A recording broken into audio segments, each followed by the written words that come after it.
Hey, hey, hey there, cozy folks. Cuties, one and all. Hello, hello, everybody. Hello, hello.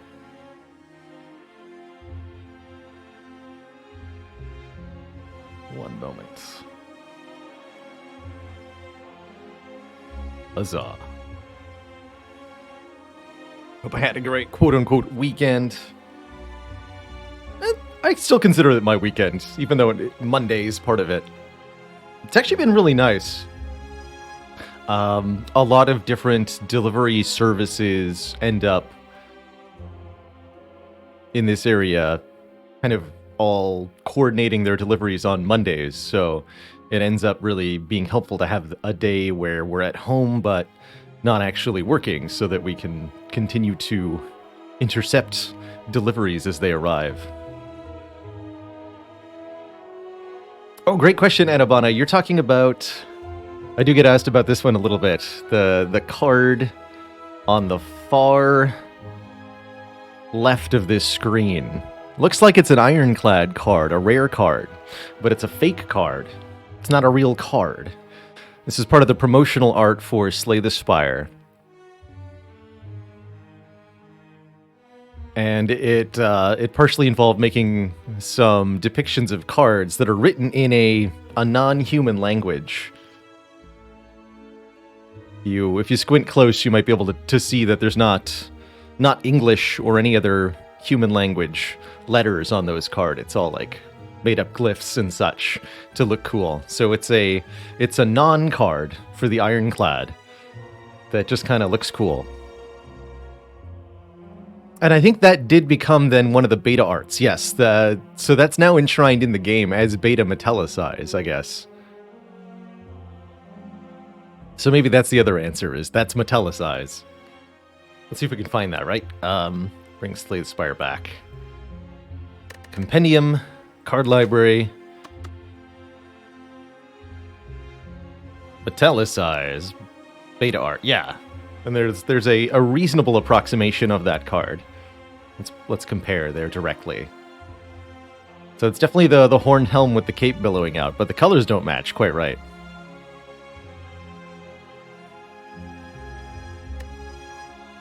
It's pretty close though. Dolphin language. Dolphin. Okay, so we did get our Watcher win at the end of last stream. That's right. That's right. With all of the vaults in the world, thanks to Strange Spoon. This was pretty fun. This was a pretty fun Watcher run.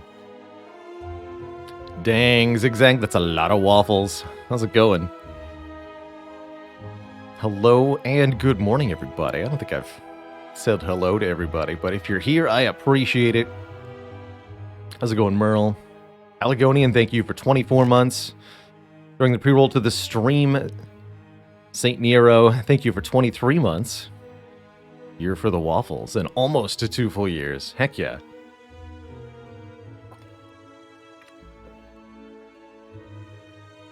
And Becky Boggs with the baker's dozen.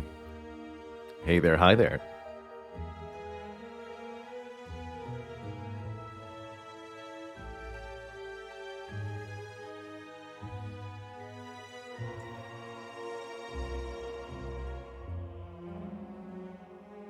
And a dad joke for the crowd. What do you call a whole bunch of do-gooders who are making too much noise? A paladin. Malabom, thank you so much for the Prime sub. Welcome to the Cozy Sub Club.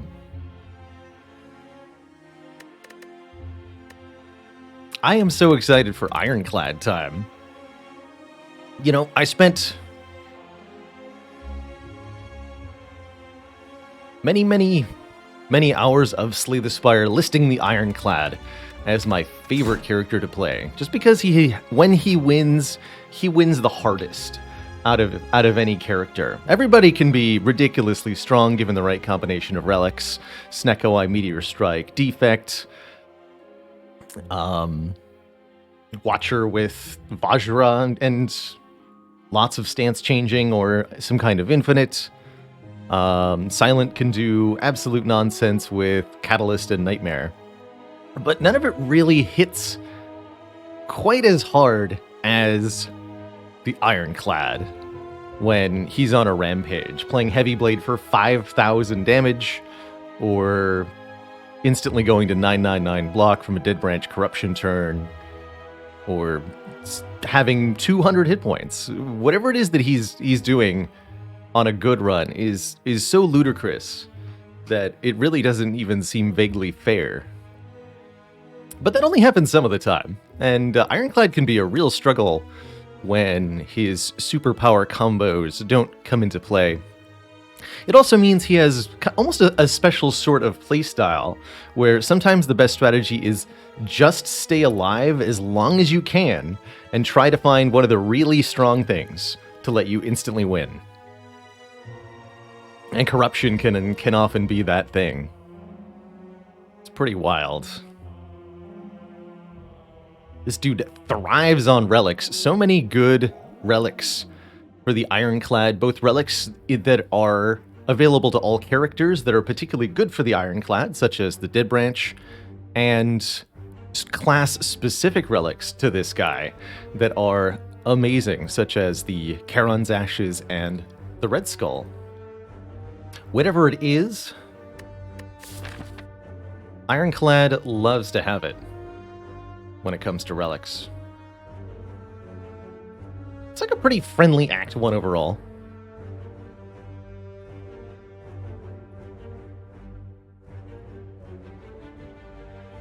A big agree, Merle. Clad is certainly a character where marginal advantages can be found everywhere.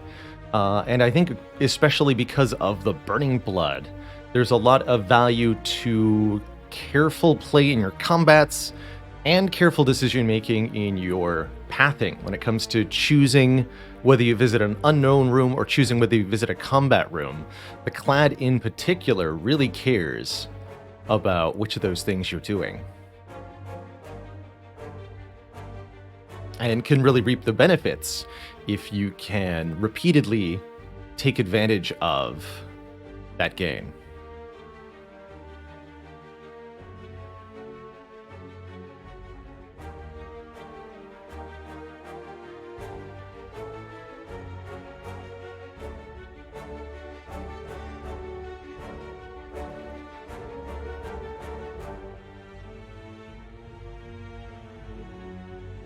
Which character do I think is the best designed? Asks Uniquely K. Great question.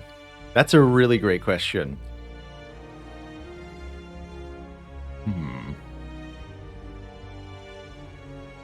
My initial instinct is to actually say the Watcher, because the devs made her with the most experience themselves in designing mechanics for this game, and also incorporated a lot of feedback both from the community and from skilled players when creating and modifying cards for her. That's actually partly how she ended up the way she is. Particularly exploitable by players on the high end of the spectrum, skill-wise.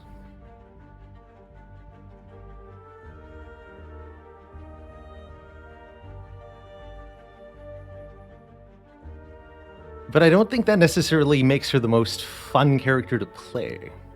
It's interesting. But I do think she's exceptionally well done in that she has a lot of neat little branching and interacting stealth mechanics. So few of her cards are useless in a vacuum.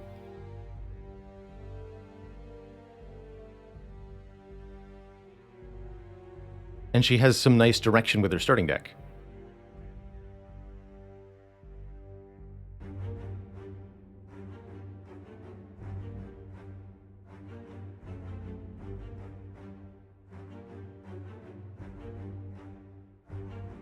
Anyway, back to the current Act 1 of the actual run that we're currently in.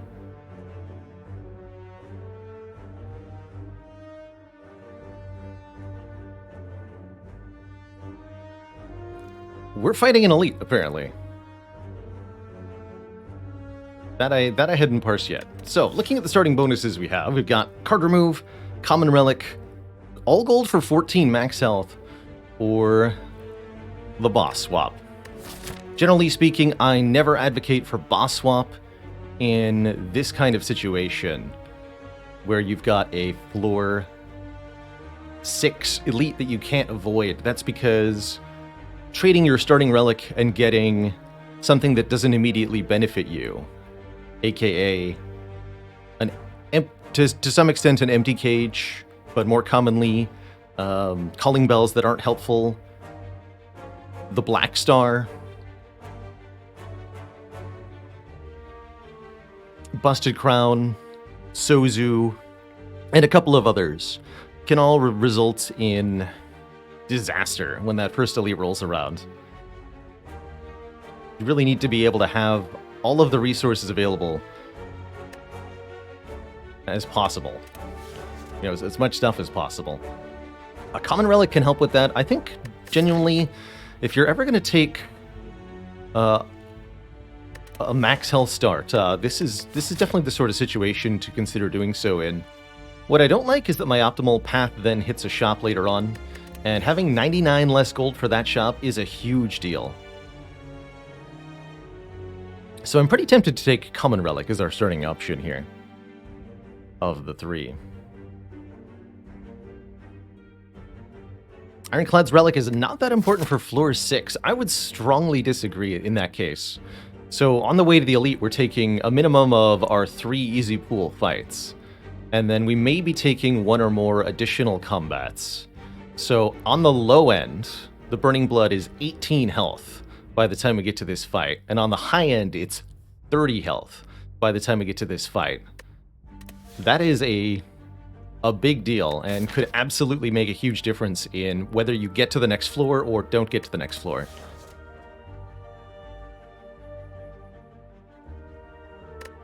It's never going to be 0 because you don't start at full health. I mean, sure, yes, you can perfectly avoid damage in every combat, but I'd love to see you do that on a 20. Please, stream it. Paladin Dragon Slayer, thank you so much for 6 months of support. The half year. All right, let's take a Common Relic here. I like it. Potion Belt is not what we're looking for, although it's definitely not useless here.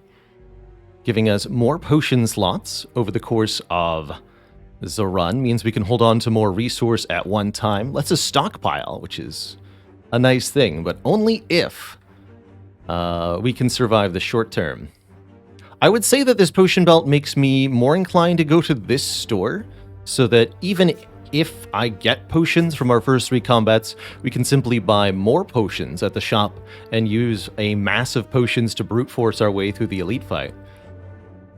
The other option is just take a whole bunch of combats and see what happens. No Good Names Remain, thank you so much for 15 months, 1.5 metric years.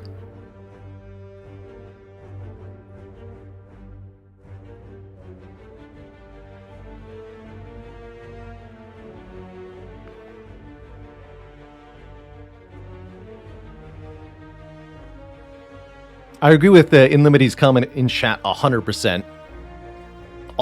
Over time, Spire has really highlighted how each of its different characters are really a different skill. And so your ability to perform at a high level with the character is kind of proportional to how much time you spend playing that character. And so the best player, quote unquote, for any given character has become different people as different players have specialized all of their time and play skill into one character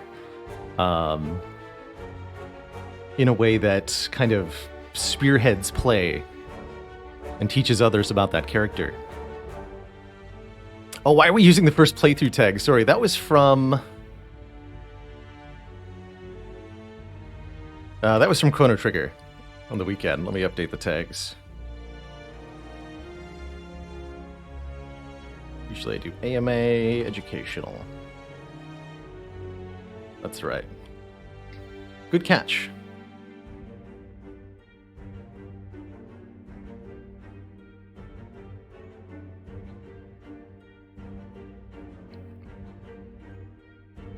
But yeah, at this point, the best streak for each character has, I believe, each come about as a result of players specializing in that one character, either overall with their play experience or just for a period of time, and just playing exclusively whatever character they're trying to win streak with. It's worked really well, and I really think it does highlight how each of the characters are kind of fundamentally different.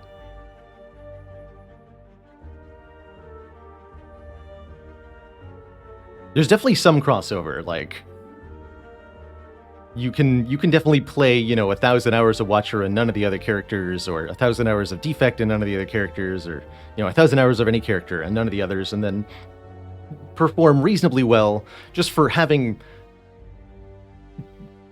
mastered all of the obstacle side, I guess you'd call it, of Spire. You've memorized all of the enemies and their intents, all of the bosses, all of the possibilities from nodes, so you have a baseline understanding of what you're going to go up against. I think I am going to go to this store. As much as I'd like to optimally go Elite Fire Elite here, I think with this Potion Belt start, I do want to stock up so that we can maybe confidently take on the Burning Elite, but then I'd be hitting 2 shops. Do I just 5 combats and YOLO it?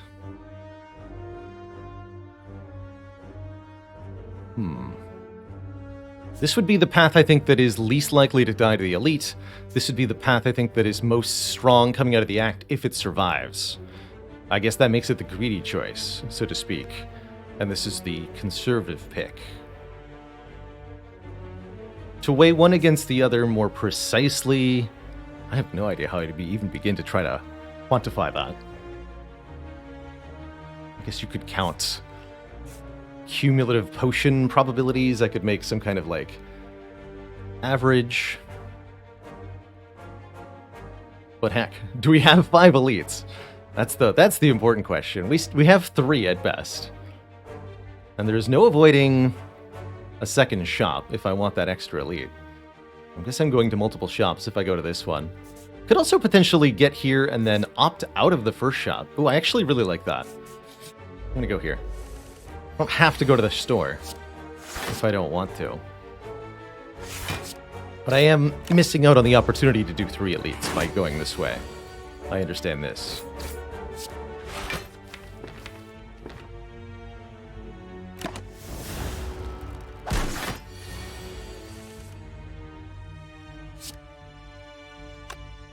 So with this hand...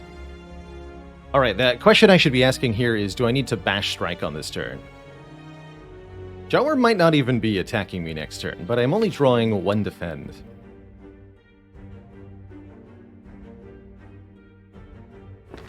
Lodestar81 asks, how is single Jawworm an easy pool fight? Compare this. Single Blue Slaver was originally an easy pool fight. Would you rather fight that guy? Because if not, I propose a swap.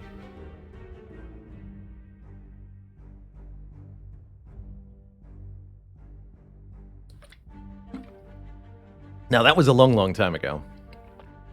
So this attack gives 5 block, right? So we essentially have a 38 health Jawworm we need to kill next turn. We're going to do 27 damage with 3 strikes. Bash is only 8. So if I want to guarantee a kill next turn, I have to Bash Strike right now and take 7. If I block this turn, there is a 50% chance that I take 7 next turn, because the Jawworm attacks for 12. I think that means it's better to defend Bash this turn on average.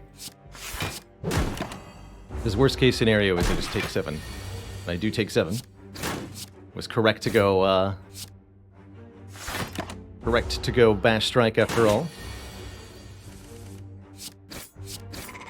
But mathematically in favor of doing what I did, and that's okay. We do get our first potion, that's exciting. Fill up those potion slots. Do I Shrug or do I Infernal Blade?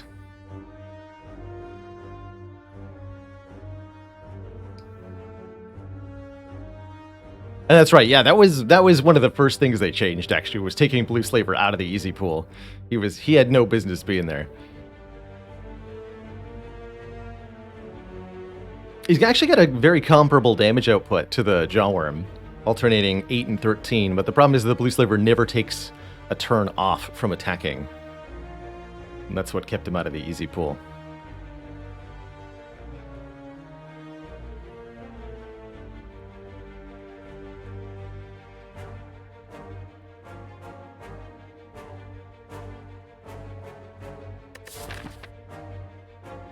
So, possibility of Gremlin Knob says, well, I guess not. Infernal Blade's not even that good compared to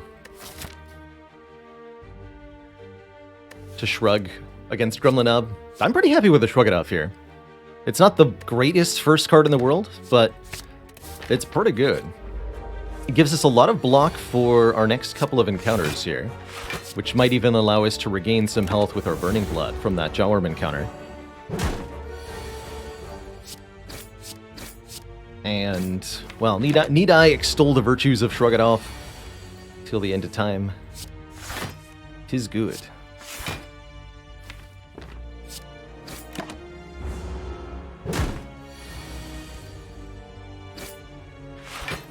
Hopefully we can defeat this thing next turn.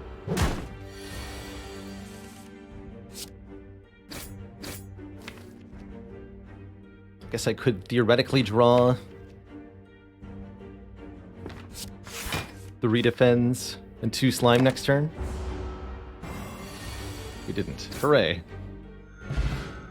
Okay, so we do get some of our health back, and we do get some much better offensive options. Uppercut, Pummel, and Whirlwind. Well, without knowing who we're going against, it'd be hard to choose here.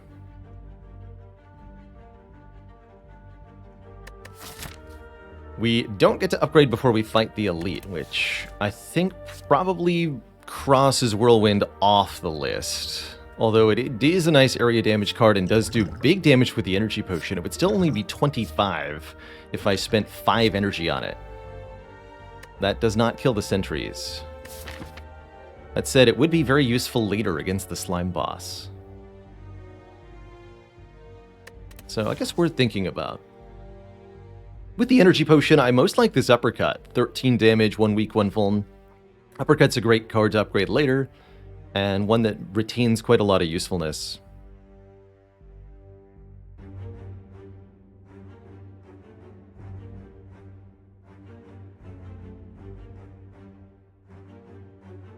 Oh, I like that idea, Merle. Double HP bosses.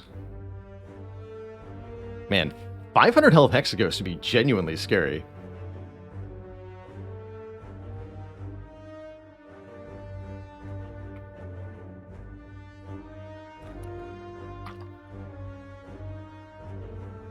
That's pretty cool.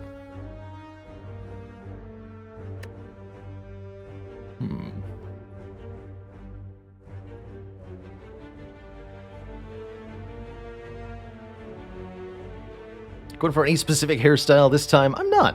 I'm going to keep it trimmed pretty short. I was thinking about trimming it back this weekend, actually.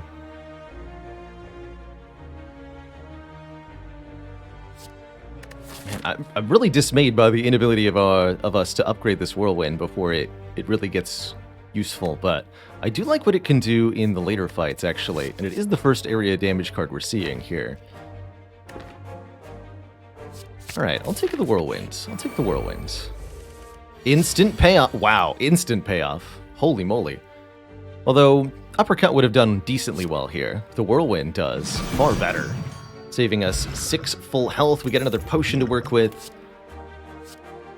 And a Flex or a Body Slam. My. Or no-nonsense Twin Strike, which might actually be our best choice. But man, Body Slam with an Energy Potion and a Dexterity Potion seems pretty spicy. I generally love Body Slam with Shrug It Off, and it's a great card to upgrade as it becomes 0 cost. This is exciting. But Flex makes Whirlwind real spicy-like, which I quite like as well. Giving bonus damage to essentially all other cards in your hand. Flex gets better the more cards you can get into your hand. Also, really begs for an upgrade. It goes from +2 to +4, essentially doubling the value of the card, which is huge. Huge indeed. If we can draw the Whirlwind and the Flex together, that'll also make for an excellent energy potion. I'm pretty happy with either of these. And there's honestly also the argument for Twin Strike, which is that it's just 10 targeted damage, no nonsense, and doesn't require that we draw it alongside other cards like the Body Slam and the Flex do, which makes it the most consistent choice for surviving that first fight. But given our raw health, I'm already feeling pretty okay.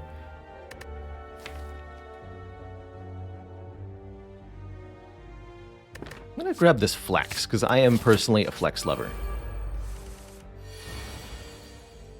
And we're going to lose some of that health that we've accumulated so far to a rather spicy draw here, I suppose. That's all right. I'm actually not upset to see the looter one bit here. In our fourth fight, he will strike at us for some damage, and if we fail to kill him, he'll run away with our money, but we're not going to fail to kill him. So we should be able to get both our health and our money back pretty easily here. Just draw 2 strikes, which we do. Alright. And we get offered a bludgeon. Fascinating.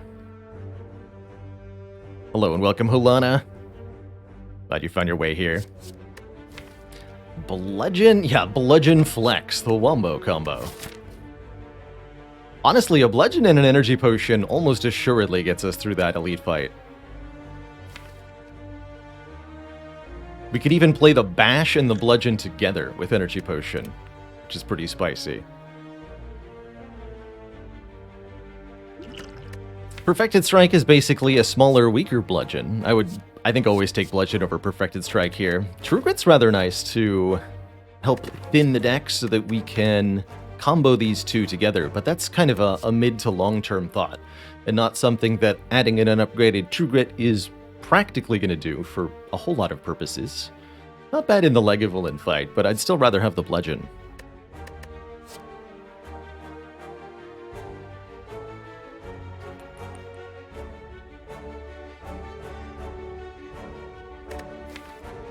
So that gives us kind of different flavors of offense. We're not going to be really using them together necessarily.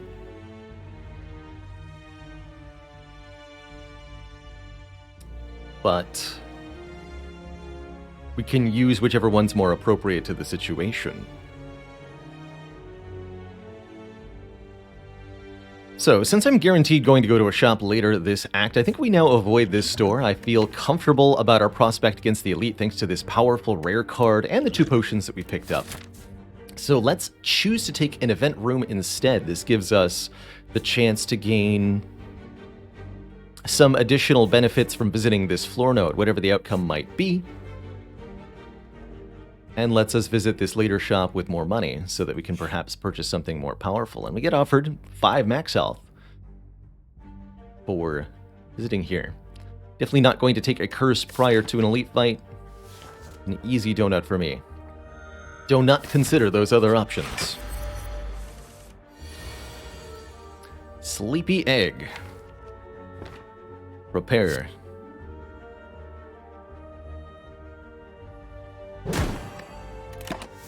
To get bonked. Yes! They said it couldn't happen, but here it is. Flex and Bludgeon working together. Who'll ask, is there any time when it is worth taking the curse? For the box, I say almost never, because taking the max HP is almost always going to be the better choice, but it can be worth the curse, quote-unquote, if you have the Omamori Relic, which blocks the curse, and then you're just getting a free relic, or if you have the Darkstone Puriap Relic already, then you can get 6 max HP and a relic, and that can be worth considering. However, because the box event is an Act 1 event, you're almost never going to have a curse interacting relic before you encounter this thing. Usually it's the first relic you're getting offered for the run.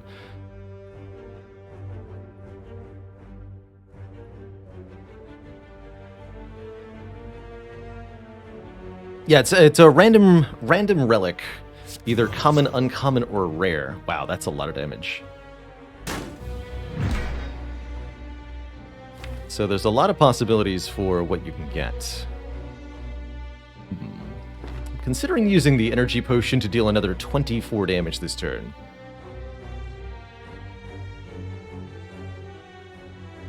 And yes, I agree. If you have HP to heal, it's better to take the current health than the max health there.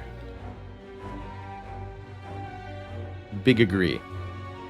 So generally speaking, the priority is heal, then max health, then curse, in terms of what's best. But if you're at almost full health as we were, then the max health is the better choice.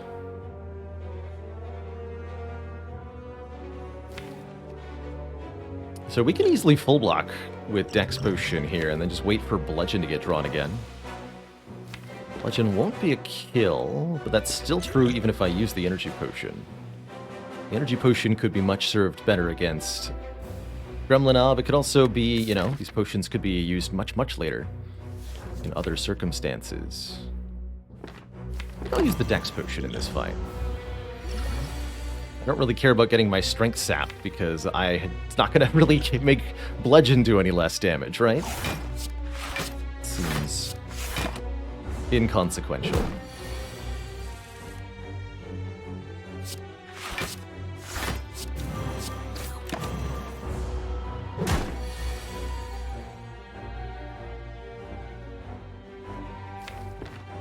This does 32, bringing it to 32. Next turn I block just fine. I need to bring it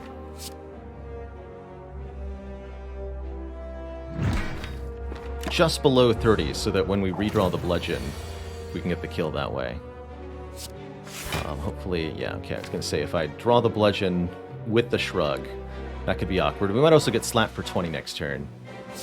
What I should do is strike here so that the Bludgeon kills with 3 energy. Although Flex Bludgeon would be a perfect kill next turn, hilariously. I'm not going to trust that I draw them both together. Hopefully we just get the Bludgeon. We don't. Tragic.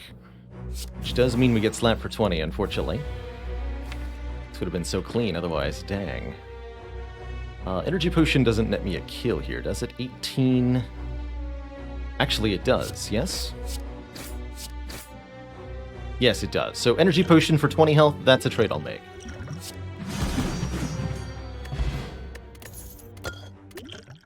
Even with the Potion Belt, I'm more incentivized to hold on to potions, but I don't think I'm so incentivized that I'm going to trade 20 hit points for that Energy Potion. That's a lot of hit points.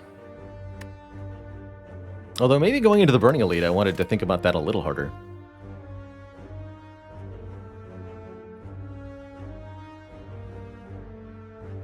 Love to see an Inflame here. Permanent strength gain. Very nice, although it doesn't benefit Bludgeon a whole lot. It does make Whirlwind slap pretty hard.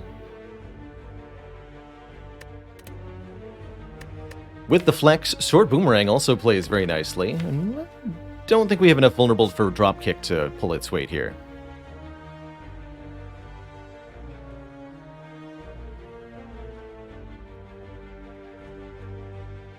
No promises one way or the other, Bargol. Today, this is going to be a short week of streams as a heads up. As I mentioned in the announcement on the Discord, although I know not everybody reads that, we will not be live on Friday or Saturday this week. I'm headed off to visit some family members this weekend. Really looking forward to that. Going to be snow involved. Donis Incarnate, thank you so much for 34 months of support.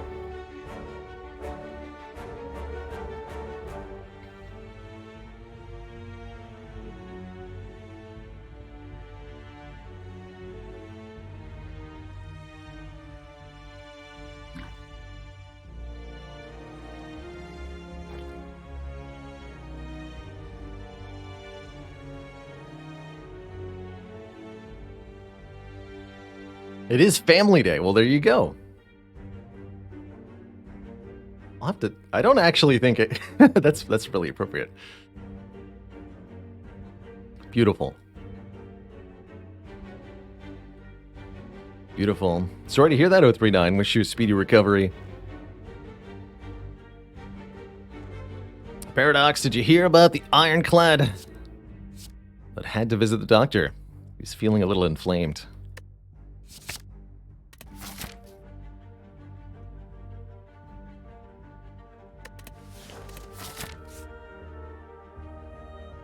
I don't think any of my family members have played Spire. I do remember getting my father to try it one time.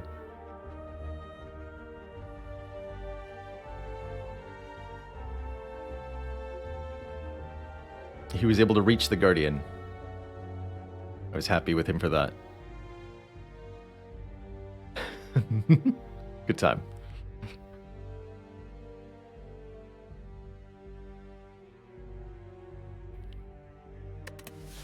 Backseed stat aggressively. Alright, let's get that Whirlwind upgraded. I think this is the most important upgrade at the moment to get the base damage of this card significantly upped. Although, actually, upgrading Bludgeon might be the better choice here. An upgraded Bludgeon just instantly bonks a Sentry. Although, we can do that here. Now, let's get the Whirlwind upgraded first. Then we upgrade Bludgeon, then we can start to upgrade our Strength cards, like the Flex and the Inflamed. Come on, Bludgeon. Yeah. Bonk.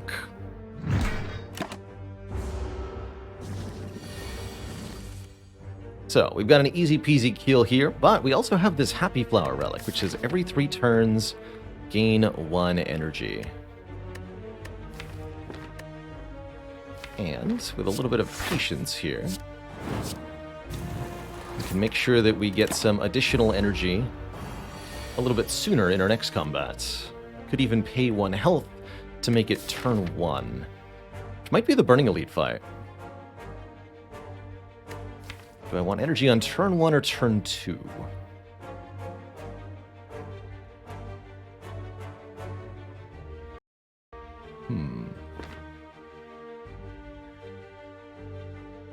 I think turn 2 is nice and broadly useful.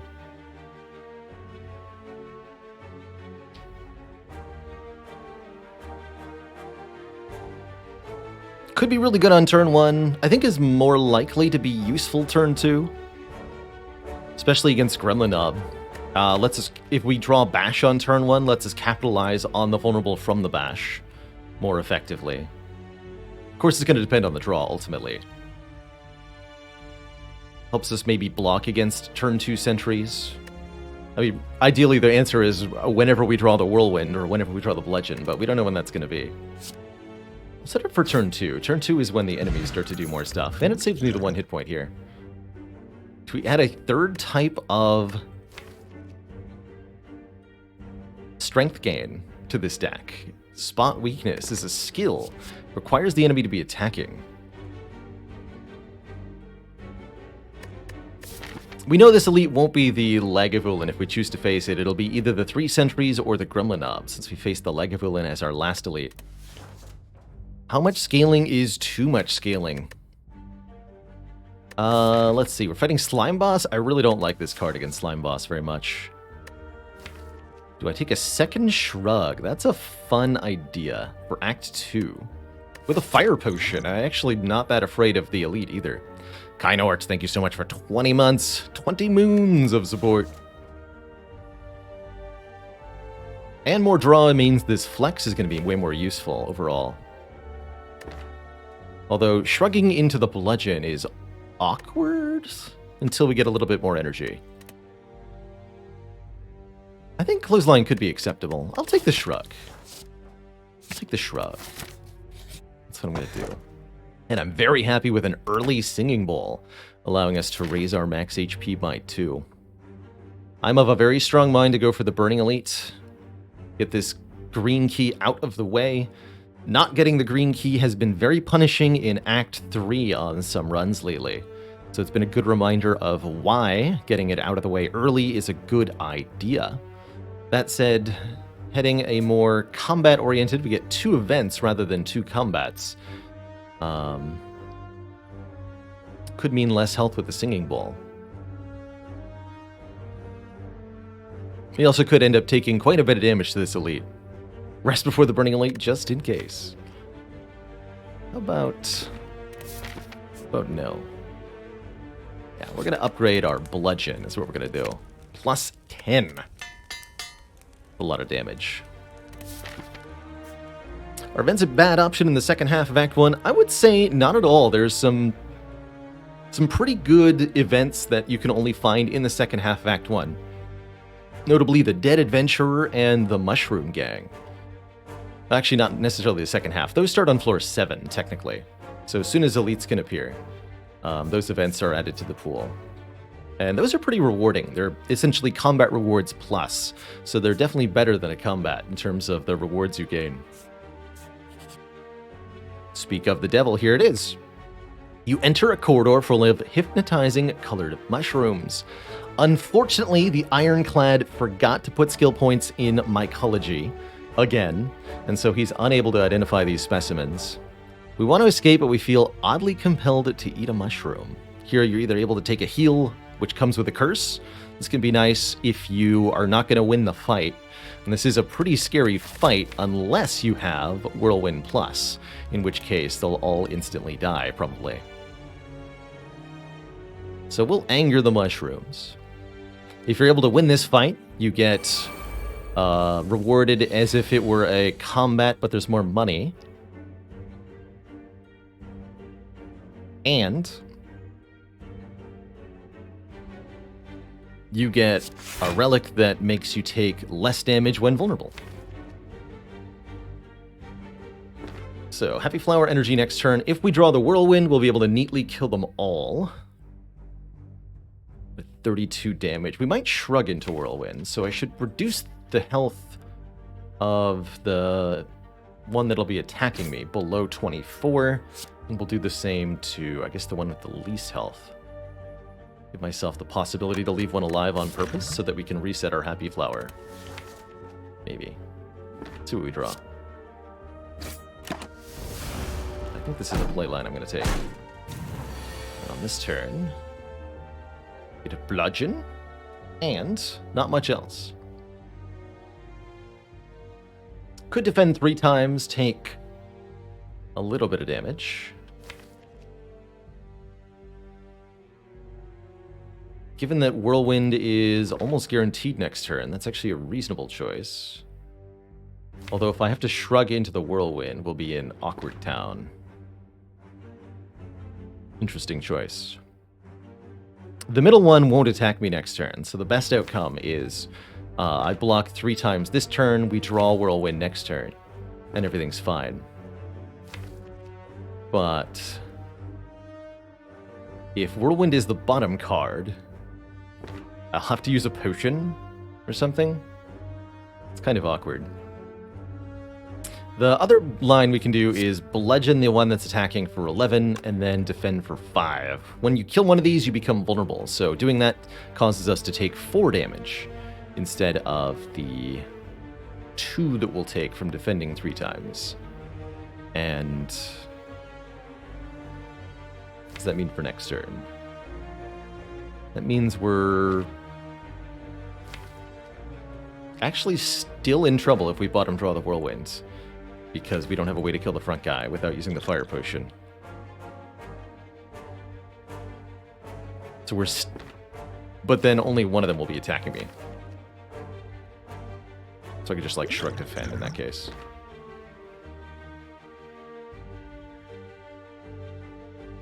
Mostly I think that tells me that I should just triple defend.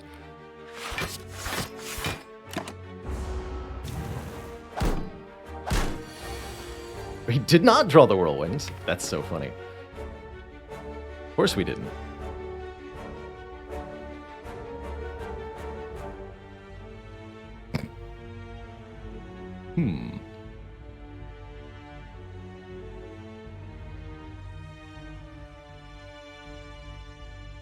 How intriguing.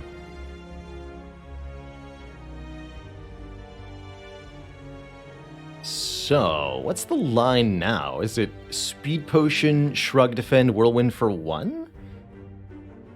That does 8 damage to all of them. It doesn't kill any of them, though. Or we can Shrug, Whirlwind for 2.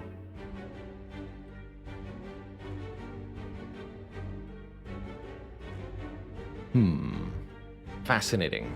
Fascinating series of draws. We could also do something like Shrug, Defend, and Flame. But actually playing the Whirlwind seems imperative here.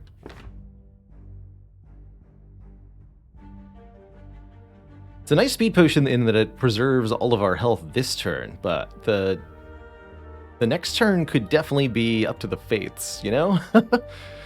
This one can't attack us next turn because it's already attacked. This one could be attacking, and this one will be attacking for 11. So we might, at worst, face 11/11 next turn.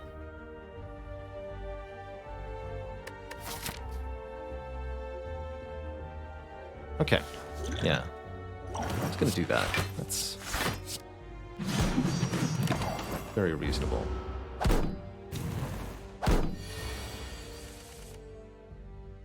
Good. Surely it won't be bottom drawed again. Smiley face.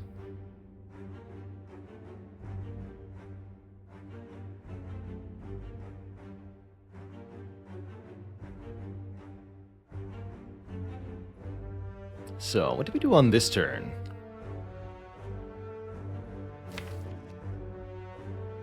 Our worst draw next turn would be Defend, Defend, Defend, and Flame Strike. The worst case scenario.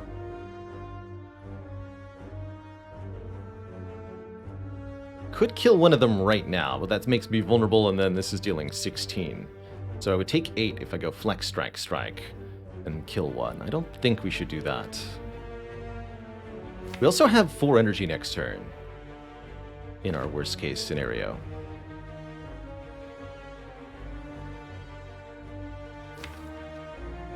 I think what I should do is Flex and Strike this one. That way, drawing 3 strikes results in killing both the front one and the back one next turn. Question is, do I need to play another strike here, or can I defend for 3? I think I should probably just play the strike. In case of that one worse draw. Although, the strike won't help me in the case of that draw. Right? Because we would just triple defend and then kill one of them.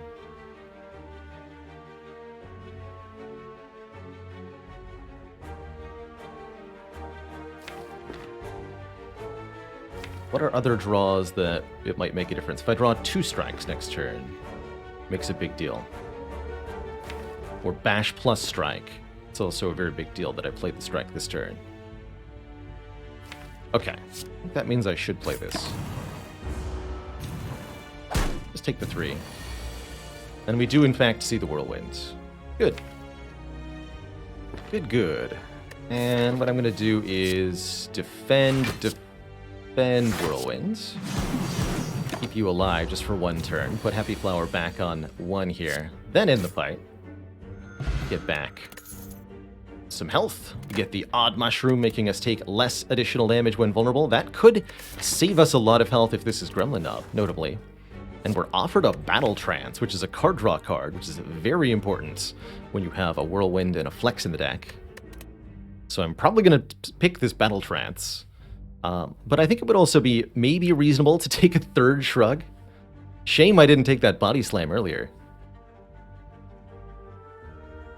Okay, let's... I can't imagine a world where we take the Entrench here, but cool that it's offered. I'll take this Battle Trance. Battle Trance is easy peasy draw on a character who desperately needs it, and yes, it is in fact a Gremlin Knob, so we will get use out of the Odd Mushroom too, as he has max HP. Much as I'd like to put Inflame in play, I think we just have to do 44 damage. It's a lot of damage.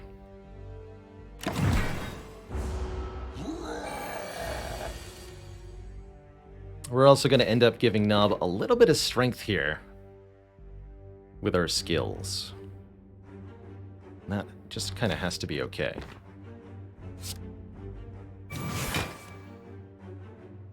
Also going to play this Battle Trance. Good. So we go Bash plus Whirlwind, I think. And we might be able to kill next turn with Fire Potion. Let's do the math on that.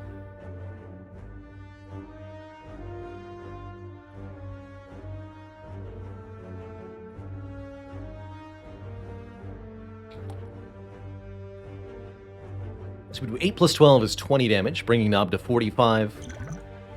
Next turn we draw 27 damage, plus 20 is 47. So yes, we can just kill next turn, if I use this Fire Potion.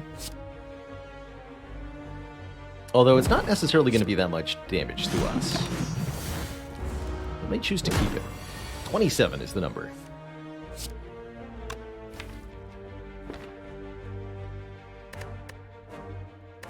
It's a pretty big number. But Slime Boss is also a pretty big number, and having the Fire Potion for that fight could be invaluable.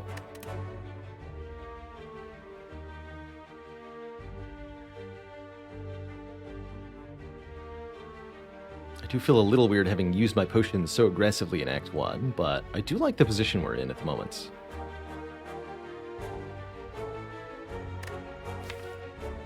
Valuable means invaluable? What a country. I'll use it.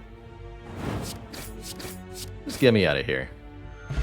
Then Chaku is going to give us yet more energy. I'm really liking where this build is headed from here. And this is the first card reward that feels extremely skippable. Although Carnage is somewhat acceptable, it's weaker than Bludgeon, and weaker than Whirlwind for the most part. I'll skip, gain some max HP. Clash is, if you're playing on Ascension 9 or below, a Clash is really powerful. But I definitely don't recommend it in a deck with 2 Shrugs and a Battle Trance. It's gonna be a bad time. The Golden Idol. 8 max HP or 28 current health.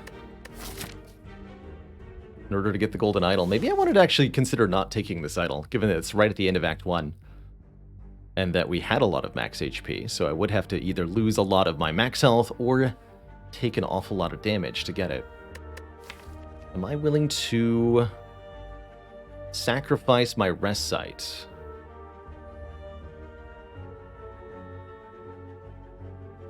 To get the Golden Idol? No. Too much HP for Slime anyway? I'm not sure that I would necessarily agree with that statement, given that we have no potions. Slime Boss could do a lot of damage to us with the wrong draw order. We could take the injury and immediately remove it, sacrificing one of our card removals for 8 max health in the long run. That's also an option, but not necessarily one I'd like to take. Consider that we can always simply remove a regular card at the shop instead. Or use our money perhaps to buy an uncommon relic like the Shuriken, if it's there. Could always gain that max HP back with the Singing Bowl. I think that's quite reasonable here. But the fact is that max HP is more valuable the more of it you can stack. That said, all things considered, I think our best way to win this fight is to get out of the... best way to win our act, excuse me, is to get out of the... Best way to win our run is to get out of the current act. There's what I'm trying to articulate. We must win Slime Boss before we can win anything else. And the best way to win the Slime Boss fight is to take the lose max HP option here. But this could have been a time to consider not taking the Golden Idol at all. That said, I usually think the idol pays off pretty well in the long run. Oh boy. The options here. That's an early Prismatic Shard. And actually a genuinely good deck for Prismatic Shard too. Wow. Strength. Strength and card draw is what we have. That's a mighty good start.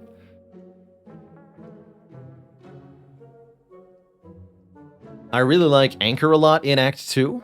Doesn't help us at all with Slime Boss. Blind could be nice for 0-cost Weaken.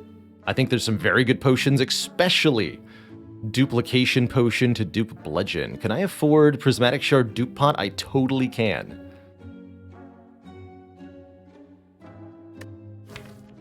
Prism for the content, Potion for the survival. I like it.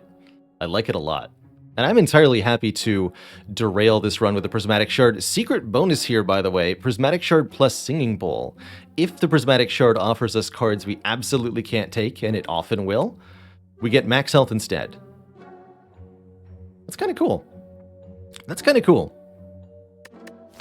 I, for one, am very excited to see where Prismatic Shard can take this run. Our simplest... So let me paint you a quick picture, chat. What if Blasphemy, and we can do 126 damage with Bludgeon, plus Flex. Anchor Fire Breathing Removal, that's a really nice line. That assures the survival through the slime boss fight. Pretty much guaranteed. Gets us the card remove, which counteracts the fact that we have Fire Breathing, and then gets us the Anchor for Act 2. Although I'd probably actually just prefer Anchor Dupe Pot over purchasing Fire Breathing and card removal. That's a card I don't want, plus removing a card kind of deal. I'm going to go the Shard Dupe Pot line. I like that a lot. A lot. And what are we upgrading here? Is it Flex, Battle Trance, or Bash? I think all are good options. Bash gives more vulnerable so that our Bludgeon has more time to be drawn to capitalize on it. Battle Trance gives us more card draw so that we don't need the extra turn of vulnerable from the Bash because we just get the cards one turn sooner. Or Flex lets us have a really, really spicy Whirlwind if we can get those in hand together.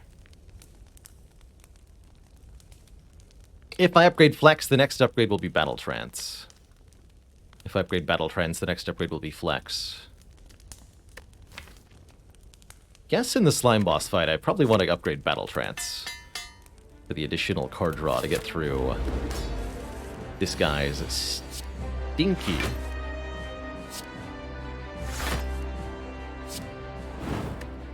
slimes that he adds.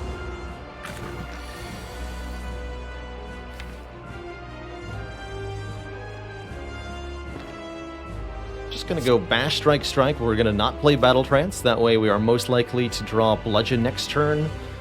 And if we don't draw Bludgeon, we have Flex Whirlwind. In either case, I could instantly win the fight with the Dupe Pot at that point, although I'll probably choose not to.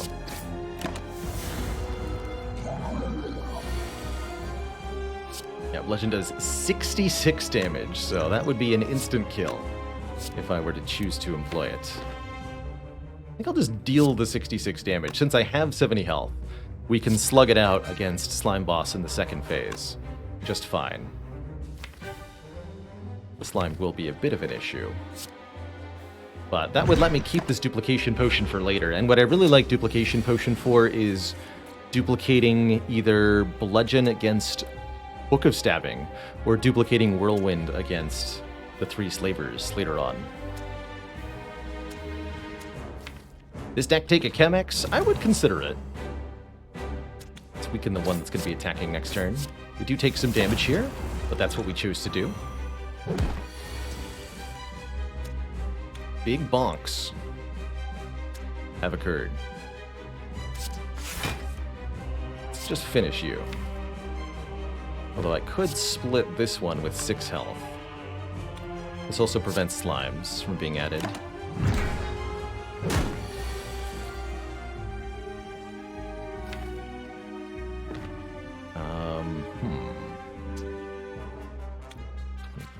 Damage.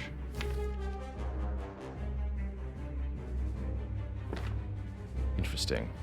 Bash Whirlwind is exactly the wrong amount of damage here. Does Prismatic Shard affect boss card rewards? Yes, and you'll be offered rare cards from all characters and from the colorless card pool, which is rather interesting, I think. Can't even do Whirlwind and Bash. That's the sad thing. So this is Bash and Slimed, I think? I think so. Bash, Slimed, Whirlwind, get me to 9 on Nunchaku is the play here. And then I'm going to go Shrug Battle Trance? No. Yeah, Shrug Battle Trance. Okay. Then I can do Strike plus Bash. Or I can Shrug, Defend, take 3 here, have a lot of energy next turn. But I think we should just prevent this hit. Bring it to 20. And then with bonus energy, go bonk. Beautiful.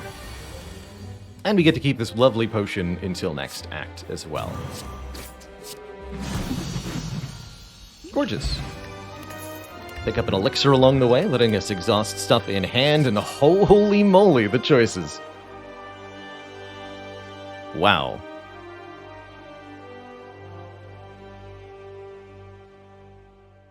Wow. Never doubt the shard again. Holy moly. So, options that I love.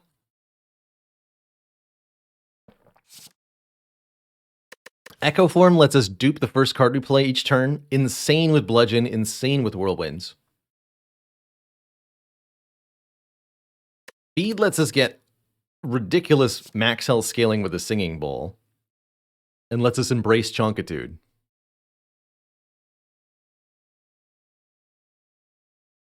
Or Seek lets us find anything from the draw pile and put it into our hands. Man, the options. Faily, thank you so much for that gifted sub. And Despus, thanks for 4 months.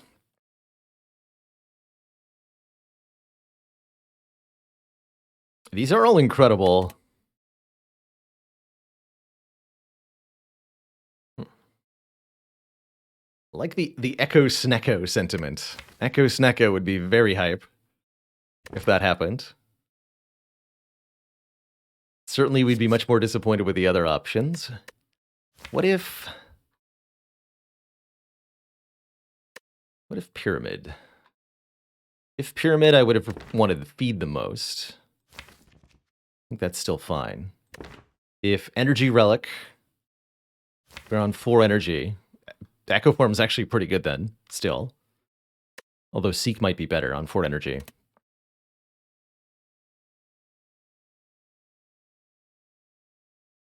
Okay, let's take an Echo Form. Let's see what happens. We do not, in fact, see a Snecko Eye, but we do see energy. Lots and lots of energy. Velvet Choker limits us to 6 cards per turn. Not my favorite with Battle Trance. Definitely a little awkward with Echo Form. We got Shrugs as well. I'm going to go with no to the Choker. Ectoplasm prevents us from gaining gold. Given that I've just picked up the Golden Idol, that's a little discouraging. So it's probably then a Slaver's Collar. We get extra energy, but only during boss and elite fights, which means we're kind of on our own during the regular fights. That could make it a little challenging to take those combats, but I think might represent our best option here. Although for the moment, actually, the Velvet Choker is the best in terms of letting our current deck defeat Act 2. But there's so many ways that Prismatic Shard is going to potentially let us scale that the Velvet Choker would put a stop to. And I really don't like trying to think about how we make this into a deck if we can't accept cards per turn as a valid way to scale the deck.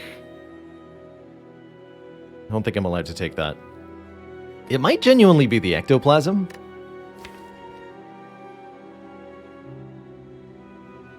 Should pain me to admit. I'm going to take the Slaver's Collar, but my hope is that we don't end up dead in early Act 2 or Act 3 because of it. We'll see.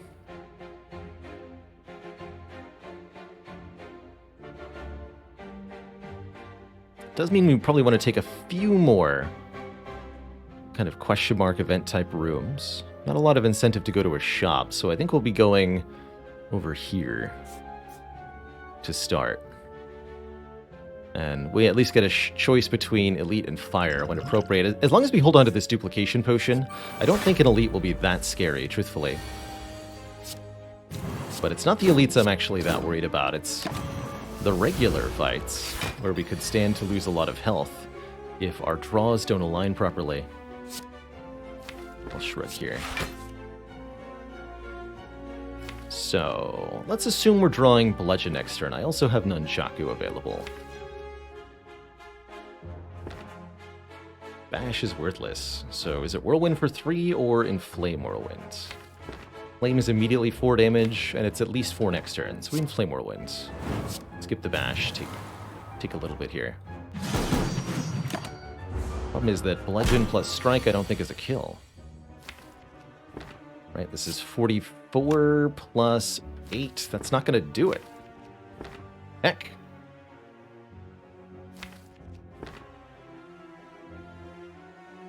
I am not willing to use the duplication potion for this purpose. But this is a really clear indicator of where being just 1 more energy would have made me able to kill this enemy before this turn arrived. I can't even play the card after the Bludgeon because of how I set this up.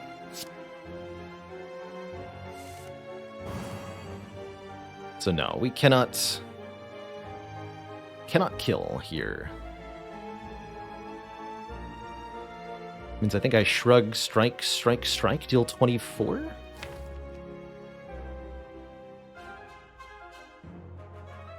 Might fail to kill next turn if I do that.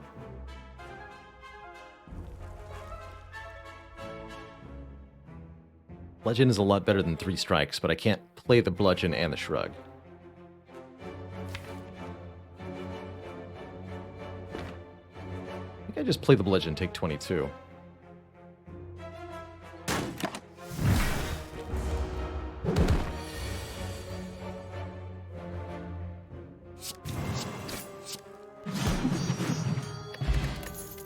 Painful. Dodge and roll plus. I love this beam cell here, actually. 0 cost vulnerable.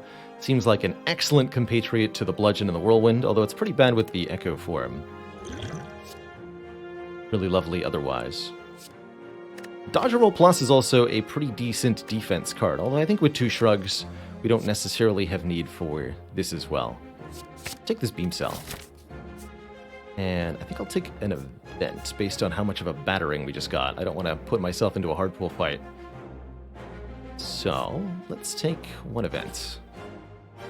Heck yeah. Trade the Golden Idol for the Bloody Idol. Take that, 8 max health. This causes us to heal 5 whenever we gain gold. Meaning a total heal of 11 health per combat, which is actually, well, good enough incentive for me to take another combat, actually. And we don't have to sacrifice or desecrate, heck yeah. And our next event is, yeah, imagine having taken Ectoplasm there. That's why you don't take Ectoplasm when you get the Bloody Idol. Healing here feels really comfortable to me, as my top priority is being able to beat this elite successfully. If we read, we'll be offered 20 unupgraded Ironclad cards. The Prismatic Shard does not affect this event. Though that could be a good thing, if we're looking for a specific Ironclad card. Generally speaking, if you're looking for a common especially, but unupgraded, I don't think I am. Yes, Anna Zbana. Actually, I've got a clip for you based on that. What is it, Rich? Is that the one? Heck.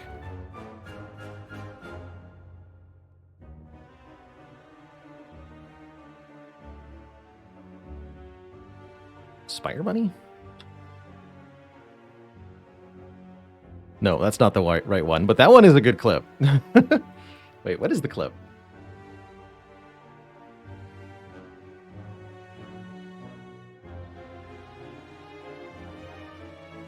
Money? Greed? Yeah, it's greed. That's the one. Yes. Exclamation point greed. That is the one I'm trying to think of. They've actually since patched the interaction used to create that exact clip.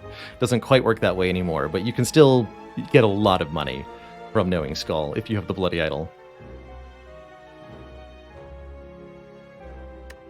I'm taking the heal here. I think we need it. And I think that lets me take another combat, which I'd strongly prefer to do. As another combat will be another card reward for more max health. It'll be more healing. It'll be more potion chances. Next up, the Double Thieves. And you know what? I'm just going to pay the health to put Echo Form in play. 10 health is a lot of health to pay. But trust me, doubling Whirlwind or Bludgeon is going to make my life a lot easier.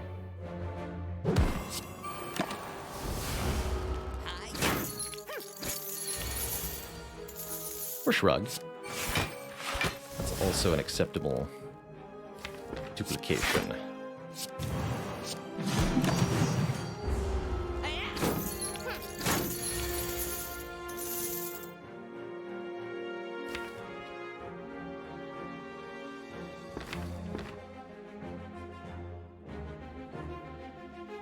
Once is enough. Oh well.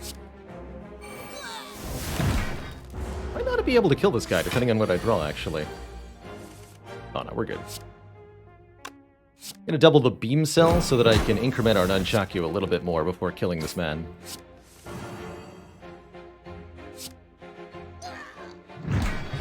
Good. And bonus value, because we take our money back from the looter and get regular money from them. We get to heal twice here from the Bloody Idol. Flash of Steel. Heck yeah. What a beautiful addition to this deck. 0 cost, deal 3, draw a card. A little bit of anti-synergy with Battle Trance. Actually a little awkward with Echo Form too. But a 0 cost attack that scales with our strength and helps us get energy with the Nunchaku feels great. Great highlight of why we didn't take the Velvet Choker either. Thus, the only real option for our boss relic, I think, that gets us through without sacrificing some of the major bonuses we could have received.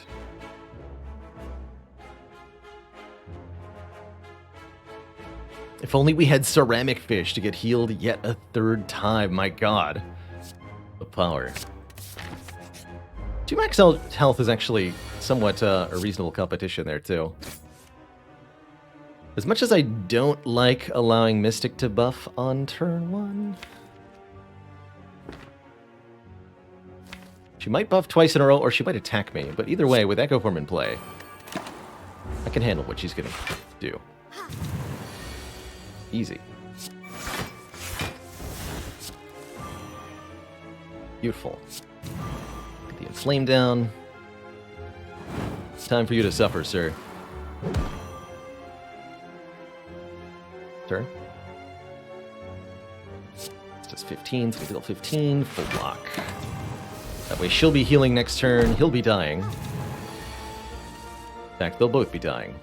Although I don't want them both to die, because... Nunchaku on 1, Happy Flower on 0. We can do a little bit better than that going into our first elite fight. So... 45. Okay, let's just double Flash of Steel you for the moment, sir. And then this does 12 by 4, which brings her to a sliver of life. Means she'll heal again on this turn.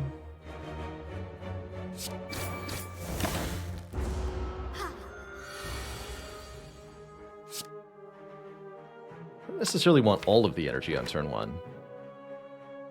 There is such a thing as too much energy. Nah. Wait a minute, it's not going to kill. Unless I... 12. That'll work. Okay, we'll get a lot of energy on turn 1, maybe too much energy. But can you have too much energy when you've got a Whirlwind in the deck? Beautiful, beautiful set of options here. Is it Recycle or Pommel Strike? That's my question. And as Bona says, when I take cards like Flash of Steel, do I consider Beat of Death or Time Eater? Yes.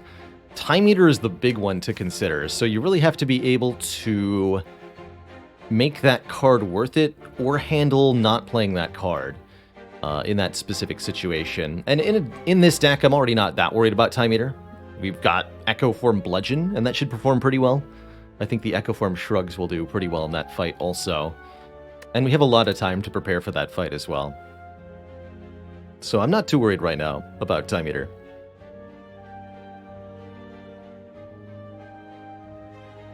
Recycle. API. Oh, yeah, I know why. I have to fix the bot. We do after stream today.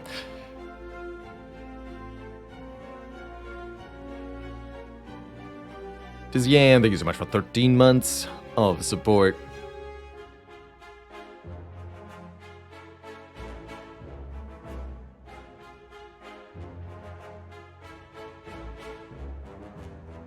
And an oldie but a goodie, since I'm looking at a card that reminds me of this joke. What's the difference between a well-dressed man on a bicycle and a poorly dressed man on a unicycle? Attire.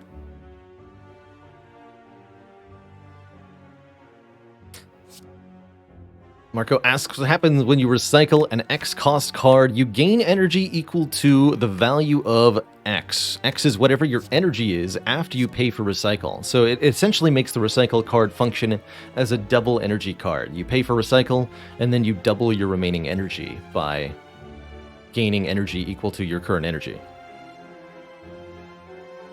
That's pretty cool.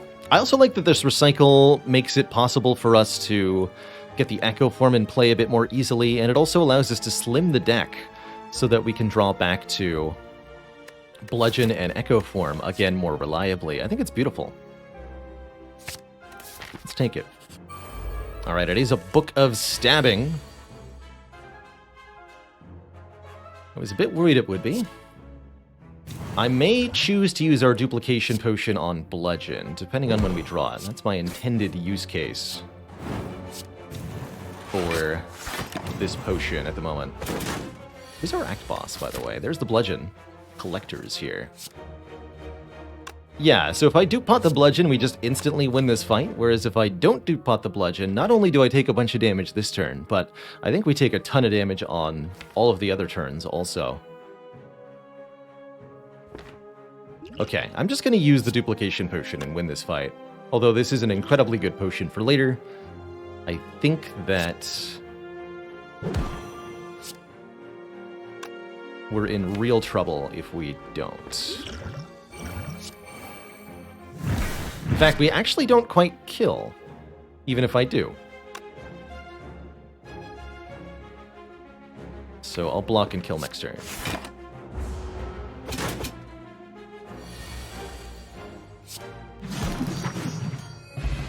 Get a lot of that health back, thankfully. And a potion back.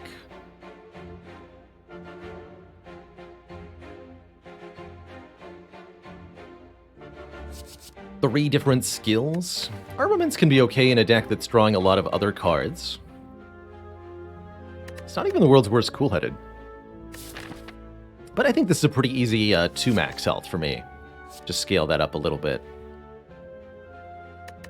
Since we were able to win that fight in a way that A, got rid of the Book of Stabbing, and B, kept us at high health, I think we get to fight another elite now. Upgrade here, fight a second elite with the Slaver's Collar.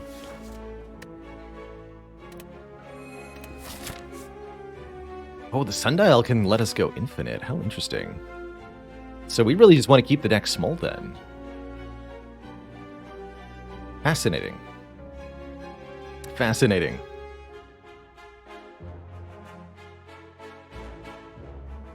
Yeah, that's right. With the Sundial, we can use this recycle to assemble an infinite combo, and we don't need to get fancy with that. We already have Shrug Flash of Steel, and that's all we'd ever need. With Flex, Inflame, and Vulnerable, that even beats Time Eater, I think.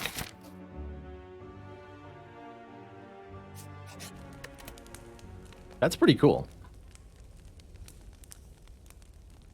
So, upgrades that are nice here. Recycle could be energy positive with an upgrade. I don't think it needs to be yet. Upgrading Inflame seems pretty alright. Upgrading Flex seems quite good too. Let's get that Flex upgrade. That's an important one. Double the strength of that card. Oh, I'm so excited for where this deck is headed. Oh, Echo form. I mean, you're not bad here necessarily, but this is definitely where we would have preferred to see Whirlwind, you know? So, what could a Power Potion do for me here? Not much. I could get a Feel No Pain, I could get a Metallicize, I could get Inflame, Demon Form. Evolve, fire breathing, none on barricade. It's all going to be ironclad powers. You can't get the prismatic shard won't affect this power potion, and I don't think any of the ironclad powers are going to change the outcome of this. So I'm just going to go echo form, strike this nerd a few times in the back here. The man who must be killed by the end of next turn. We'll take our 29 damage. It hurts, but it's not the worst thing we've ever faced. This is the worst thing we've ever faced. This draw. Hold on. Double shrug? We're in trouble now, without seeing Bludgeon or Whirlwind here. There it is. Ooh, we're just shy. Heck. So I am becoming vulnerable then.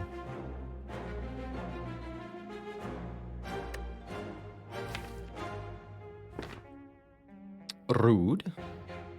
So here's where Power Pot could now make a difference with an Inflame.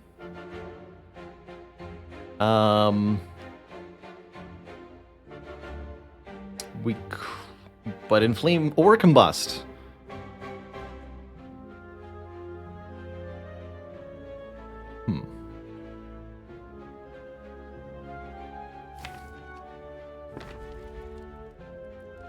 Or we could simply bash Whirlwind, which won't kill this guy, but does give me one more energy to then play either Defend or Inflame.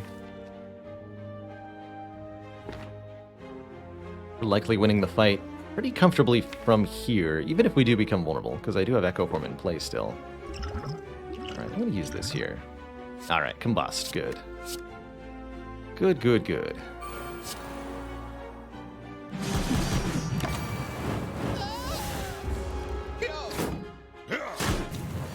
Thank you, Combust.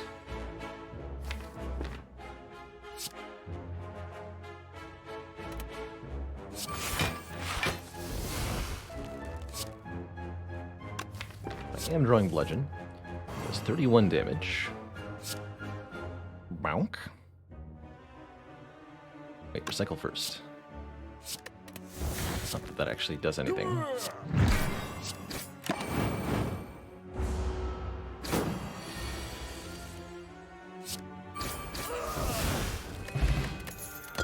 Get ourselves a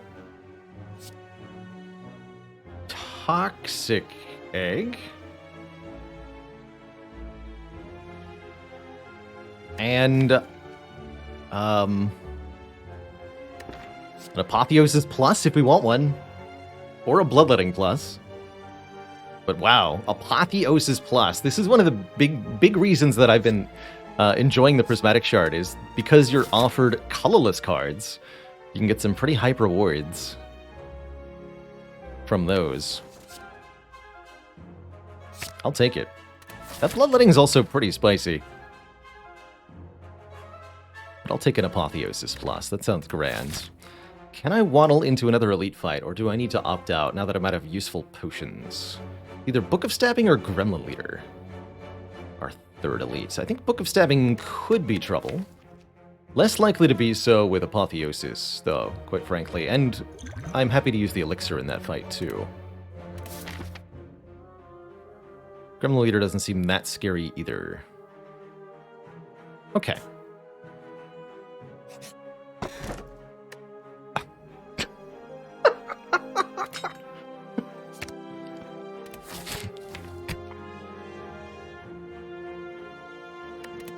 You can't make that up. You just can't.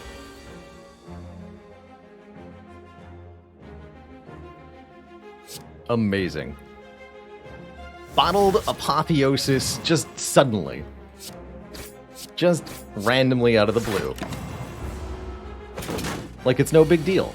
Like it just happens all the time. Ridiculous. Alright, I can recycle this Bash because I have Vivacell in my hands. Shame that I can't draw any more cards, but that's okay.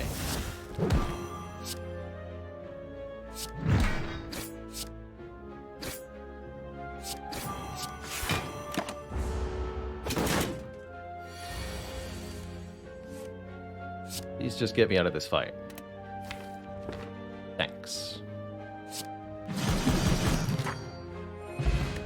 Get a Vajra, giving us 1 strength at all times.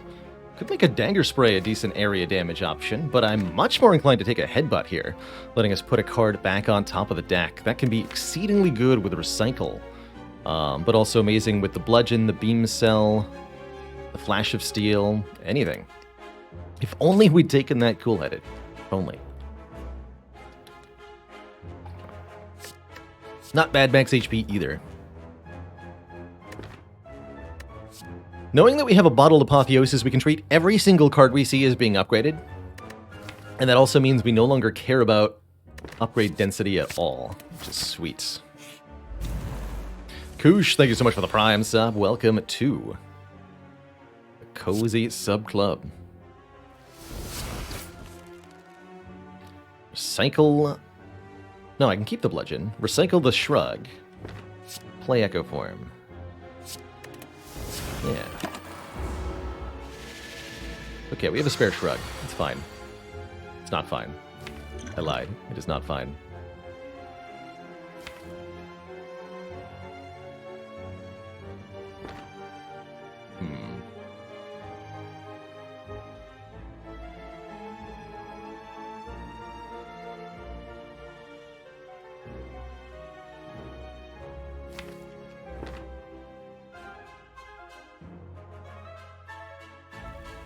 Choices.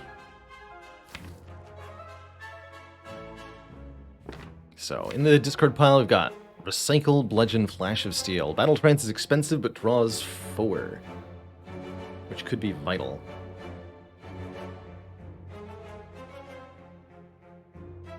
And the first card we play is getting played 2 times.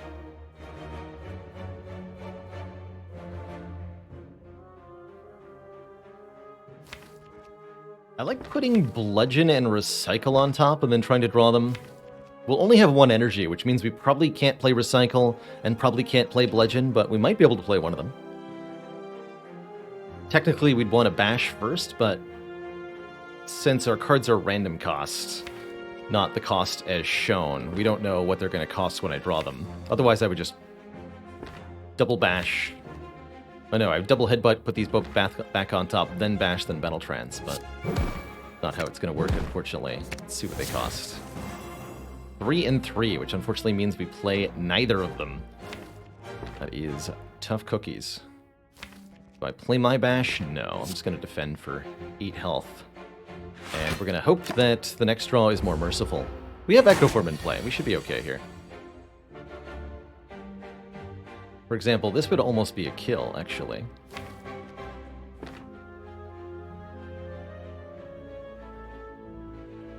We had just a little more energy.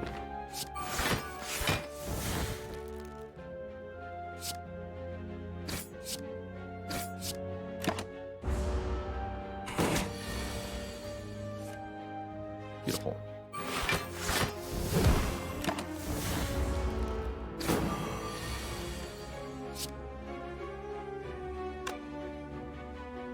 Kill this turn, but with as many attacks as possible.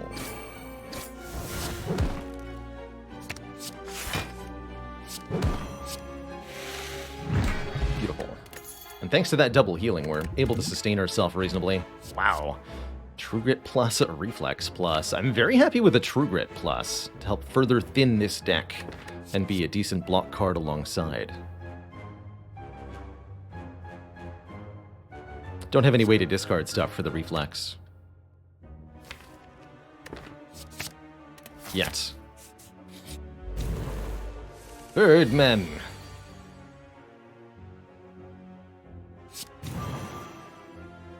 Be gone, Birdmen. Thanks for the help, though. Another chance at bloodletting. Interesting. How many energy generators does one deck need? That is my question. Rickett80, thank you so much for 40 months. That's a heck of a lot of months. Setup infinite. With an unceasing top, you could do fun things with it, I guess.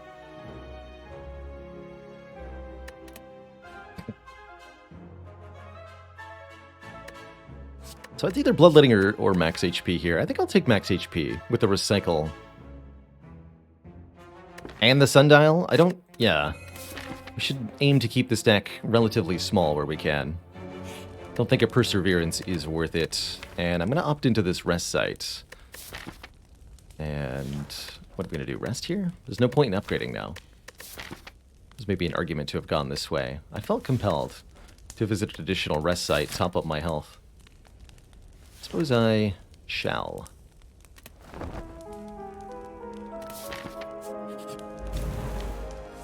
think there's a very valid argument to go this way, too.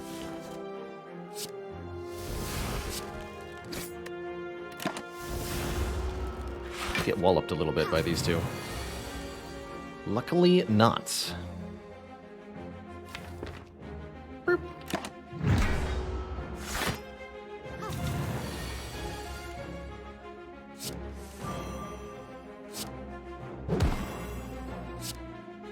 Two strikes does it, and then I can still put Echo Form in play. Good.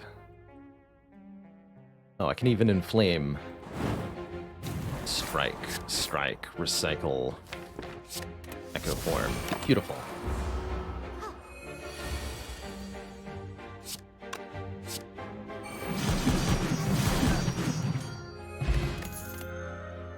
Pressure points. The run has begun. Now I'll be taking a fat stack of nothing, please. Thank you. I suppose taking Pummel Strike is also very reasonable, in that it's a card draw card, which gets us closer to our ultimate goal.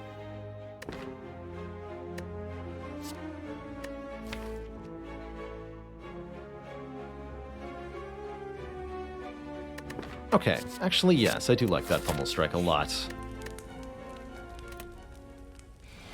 And we should be able to show off what the deck can do in this fight, I believe. Let's see. Might require the potion.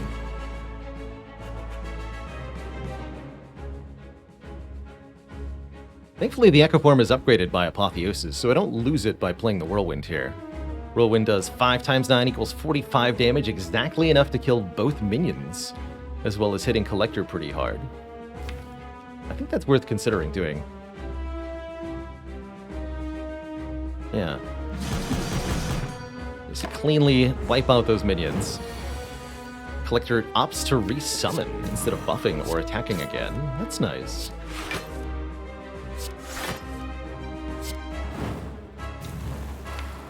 Getting the defense cards, alright. Collector will debuff us on this turn. We're also about to get a ton of energy here. Oh my.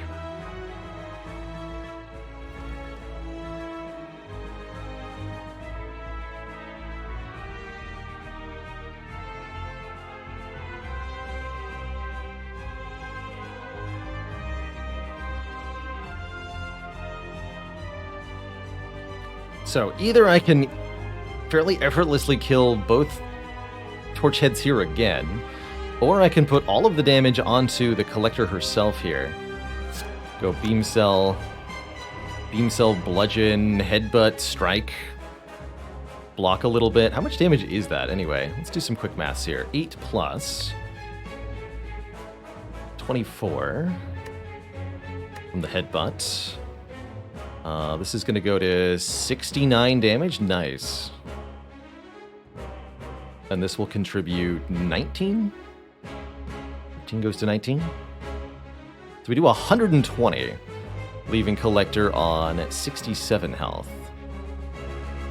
How much does Bludgeon do next turn?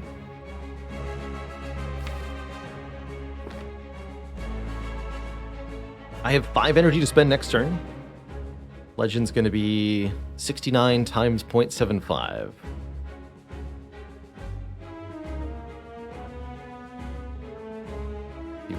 Plus 120. 171. So I need what? 2 more attack cards? 2 more attack cards.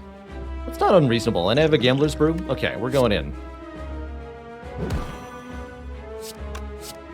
Bonk.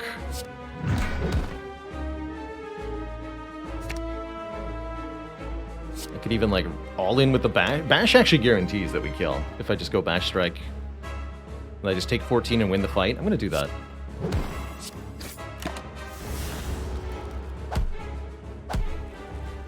More probably, I was allowed to play 1 defend plus there. Yeah, definitely. Get her. Bonk. Well, we certainly brought the hammer down. I love our options here. So, it's a question of Core Surge or All for One. Amazing. And it's probably going to be All for One for me. All for One returns Beam Cell, Battle Trance, Flash of Steel, and Recycle, and Flex to our hands, allowing me to draw a bunch of cards, gain a bunch of energy, deal a bunch of damage after playing the All for One. Core Surge is also quite nice. An artifact can block the Strength Down effect of Flex or the Stop Drawing effect of Battle Trance, which is rather inconvenient as well. I really like this All for One, bringing back the various zero-cost cards this deck has. Brilliant. Absolutely brilliant. Should also, because it brings back Recycle, this is also a card that should allow us to recycle cards faster, theoretically bringing us closer to a mid-combat infinite of any kind. Now we get offered the Snecko Eye. Hold on a minute.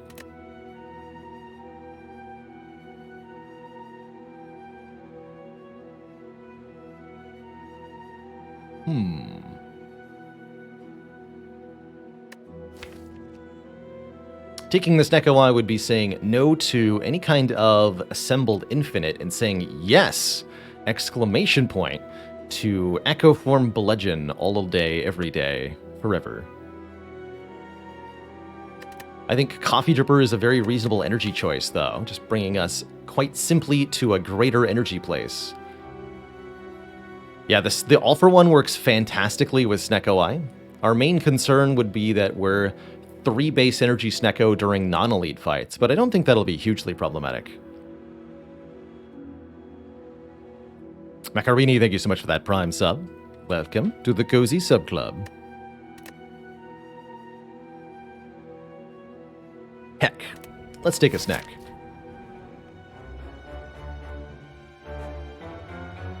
Now, Apotheosis will be randomly costed. It's true, it's true.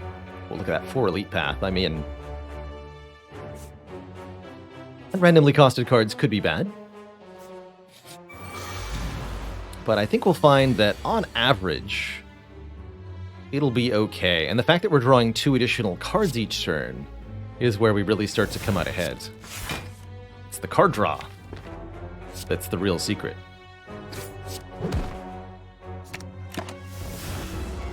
We've also got amassed potions, finally, thanks to that early potion bell. Excuse you all. Gotta kill that exploder first as they blow up on turn 3, which is problematic, to say the least. Hello.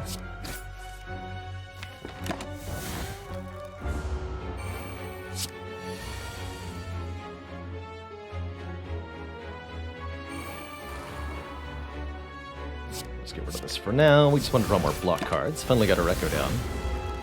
We'll be okay here.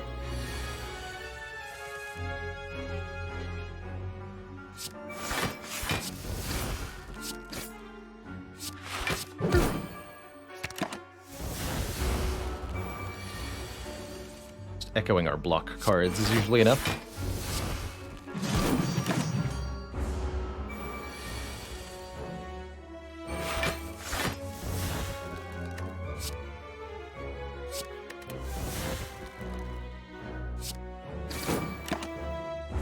Whittle it down. Though 19 is an awful lot of thorns, sir.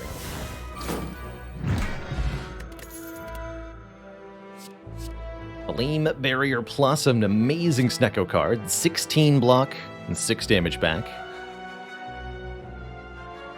Really good way to to help ourselves against later fights. Really good with Echo Form, too. Claw is here. Could have taken it with that All for One if we hadn't gone Snecko. Double Orb Walkers. These are a very challenging fight. Crucially, these do not count as an elite combat, which means we will not gain 1 additional energy each turn.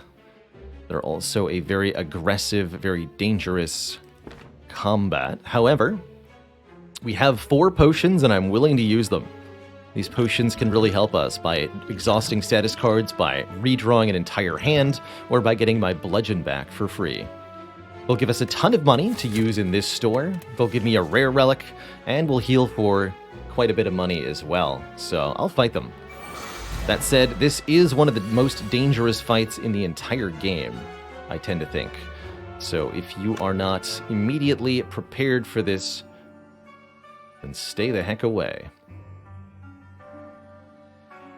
This is not a particularly good turn 1. Considering using the Gambler's Brew, but we have a decent enough turn, I suppose. Apotheosis causes Recycle to become free. I can recycle the Flash of Steel. We play then Inflame, Upgraded Defend, and the Strike. Maybe I'll Weak Potion this one. We would take relatively little damage. And that way the Apotheosis gets played. I'm going to do that. So notably, since Recycle is a card that upgrades to cost 0, when I play Apotheosis, this 3-cost Recycle becomes 0 cost. That's what enables this hand to work. I think I will use this here. Since we weaken this one, we'll hit this one.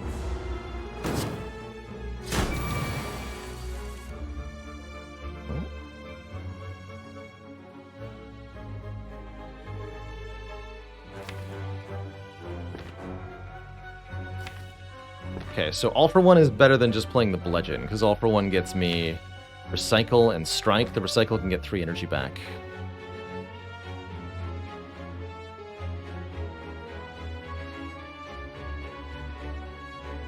So how much damage is that? We do 18 plus 46 plus 13.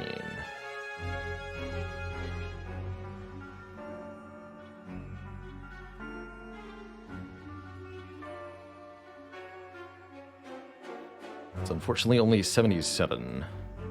So I'll probably employ the Liquid Memories to secure the kill here then. And I'm okay with that. Okay, so that starts with All for One. I'm going to kill this one, prevent the burns from being added, take 15. That's the plan. 46 times 2 is a neat kill here, so let's do the All for One. And the Strike on this one, then go Bludgeon, Liquid Memories, the Bludgeon.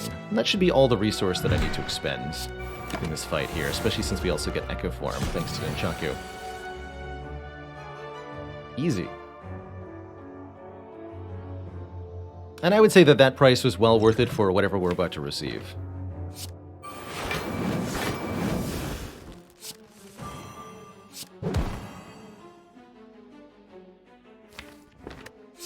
Okay. All of our relics are going to reset next turn. I guess that's fine. I don't really care.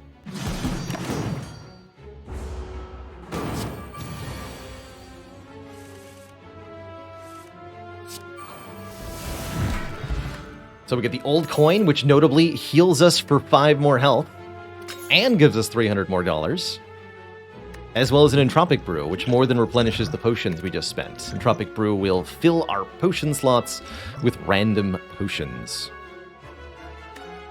Cool. The bonus idol value. 59 health from the idol, 124 from the burning blood. It's all adding up. I think I'll take max health here. Don't think I want any of those cards too much. Excellent turn 1.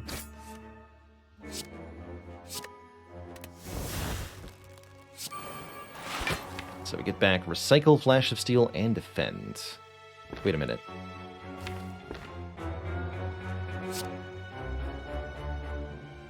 All for one?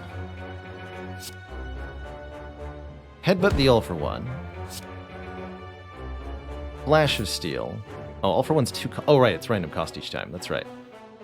Never mind. I thought I was going to do something funny. No! Very well.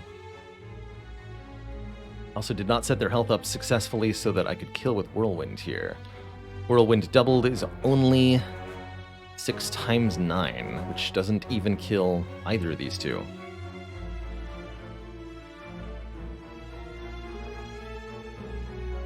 The tragedy.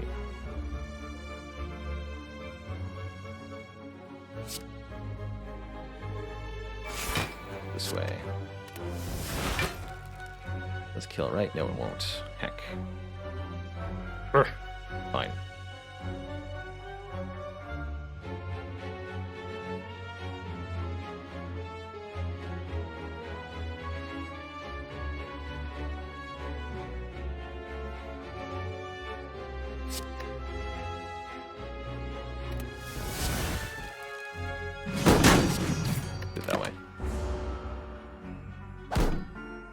Take a little bit.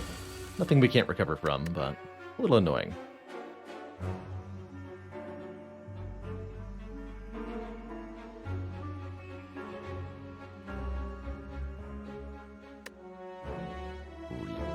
So it's double defend. Yeah, double defend. Kill this one.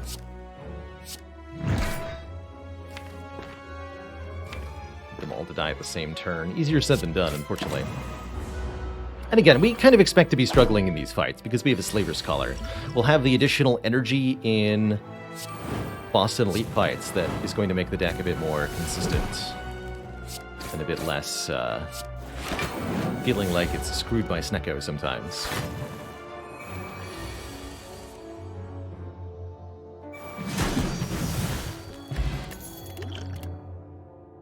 Another Shrug Plus feels great to me. There's absolutely no harm in having excellent blocked cards in large quantity, I don't think. Oh dear. Bludgeon, boy, am I glad to see you. Letting me donk a Jawworm on turn 1 just makes this a lot easier overall. Might use the block potion here. I think that's a pretty comfortable choice. That way it's a perfect 12 block, too. Beautiful.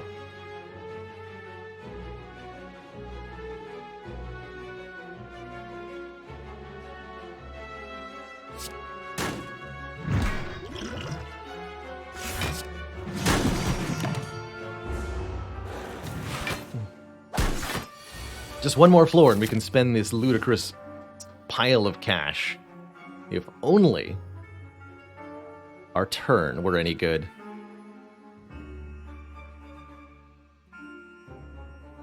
That might have to be a gambler's brew. That is definitely in the realm of unacceptable. Unacceptable indeed. Can only play well, I could play Shrug and a Strike. But I can't play more than really one of these cards. Can't kill either worm, can only block for 8. I'm out of here. Try again, please. Please, try again. Okay, better. All for one at 2 cost gets back this strike. That's actually it, unfortunately, because none of the cards have rolled 0 cost. I am unable to further recuperate cards, yet it shall be enough, I suppose. It has to be. Can I kill the front one? Yes, it even has less health. Easy. Did I maybe want to inflame before I did that? Maybe. Can't play this defend afterwards, no matter what, right? Correct.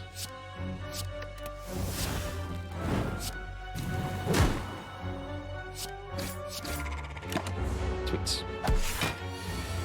Hey there, Nate and Cell. Life is good. Whew, we wormed our way out of that one, wouldn't you say? Piercing Whale is another good defensive option. Aggregate can actually be shockingly good with a Snecko Eye. Might even be our best choice here. As once there are enough cards overall in the deck, Aggregate becomes energy positive, almost no matter what it costs. Can't say that for other energy generating cards usually, but because Aggregate is capable of generating so much raw energy gain, it's pretty powerful.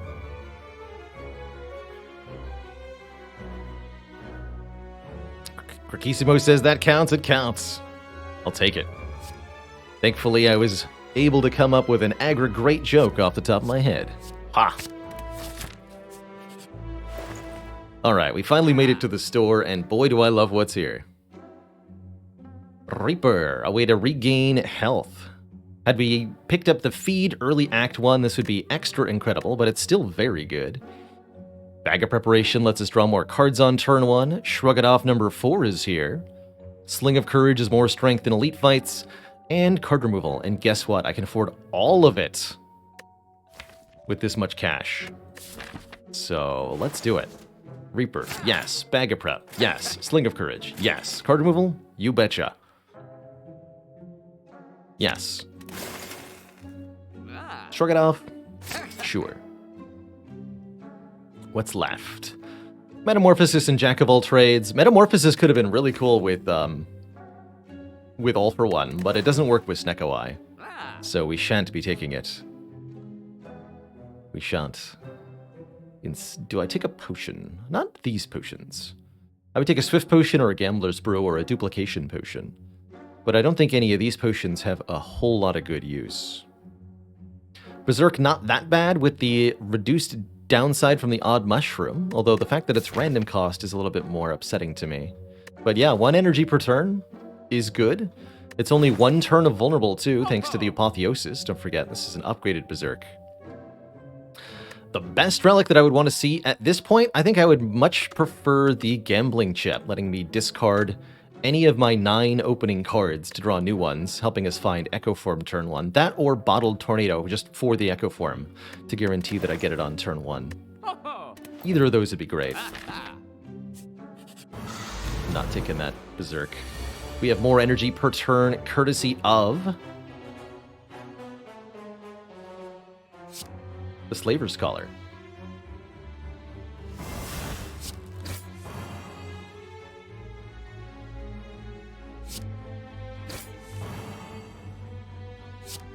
Do I get rid of the True Grit? I think so. Flexed also.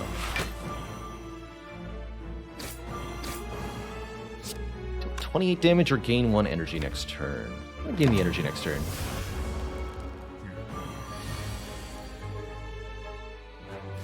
And I'm vaguely glad that I did.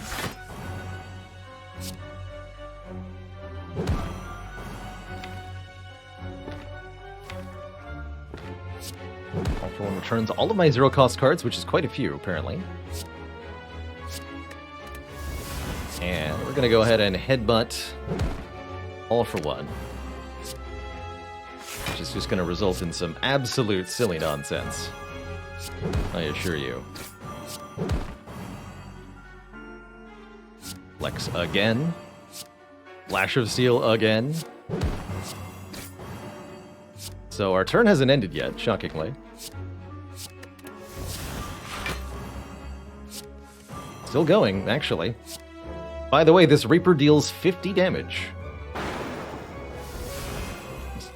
Don't mind if I do.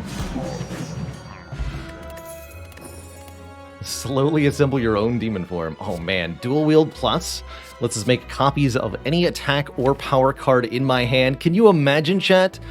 Dual wielding a 0-cost Echo form, or dual wielding a 0-cost All for One. Just think about that for a second.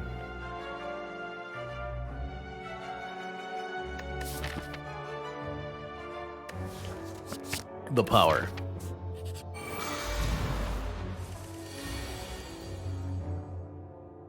Dual wielding a 0-cost bash.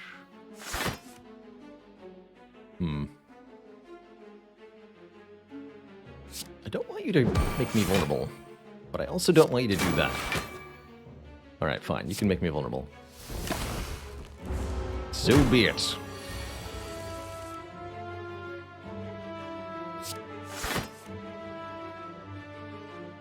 Look at that flash of steel. So I cannot Echo Form Flame Barrier, but I can Flame Barrier defend. Fine by me. This enemy is capable of giving us a curse. Whether they're going to actually do so or not is a little bit random.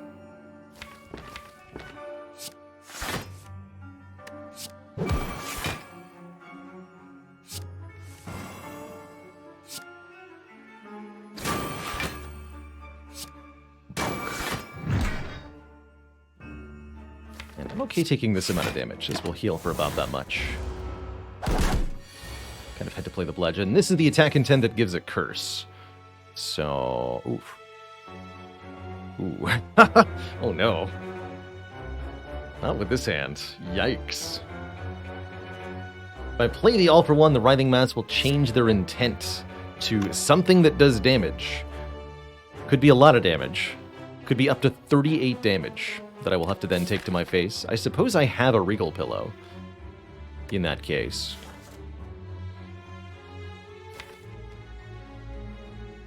The curse is worse.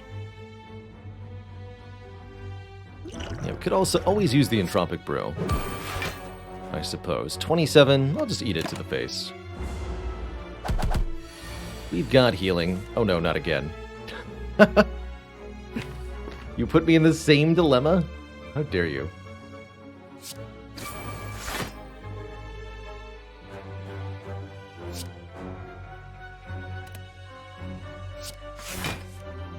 You must stop.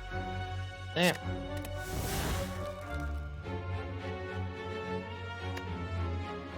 No.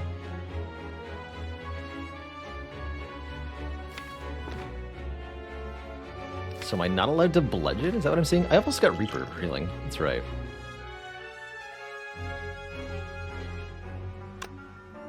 I'll Battle Trance then. Double zero cost shrugs. The value. Oh, whoops. Oh. Nope. Yep. That was foolish. Thought I had 0 energy. I just wanted to increment my nunchaku. Dang it. Curses! What I get for playing too fast. Alright, well, what's the play here? So, yeah, now I've managed to have the worst of both worlds, where I've taken a bunch of damage and gotten the curse.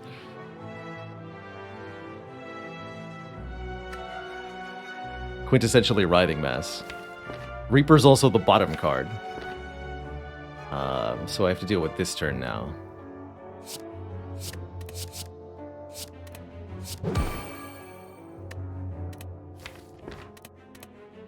So I want to be able to apply strength or vuln with that. Actually, no, I want to be able to headbutt the dual wield. Of course. But the attack I want...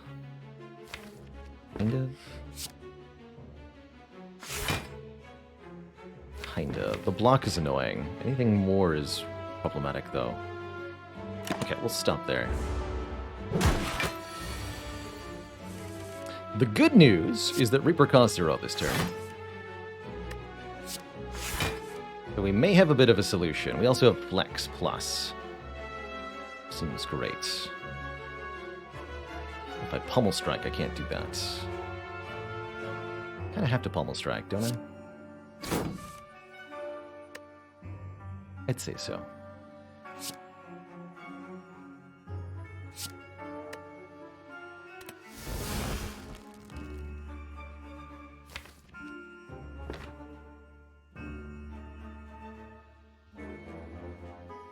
So what is this then? Headbutt, recycle?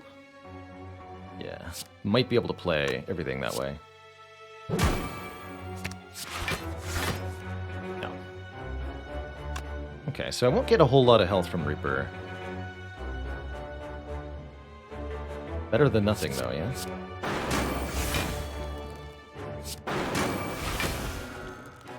That.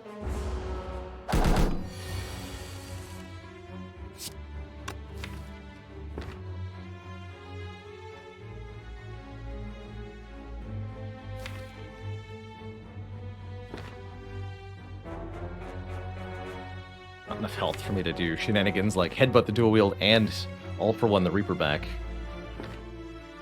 Technically better to headbutt it. Oh no, but it won't be 0 cost if I don't all for one. So it's got to be all for one the Reaper.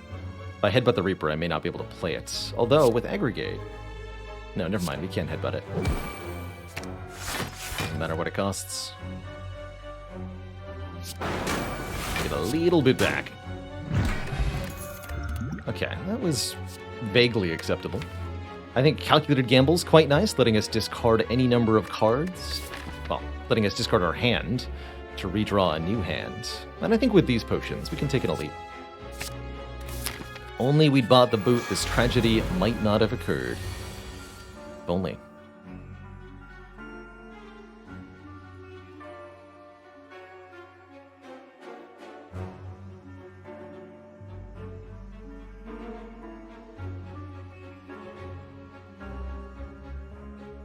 Okay, Reaper doesn't come back, but we do heal for 33 off of this Reaper. At a minimum, actually. I can do better than that, too.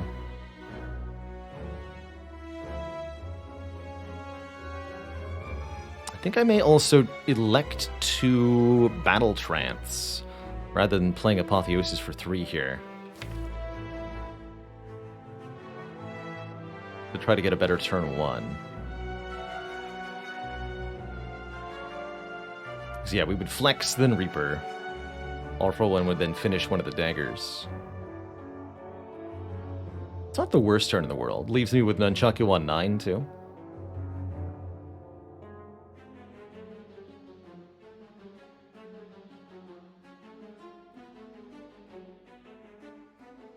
But Battle Trance could get me all sorts of things, including if we get dual wield, we instantly win the fight, for example. So that's pretty tempting.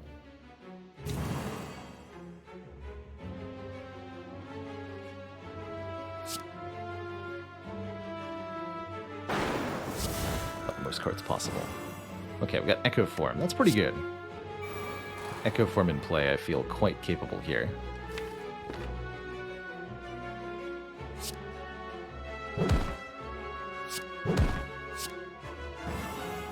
Oh, right. Well, never mind. I guess I'm not drawing cards after all.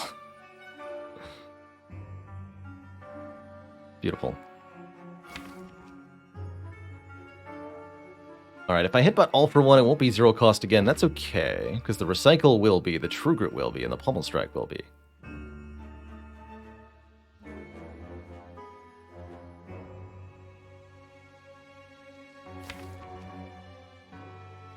But let's try again with Apotheosis then, too. Double headbutt. Headbutt Apotheosis first, and then all for one. So all for one becomes the top card of the deck. Draw it.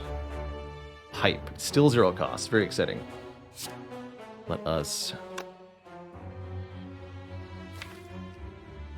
So I'm going to draw Pommel Strike, which is going to get me Apotheosis. Good.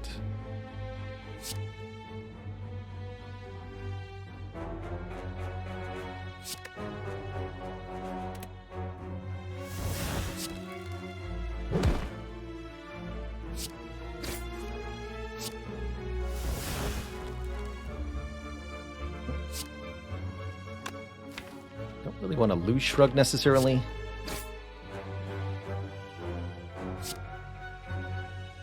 Keep those as they are. Alright. And what a turn it is.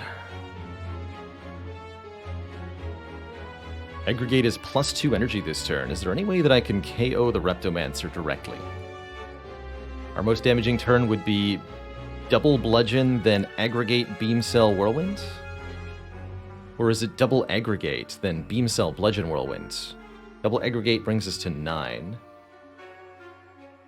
So I would deal 7 plus 67. Plus... I would have 6 energy for the Whirlwind, so 16 times 6. 170. That is a kill, actually. So I'm just going to do that.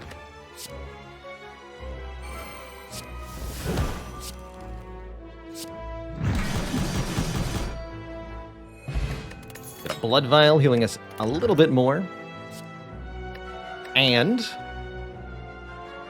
the promised card, Blasphemy Plus. Retain, enter Divinity, die next turn.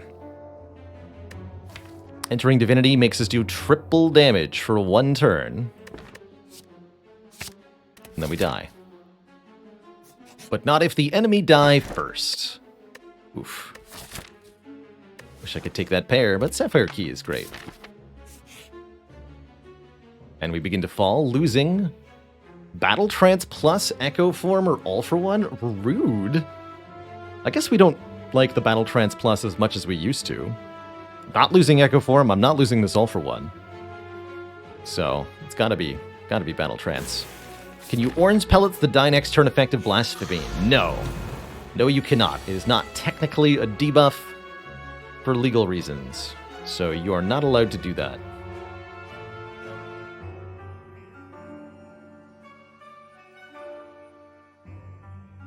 I have to choose between my children.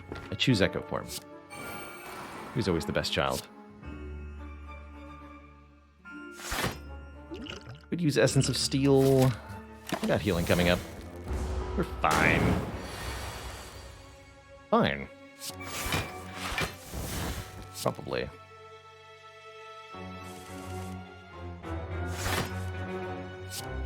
Really wanted that on top. Well, next turn promises to be spicy regardless.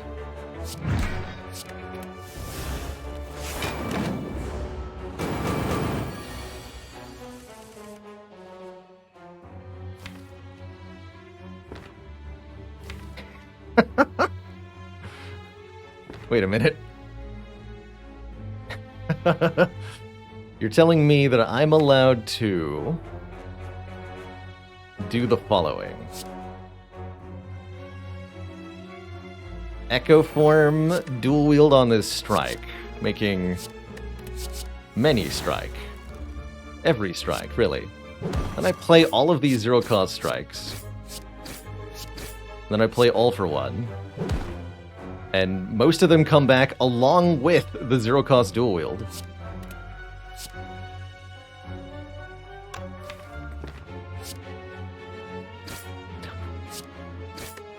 That's good stuff. Infinite striking. I actually don't need all of the health, so I'll dual wield the bash now, as it does more damage.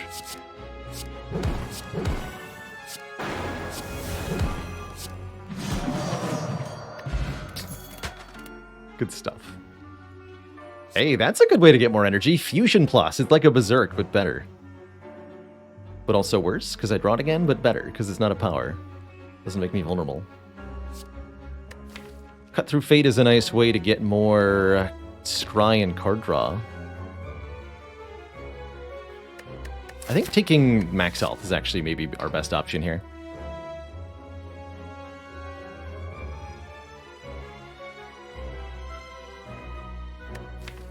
So +2 plasma. The fact that it's random cost is pretty bad, though.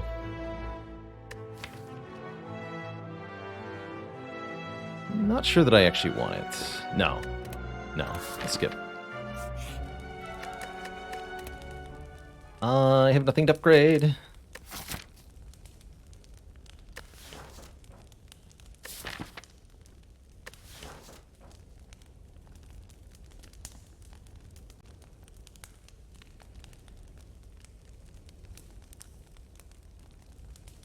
Echo Form for safety reasons.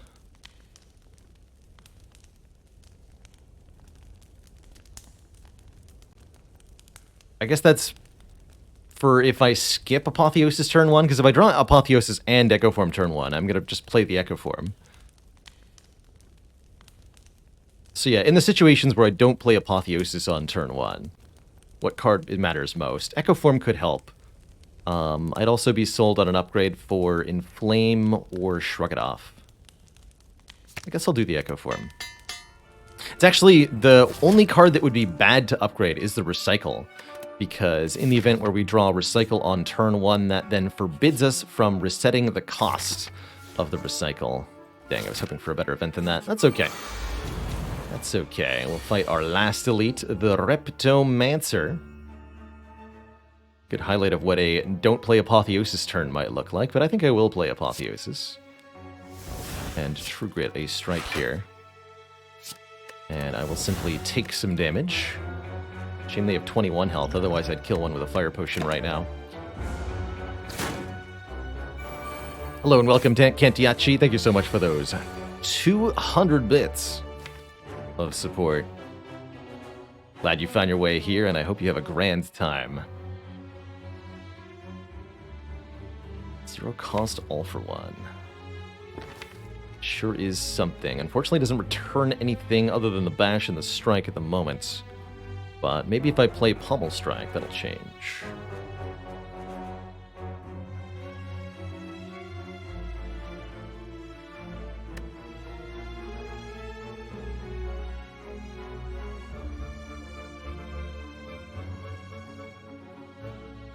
First bash is going to go on Repto. Yeah, I want to find that dual wield, right?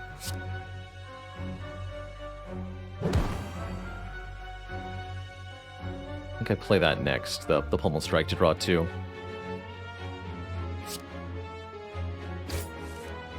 Zero cost aggregate? Oh my goodness. Plus 4 energy twice. That's exciting news. Well, heck. I guess I'll just see what the top card is here then as well. Zero cost in flame. Good news continues. Okay. Just to verify, we get back 1, 2, 3 cards. Just 3. Nothing special.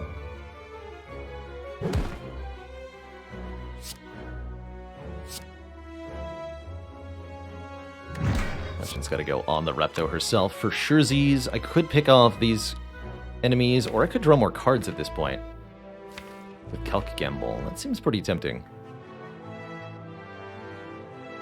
Let's go defend Gamble. Get the Whirlwinds. Is Blasphemy Whirlwind just a kill? Yes, because of Recycle for 3. So, Blasphemy gives us 3 energy, makes us do triple damage for the rest of the turn. That would make Whirlwind 42 damage 8 times 1.5. That's more than lethal. That's super duper duper lethal. Good. Back to full health. Get a second win plus. Or pressure points plus.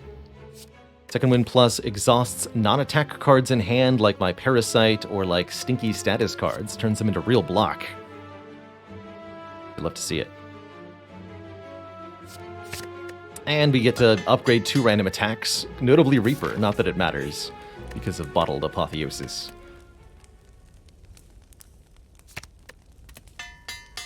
Upgrade this.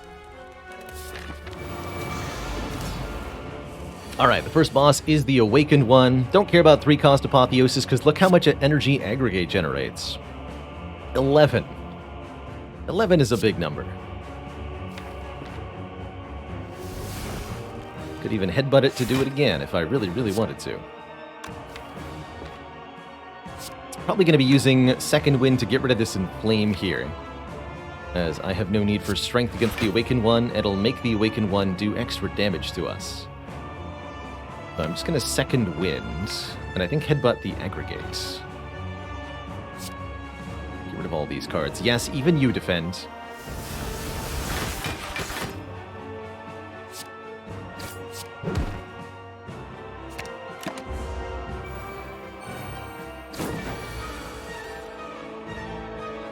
More energy. 3, huh?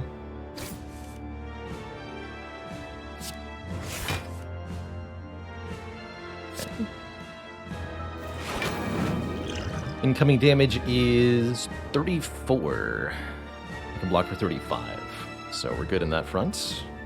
I can also just bonk this guy, but what I'm going to do is bonk the healthier one here. Let the flame barrier lower their health further.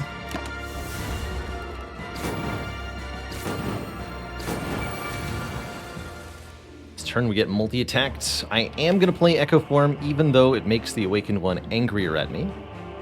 And I'm going to play All for One, as it gets me back 0 cost Shrug, 0 cost Second Wind, 0 cost Pummel Strike. And that should help me a lot with blocking on this turn. Does make the Awakened One rather spicy-like.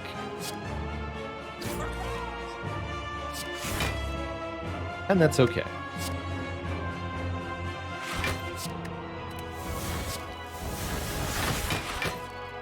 Could play the Whirlwind, gain an Nunchaku thingy. Doesn't matter though, because I can't spend the energy meaningfully.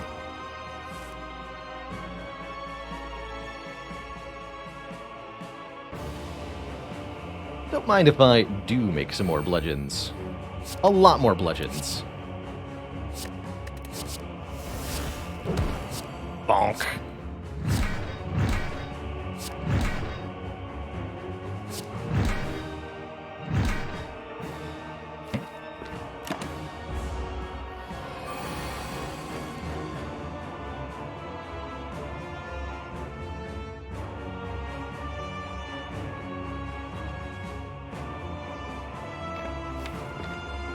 Double defend? There's a lot of options here. Aggregate is +4? 3 minus 2? Yeah, +4 brings us to 8. 11. 11 times 27 is not quite a KO, but it's very close.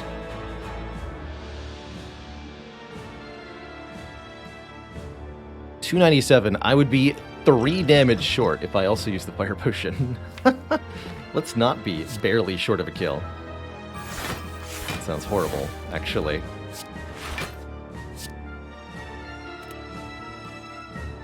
No thank you. Am I second winding a lot of cards here? I guess I might be. Including you, Blasphemy.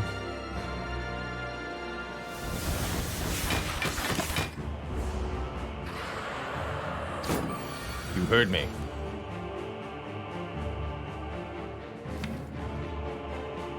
One gets back a lot of things, actually.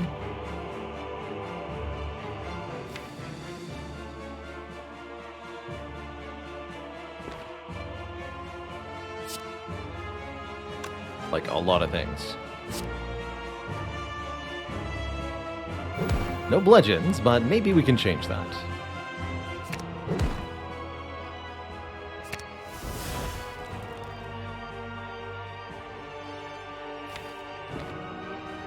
Wait, no, I can't really. Shrug first, which doesn't work. Unless I bash. Exhaust bash. And I can shrug first. Oh well.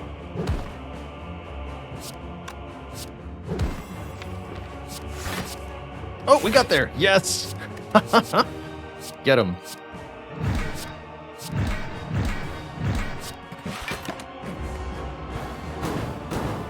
The bunketing was real after all. Blam. Alright, Time Eater will probably meet the same fate, tragically. Apotheosis has been 3 cost every time, because it hates me. And that's okay too.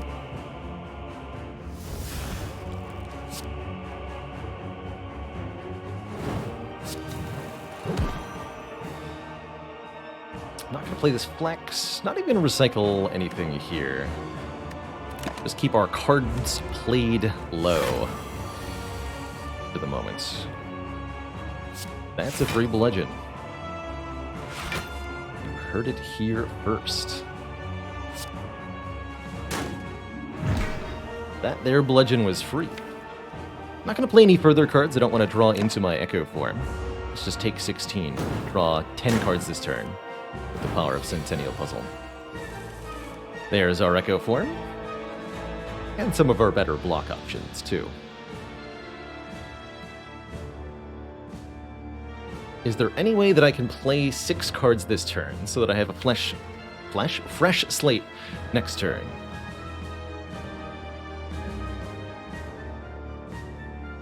That Echo Form, Aggregate, Defend. Echo Form, Aggregate, Defend. True Grit, and I have 2 energy left. Bash, Whirlwind. Yes, I can. Thanks to being able to play Whirlwind for 0, and the fact that Aggregate is net 0, so I can uselessly play the Aggregate here in order to gain +1 card played, which is kind of useful here. So let's do that.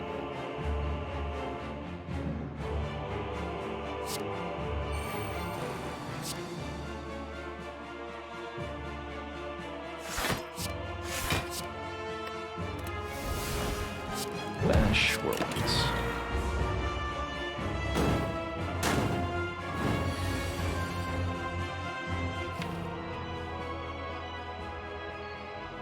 All right, and I have... Wait a minute.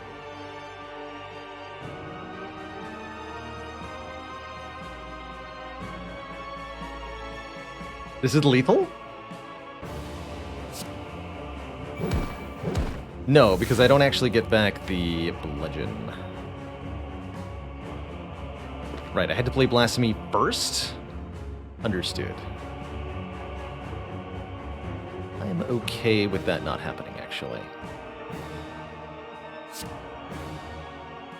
Yeah, I'm okay with that.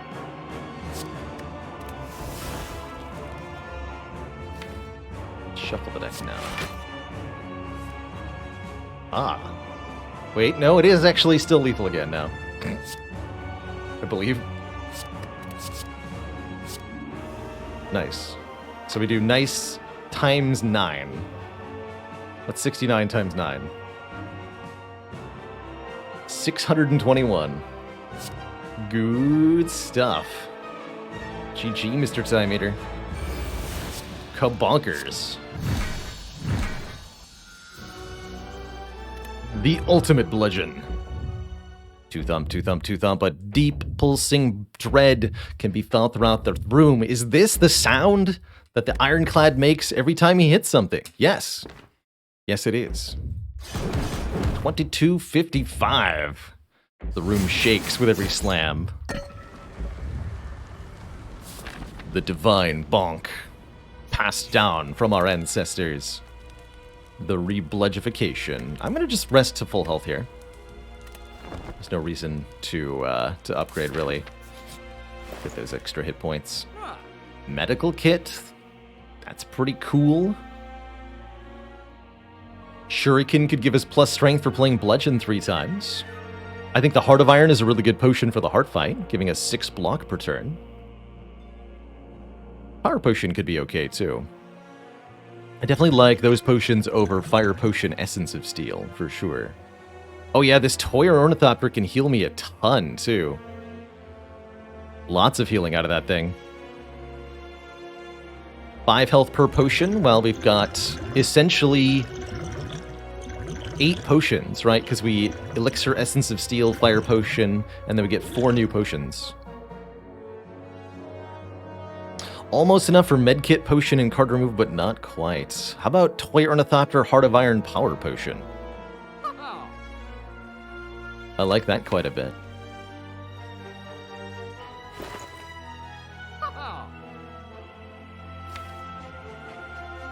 It'd be nice to lose a card here or there, but we have ways to get rid of unwanted stuff, like the Second Win and the Recycle and the True Grit. And we have a lot of card draws, so card density is not the most important thing. Just longevity is. We also got Elixir here to let me get rid of a lot of unwanted cards. 210. Oh yeah, I've got plenty of money. Burning Pact also pretty decent along that line. We could go Burning Pact, Heart of Iron. Just keep the Essence of Steel instead of the Power Potion. But no, I'm going to go double potion upgrade here. I think it's going to be pretty sweet. Heck, we could even take Sever Soul to help with statuses. That's not a terrible addition. Kind of awkward with Blasphemy, though. Let's take none of the above. Alright, what do you got for me, Snecko Eye? 3-cost Apotheosis. Gee, couldn't have guessed. Couldn't have guessed. Oh well. If only there was some other way that I could absolutely destroy everybody on turn 1 here. Oh, man. Get absolutely obliterated.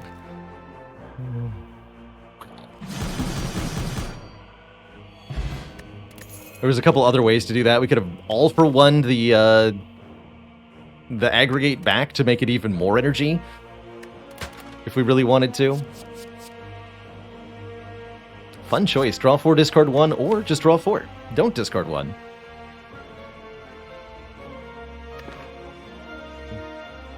Yeah, casual 445. And again, that wasn't even the most we could have done. That's pretty crazy. I think I want the skim, because I'm going to be destroying unwanted cards with Elixir in this fight. Give me the draw 4. There's going to be nothing to discard. And we Power Potion first, so that I can Apotheosis if I want to. Upgrade whatever this is. Does waste the heal, but that's okay. Get an upgraded demon form. I like it.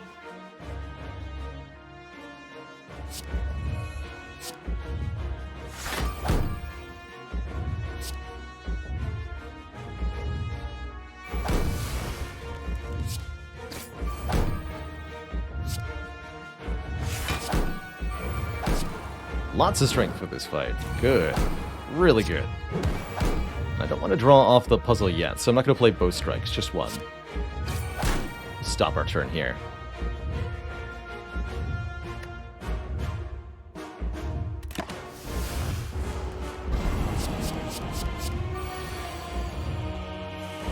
And we want to lose some health before we start drinking the other potions, which we're going to do voluntarily to Beat of Death right now.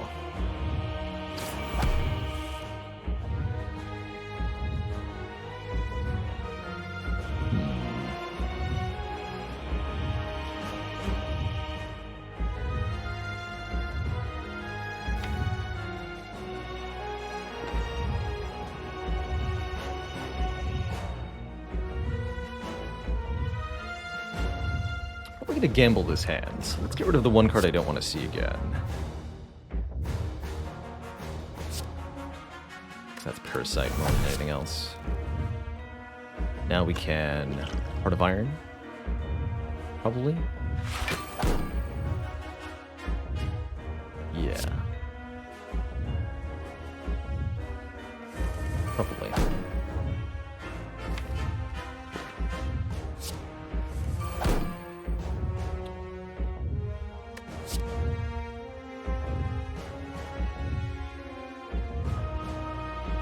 Beautiful. I'm allowed to dual wield the Echo form. That's very tempting. I might want to see what's inside the Entropic Brew to maybe enable that even better somehow, like an energy potion. Although I'm losing a lot of health, so drinking these all next turn would be very nice. You know?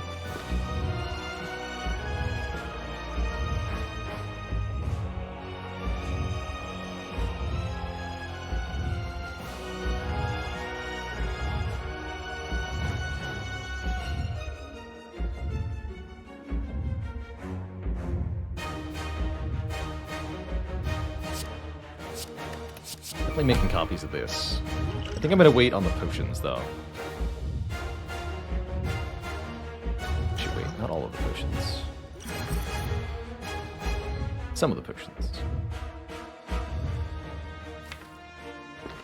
Is the elixir next turn, or do I get rid of some of these stinky attacks and this defends? Use the elixir now, too. Get rid of this, this. For good deletions.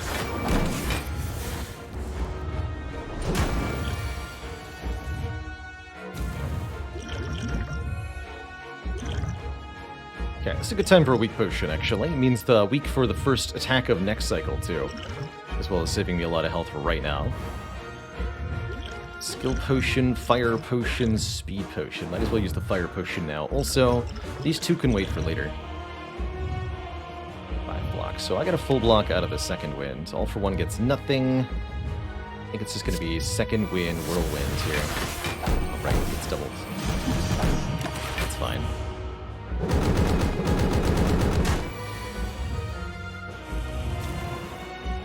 We're gaining a ton of strongitude.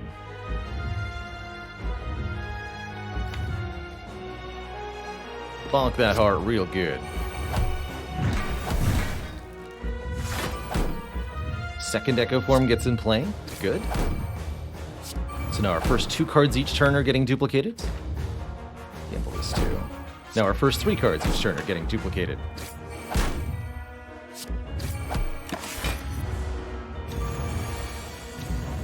The ultimate in strunkening. Let's go.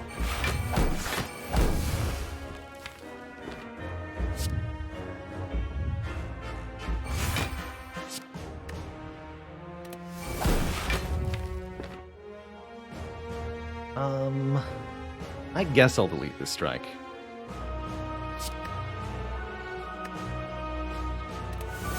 Skim twice? No, I'll Reaper twice.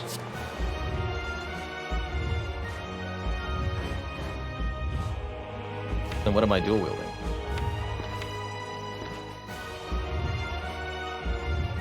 Ah, alright, skim twice then.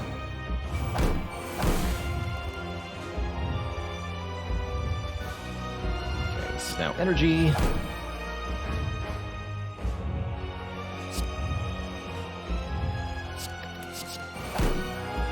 Some more of those for later.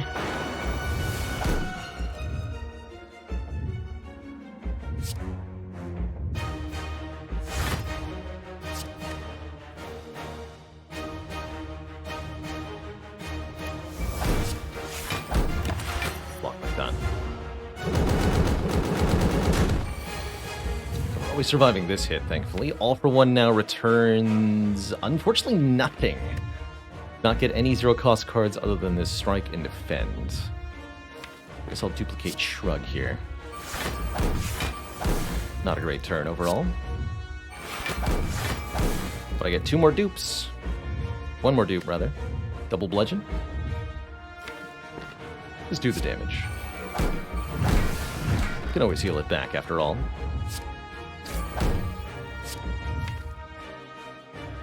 Defend back, might as well.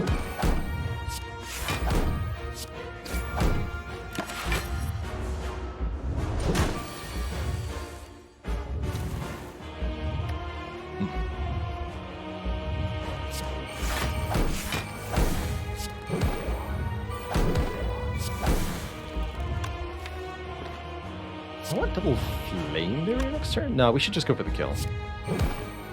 Double bash, double headbutt again. Should be an easy kill with the demon form. GG. Mr. Hard.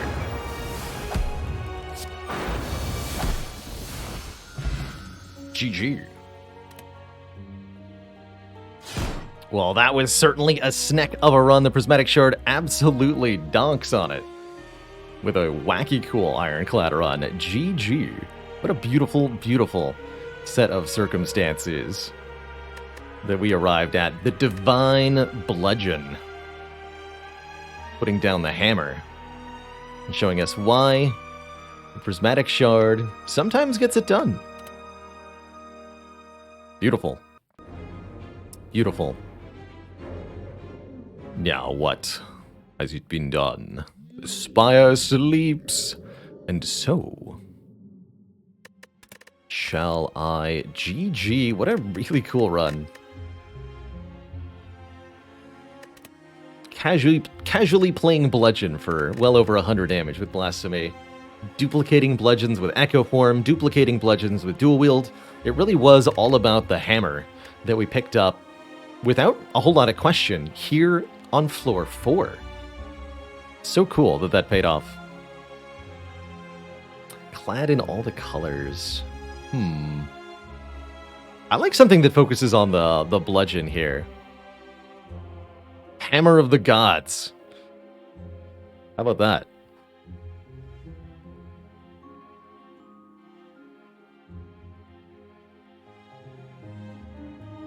What a cool run. All right, next up we're going to do one with a silent here. But first I'm going to take a quick break, refill the legs, stretch the water. When I return, more Spire action. Don't go nowhere, everybody. I'll be right back.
And it's already in the chat before I'm back. It's pretty wild. That's such a good one. I think I'll continue to take prismatic shards through this challenge, because it leads to a fun time.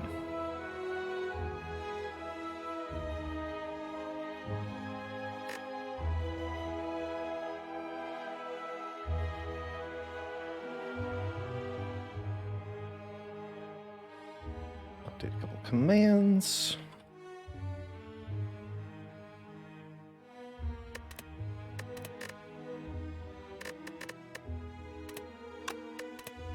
Oh boy. Numbers bigger than 1. How exciting. Alright, that should be updated now. There you go. Wonderful. Silent is up next with perhaps knives?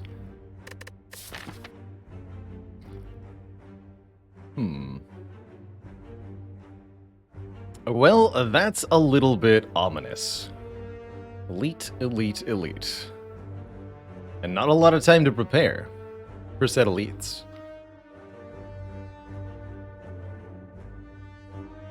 And Slime Boss at the end of the act to really twist the knife. No rest sites in the second half of the act either, so a maximum of 2 upgrades. This act. That is a tough looking Act 1.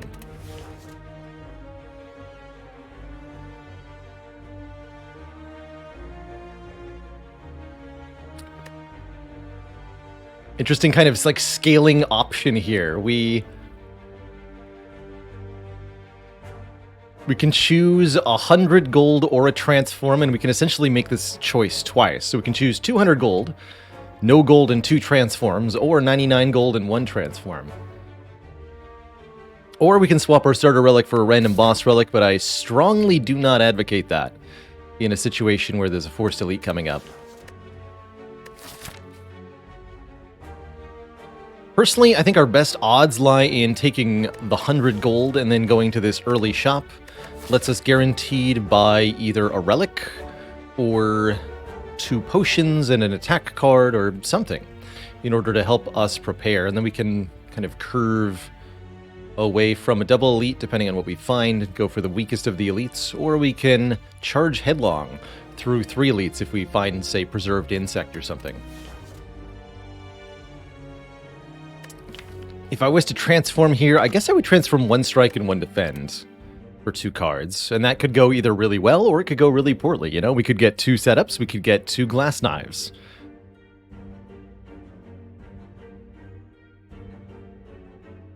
Hey, what's up, scenario? That sounds pretty cool.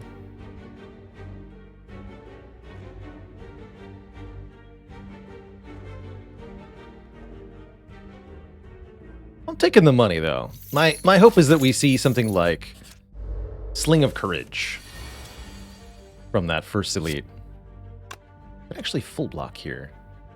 Strike, strike, neutralize, defend. Feels more appropriate, though.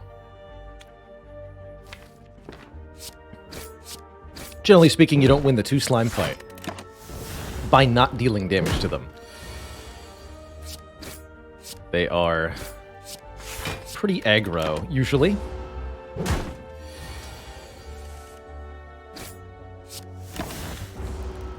3 strikes?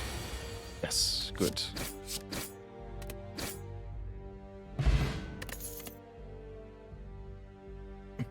First choice is either a quick slash or a sneaky strike. An interesting pair of common attacks to be offered on floor 1. Never taken the concentrate here.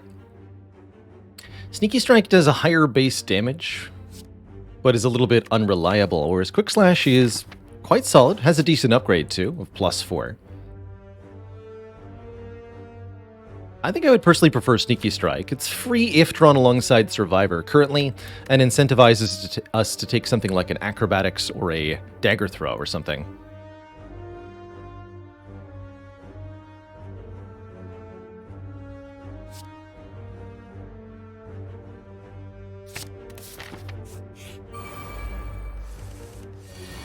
It's also, I guess, theoretically useful for one-shotting certain hit point rolls of lice, which could have been relevant here.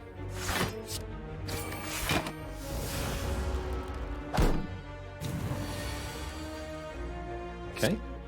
This one's never attacking on turn 3, so we get a break here. And we can hopefully finish it with our draw. Sneaky Strike plus Strike deals 13. We sneak through this fight. And we're immediately offered not one but 2 different cards that say discard a card. Given that we're fighting Slime Boss, I'm heavily incentivized to take an area damage card.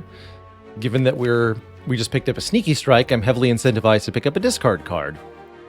All-out attack is an awkward combination of those 2 things, but it is both of those things at the same time. I don't think I could reasonably justify any other pick here. It's perfect. Welcome. And it's also a very efficient card. 10 damage for 1 energy, better yet 10 AoE for 1 energy, is very helpful for making sure we survive our next elite. And it's a very powerful upgrade at plus 4 damage, which is the same as the upgrade to Dagger Spray. But the higher base damage of the card really seals the deal.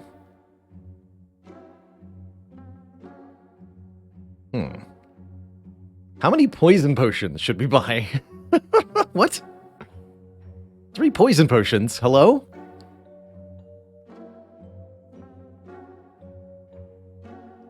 All sorts of other strange things here. Hand of Greed's an interesting option.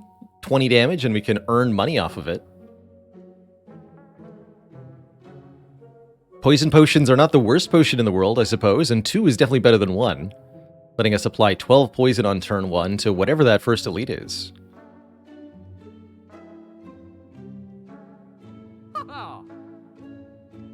A little early for a reflex, but this deck is definitely headed in a reflex direction. I think Dash is also an excellent card for Act 1 elites.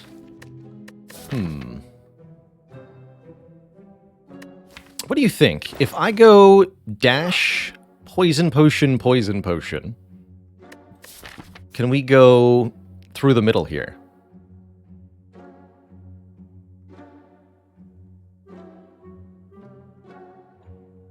Could at minimum do this.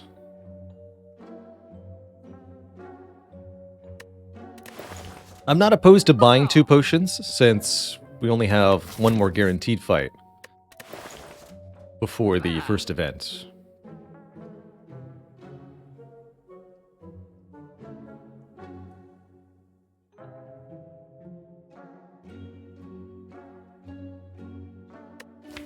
Double potion and card removal is pretty good too.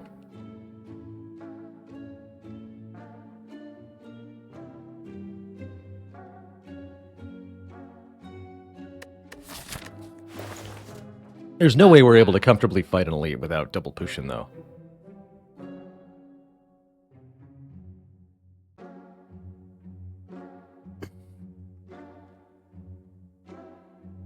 Don't worry too much about the number of kills Hand of Greed would need to refund itself, and consider more that it's a 2-cost deal 20 damage card, which is better than most of what our other stuff can do at the moment.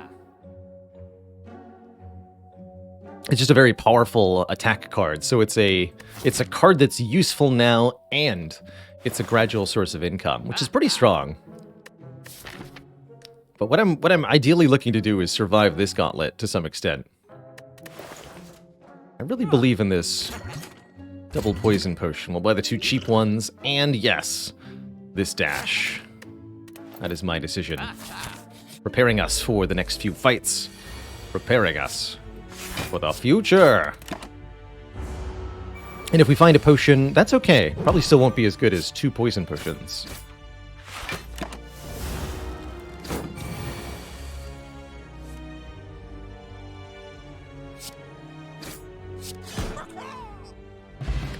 And we didn't find a potion.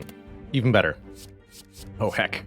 Dagger Throw or Calculated Gamble. Both ways to make this Sneaky Strike yet more consistent. Predator's a pretty efficient card too. But I think not Not what we're looking for since we added the dash. We already have a good 2-cost attack.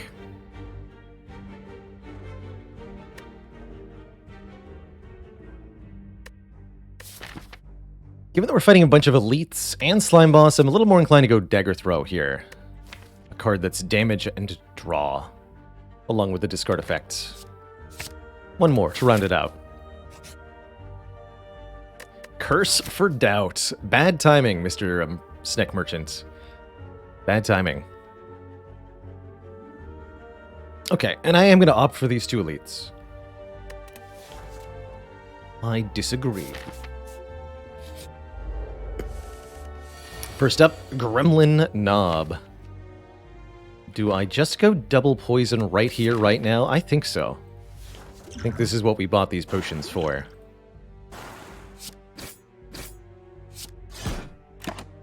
That does 12 plus 11 plus 10 damage over the first 3 turns. I know exactly how much damage we're doing next turn. It's 9 plus 12 plus 6 plus 6. So 9 plus 12 plus 12. That's going to kill, which means I can fully block this attack. And we take 0 damage from Gremlin Knob, thanks to the potions. Good.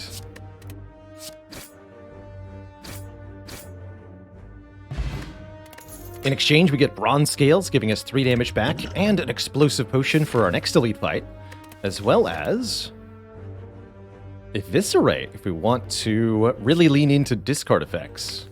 Eviscerate gets cheaper for each card we've discarded. Could be a fun addition, or we can skip these. The Flying Knee and the Dodge and Roll are both decent, but I think we have enough direct value added to the deck. It's not worth adding these anymore.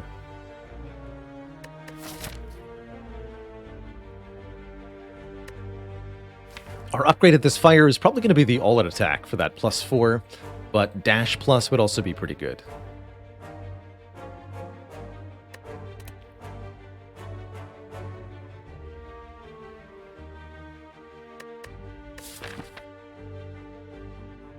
This Eviscerate is so close to being good. I mean, even if you just pay 3 energy for it, it's a lot of damage. We'll pick it up.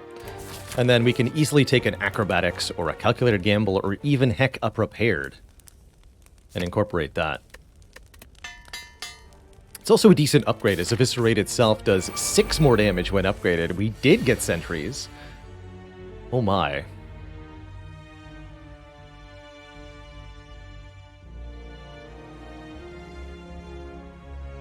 I think I play all-out attack first here. This is 21 plus 14. Oh yeah, we can do some serious stuff here. Although our fear is if the all-out attack discards Survivor, I suppose. But no, we're just going to do it first. Good. That means I can play the Survivor and the Eviscerate here. For 21, if I wanted, I could also do 10 damage to all of them to just kill one of them on turn 1. That would make this a trivial fight. But we could also keep this potion for later in the act. And maybe it's still a trivial fight. I think we can keep this. Upon review. Take this one. It is, well, I wouldn't necessarily call it good value. It does damage. But does it actually get us through the fight with less expenditure of resources? I don't know. I don't think so. It's an awkward hand, but still a fine one. We can just kill with 12 damage exactly, so we'll neutralize here. Play Sneaky Strike, play Strike.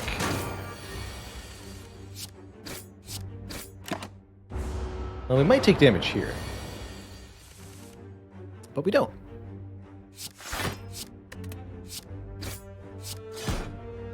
So this way we've beaten the sentries with almost no damage taken, and we kept the potion. And we got another very good relic. The Thread Needle gives us 4 plated armor each turn. Offered some very intriguing cards here. Blur. Not usually a card I like early, but this is a situation where I could get behind it. Piercing Whale is also a good no-nonsense pick for Act 2. Maybe you just take one here. It's a little premature to be taking a defensive skill. We've got one more potential Gremlin Knob to defeat. If we were significantly worried about the Slime Boss, this could also be a time to take the 1000 Cuts card. 1000 Cuts is a 2-cost power, does area damage whenever you play any card, which can be pretty good if you can spam cards, especially with stuff like Blade Dance. But it's a very expensive card, and it's really one that needs an upgrade.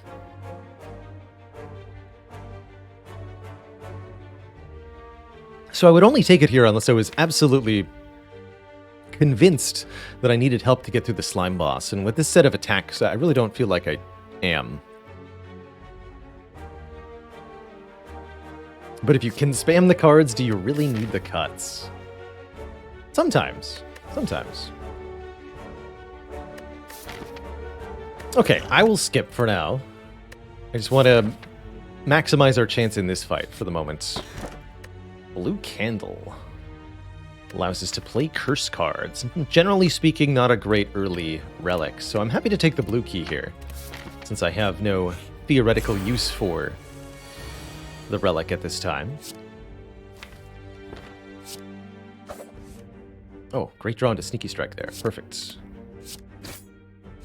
Alright, Mr. Gremlin Knob. That is your real name. Show me what you got.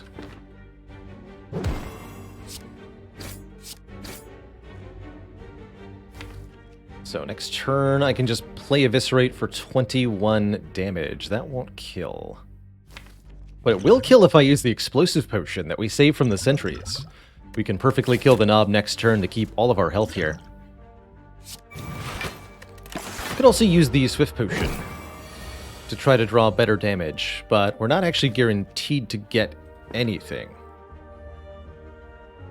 So I think I'll just use the Explosive Potion for a much better moment here than it was against the sentries.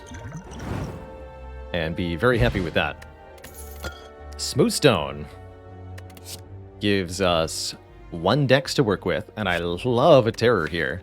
Terror makes a target vulnerable, which means all physical damage, all of our attack cards, deal 50% more. Currently, that's basically all of our damage, so that's a huge upgrade. Terror is one of the ways that Silent can scale her attacks into the late game, normally something that this class kind of struggles with. She doesn't do all that good attack damage normally. Oh wow, this turn is pretty spicy too.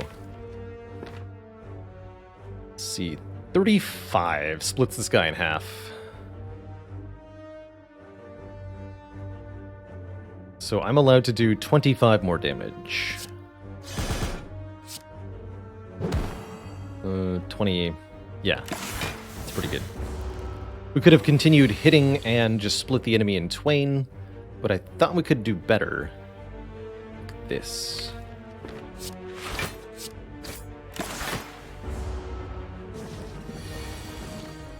Beautiful. That numerically worked out basically to be perfect.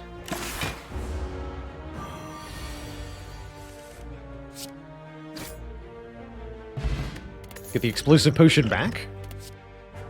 And there's that Piercing Whale that I skipped. I want it now that we're no longer fighting a Gremlin Knob. Cool. Really good multi-enemy block card. Great for Act 2 and Act 3 specifically. So we're picking it up a little bit early here.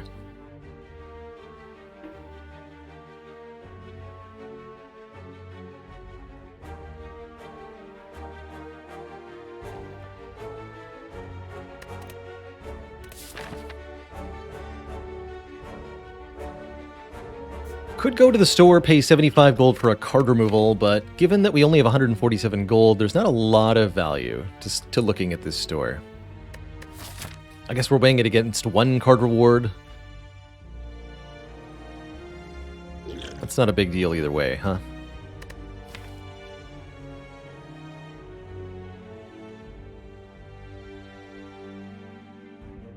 Not a big deal either way, feels like.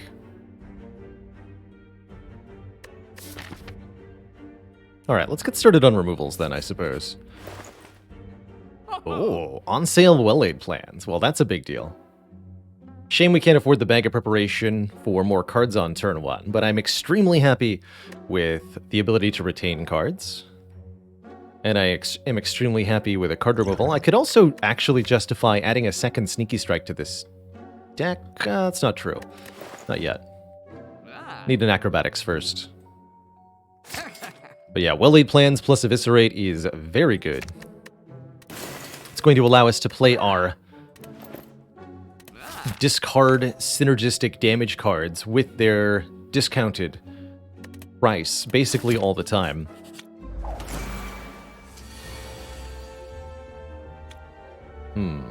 Hey look, we have an explosive potion.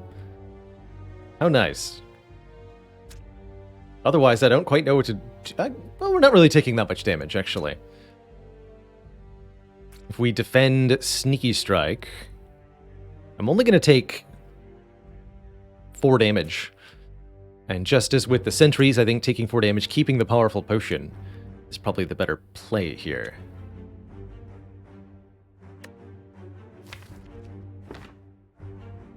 Okay.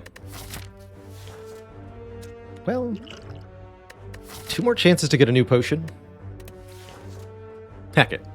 So satisfying. I'll throw this one away. I'm okay with it.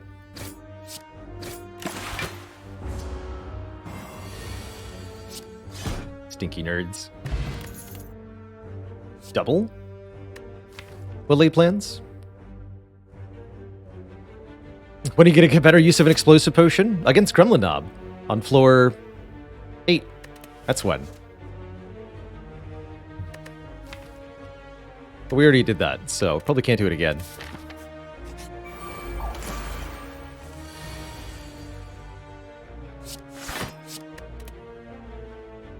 $21. I can just play both of these, huh? Could even outright kill this fungi beast on this turn. I'm doing it. Enjoy being weak, nerd. You fool. But probably that explosive potion was best held for Slime Boss. You get an attack potion, which will just be better, so I don't feel bad at all about the swap. I do, however, think that one more dagger throw is actually totally worthwhile here. It's not the ideal draw a card, discard a card effect, but I don't think we want to say no to more of them at this moment. Outmaneuver is an interesting option with well-laid plans too, but I don't think so. Do I wait on the well-laid plans upgrade? How badly do I want a Runic Pyramid?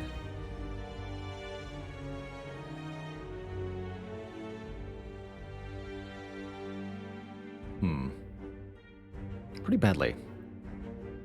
If we upgrade the Eviscerate, we'll probably have an easier time against Slime Boss anyway, making sure our biggest card hits harder with bonus damage from Terror. Okay, I'll take this Dagger Throw, and we're going to upgrade the Eviscerate first, maxing out the damage of this card, now that it's much more reliably playable, and because we have bonus damage with Terror now. Here it is, alas, on turn 1, but it can still do pretty good damage for us. Only there was a way to choose what the all-out attack discarded. Definitely a significant chance we lose the Eviscerate if I play it, but we make back most of the damage, so agreed. Easy. All-out attack plus strike is most of the same damage the Eviscerate would have been. Alright, next turn we probably want to prevent the Slime Boss from attacking by bringing him below half. Although I could simply block 3 times. Do that next turn.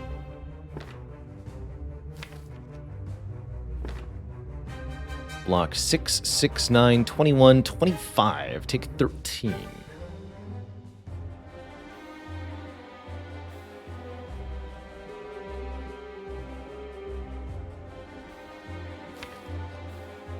Pretty good draw next turn.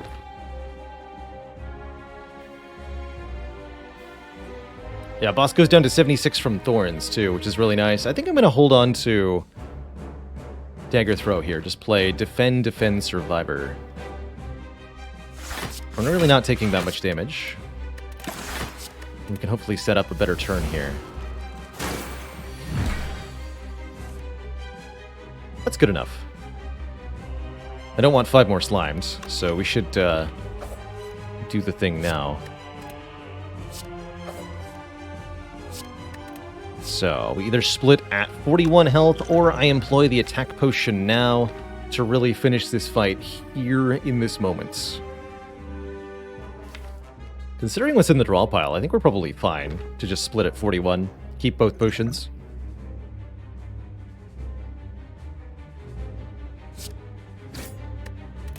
Keep the dash here. Over the piercing well.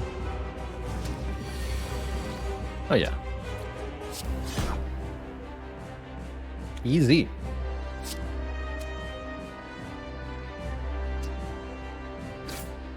Keep the gray ones. Since they're more likely to not attack me on this turn. But they did both attack me anyway. But then I full blocked. Easy.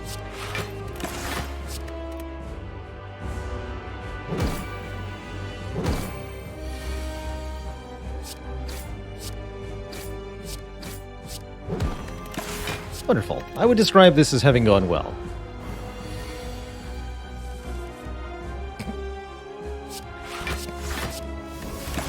GG. GG. And we didn't get a potion, so I am rewarded, so to speak, for not using them there. Muscle Confusion asks, why retain slime cards, status cards? If you're holding on to a card, then when you shuffle your discard pile back into your draw pile, that card that you're holding will not be included in the cards that are being reshuffled. So a card that you're holding is a card that you do not draw again. Essentially, by holding the slime, we prevent that slime from wasting one of our draws in the future, as long as we keep on holding it. For the same reason, you may want to retain a wound, a curse, or some card you're actively not intending to play in order to avoid respending your draws on those cards. Let's see, is this a Corpse Explosion kind of deck? Most decks are, quite frankly. It's a splash of poison, but it's really an AoE solve. This Corpse Explosion is all about letting you end a fight by killing any one of the enemies in it. And that can be very, very useful against Act 2 bosses, the Collector and the Bronze Automaton, and it's also very useful against any fight with multiple enemies in it.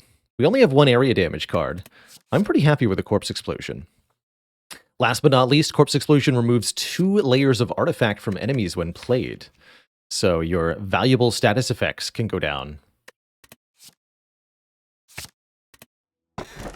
And we do get offered a Runic Pyramid, which I am taking over these options, so I'm happy I did not upgrade that Well-Laid Plans. Beautiful. Beautiful, beautiful. But I'll go over all 3 options. So we could take additional energy with either the Philosopher's Stone or the Busted Crown. The Philosopher's Stone makes all enemies have 1 additional strength, which is scarier than it might sound. It's quite a lot of extra damage that you have to account for. And I think we could make up for it because we have the added block from the Smooth Stone and the Thread Needle. But it would be a disadvantage. Or we could reduce the cards we see in card rewards, and that's particularly disastrous. This deck is far from able to win the endgame, and by restricting our card picks, we essentially dramatically slow down the development of our deck of cards. We slow down how powerful we can get, we see less upgraded cards, we see less rare cards, we see less good stuff. Would I have taken a Snecko Eye over a Runic Pyramid? Yes, actually. With Eviscerate and Corpse Explosion and Sneaky Strike and Dash, lots of very good Snecko cards here. Especially since I would have had a Well-Laid Plans with that Snecko Eye. That'd be very good. Yes, I would have taken Snecko over Pyramid. But Pyramid is what I'll be taking. Pyramid lets us retain all of our cards every turn. And that means that we can always have whatever it is we need, whether it's damage or defense. we'll be able to keep it in hand. The fact that we have many discard effects means we'll be relatively immune to the so-called hand clog that's often a problem for Pyramid, because any cards that we can't play, we can discard. The Pyramid will also allow us to keep our high-impact cards for their best possible turn. We can keep the Eviscerate for a turn it's almost or entirely free. We can keep the Piercing Wail for a turn our enemies are multi-attacking us. We can keep our Neutralize for a turn where we're being attacked. And all of these things really amplify the power of the deck in a beautiful way. What's more, that we have a little bit of bonus defense from the Thread Needle and the Oddly Smoothstone means we're going to be able to stand toe-to-toe with the opponents of Act 2 without having to spend more than 3 energy per turn doing it. Especially if we can be reasonably efficient with our cards. Doubt I'm going to that store, but I'll path by it, I guess, along the way here. With 2 good potions, I don't feel that motivated to do too many combats here early in Act 2. I'll take an event or 2. Oh man, bird nerds. Bird nerds are in for a bad time today. Let's just say that. You came to the wrong neighborhood, birds.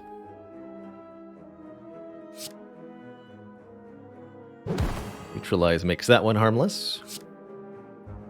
Let's draw 1, discard 1 here. It's a Corpse Explosion. Amazing. If I defend, I'll take 2. Also Sneaky Strike, Eviscerate, and similarly take 2. Well, if both of these result in taking 2, I know my choice.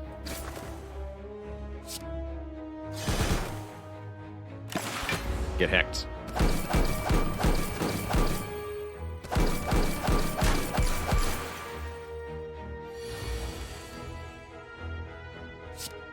All of you be hacked.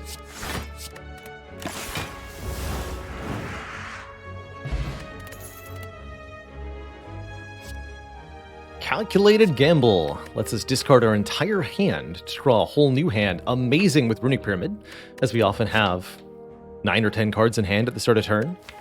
A really good way to draw into the Eviscerate or to find the Corpse Explosion. Also the ultimate answer to Hand Clog with Pyramid. Transform a card, don't mind if I do. This is a pretty good time to get rid of well-laid plans. Although I think with Runic Pyramid, it's often still better to get rid of strikes than it is to get rid of well-laid plans. Reason for this is that the strikes are permanent cards that do very little damage, whereas well-laid plans, you can at least pay 1 energy, play it 1 time, and then it's removed from play for the rest of the fight. Strikes, you have to draw multiple times. Well-laid plans, you only have to draw 1 time. Also a better gift to the Bonfire Spirits, I suppose. But strikes aren't useless at the moment, especially not with terrors, so I will transform the well-laid plans, I suppose.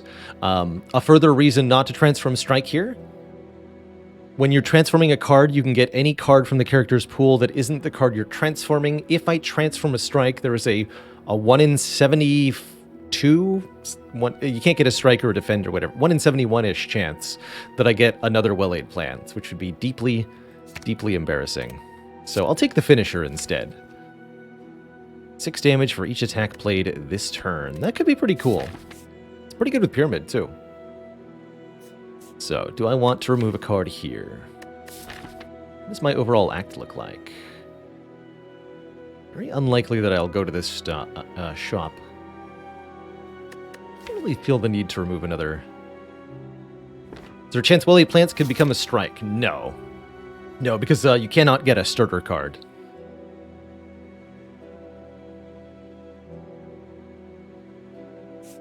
I'll be avoiding the shops, just not quite enough money for me to be happy with it. Against the Chosen, our best line is our attack damage. Not going to play this Corpse Explosion. Let's go looking for stuff like Terror. That's pretty good too, actually. Discard the Ascender's Bane so that I can keep the useful block card.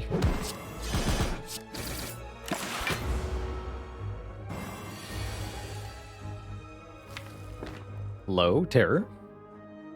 Are you there?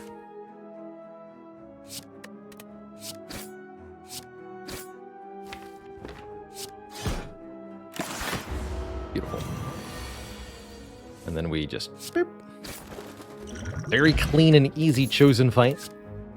And there's the acrobatics I asked for. Is it relevant now with Runic Pyramid? Less so. But I think still useful. Still useful enough that I'll take it. Second, thank you so much for 7 months of keeping it cozy. Heck yeah. I guess it could have turned into a slice, but a slice would be good because it's free.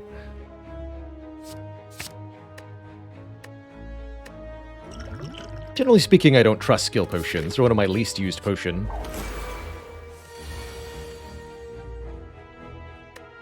Do not like them. Unable to do enough damage here on turn 1 to force the Mystic to heal. Generally speaking, in this Mystic Centurion fight, you'll see me target the Centurion first. The gimmick here is that the Mystic heals them both while buffing their strength, and the Centurion blocks for the Mystic and periodically attacks. If the Mystic is killed, the Centurion goes berserk, attacking ×3 with a strength buff. It can be really, really nasty.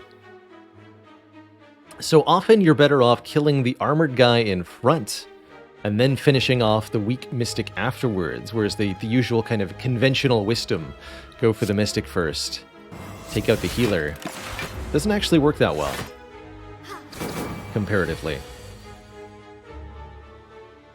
Okay, we should be able to gamble into free Eviscerate almost assuredly. Heck yeah. Casual 13/3 for 0 energy.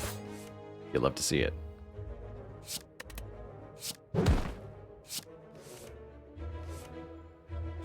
I could have maybe Corpse Explosions too, but it doesn't matter that much. Overall, a beautiful fight.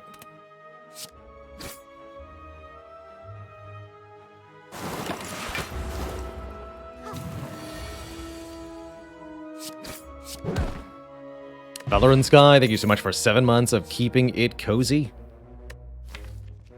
Much love. Whatever with Pyramid is more interesting. Second all-out attack feels a little redundant with our Corpse Explosion. Pretty happy with the skip here. Generally speaking, in Act 2, I start to skip maybe 80% of the time if there's nothing upgraded offered. Your deck is large enough that adding unupgraded cards usually won't improve your card quality that much. Especially not if you're trying to assemble some kind of specific combo. You really do want to keep an eye on the total card count and make sure that it's not getting too large. Offer Runic Pyramid, go to heck, in-law. Absolutely not. No. Get out of here. But we could offer our bronze scales to this hustling creature. He offers us triple chance of rare cards, which can be very nice going into elite fights, especially.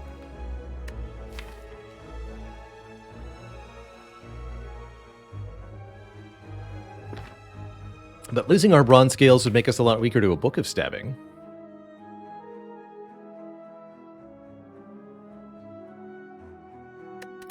Yeah, quote-unquote triple chance. Wait, mechanically, what is the in-laws gift do if it's not actually triple chance?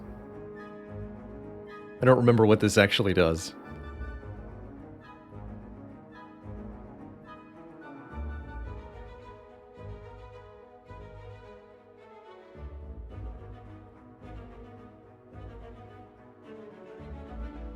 What rares would we want to see in order to really kick this up a notch? Bullet Time would be very cool. Now that we have Runic Pyramid, just making the entire hand free could make for really powerful finisher turns. Adrenaline is nice.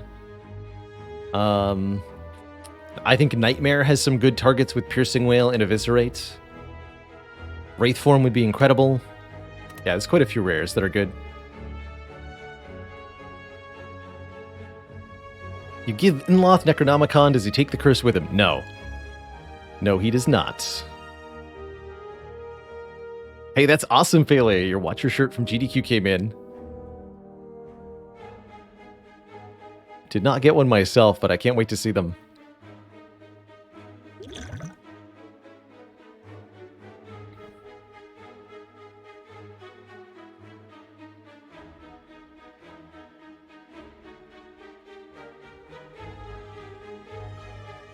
Okay, so increases the start from 3 to 9. So it's essentially a plus 6% raw chance per card reward. That's huge. I'll give him the bronze scales. Let's make this a gifted run. And I think we're in sufficient shape that I can go to this elite fight with these 2 potions and this much health.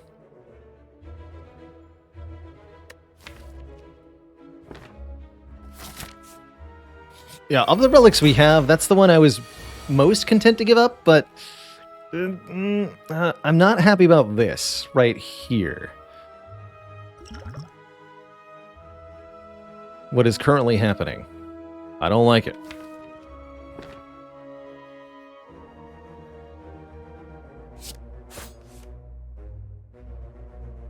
I discard that, so I want to keep cards in hand here. I guess I'll sneak in the Sneaky Strike. This might be a time to Swift Potion, actually.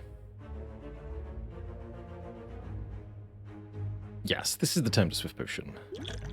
Give me more information right now. Finisher, huh?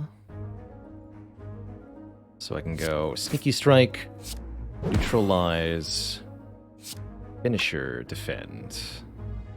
I can even gamble after that, or I can gamble right now, which is also very reasonable. Let's do that. Yeah.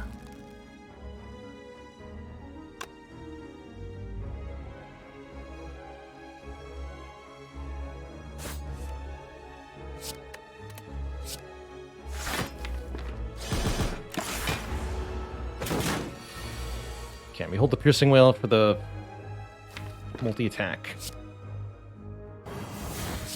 2 turns from now.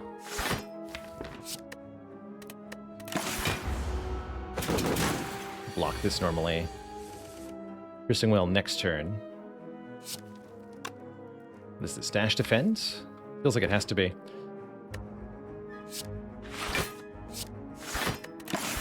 And then we need to do something pretty quick about this book. Or else there will be nothing left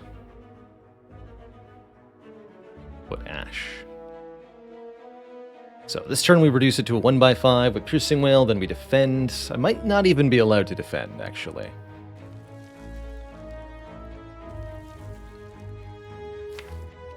I think we attack potion next turn. So do I strike? Or do I acrobatics? Acrobatics seems more important. This is always happening. We have to set up a kill next turn, essentially. So I think defend acrobatics is the way to make that happen. Now we have dagger throw, eviscerate.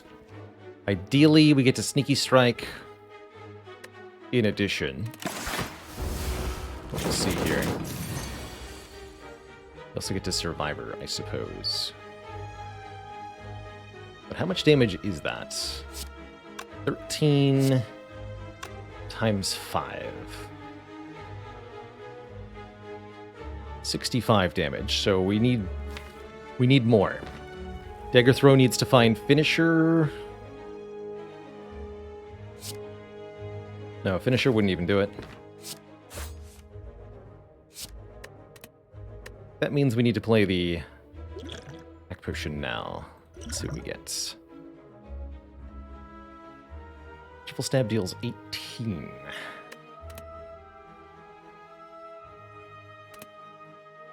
Okay. Best bet. You strike, unfortunately, late. So this is 13. That means it looks like the play is don't discard Eviscerate with the all-out attack, and we're okay. All right. Had to gamble that, unfortunately. I didn't see a better line, but I'm glad we're not dead. Any advice for a Flechettes deck, says Fantasia. Just first and second picked 2 copies of Flechettes after getting the 0 cost. Draw 3 rare from Niao. Oh, cool. Oh, a master strategy, you mean? Oh, very nice. So from there, I would say you want to remove strikes a lot. You want to add draw and discard effects. And you want to add damage cards that are also skills. So things like Blade Dance or Deadly Poison both complement the damage pretty well. Things like Acrobatics are good. Things like Prepared are good. Backflip is excellent also. And if you can get a source of bonus strength, that would help. But your first upgrade should probably be both copies of Flechettes. Especially since you already have plus card draw from the Master Strategy. I have to say, this Flying Knee fits in real nice in terms of supplementing the damage output. Although so does the Sneaky Strike. Both are deal approximately 12, and both are theoretically free, but I like what the Flying Knee lets me do more. Grab this Flying Knee with the free upgrade on it. And we're going to go for another Elite fight, especially with Duke Pot here. Let's make Terror free. That feels very important now. When every single point of energy counts, it's hard to do better than a discount like that.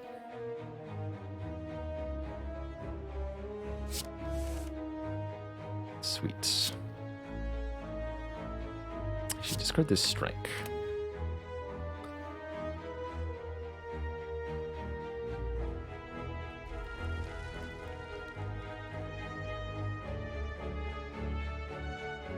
So, top priority in this fight is usually killing the Red Slaver in the back, as he will usually inflict vulnerable upon you on turn 2.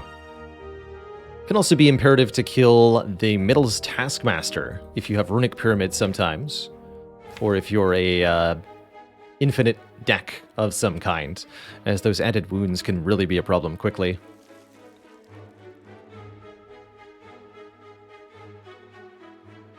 We can guaranteed kill the Red Slaver here, with just Terror, Sneaky Strike, Eviscerate.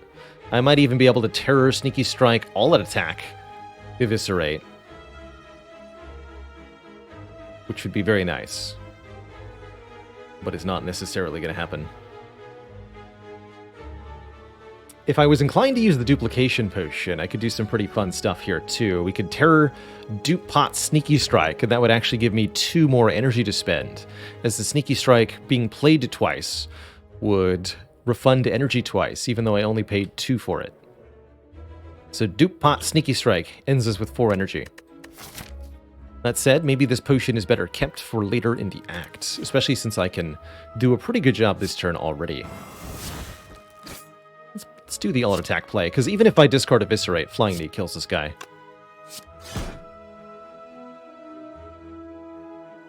In fact, that's probably what I want to play, because it's a kill and extra energy next turn, which is not what Eviscerate does. Okay. And then we'll take a moderate amount of damage, but not an unreasonable amount.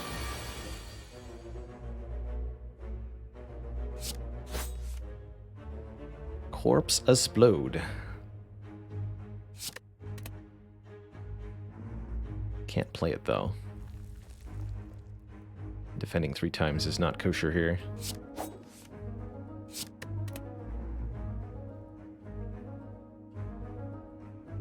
Eviscerate finisher kills. Looks like my best option. Take 6 more. And then we should be fine from here.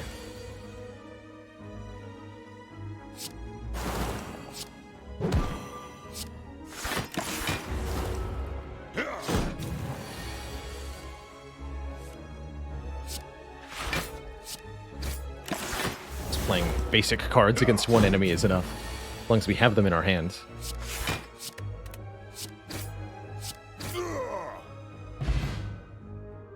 One rare card at least in this reward. It's a Phantasmal Killer, doubling our damage next turn, which is, not gonna lie, kind of a big deal for this deck. Especially if we can upgrade that to be a Phantasmal Killer Plus. It would do very powerful things for us indeed. I really like that.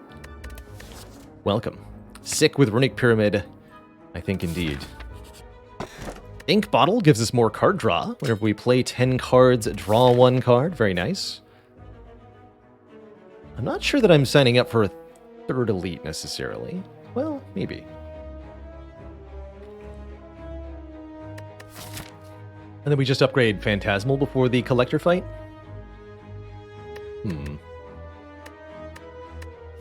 Phantasmal Killer, yes, works really well with flechettes. It does indeed.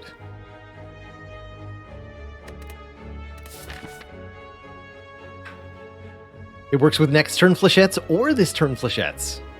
That's the beauty. Can Resting with the Dreamcatcher give me a rare card from Inloth? Yes. Yes, it can. I'll take a couple of events now. We got 2 good potions. First up, Snake Plant. Can block for 6, 6, 6. That's 18, 22. Take 1, or take 1 this way, but also deal damage to the Snake Plant. Also could have full blocked with the Essence of Steel, but that felt entirely unnecessary.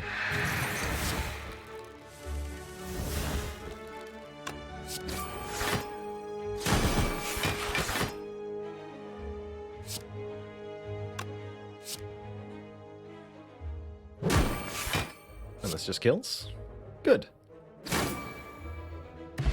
Who needs Phantasmal Killer when you can do that? Blade Dance could play along here. Kind of goes with the finisher, works pretty decently with the Ink Bottle, but isn't otherwise all that incredible.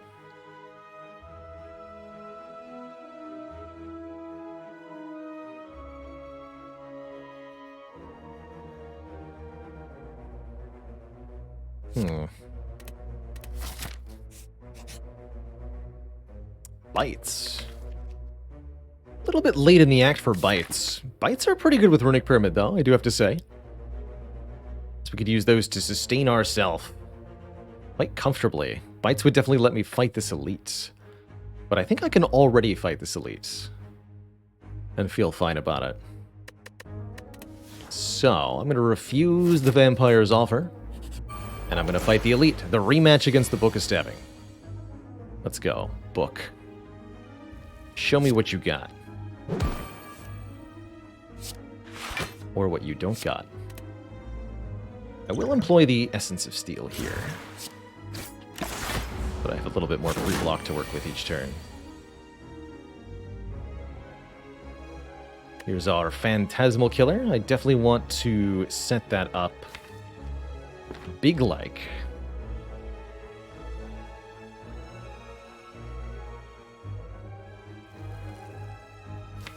Better now than never, right? Go Phantasmal.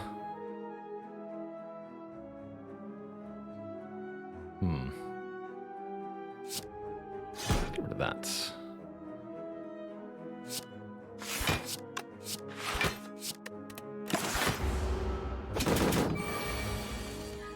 Beautiful.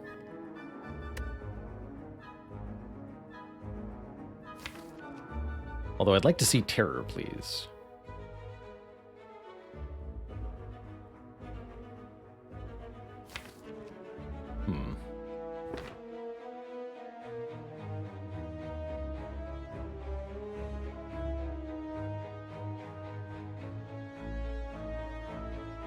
$18, 18, 24, 18 again. 18 times 5 plus 24. That's only 114 damage. We're a little bit short. Unless I can find Terror shortly. Has to be off of... There we go. Okay, that'll do it. That'll do it.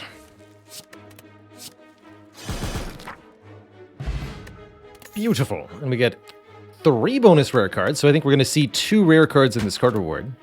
Yes, they are Die, Die, Die, and Tools of the Trade. Start of your turn, draw 1, discard 1. This deck says that's pretty spicy. Tools is nice. Dynadai is not bad either, but I think we've got the AoE sorted. Sure.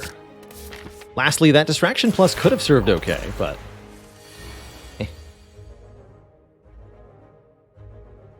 Love that we got a Meat on the Bone, now healing us if we end fights below half HP, which we're assuredly going to do in about 5 seconds.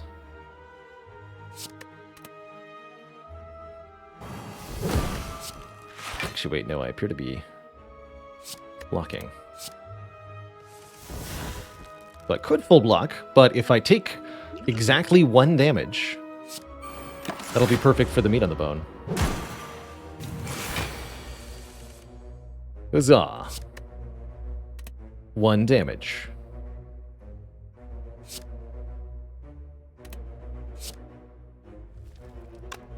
Could deliberately kill the rat. But then I'll take damage. I refuse.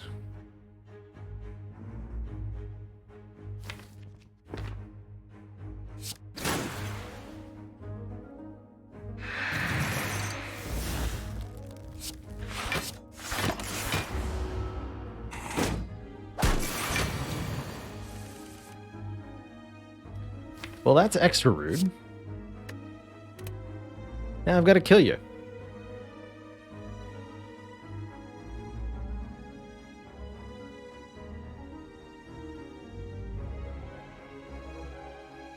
I'm 1 short of enough block to take 1 here. Is there a way to kill? Looks like there might be. Dagger throw, all attack, eviscerate. Is that enough? And eviscerate's already 2 costs, so it could also flying knee. Yeah, that would be enough. Just have to trust in all attack. I'm sure it's fine. Yeah, easy.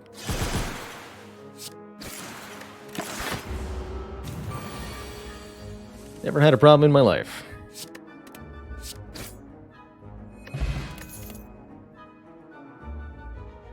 Durus for sure, thank you so much for 15 months. Which card? Discard. But not that card. Or these cards.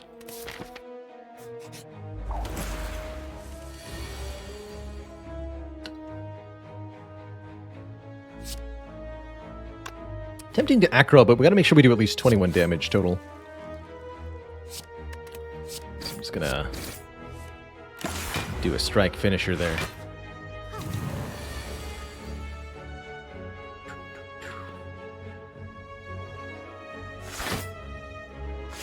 The old Blanc.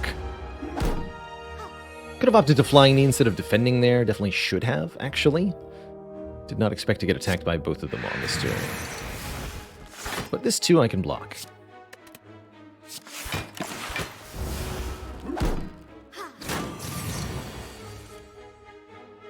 There we go.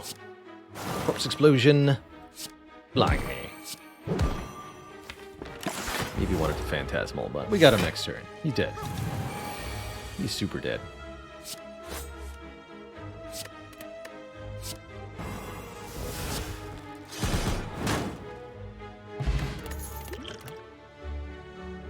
Could take another acrobatics. I think with the tools of the trade, it's a little unnecessary.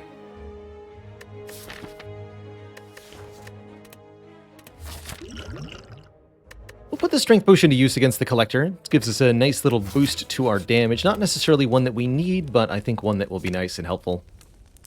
Our most important upgrade is getting the energy discount on this Phantasmal Killer. It is a reusable card that becomes free. That's a big deal in terms of how much it's going to save us.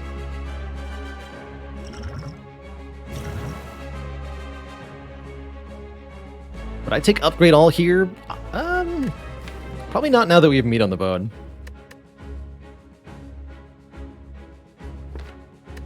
Partially depends on what we get for our boss relic. But yeah, probably not with the Meat on the Bone now. Alrighty, that is certainly a turn. I'll get to use my Corpse Explosion on one of the minions here, so that when one perishes, they both perish. Also deals a bunch of damage to Collector then. Probably use the Piercing Wail to block this turn.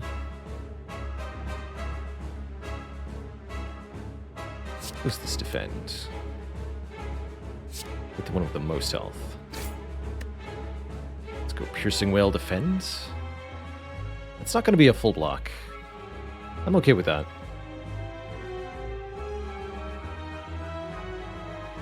Yeah, I'm okay with that.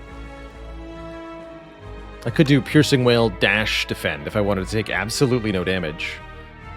And we do the the Corpse Explosion on the turn we're actually killing. Maybe that makes more sense. Actually, yeah, hold on. Let's block this way.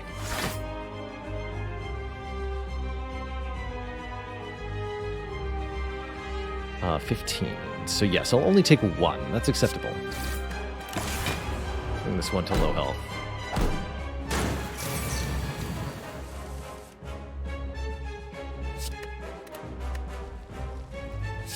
Get deterred. So close. But I can gamble into Survivor. Perfect. So Corpse Explosion you, play Calculated Gamble. Then Survivor is the perfect amount of block. Here.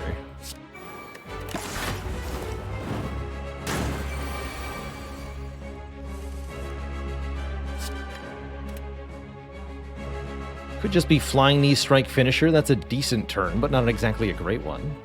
Whereas if I Acrobatics, we can maybe do a little better. Eh, this is fine. 111 damage from 3 attacks. And now the Collector is resummoning too. Could be a little awkward, actually.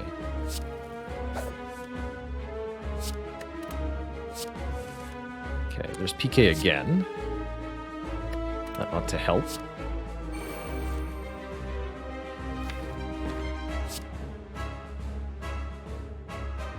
I want to keep this Sneaky Strike for next turn, then.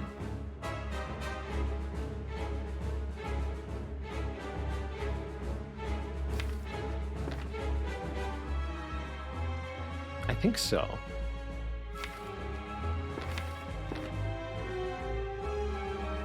Although it also frees the space in hand, does 15 this turn.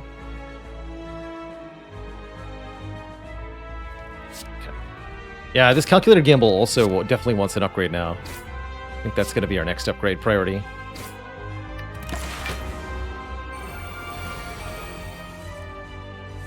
There's Eviscerate. Good. So with triple damage, I think we can... Yeah, this is actually just instantly a kill. Dang. Could have set up the ink bottle, but that was satisfying. Destroyed. Absolutely destroyed. 3 interesting options of card here. Alchemize can let us cycle our potions. Getting new ones whenever we wish. Increases our average potion quality, lets us use them more. That's pretty good. Second Corpse Explosion feels a little redundant. Or with Nightmare, we can make copies of a card. Copies of Piercing Wail, copies of Phantasmal Killer, copies of Eviscerate is probably what I would make copies of usually. That's pretty powerful. Nightmare on Eviscerate. Or Nightmare on Calculated Gamble, once we upgrade that. Do like this Alchemize a lot, though. Does Phantasmal stack? Multiple Phantasmals is multiple turns, is how they stack. I'm going to go with the Alchemize. It's pretty difficult to play on 3 energy. If I wanted 4 energy, I would have to take the Runic Dome to get there. Or I can take Pandora's Box and transform all strikes and all defends. It's a lot of basic cards that we'd be losing. A lot of unusable cards that we'd be losing. I think with P-Box, this deck could absolutely thrive on 3 energy. And I really don't like Dome that much with Piercing Wail. Alright, what's in the box? Reflex is in the box. Another Piercing Wail is in the box. Wraith Form is in the box. Storm of Steel is in the box. It's a pretty good P-Box. Got 2 defense cards, so even though we've lost our block, quote-unquote, we haven't actually. What we have done is add a lot of expensive cards to the deck. but we've also added ways to clear the hands. It's a little funky. I have to go here. I mean, starting here. A little funky, but I like it.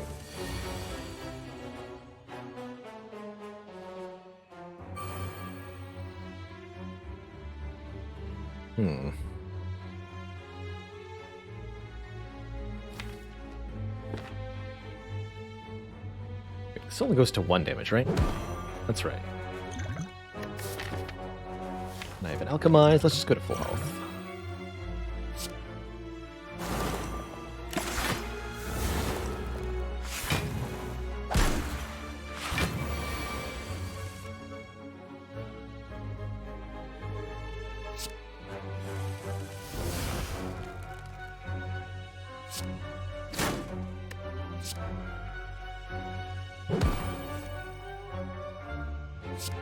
Potion. Of course, if I win the fight now, I don't get to heal the last 2 health. I'm okay with that. We're offered another sneaky strike. Honestly? Yes. Need more free cards so that I can ensure there continues to be room in hand to draw new cards. Take 1 event here. Glowing Tesseract offers us a lot of colorless cards, which I will happily look at. I don't believe Inloth's Chance affects these. No, but a lot of these are really, really good with the Runic Pyramid, such as the Dark Shackles, the Panic Button as well. Very good block sources for us. But I take an Enlightenment in this deck. Great time to ask me that question, because now I'm looking at one. Enlightenment can permanently reduce the cost, if upgraded that is, permanently reduce the cost of other cards in hand. Sneaky Strike, Predator, Wraithform, Corpse Explosion, Dash, Eviscerate, the other Sneaky Strike. Huh. I kind of like that, actually. As an energy solve for this deck.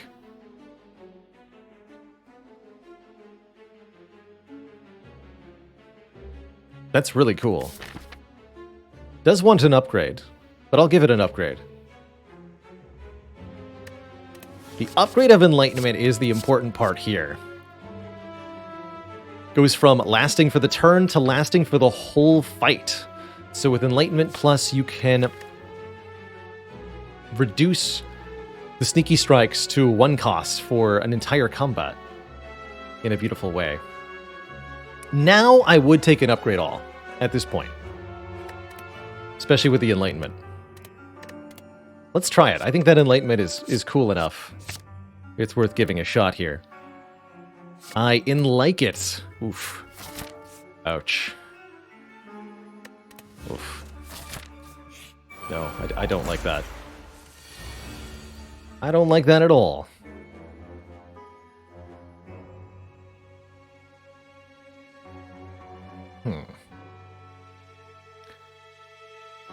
Or do I like this turn?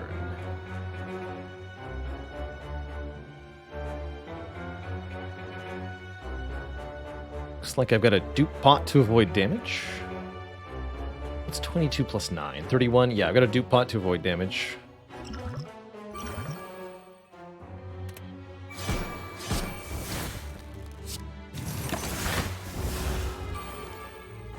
Since I have the Alchemize, I'm not going to question whether I should do that or not. I'm just going to do it.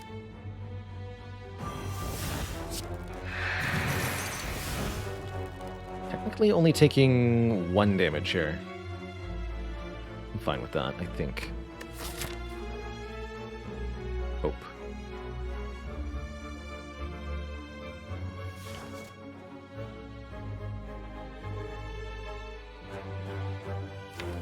Actually, no, I'm not okay with that.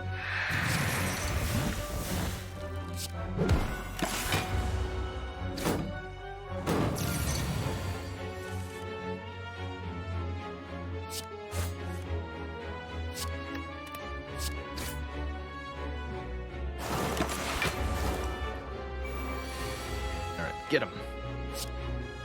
Get him, Enlightenment.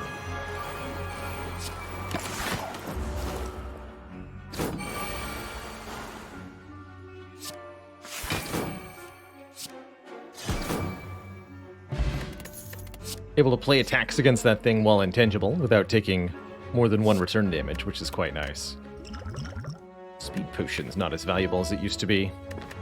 Without any dexterity other than the smooth stone, I don't think this deflect is a worthy addition either. We're looking for expensive stuff we can make cheap with enlightenment? Question mark?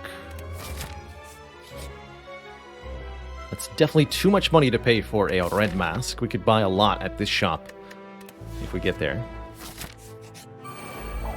Which is a bit of a big if at this point. It's gonna be honest with all of us. I'm not sure where we're headed, but it might not be friendly. Piercing whale at the wrong time.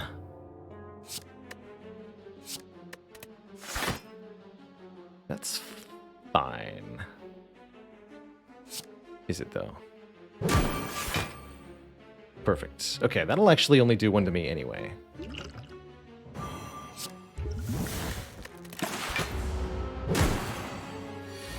Of course, we get made vulnerable, which is a bit of an awkward moment here.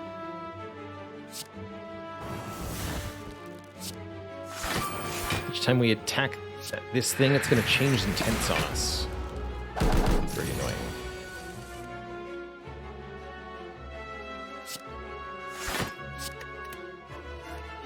Here's Wraith Form. The time for Wraith Form? Might be.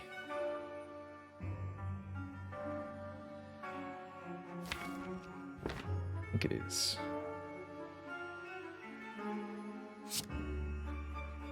Form, corpse explosion. Use this opportunity to go Fumes Tools. Actually, no, let's Flying Knee first. And if it's trying to curse us, we have to change that to something else. What's the finisher here? There.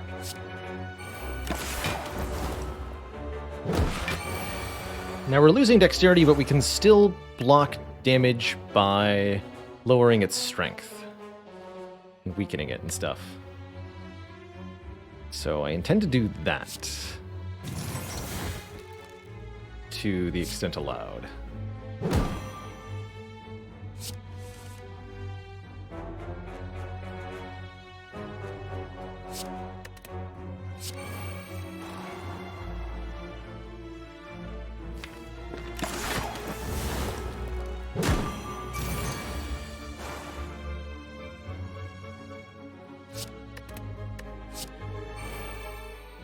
One more turn.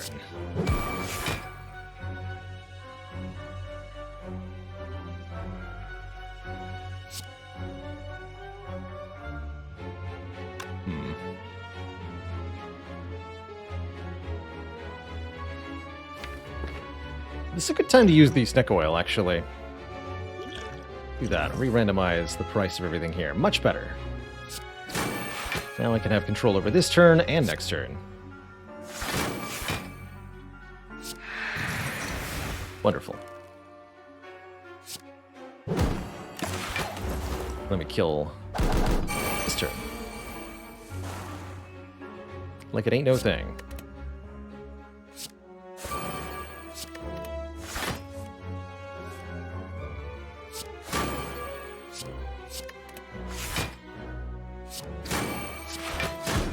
Okay, that wasn't too bad. Got offered another rare card, a Burst. There's also a third Sneaky Strike that we could use with our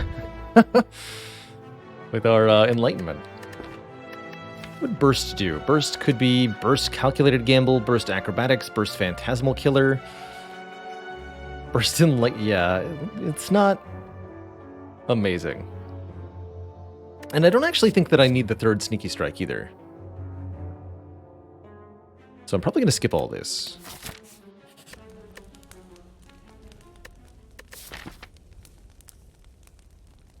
Doesn't seem worth it.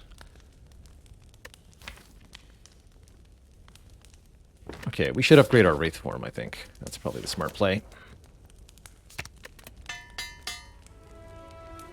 Then Enlightenment is the next upgrade. Okay.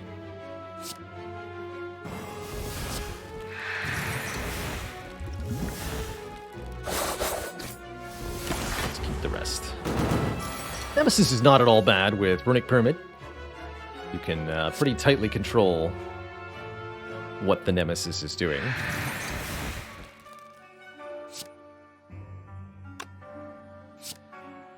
Guess it's better to play Fumes and then Corpse Explosion here. Got the Enlightenment next turn.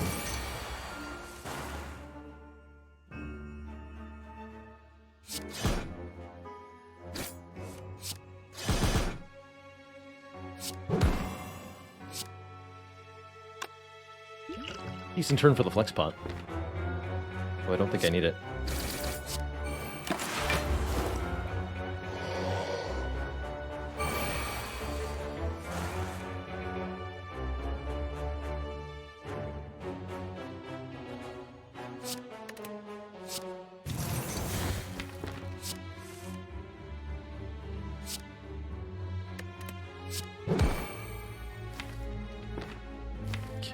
Phantasmal, though.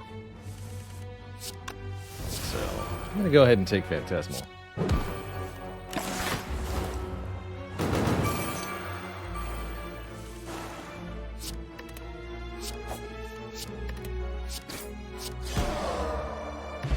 Sweet. Another rare card being offered to us. Actually, 2 rare cards. Both Tools the Trade and another Nightmare. Nightmare is a lot more appealing within...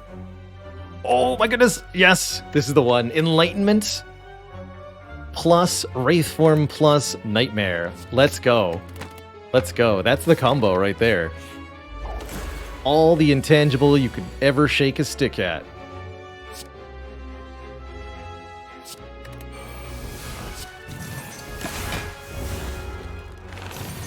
Block problem solved. Energy problem also solved.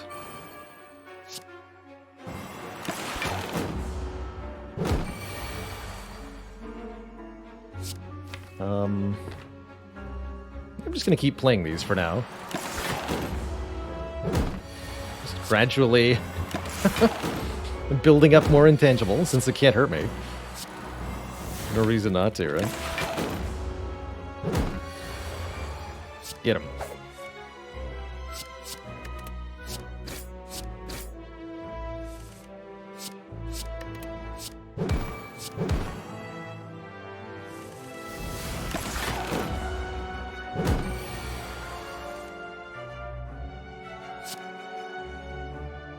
Guess I'll cycle the... Flex Potion's actually pretty powerful here. But I do want to keep cycling to look at new potions.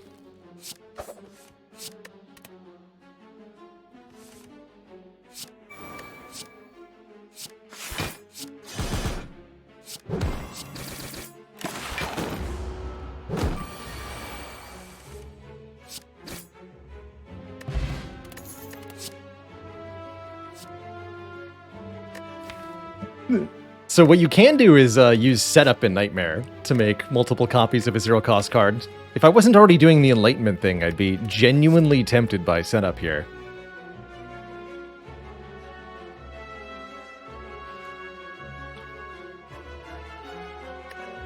Sometimes just a wonky discount of some kind is all you need.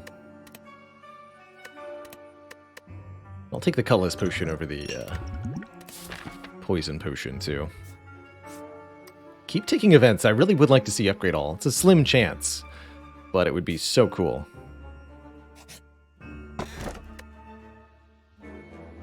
Shivs on turn 1.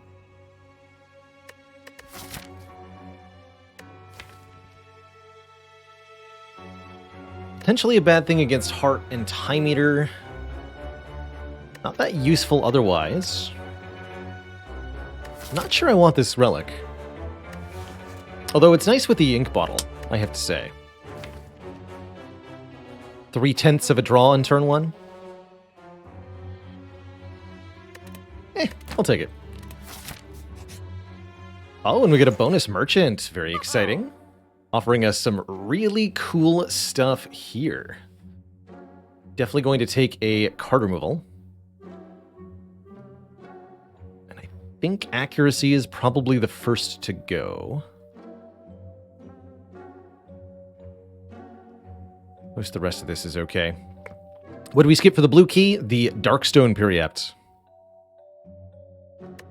Wasn't inspiring. I definitely want another Piercing Well. Patience is interesting. Don't have enough card draw to support a Concentrate. Well, actually, it could be nice for initial Clog, though. Oh, sorry, yes, Blue Candle, not Darkstone Periapt. The other bad, curse-related uncommon relic. It's like 9 whole damage. Storm of Steel is also a hand Clog clearer, and I think a better card than the Concentrate is most of the time. Let's lose this accuracy.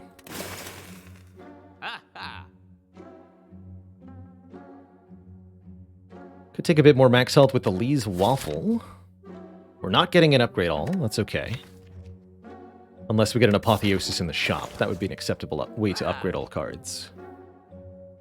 Bag of Marbles removes an artifact from foes. That can be pretty dang useful, especially against Spire, Spear and Shield, and against Donu and Deka, since I am relatively dependent on status effects. So I actually do like this quite a bit. Okay. Welcome aboard, Bag of Marbles.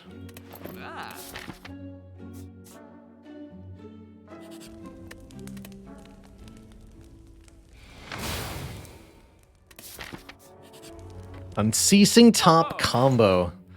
Dude. Oh, and after all that, we get a grand finale. I don't think I need the grand finale. Purity. Ooh. Purity is interesting. As are orange pellets, allowing me to remove debuffs. That would also hilariously allow me to play any number of Wraith forms and still keep my dexterity. Not that dexterity matters a whole lot when there's only 2 block cards in the whole deck. So I'm actually not convinced we care at all about orange pellets.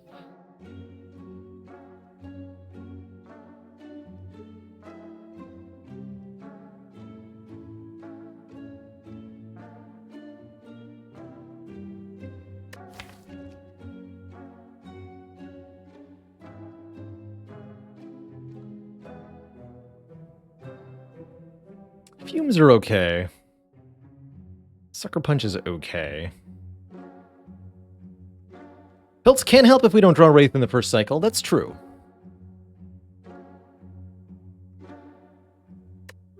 Yes, that's very true.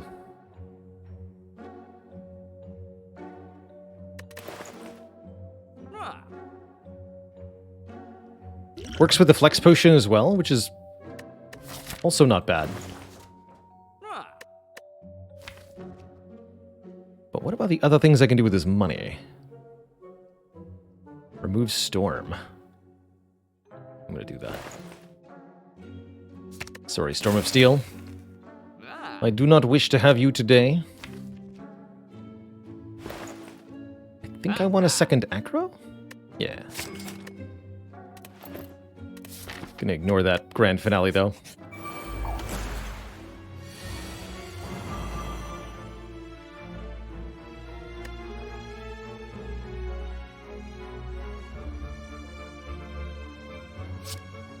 Pretty happy we have the daggers, the shivs against this particular opponent here.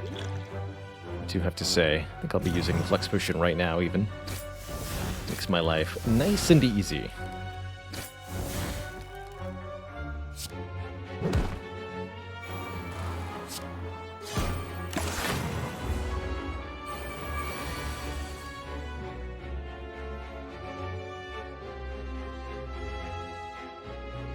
Okay, I can get them both.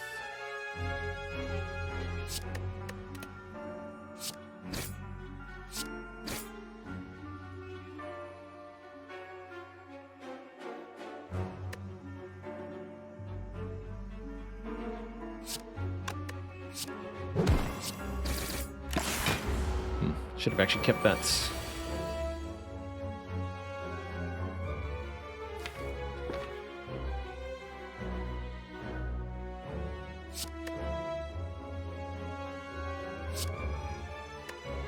Like a whale survivor. That's not going to be even close to enough. Okay, I'll just play the Wraith form. That should be fine. Use the Nightmare on a different target. Perfect. Or I can even just discard it.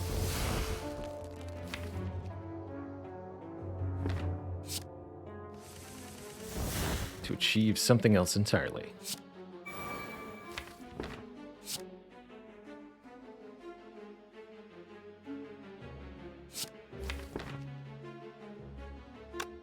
More damage next turn. Okay. So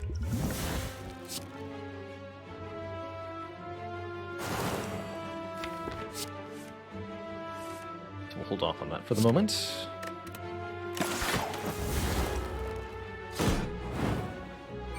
Oh, I should have Corpse Explosion the back one. That was a mistake. Not that it matters. She dead this turn.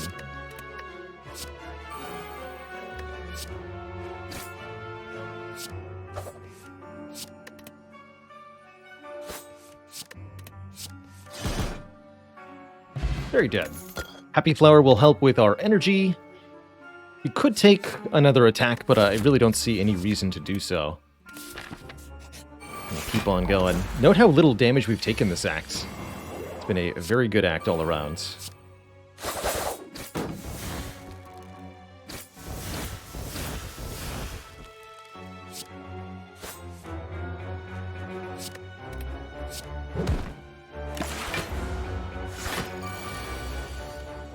Double damage.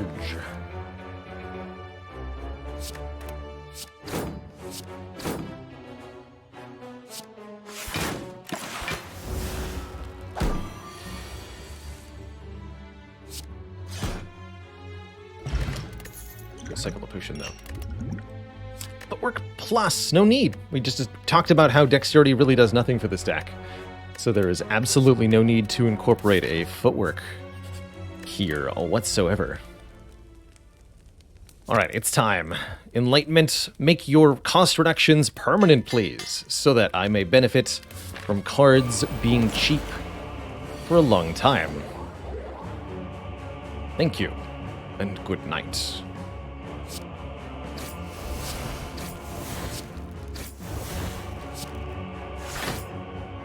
Discard one deck throw. Donu deck is a pretty relentless assault by these two. Oh.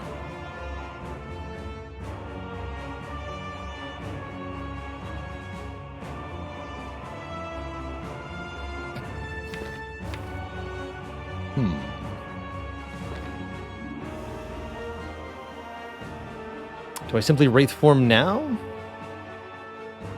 I could Nightmare Wraith form now. Not sure that I need more than 3 turns, quite frankly.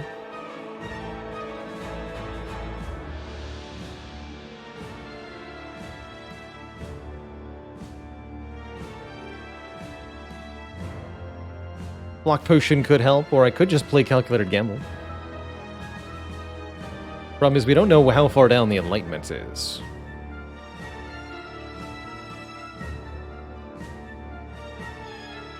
Oh, I like Block Potion plus Corpse plus Piercing Wail. Actually, I quite like that a lot. Corpse Explosion strips the artifact layers off. Piercing Wail makes it a 9x2, and then we block for 16, so we only take 1 that way. I like that a lot. Let's make it the Terror down, too. And I can even weaken Donu, so it's an actual full block. I'll take it.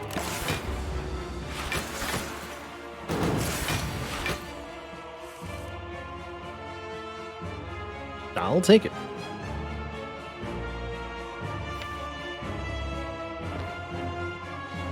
That bought us a turn, which is good.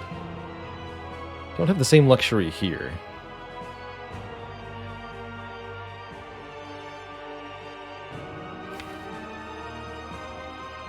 Already used our Phantasmal. No, we didn't. There it is. Understood. Okay, yes, I should be able to just play the Wraith form then.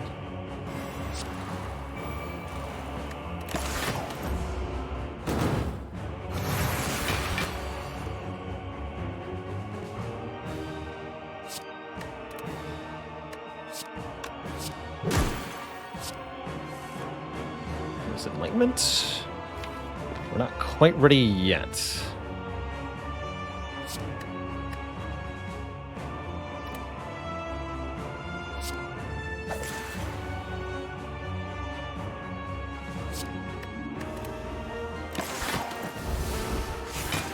I'll Nightmare Sneaky Strike if that's my best option. It is. Actually, no, wait, we can do better. Get rid of this. Phantasmal Acrobatics. There's Eviscerate. Good.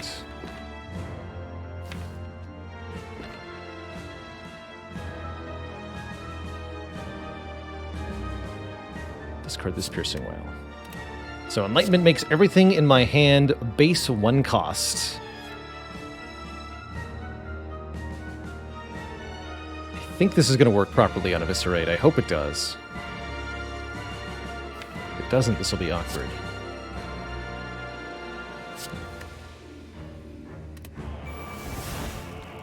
These now give plus energy, which is sweet.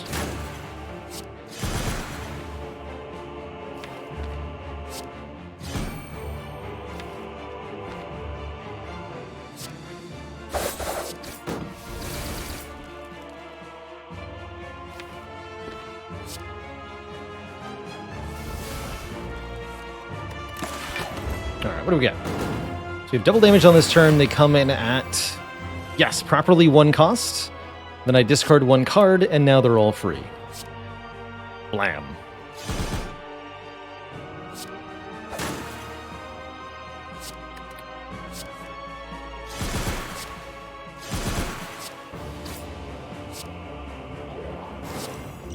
We have Dark Shackles to help us block on this turn.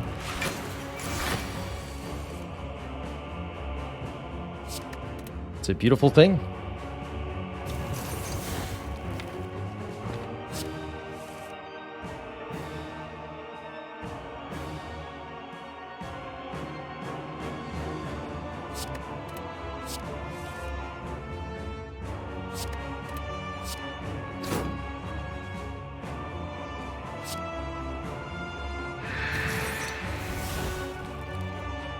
Easy. Just full block the Deca.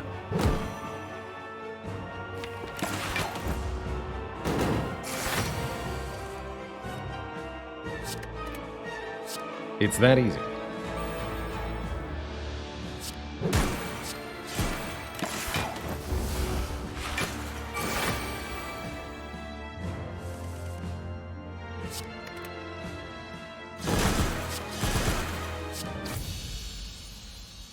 Right, 1 boss down. Up next is the Time Eater. So we will have to carefully measure out our card plays in order to ensure this beefy boy doesn't ruin our day too much. Am I ready to Phantasmal? I don't think that I have any reason to believe I should Phantasmal here. Why did Nightmare make the Eviscerate go from 1 to 0? It did not. That was Tools of the Trade making Eviscerate go from 1 to 0. And Enlightenment making it cost 1 in the first place.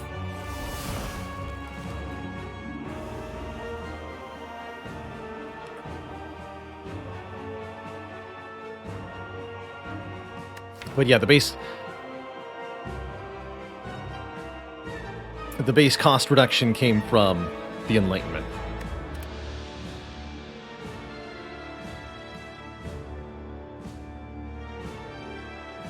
Oh, Flintlock says, after checking the replay, sure, it looks like Abyss was 1 cost before the Nightmare and 0 cost after. Oh, we found a display bug. Very cool. Very cool.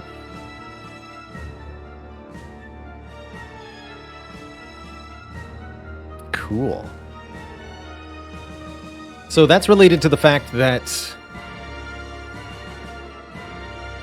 Eviscerate had a discount applied to it before I played Enlightenment. I think that has something to do with it. Strange interaction between those specific cards. Okay, I have Runic Pyramid, so I'm keeping all the cards I don't play.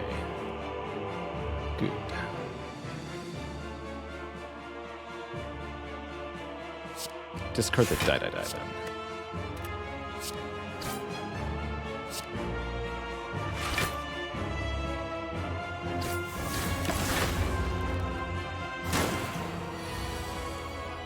You stinky. Oh dear.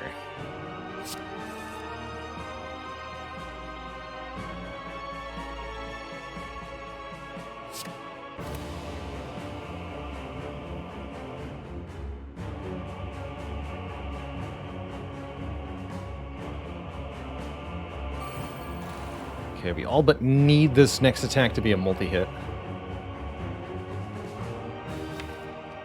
So I'll play this too. Thankfully it is a multi-hit. And I drew the Wraith Form. Good, good, good. So we'll simply employ Dark Shackles to reduce that to absolutely nothing.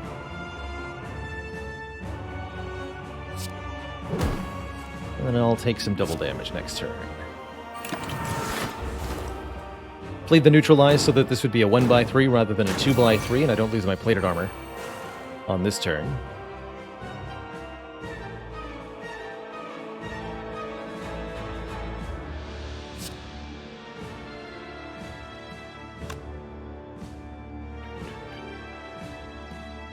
So here, actually, we can test this interaction again.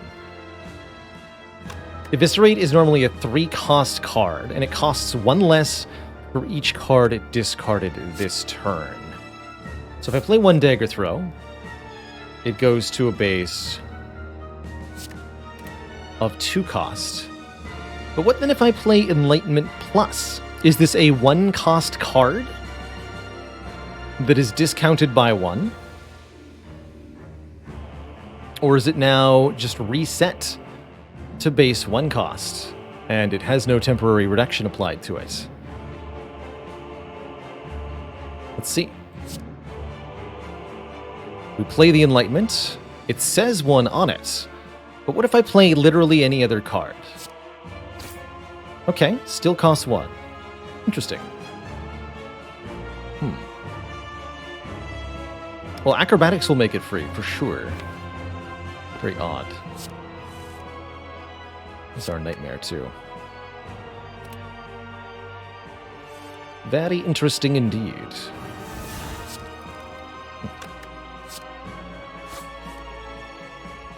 Okay, another Piercing Wail. Good. All of this good.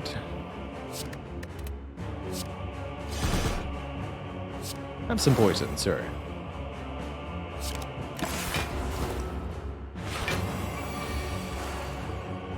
I'll just casually wail repeatedly at you as a block mechanism.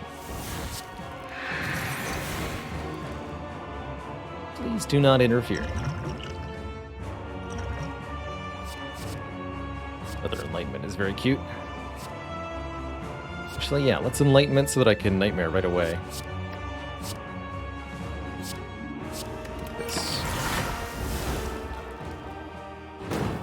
Wail, wail, wail. What do we have here?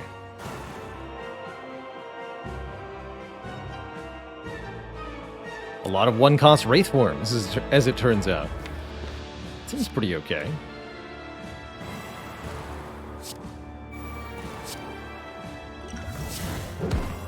Same potion back.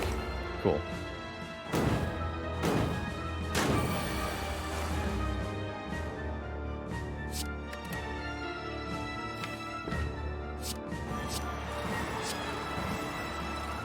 Don't mind me.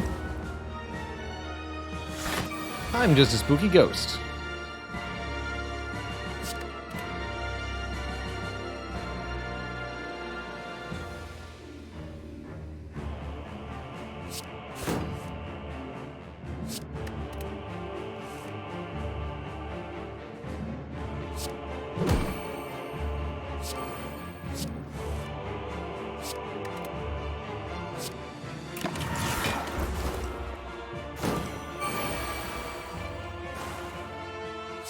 That.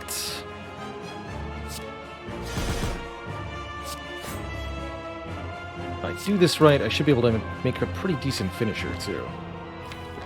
She waits. Yes.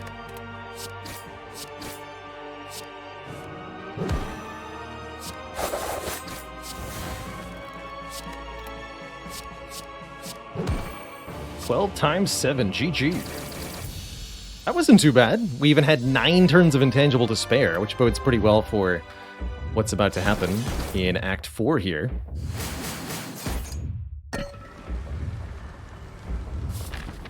The spookiest silent that ever was. Could rest for 5 health. I like upgrading Nightmare. It's a bit weird. I like upgrading Tools the Trade, actually. Make that 0 cost. Upgrading Calculated Gamble and upgrading Reflex are also strongly worth considering here.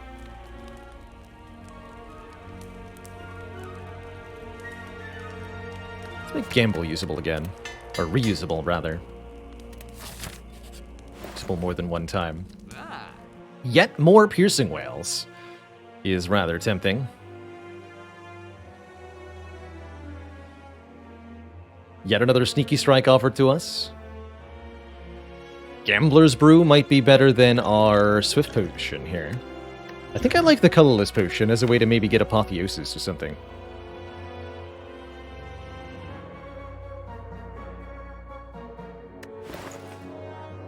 And we can remove one last card. I think I'll lose the Finisher. Even though it just kind of helped. It's often in the way. Let's do this. Can't afford a whale as well, but that's fine. Take our Colorless Potion and our Gambler's Brew into the Spear and Shield. 2 very deadly opponents. This deck, I think, is killing the shield first. This is just what? Whale? We want to do a conventional whale next turn, huh?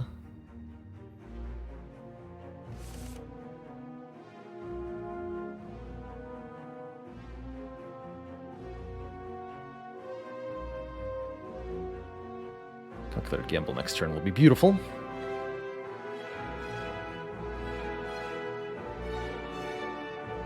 Sir Rexus says, how do you decide on which spear or shield do you want to kill first? One of the most difficult things to decide, I find, in Spire. It's usually, for me, all about asking myself, which attack turn from these guys can I prevent? If you can do 180 damage in 2 turns, very difficult to do, then you can kill Spire Shield before the nasty 10x4 stabs you. But if you're unable to do that, I often find it's better to focus on the shield. The shield also gains block a lot, 2 out of every 3 turns, which can make busting through their defense problematic. But if you can do 155 damage, 30 block from that the shield gives itself, plus the 125 health, then killing the Spire Shield by turn 3 is one of the easiest ways to have a good time in this fight. That's going to be my goal here. Keep putting damage there.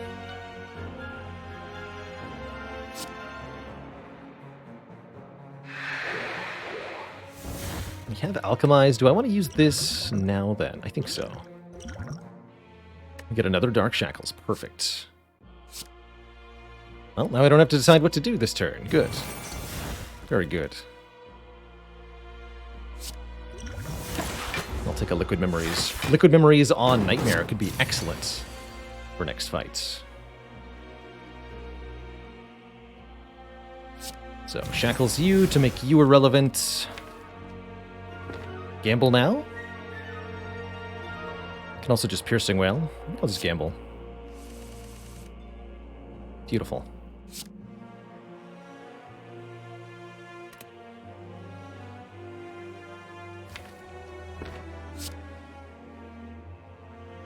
If I'm intangible, I no longer care which one I'm killing first as much. Corpse Explosion can also shape who you're going for. Rather amusing. Actually, with Dash, we're basically full blocking here.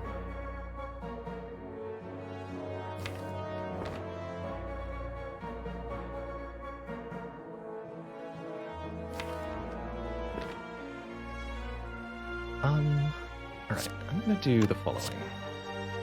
I'm just going to play it.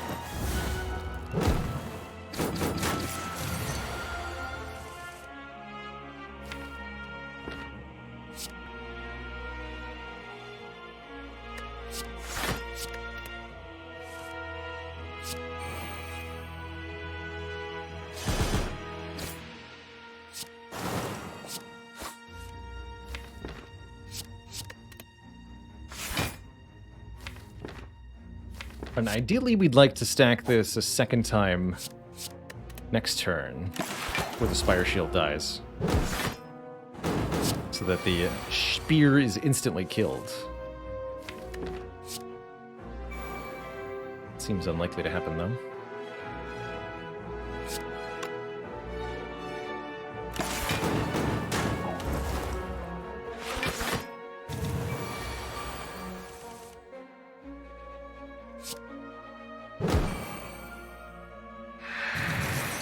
Other reason I decided to go for the shield first in this fight is that we have so many piercing wails and the power of Torre to deal with the multi-attacks from the spear, that the spear didn't seem very threatening to me.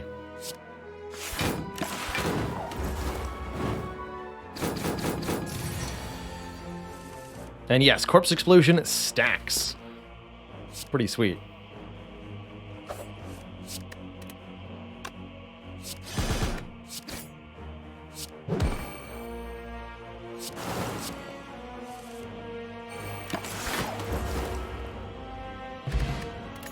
Last bonus rare card of the run, an Unload, letting us discard all non-attack cards in hand. How about no?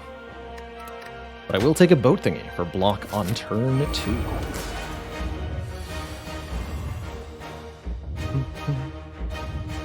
But what if the shivs were used for discarding them on turn 1 with Calculated Gamble, so that I could get other better cards into my hand on turn 1?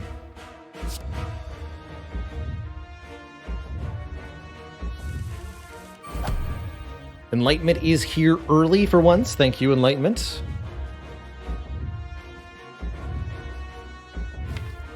We're quickly drawing towards our Nightmare and our Wraith form.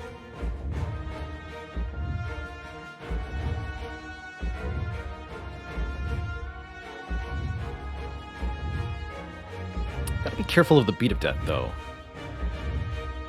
Ideally, how we're winning this fight is just being intangible the whole time. That would make it easy, certainly. There's the Wraith form. Wonderful.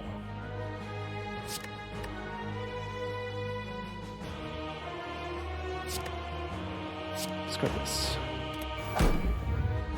Play this. And do I immediately discount Sneaky Strike Wraith form, or do I wait? I think I wait. So that we maybe draw one more expensive card to discount. Yes, there's the Nightmare. Perfect. Okay, so this is the ideal hand, more or less. Heck, we could even discard the Nightmare.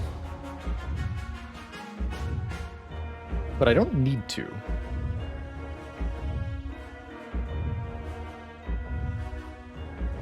Is dying next turn stack? Thankfully, no. Does not.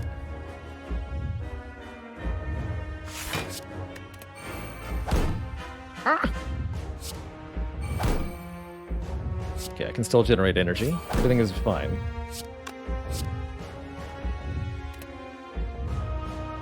Actually, don't even need to play the Nightmare this turn.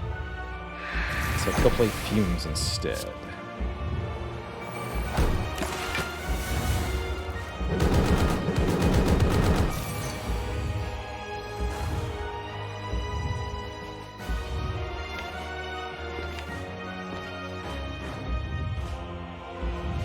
So from here on out, we're going to suffer a lot of damage to Beat of Death, which is fine.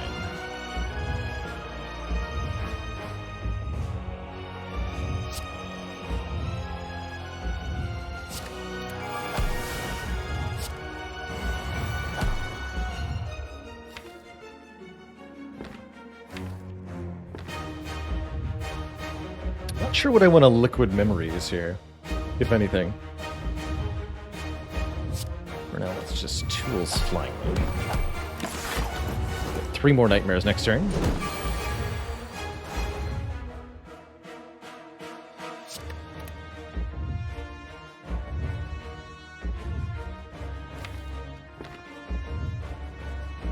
We can stop the multi-attacks with our Piercing Wail. They'll be 1 by 15, which is kind of dangerous to us.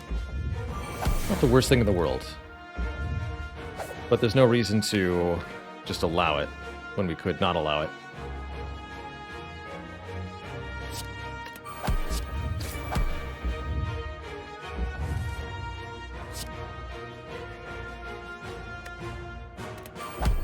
Get rid of this card forever and this card forever.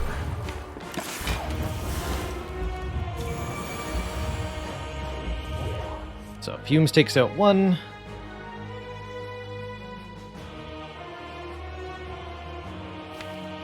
Shackles is still in the draw pile. Neutralize takes out another.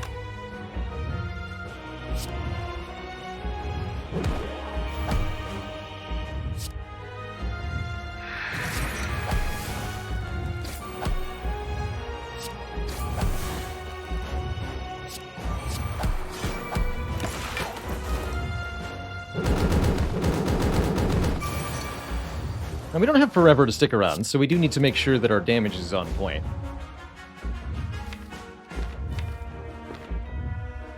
That definitely starts with Phantasmal Killers.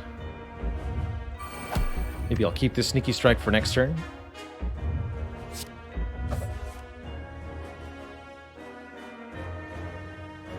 Make room in hand for the moment.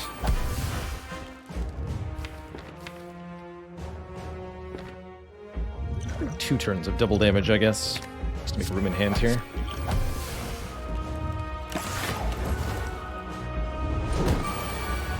Okay, now we need to hit hard. Where possible. I have 0 dexterity, -8. Good stuff.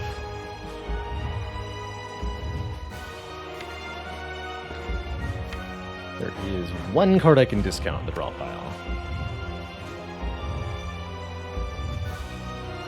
Seem like it's hugely worth it.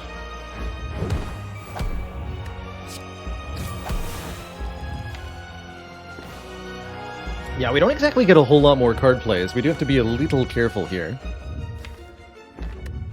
Make sure they all do enough damage. Go Enlightenment. Sneaky Strike. Dagger Throw. Where's the dash?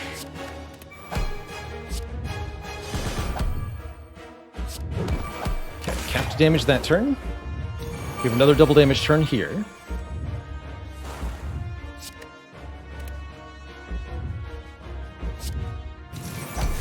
It's only deal 20.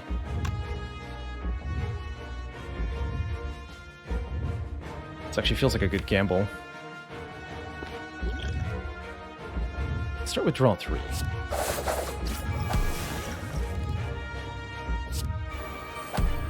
Let's just do 2. Yes. Yes. 7 more. That's as much as we can reasonably do here.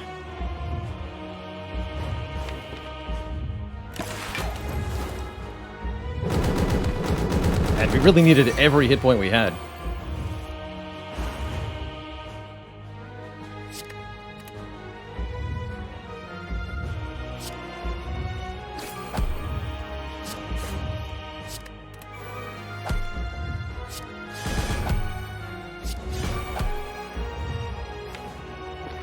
But I think we got it.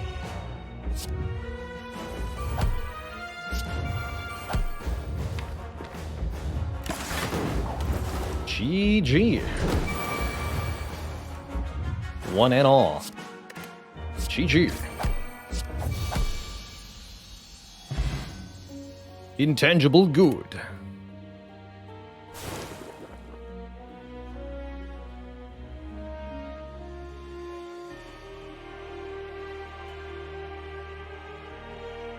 You had to know there was more than just a ghost of a chance this run would win. GG. Who needs conventional block when you can just mitigate enemy damage massively by taking only 1 hit point ever? GG. GG. Bringe, thank you so much for 4 months of keeping it cozy. We're up to a round 14 with every character. GG. I do think the Ninja Scroll contributed more than it cost, although it definitely cost us a little bit. I like that we were able to calculate and gamble it away in the heart fight. That really made the... And even though I drew them again later, just making sure that we got the Wraith form sorted out was so good. I don't think we would have been able to do it without this Phantasmal Killer. Wouldn't have had the damage to defeat the later game. GG. WhatEM, thank you so much for 7 months of keeping it cozy. GG. All right, next up we'll do one with the robot, the defect, that mighty Bit Boy. But first, I'm going to take a break, refill the water, stretch the legs, all that. When I return, it's going to be some more Spire. GG, everybody. I have to say, last thought on this run, by the way. The Enlightenment Plus did some serious work. It was so cool to see a particular colorless card won by an audience suggestion. I don't think I would have noticed that it was there at the Sensory Stone over a panic button, which was also very good. But being able to make so many things discounted, especially those sneaky strikes, was so good. So good. All right. BRB, everybody. I'll be back in just a moment.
Hello and welcome back,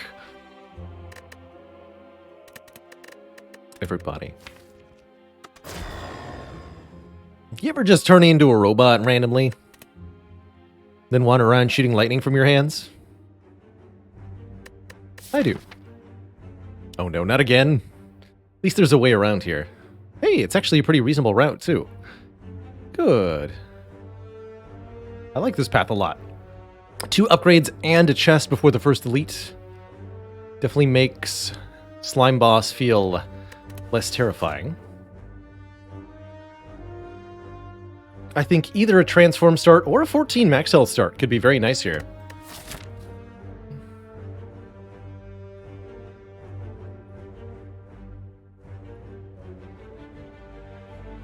Now that's a vibe I can work with. A man with a big chair must be a man with a big plan. And a man with a big cozy. Tough choice here. The 99 gold is definitely useful later in the run, although I'm unlikely to go to this shop. You know what? I think this is the mango start. I'll take it. I will take our 14 max HP, also 14 current health, gives our robots a little bit of extra oomph to his blocking. And that means that we can just go ahead and take a relatively ambitious path through the act. We'll have lots of health to work with.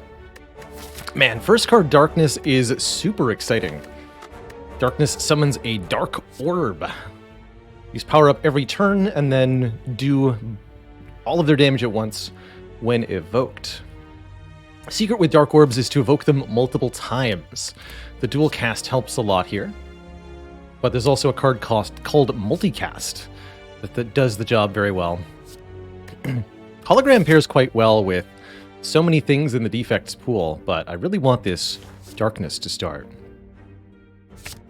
Video guide on how to buy nice cozy chairs. I never actually bought the original cozy chair, is the funny thing. So I don't know that I necessarily have any experience to relate the process of buying said chairs with. I stole it! Fell off the back of a big cozy van. No, I got it as a hand-me-down from family member.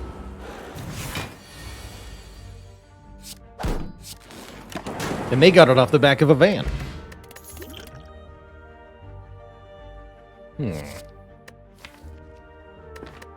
Rip and Tear is damage in the form of an attack. Pairs kind of nicely with the Fear Potion. Leap is a nice upfront block. And Tempest lets us summon a bunch of lightning orbs. Tempest can be a pretty good damage card for defect if invested in, but often feels like it needs either assistance in the form of energy generation or in the form of focus.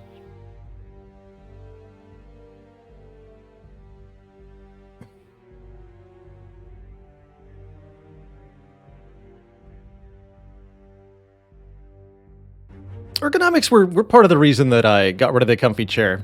I had, with the lapboard that I had, I did find, I think, a pretty working setup, ergonomics-wise, for me, that I was pretty happy with.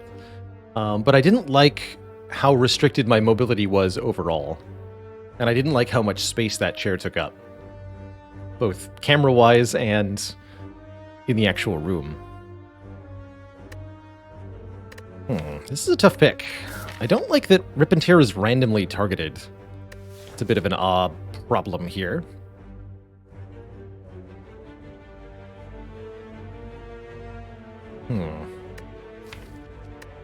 Tempest would be an unusual pick. I guess I'll go the no-nonsense Gremlin Knob Insurance card. And we'll go for one more fight here. Summon the Dark Orb. Do it. Okay, the draw order here has been unfortunate. I don't think we're going to be able to avoid serious damage. Well, not serious, but some damage.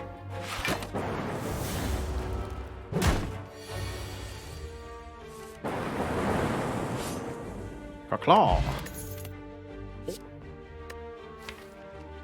Speak and it shall appear.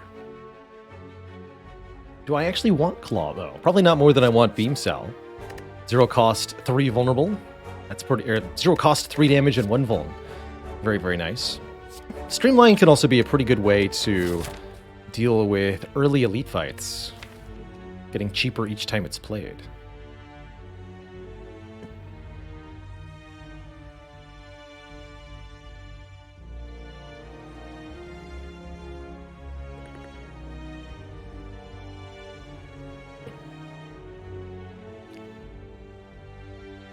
Oh, definitely Backstreet Skater. We've got a lot of what I would call career lurkers.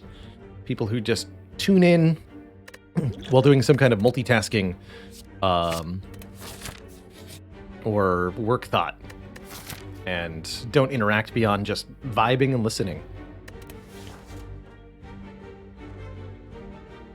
La Beat, thank you so much for the Prime sub.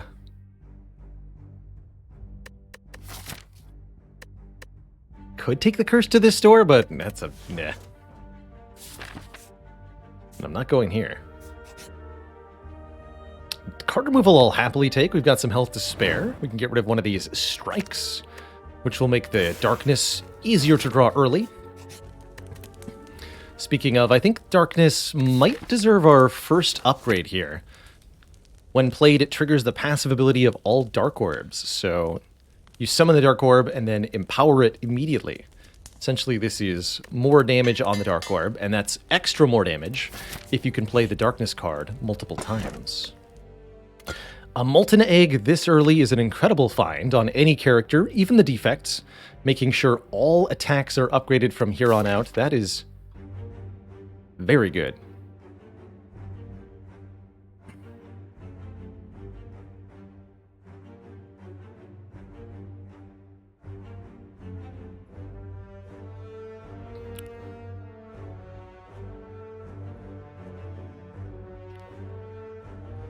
Currently stretching. Keep moving.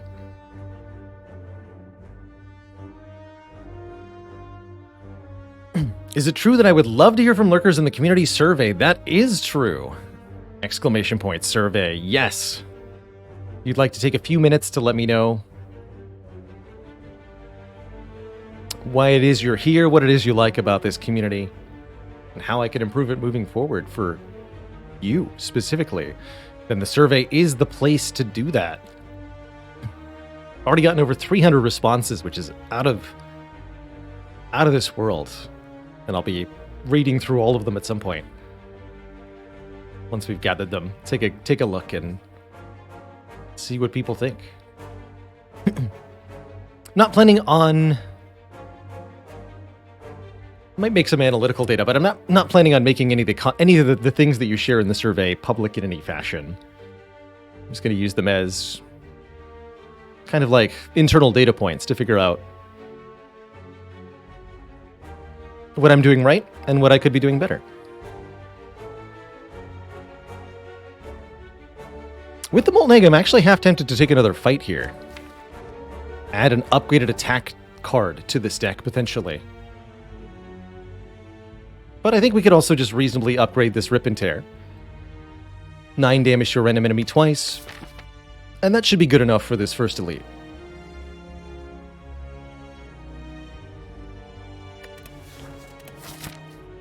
We'll get plenty of upgraded attacks. Let's grab that extra upgrade, too. Zap upgrade could be worthwhile, also. But right now I just want the raw damage to make sure we have a way to deal with a Gremlin Knob, if we should face one. Courier here will make shops cheaper in the long run. That's useful in Acts 2 and 3, perhaps, but not right here, not right now. What is useful right here and right now is Dark Orb. Yay. Could also Beam Cell Rip and Tear. Or I can wait one more turn before waking the egg up. I think I'll be better off waiting a turn.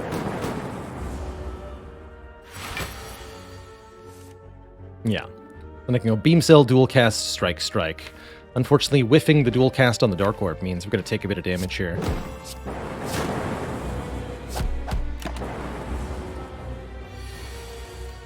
But the next time that we see dual cast, we'll win the fight. So that's nice.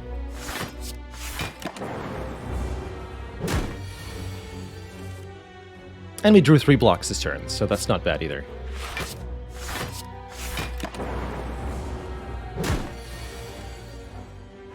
$42 times 2 is death.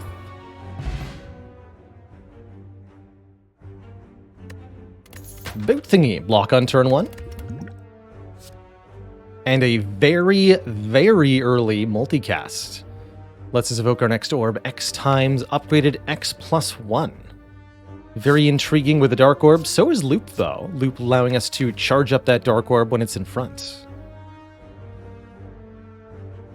I mean, heck, I've never gotten a multicast this early that's been worth taking, so let's do it.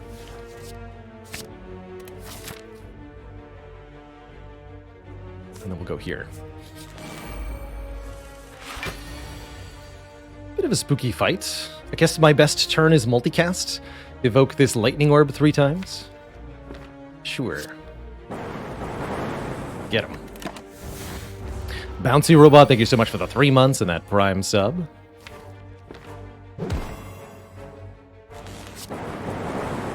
$24, almost.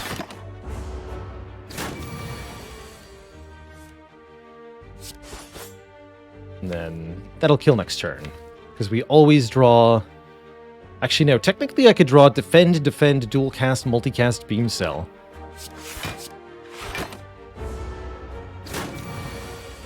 But that would never happen, right? Papazzo, thank you so much for the Prime sub. That's a mighty early self-repair, which can be a really nice way to sustain ourselves through this run. Notably, no upgraded attacks being offered here. Game. Double energy with a multicast, also pretty potent, but you do need to draw them at the same time for it to work well. I think I'll pick this early self-repair. And we'll also take this Snecko Oil for draw 5 and randomize, which is, well, it's something.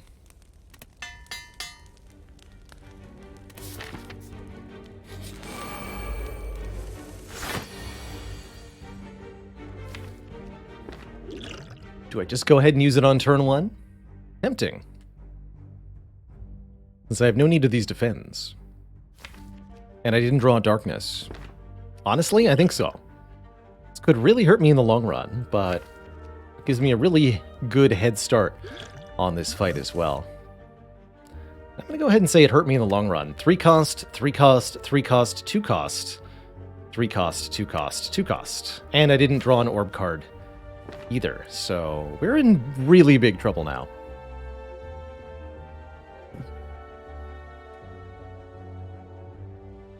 Really, truly large trouble.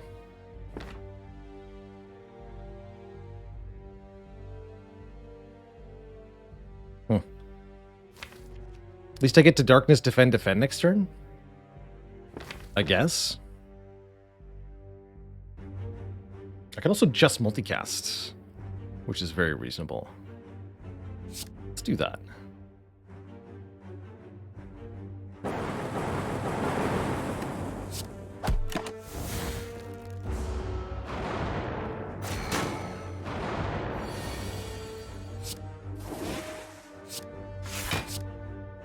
Don't worry, we can just draw that again. The multicast, that is. No? How unfortunate. 30 next turn. Come on, multicast.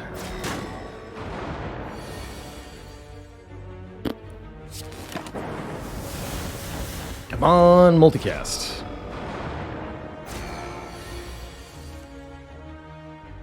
Hello? Anyone?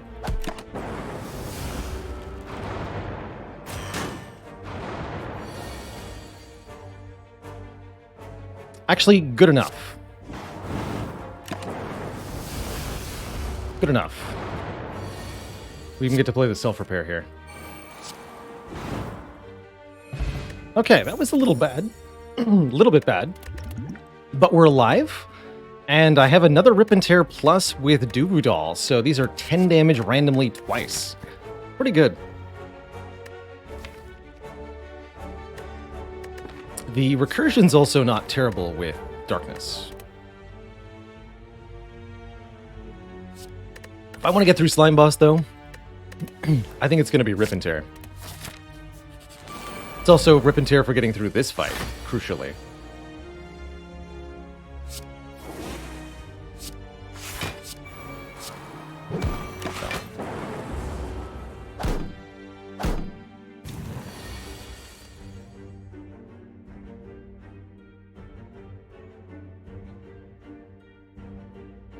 The starting lightning orb is a real problem, huh?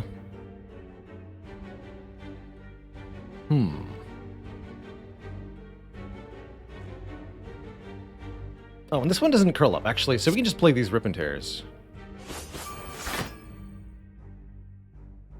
Life should be okay.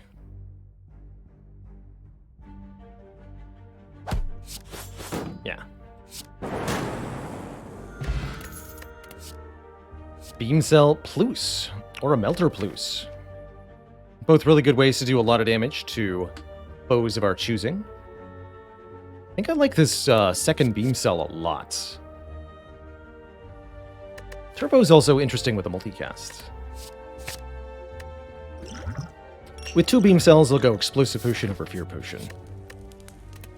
And I probably should rest here. None of these upgrades are all that important. We're going to be ahead on upgrades thanks to the Molten Egg. Our best chance to survive the Slime Boss is to rest right now. Let's have a snooze. We also took a lot of max health, which means that our rest is more powerful. So I rest my case.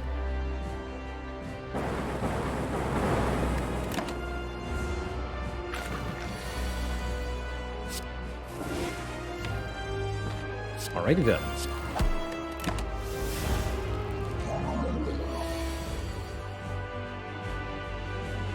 Well, that's going to be a pretty good split.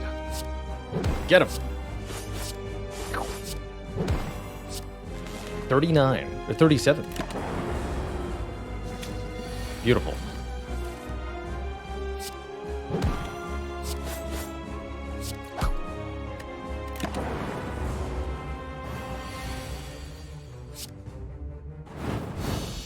Okay, well, resting felt a little unnecessary there, but I'm still glad we did it. Another multicast, rather amusing. Seek lets us get any one card we want, put it into our hand. Very powerful here. Letting us seek for the darkness to get that started is good. Or Biased, giving us a lot of focus. Currently, that's not all that good, with only the Dark Orb and Lightning Orb, but it's not bad. I quite like the Seek here. I think that's the most easy to incorporate and broadly useful card that we're being offered. If we ever take a second multicast, I think I would rather simply add a card manipulation card, like a hologram or a rebound, and try to use that to make our one multicast a bit more effective. Seek also really helps with something like that. Well, more energy is nice. Fusion Hammer's not terrible given that we're getting upgraded attacks, but our skills and powers won't be upgraded if I take the Fusion Hammer. That's a bit tough. Other options are Sozu, preventing us from gaining potions, or the Choker, preventing us from playing more than 6 cards per turn. It's an unfortunate set of options. I think the Self-Repair also speaks a little bit against the Fusion Hammer. Self-Repair maybe makes Sozu a bit better, though. Maybe I'm okay with Sozu here.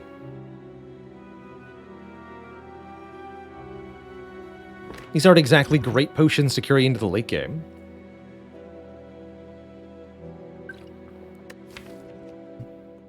But we have good sustain, we have front-loaded block with the Anchor, and we have a Seek now. I feel like with 4 energy, we'll be maybe a little comfortable without potions. More so than we normally would be, that's for sure. I'd like to go to a shop this act, but not too early in this act. Maybe get a few events first. Would certainly take bites. Maybe could go for the Burning Elite, depending on how we're feeling. Pretty unlikely that I do that with a Sozu, though. But I think my initial path would like to head to this Spire, this Elite, this Fire. We upgrade Seek first and foremost, maybe the Self-Repair, depending on how we're doing.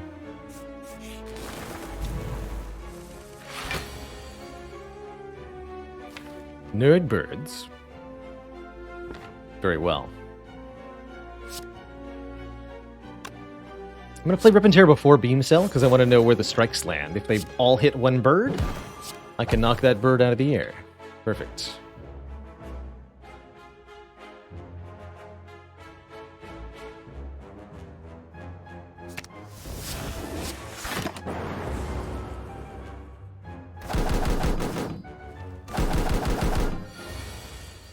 And I did draw dual cast, multicast. I was hoping I would.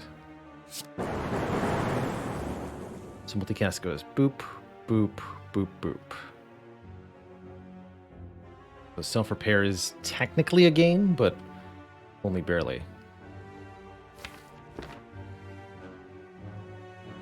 Defend self-repair multicast is the best line, I think. Well, I might take damage next turn.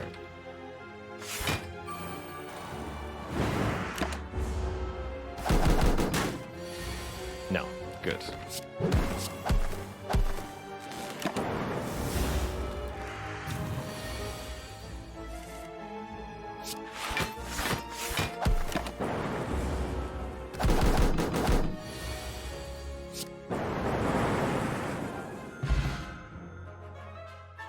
Hello and welcome, JCoXO.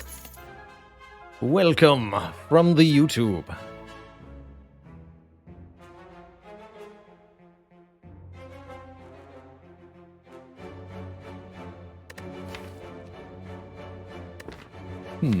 Compile River is nice damage. It's also up to 2 cards drawn at the moment, which could be quite good. I think a Reinforced Body is also a really nice block augment. This deck is sorely lacking a front-loaded block option at the moment, other than the Anchor. So I really like incorporating a Reinforced Body or the Algorithm, although the Algorithm will take time in order to be effective. I think I'd rather have the Algorithm than the chemical, than the Reinforced Body at the moment. Although Chemex is a thing.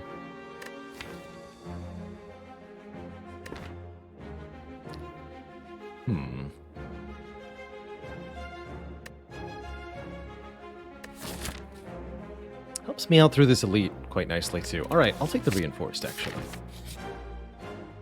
And I'll take this Relic. No curse for me, even with the Duvu Doll. What do you got, sir? Tori. It's a rare relic. Pretty good discount. If you would take 5 or fewer attack damage, reduce it to 0. We're also offered a Juzu bracelet right here, right now, to enable me to avoid combats in event rooms. I do want combats in event rooms, though, so I'll take a Sapphire Key instead. And one more event room. A Writhe Curse and a Point of Strength for a relic.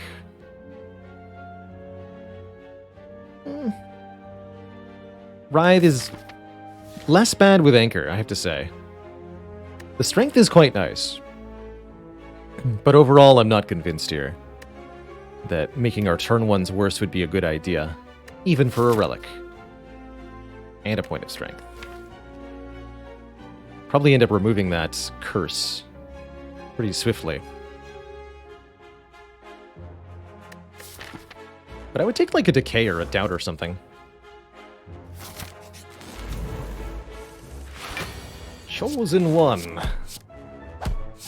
Bop, bop, bop.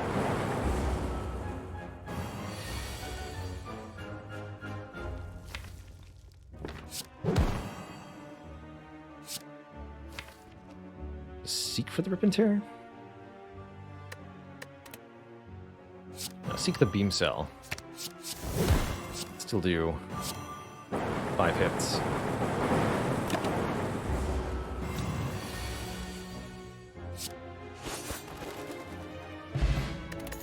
So our damage output is good enough that we're kind of clobbering our way through things.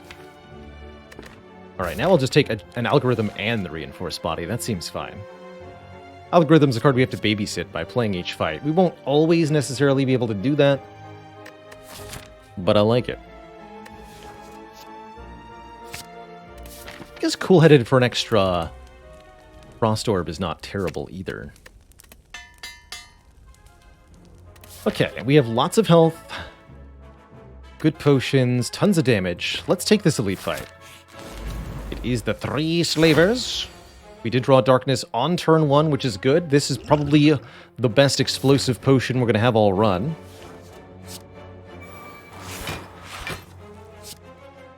I want to make sure we damage the guy in the back.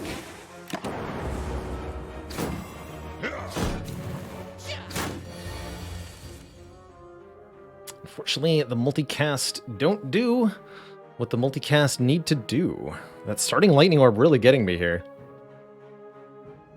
What do I do about that? I think I still need to play it because we need to be able to use dual cast to kill the guy in the back next turn. But I can't say that I like it. Let's see, with Tori, if I block for 28, it's 21, so I will only take 1 by reinforced body.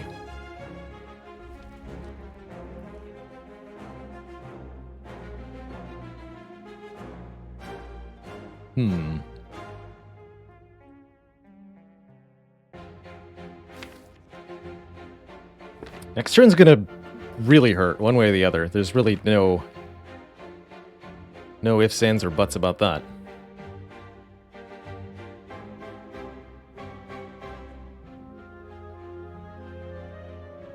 Blocking too much is definitely a trap in this fight. For sure. I think I need to play this Rip and Tear. Both on the front.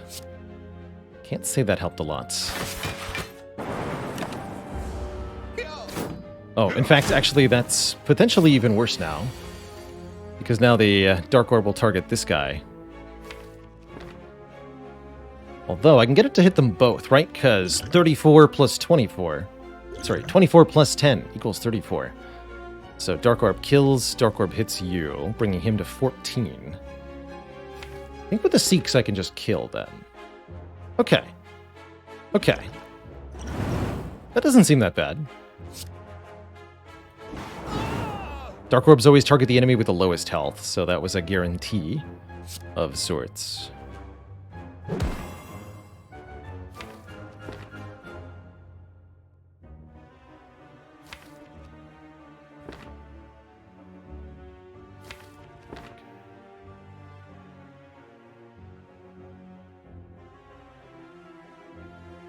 Strike will kill this guy, so I can seek for strike and 2 defends and take 1? Then I don't get algorithm played? Let's just do it this way.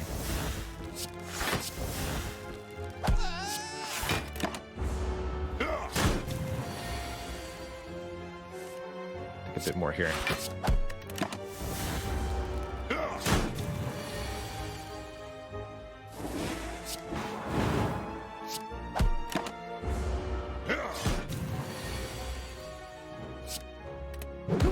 Okay, a painful encounter.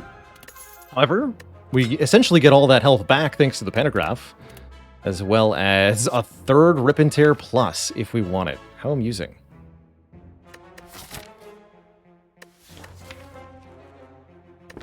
Sure? Let's try it. Let's try it. Let's Rip and Tear our way through the Spire. And I would like to upgrade probably that self-repair. Improve our per-combat healing here.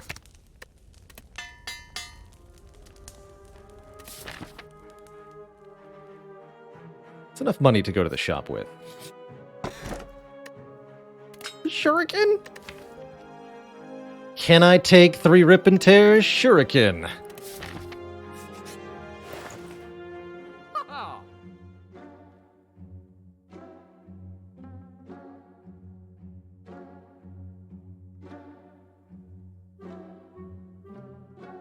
I also really want a Rebound. Rebound is the manipulation card I was talking about for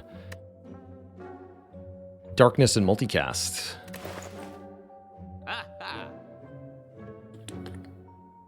We can also afford Clockwork Souvenir and a card removal alongside both of those, which I think is spectacular. Spectacular, I tell you. Chaos for more orb generation could also be nice. It's a Thunderstrike.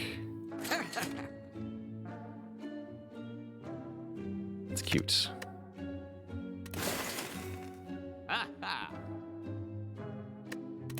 Very cute. I'm not sure where I'm headed. We'll figure that out in a moment. Oh, I do get offered bites. Dang it. These are so close to being takeable. I've removed too many strikes at this point. But these would be upgraded bites courtesy of Molten Egg, which are deal 8 damage, heal for 3. Costs us a lot of max health, though. Since I have the Self-Repair Plus, I don't think these are, strictly speaking, necessary.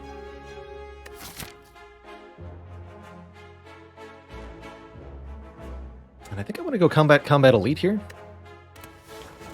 It's my hope that I can manage that. Find out if that's true.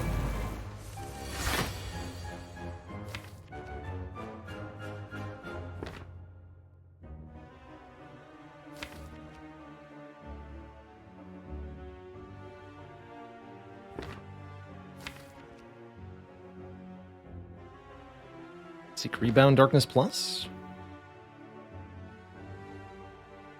Yes.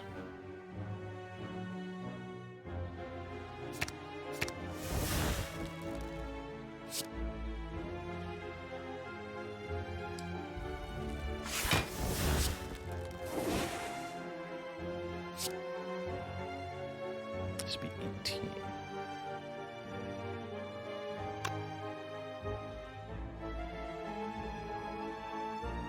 Six is the magic number. Okay. Strike. Rebound. Multicast.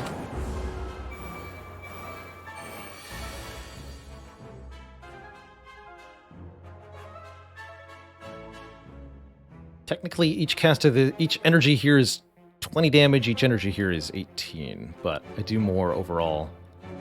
1, 2, 1, 2, 3. So yeah, I'll kill 2 of them here. Good job, Rebound. You did it! And now we can actually end this fight with more health than we entered. Slightly more. But more.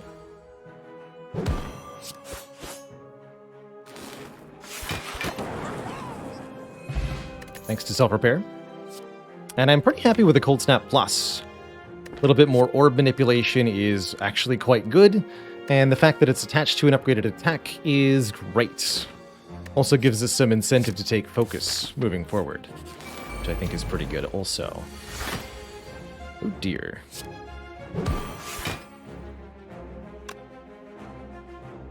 Eight. 1 plus 8 currently. If I don't block at all... No, it's 6 from the second hit, so we gotta go defend, self-repair, multicast. This could be a pretty painful fight for us. Really wish we had to go for the eyes.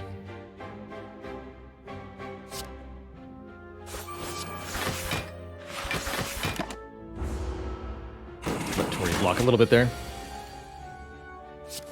Okay, not as bad as I thought. Algorithm still needs to be played, though, so let's not finish this Snake Plant just yet. Need to play this. And we got all of our health back. Offered a White Noise Plus, a random zero-cost power. Or a Claw Plus. Turbo could do good things with our multicast. And with our reinforced body, but I'm actually quite inclined to take this upgraded White Noise. Could be anything, which could be very good. Beating the Book of Stabbing is going to require a little bit of ingenuity on our part here. I think we need to get one decently multicasted, decent-sized Dark Orb. And if I do the following, I can make that happen. Next turn, Darkness Plus puts this in front. Here's multicast, unfortunately. too early. I can do this times 4, which is a lot of damage.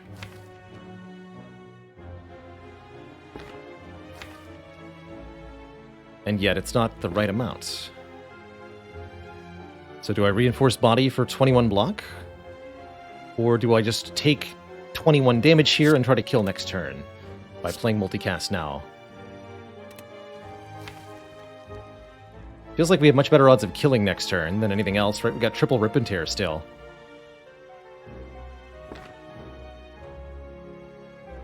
I think I need to play this.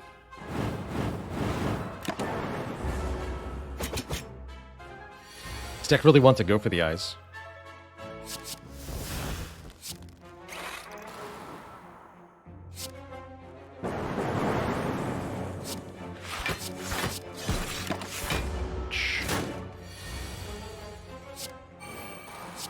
At least we got the self-repair.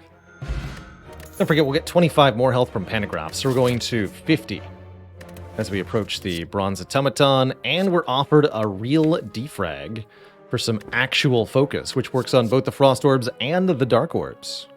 If we wanted another Dark Orb source, we could take this Rainbow, which is quite powerful as well. Didn't get to play Algorithm versus that Book of Stabbing. That's okay.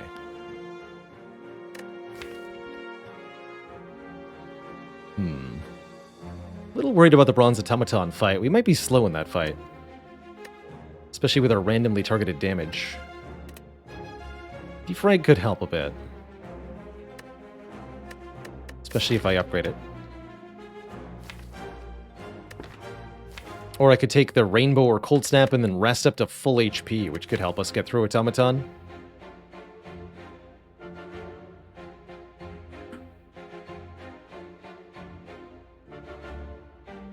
The fact that it gives me another way to start the Dark Orb is really valuable. And the fact that it lets me rest is also quite valuable, but this could be my only reasonable source of focus for a while. Tough choice. I think I'm going to grab this Rainbow so that I can rest. It's Zap upgraded, which is nice. And I get to go to 75 health as we enter the Bronze Automaton fight. Which makes us a very chunky boy indeed. Ooh. Beautiful.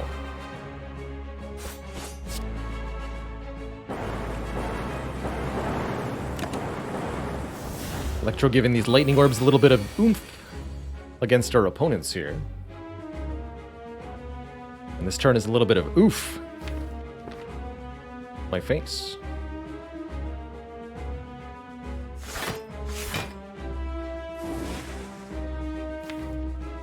Guess we'll target the front one. Doesn't really matter either way.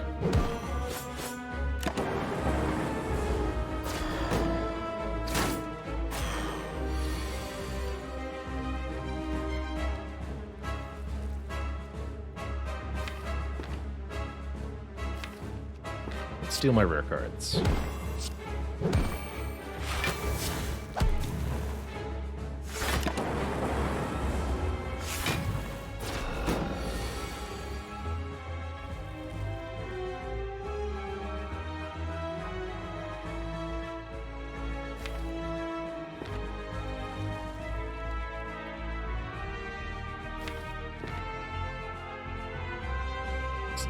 Defend, Rip and Tear, Cold Snap? I think I want to keep this Dark Orb where it is right now.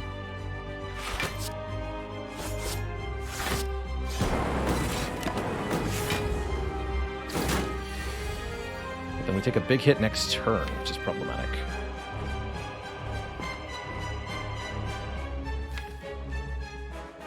What I could do is seek Rebound and Reinforce Body. That's the only way to guarantee that I survive next turn.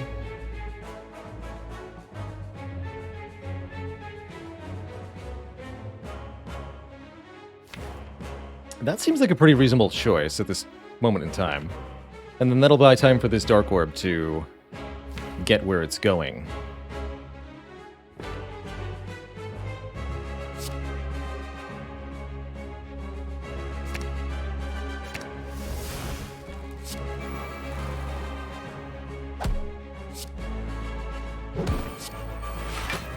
Question is, do I play the Zap also? Do I want to be able to darkness? I think I need to play this out. Oh good, I didn't draw multicast. That's exciting.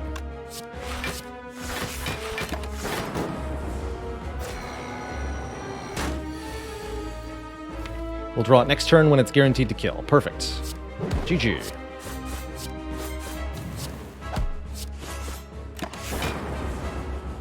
Definitely glad I chose to rest prior to this fight.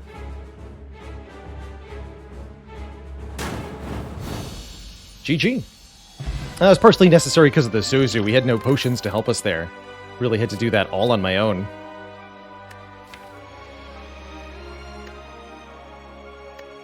Reasonably okay with the Core Surge Plus. Another source of artifacts, along with 15 damage. It's not bad. Can't say I'm completely thrilled with these options. Would have preferred to see a Bias Cognition, another Seek, Creative AI, something like that. But I do like... Well, it's not going to be Sacred Bark. I do like Nuclear... Well... Nuclear Battery's weird. Because it'd be Lightning Orb, then Plasma Orb, if I did that. But this could lead to some really hilarious multicast plays. Where we multicast the Plasma Orb to double our energy, and then multicast again with a hologram or by rebounding. Or even dual cast into multicast. Really, really powerful. Other option is Empty Cage, remove 2 more cards, help me draw the multicast when I need it more often. I think I'm going to go with the battery here. We need that additional boost of energy if we're going to make this multicast really work for us. It's a bit of a hard sell, though. Admittedly. Lots of elites this act if I think I can handle them. I'm not sure that I do. But my odds are going to be best if I remove a strike at this shop, I think. Heck, I would take 999 gold, even. Would I? Well, I'd consider it.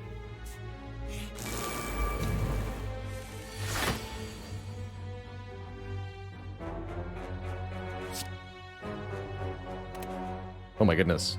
So here, for example, I could do it. I can rebound it and then seek it. Amusing.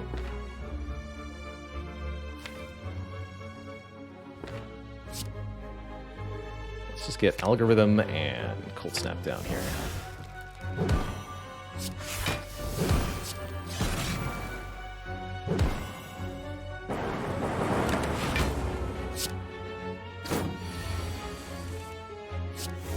Oh!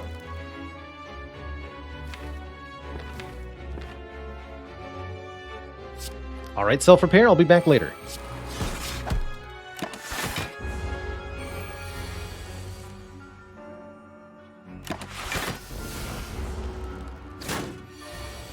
Much later.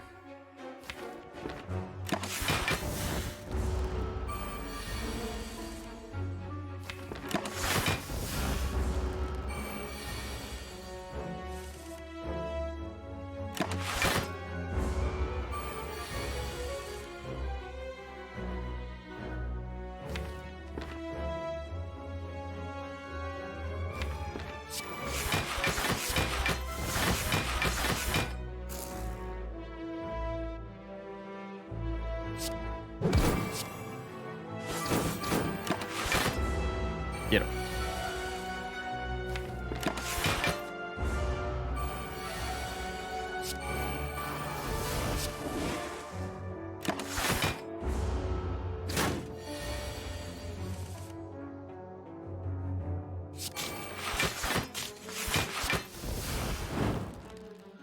Deck wants a real Echo Form.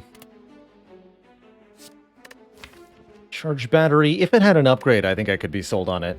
Without an upgrade, not thrilled. Don't need boot sequence when you have the anchor. What do you got?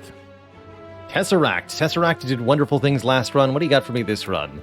Secret technique. Find the Seek earlier. very good. Master of Strategy, card draw, very good.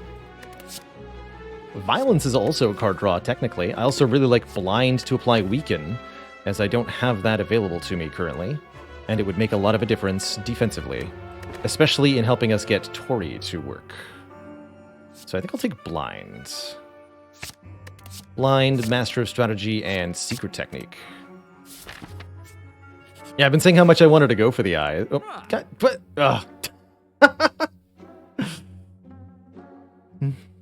Well, I'll probably take that one too.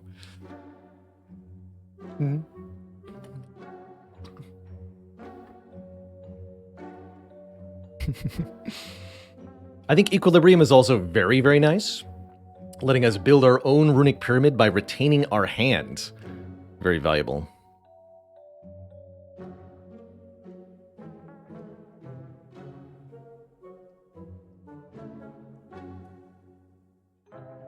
Card removal on strike, also very important here.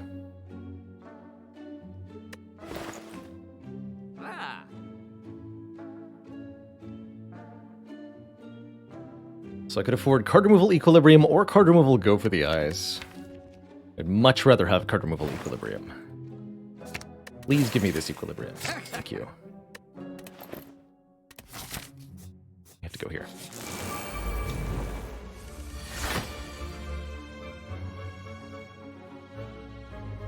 Don't need to play this rainbow, but I'm going to.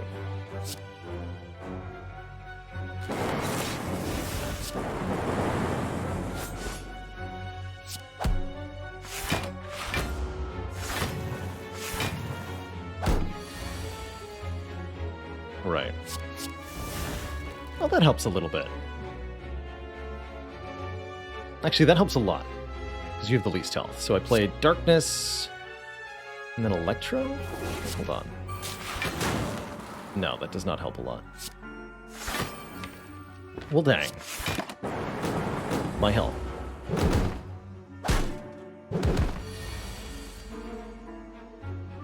Could have maybe used the Blessing of the Forge to save some health there, but I don't think it would have been worth it.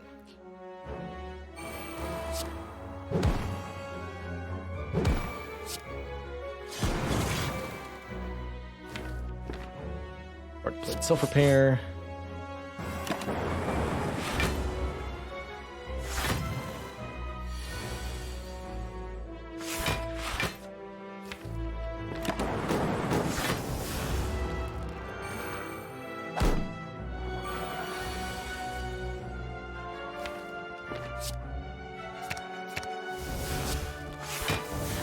And the multicast is 32 damage to all of them.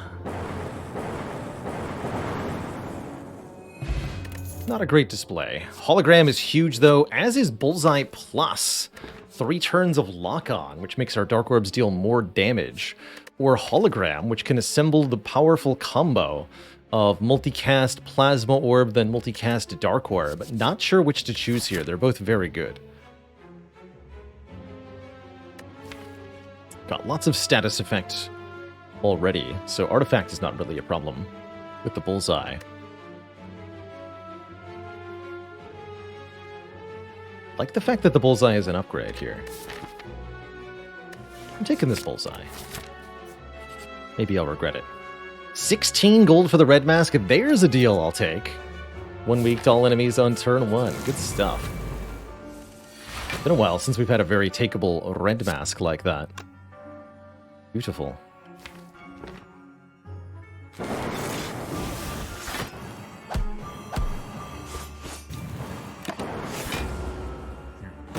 Three. A 2. Okay, self-repair, darkness, forest.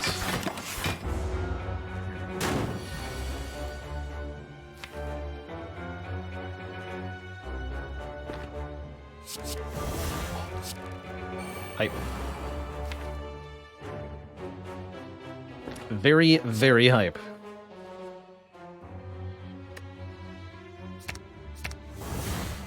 Here, put this on top.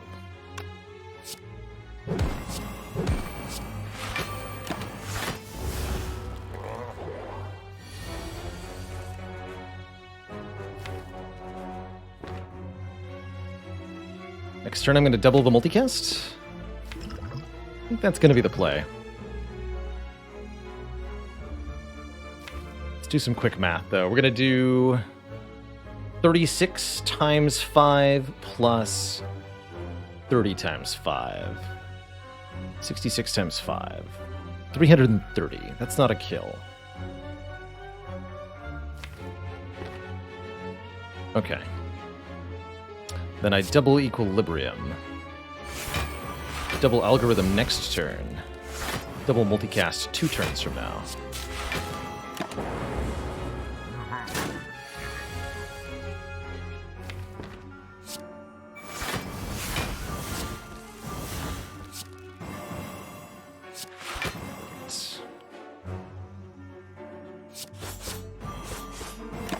Now this will kill.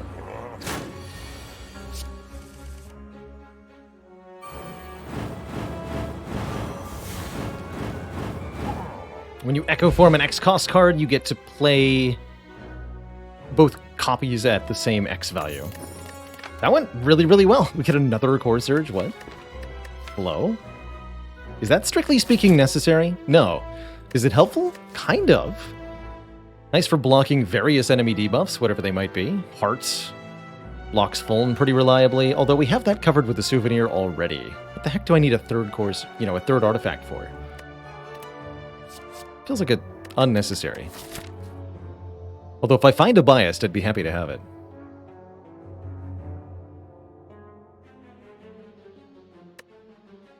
Honestly, I really don't feel like I need it, though.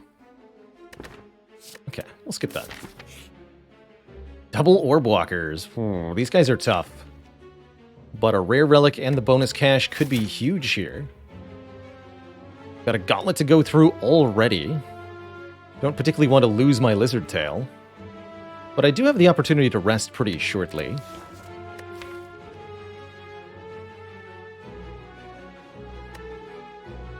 It's not that much total damage.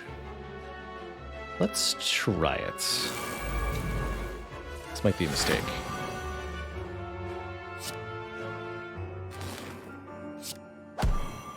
Lots of burns right away. Too much block on turn 1. Might have been a bad idea. Guess there's only one way to find out.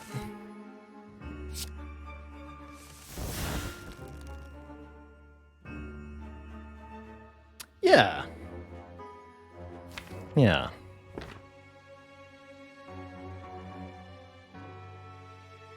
Things have gone badly. What the Lizard Tail's for. No mistakes, just happy little accidents. That's right. Just happy little 40 damage turns. They happen all the time. Oh dear. Ha! You fool.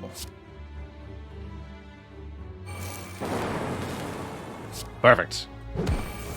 Planned it all along.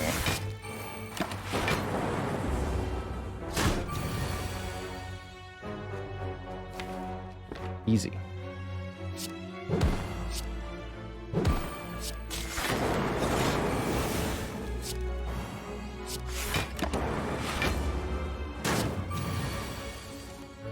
Alright, so we did lose most of our health, but we did not lose the Lizard Tail. We get some gold, we get a turnip, and we get offered a Consume Plus for Focus Generation, which is quite tempting. Or a Compile Driver Plus for card draw. I'm very inclined to take a Consume here. Give me that.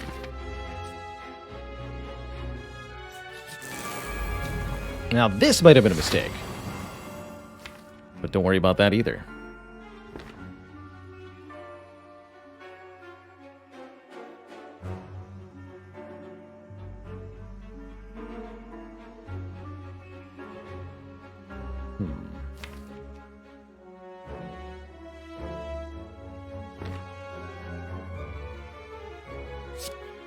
Seek.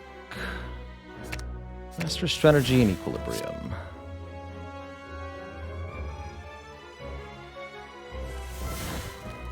Secret Technique also good.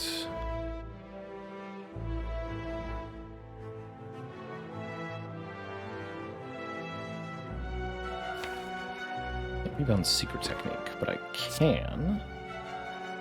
Secret technique for darkness.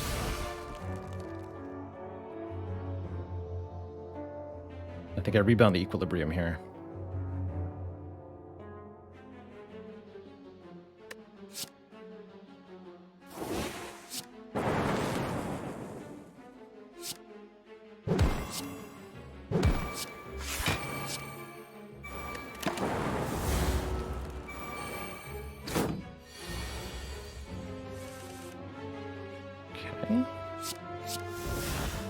That might not be enough to stay alive.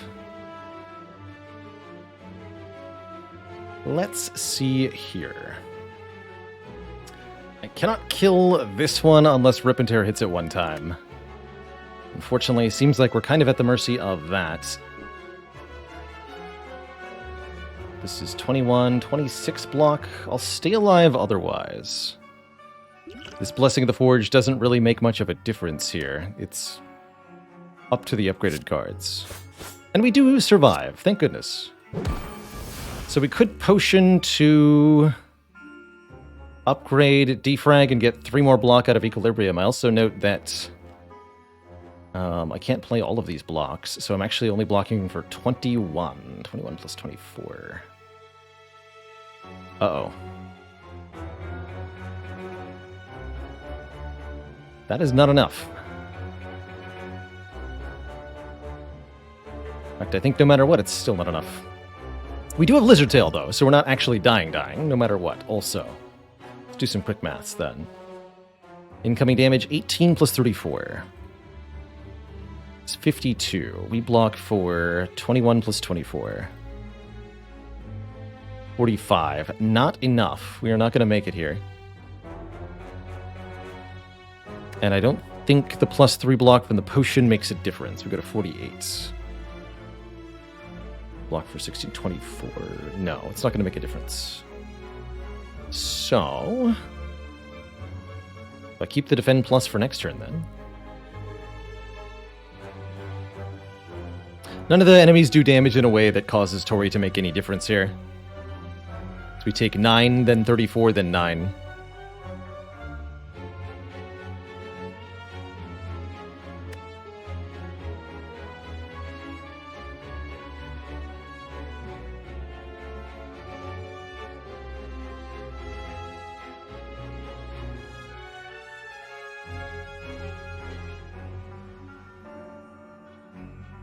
If I could choose the order of their attacking, we could make a difference, I think, but as it stands, no.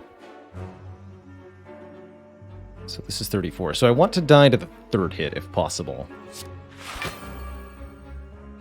Currently I take 9, go to 4 block, perish. Take 9, go to 9 block. Perish still. So it has to be this. I could have also played the defragment. There's no reason not to. Got really caught up in what I was doing. And here we get our dual cast and our multicast. Dual cast takes us to 8 energy, and then I can evoke this for lots, but not enough lots to actually win, unfortunately. One more focus wouldn't have made the difference either, for the record. So 24, 1, 2, and then 7 times here. 24 times 7. Not quite a kill. Close, though. I guess I'll do it the following way, then.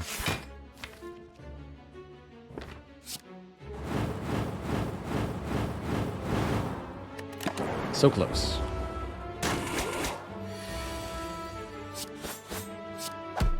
Alright, tough fight, but potentially worth it. We get offered some card draw in our rewards. Don't have enough powers for heat sinks to feel good, but Skim looks excellent here. Let's draw 3. And I get to rest. Ornithopter is rather rude, I think.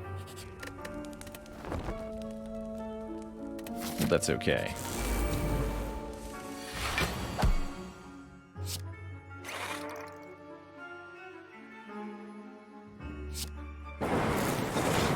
Rebound this defend plus, just in case I need it.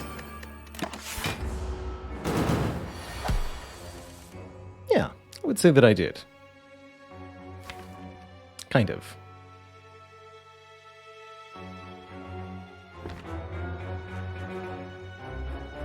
Darkness Plus for next turn.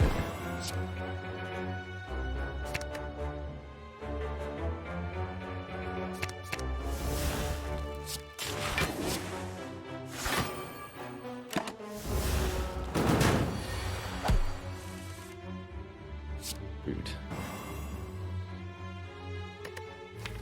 Rude. You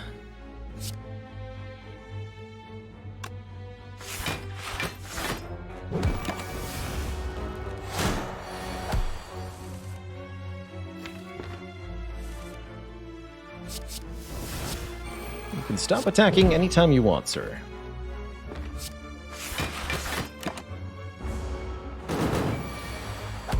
Oh, he doesn't want to. No burns added, period.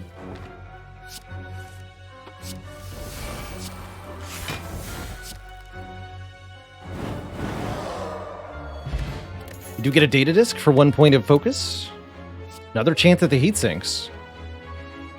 Also, don't mind this cool-headed that much. Giving us an option for a Frost Orb.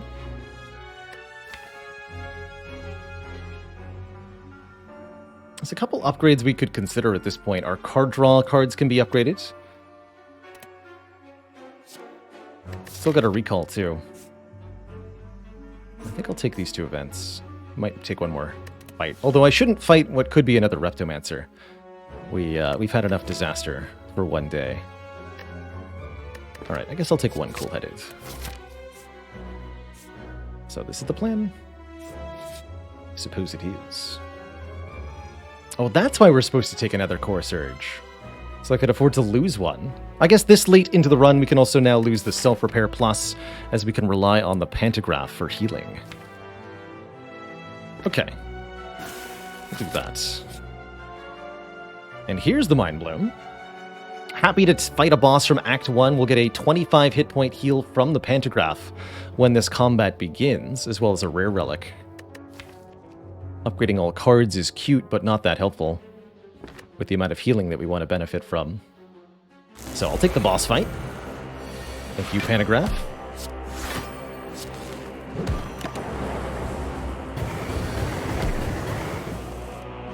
Thank you very much. But the strength. No, not the strength. Anything but the strength.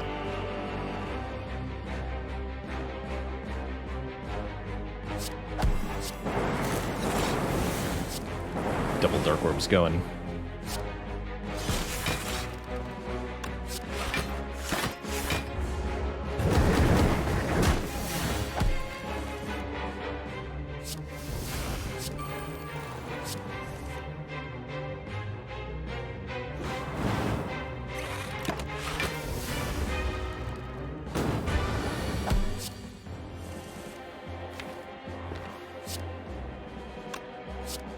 Multicast time.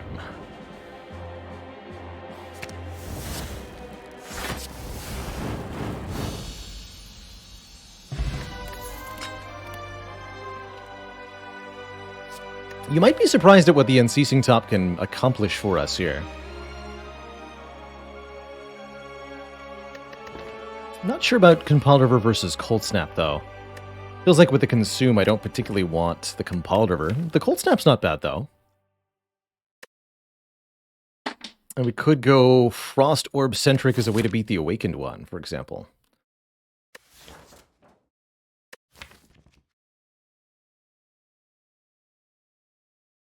Now that I have more health, do I opt for another Elite? I don't think so. I shouldn't push it against Repto.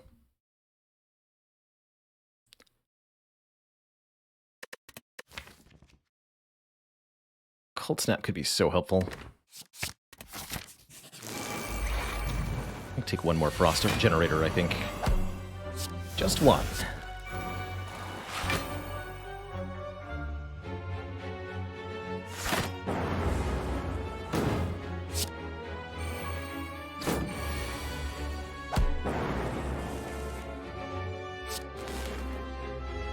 Alrighty then.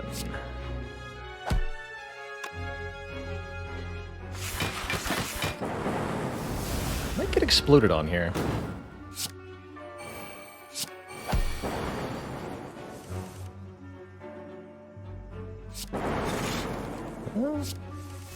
Oh no, we're good. Okay.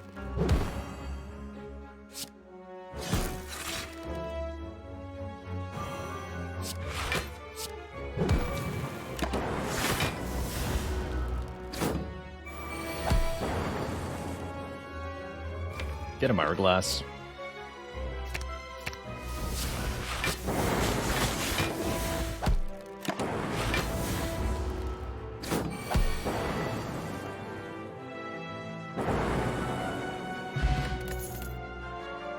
No, no, and no. You have to recall before the final bosses. But fortunately, we're healed 25 at the start of each of these boss fights. And we have a large max health thanks to the starting bonus that we took. Which means we can take some damage during these fights in order to get them... Oh my, wow, free biased for this fight. You can take some damage in these fights in order to get better set up for them. Let's do Equilibrium Master of... Nope, I grabbed the multicast. That works too. Equilibrium multicast, you got it.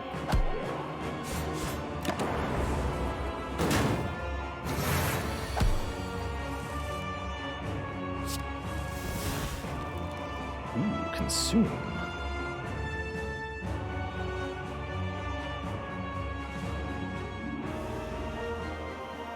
Let's go consume. Darkness. Multi this. Some more energy going.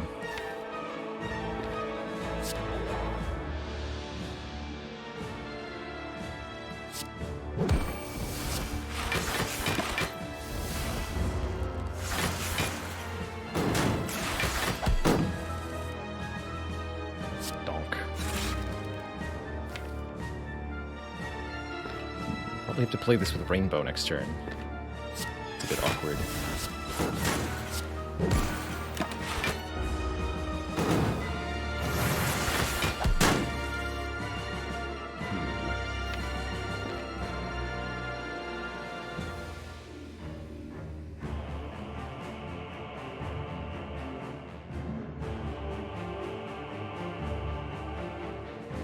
Or do I just take the hit? I mean, I'm likely to have to evoke it again next turn anyway. Let's just do the damage here. In fact, I'm going to get Unceasing Top card draw if I play all these cards. So I definitely should.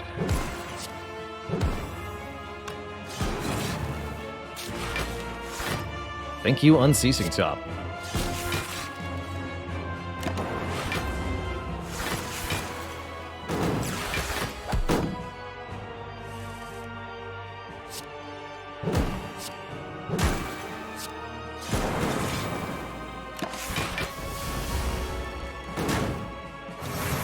Dazed are definitely a pain in the butt, though.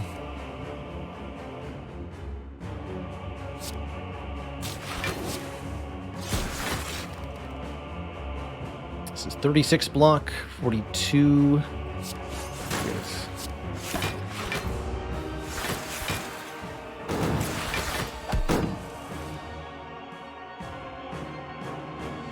Dark Orb kills you. No multicasting in this fight. I guess that worked out okay, though. Whoops.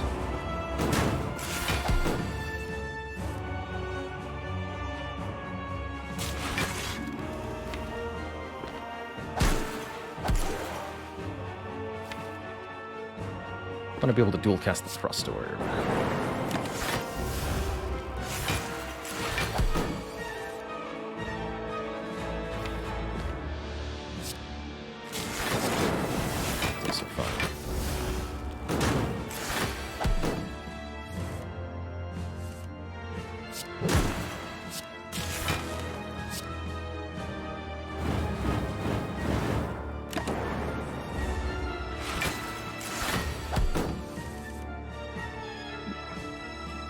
Shoot. Also didn't work out. Heck.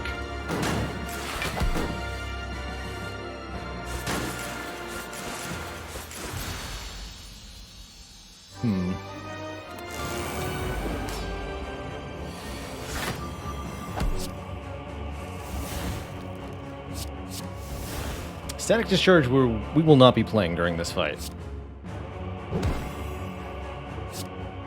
No, thank you.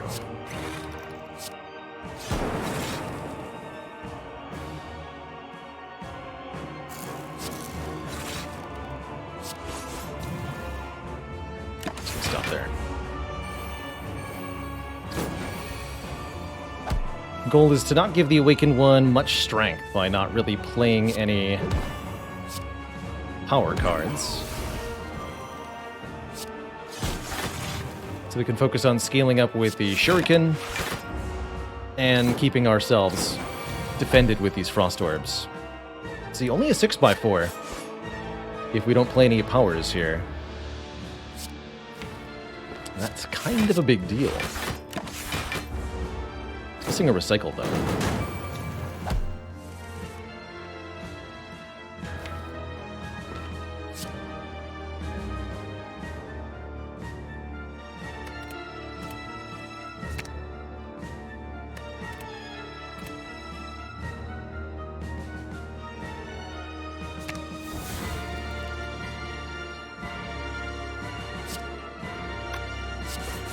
There we go.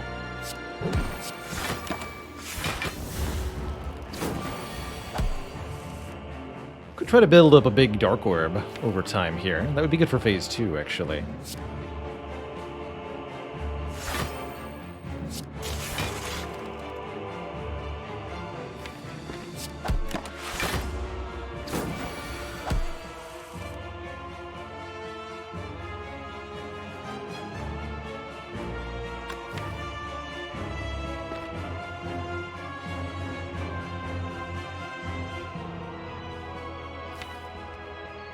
I want to be able to keep cycling the orbs.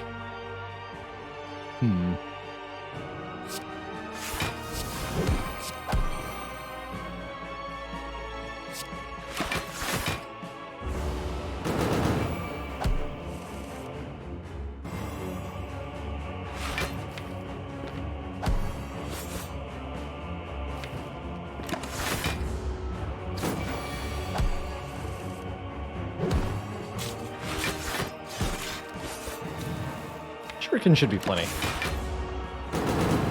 We've been offered any capacitors? Nay.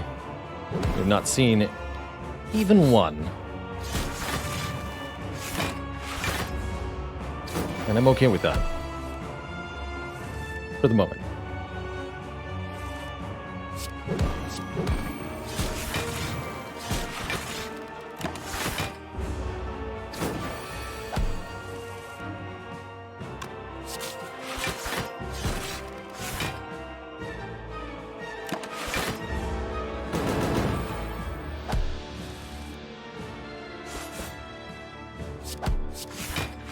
Patapon, thank you so much for 21 moons. Oh, there was one in his store. Okay. But we didn't have the consume yet.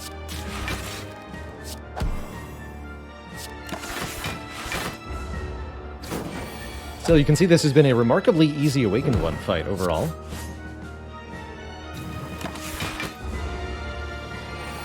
Might take a bit of a hit here.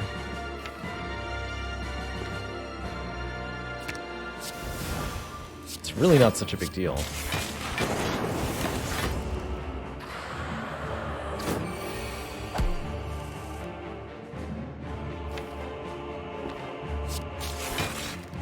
Cast coming up. Also put Static Discharge in play. Now that we're in Phase 2 of the fight, the Awakened One no longer gains strength for powers played. Actually, looks like I might have to multicast a Frost Orb to block this turn. Just a quick snap multicasts.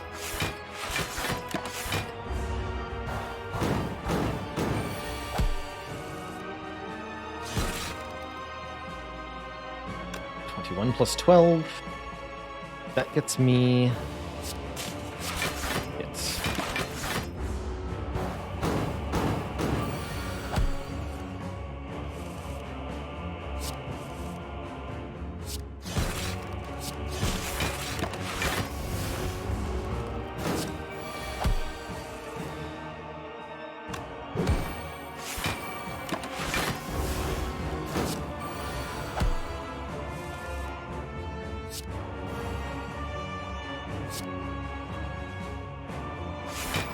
27. Slow and steady wins the race. It's the bird nerd.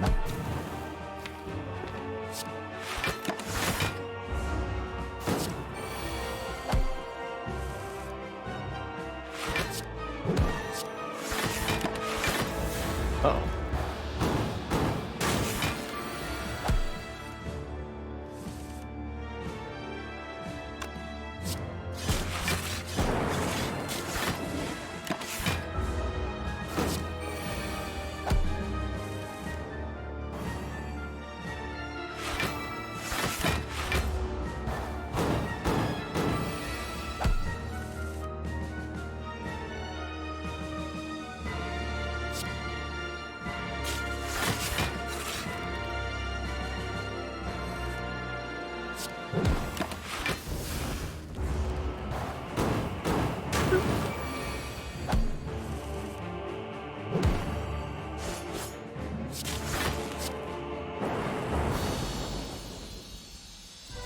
Alright, slow battle, but not one that was difficult.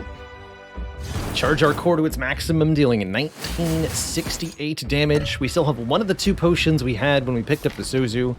We have a lot of health to work with. Thanks to Panagraph. I think I'll be upgrading a card here, either Secret Technique, so that I can reuse it, or one of the card draw cards, possibly the Skim or the Cool-Headed. Actually, the Cool-Headed I like a lot, so I can get bonus draw on that. The damage done to the heart is not random. That represents your score at the time of beating the Act 2 bosses. There's a couple things you can do to modify your score, but especially defeating elites perfectly and bosses perfectly, and getting 4 copies of the same card. Yeah, membership card. A little bit late membership card. Gambler's Brew would love to, but can't. I am very happy with the hologram here, letting us get back a essential card from the discard pile. Buffer might help us a lot against Heart 2, especially with the upgrade potion. Card removal is pretty good too. I could remove the Last Strike.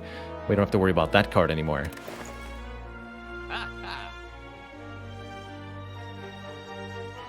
Shame I can't do hologram, doom and gloom, and card remove. I think the barrage, even though we have strength scaling, is no good because of our lack of orb slots. Oh, and there's a recursion? Alright, recursion, you're in.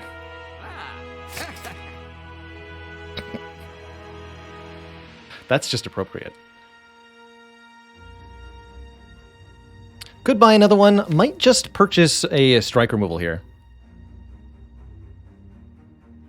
I think I'll do that.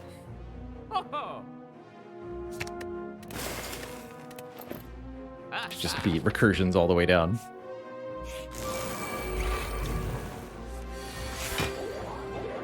Alright. These 2 are assuredly going to give us some lip. Electro definitely helps here. A lot, actually. Ooh.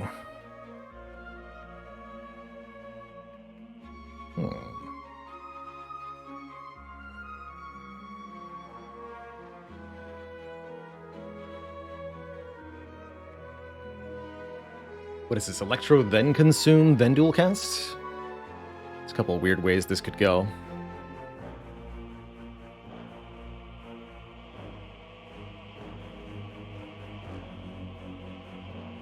I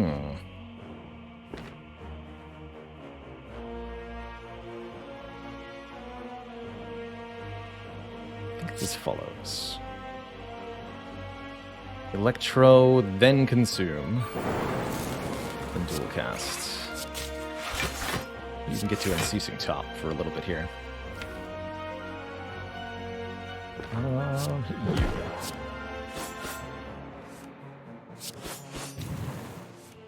Alright.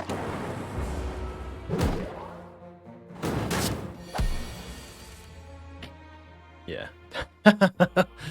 Ow. My face. Not much I can do about that. Just suffer.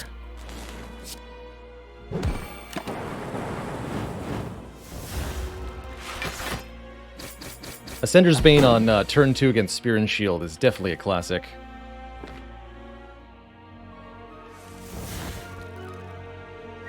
Makes life so difficult.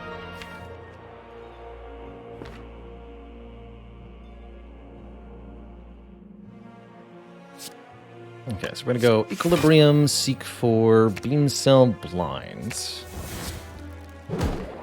Blind you. One here.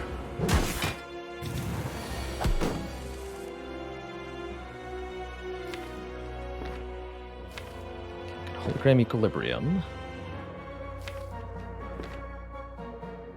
I have to kill Spire's Spear next turn, or we're dead.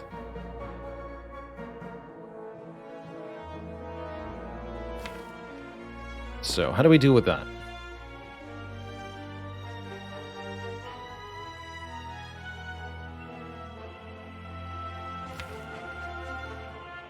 I can skim Secret Technique next turn. No, I can't, because I have 2 burns on top. I need to Hologram Equilibrium if I want to not die. Multicasting a Dark Orb, though, doesn't seem like it's going to help. One, the Dark Orb would target the Spire Shield, unless I can lower the Spear's health below 69 this turn.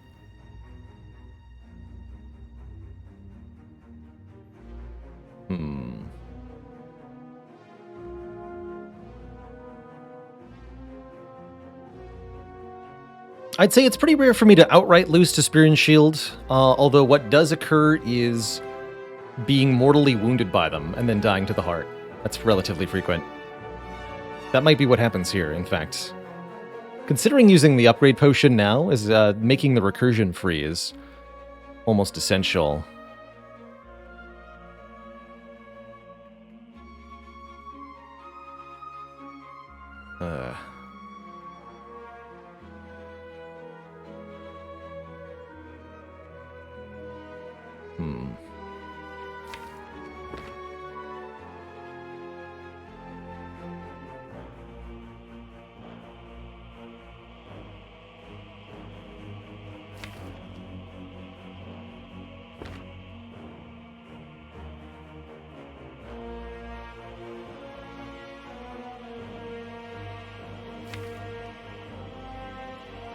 Nothing else I can do. We never got an energy generating card. Really feels like I should have grabbed one of the turbos that I saw. I gotta stop skipping turbos on my defect runs. Feels like we've lost at least one run recently to not taking one. Do we have another run in us? Not of Spire. It'll be Monster Train next, probably. Whether I win or lose this one. Brain is definitely exhausted at this point. Let's see. So let's say I hologram, Equilibrium, Darkness Plus, and Recursion.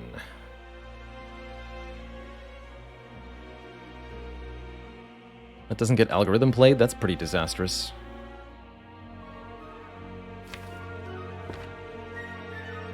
Anyway, let's say I hypothetically do that. I would deal 12 plus 12 plus 7.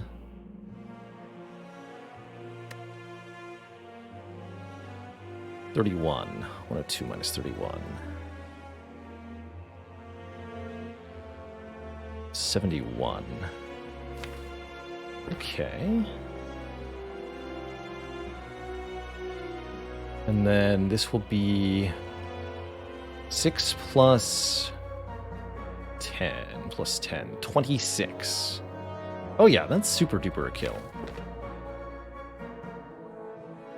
What if I summon the Darkness Orb next turn? It's only going to be 16 then. That's much more difficult to work with, yes?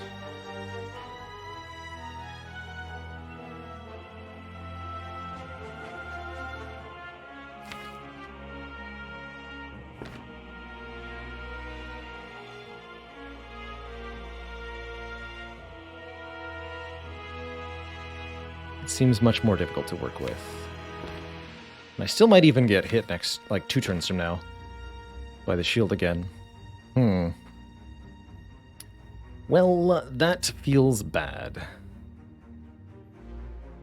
Wait, what if I got a rebound? Maybe that's the play. Instead of Equilibrium, we hologram for rebound. Yes! Yes, that's it.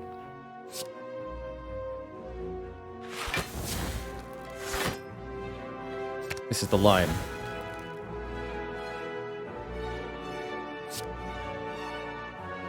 We'll play Darkness Plus. Rebound here. Multicast. Now you have less health. I only take 1 damage.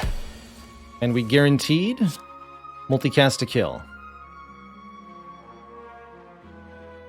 Beautiful.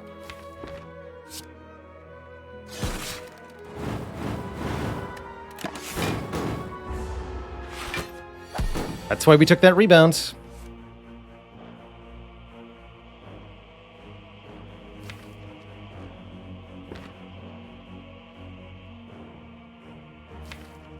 Secret technique. Just multicast, we're fine, yeah? Essentially.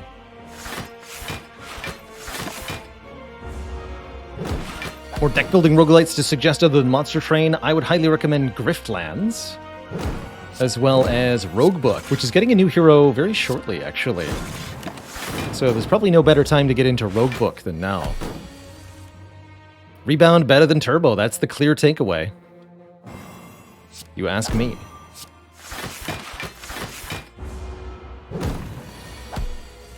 Okay, we successfully saved our potion. Get a bag of prep from 2 more cards on turn 1. And actually, I think Stack Plus is very good in this next fight. So I will grab that. A deck building non-roguelite. There's not that many that I'm aware of, but I can recommend Steam World Quest, Hand of Gilgamesh, which is a pretty delightful little adventure that's RPG slashed with deck building. Okay, I actually really like this opening draw. We got Rainbow turn 1. We have a Heat Sinks. That is not going to do it, unfortunately. I think this is a very uphill battle. We really needed to see Echo Form or Creative AI or Bias Cognition for this to go anything other than very badly. But I'll play it.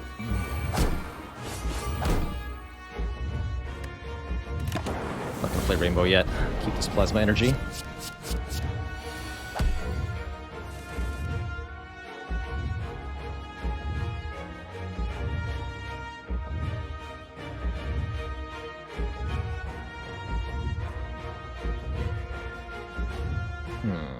That said, this is a pretty good turn. Got our algorithm on this turn. We're not frail because we have turnip. We're not vulnerable. So this attack does basically no damage to me. I'm just gonna play the Rainbow. Shai Shanagan, thank you so much for the 2 months of support. I can get weakness down too.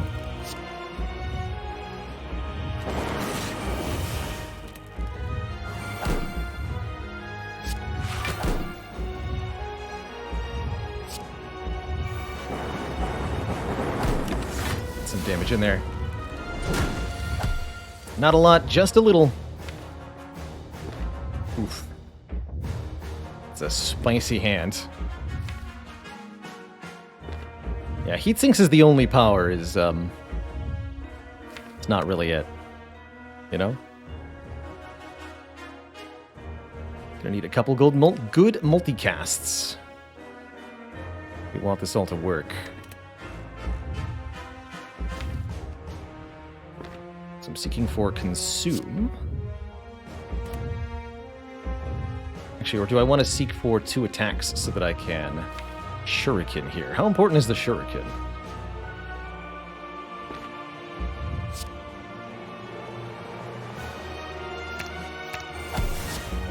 Not that important, I think. Should probably get rid of this, actually, but might need this.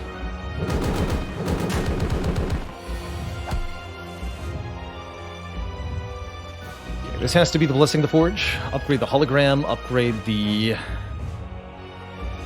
beam cell, the reinforced body, all that good stuff.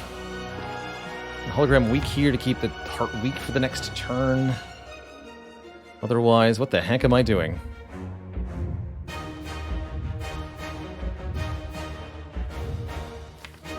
think I need to hologram Cold Snap, and yeah, let's do it this way.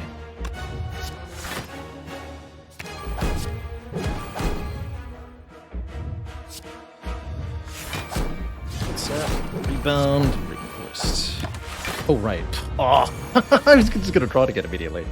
Well, thankfully, Stack Plus is here. Yikes. Thanks, Stack Plus. I believed in you the whole time. Short our block next turn. This is a good turn for recursion. Secret technique for the darkness. The Traitor Top.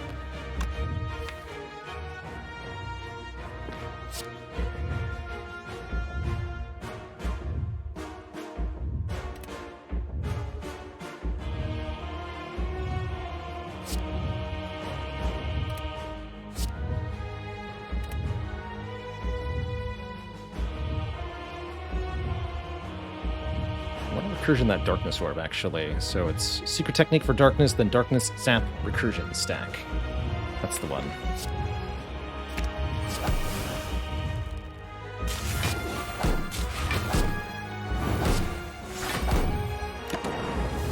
So.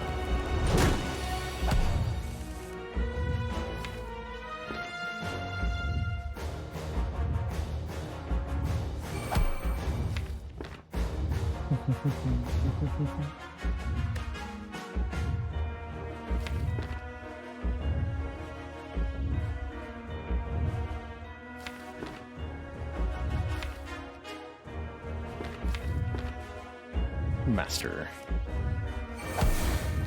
Hologram's not good.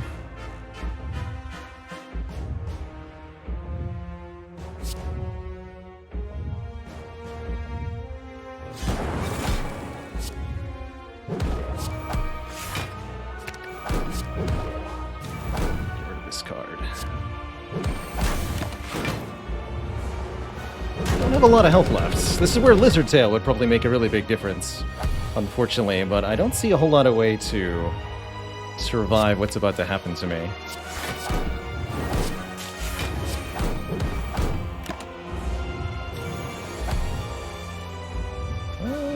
No.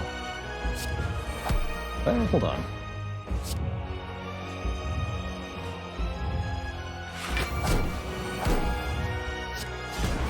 I think that lives, does it?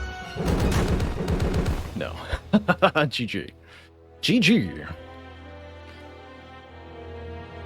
Didn't seem like we were doing enough there. Not enough cards drawn per turn, not enough upgraded cards in the deck.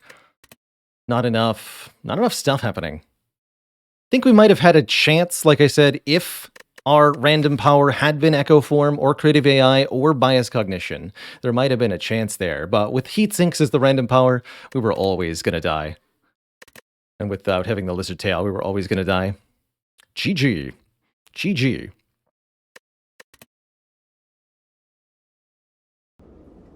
Really couldn't quite put it together in Act 3. I tend to find that happens a lot when I go Darkness as my strategy, is it's kind of hard to scale. Without Retain, without Runic Pyramid. Definitely odd that we just didn't find any powers we wanted. There was that one defrag that I skipped in Act 1, which I think was a good choice. Got rid of our self-repair.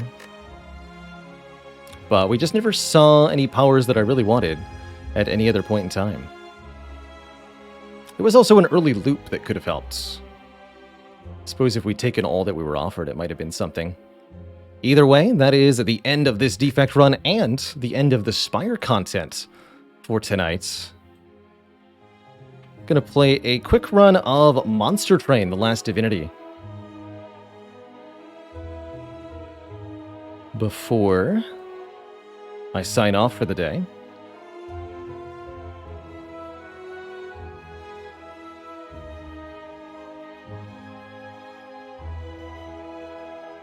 But before that, I'm going to take a quick break, refill the water, stretch the legs. When I return, we'll slay some more. Some trains, that is. Be right back.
Okay, folks, we're back.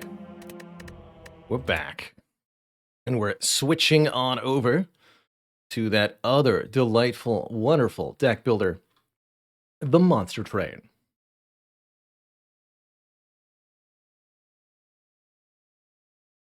I like to think of Monster Train as deck building gone wacky a lot of the time. It's all about using the upgrade and unit infusion systems of the game to create a unit that's essentially broken, that's so powerful that you're able to completely outscale all the enemies, even as they get hundreds or thousands of health. And whoo boy, I really do like starting with 2 copies of Proclamation in this Wormkin deck. I think Wormkin has become my favorite of the 6 clans with the Last Divinity DLC. A run in Monster Train starts with 5 starter cards from your primary clan, 5 starter cards from your secondary clan. In this case, these are all also infused cards, meaning they make 1 purple charged echo, a resource when played. 4 Train Stewards, 2 Deadweights, and then 5 random cards. 2 commons from your primary, 2 commons from your secondary, and 1 uncommon from your primary. That's the Return Souls, 2 Proclamations, and 2 Antumbra Assaults. All told, this looks like a fantastic deck for focusing on spell power synergies, if we can put that together. More energy. Hell's Banners gives us energy the second time we summon a unit each turn. The Umbra clan can take particular advantage of this using their morsels, which are cheap disposable units that are meant to be eaten. So we can get a whole lot of energy every turn with the Hell's Banners. We're also going to choose an upgrade path for our Echo Rites. We can either choose the Marsh Lord, which creates an egg unit. Eggs are hatched by creating charged echoes on their floor. Could make it difficult to use these proclamations, but otherwise not bad. Or the Repeater, which returns a random consumed spell to our hands. Can actually use the Return Soul spell to consume a particular card, and then get that back every turn. That's kind of cool.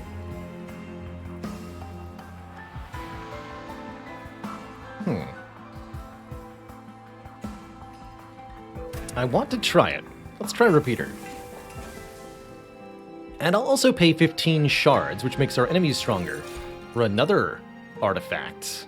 And I was just thinking I wanted to do something spell power related. How about Tempered Talisman? Giving us 3 more magic power means all of our spells do 3 more damage. And these proclamations, which are attuned, gain 5 times the benefit from spell power, so they do 65 damage. That said, Fossilized Fangs can also be really good for making an Umber run very powerful, as you're able to double down on bonus stats from Gorging. But I want it to be a spell run. I'm going to make it a spell run.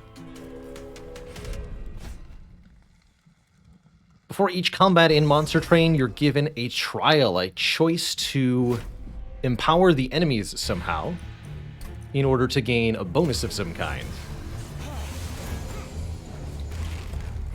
In this case, if I summon a whole bunch of enemies to my train, then I'll be able to get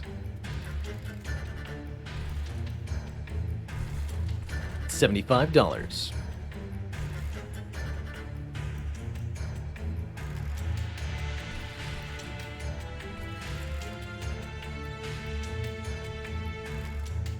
So if I put Echo right behind a train... Oh yeah, no, this actually works. One of these will get to the next floor. The other one won't. So each turn in Monster Train, units do battle with each other on the floor. Front unit attacks front units, and then back units attack front units. So the front unit's always the one getting attacked, and units attack in order of their placement from front to back. Notably, that means that the rightmost unit on our side is going first, but the leftmost unit on the enemy side is going first. Essentially, who's closest to the enemy is what determines the turn order here. I know that could be a little confusing initially. Then after combat is said and done, everything's got a health and damage value. After combat resolves, enemy units move up to the next floor, whereas our units will stay where they are in their defensive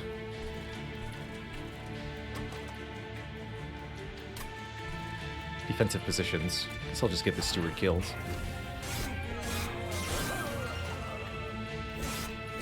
So that one nerd that didn't get killed goes up to the pyre and engages in direct combat with it,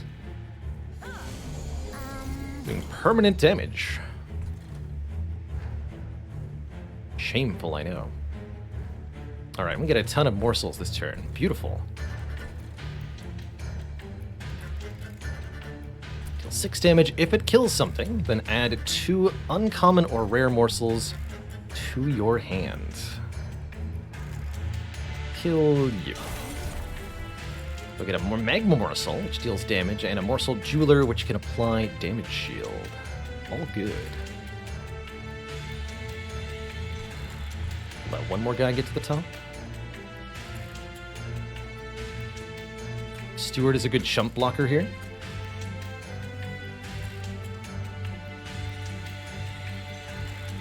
Is. I'm going to use the Echo Break to kill the Collector, giving us a bonus 50 gold. We only prevent 1 damage by killing this guy to the pyre.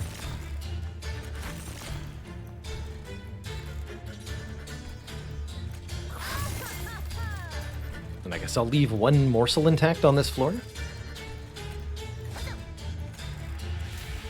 Just because I can.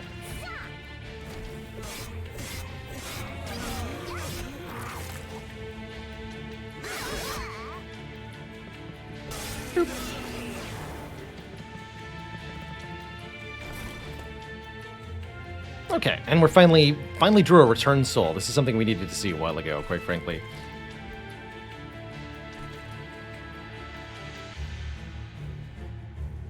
This thing can just go to the enemy pyre.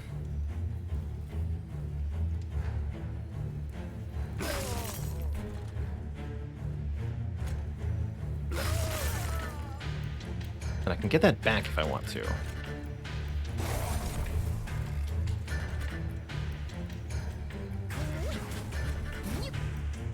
Actually, what I'm going to do is return soul to get back the Antumbra Assault. Get more morsels here. And now we're going to get that Antumbra Assault back every turn as the Repeater Echo Rite starts regenerating consumed cards. Pretty beautiful, actually. So we could do some serious harm here. 65 damage, easy peasy. Better stats for Echo Rite? Sure. Get in there. Here, you eat these morsels, and you take some more damage.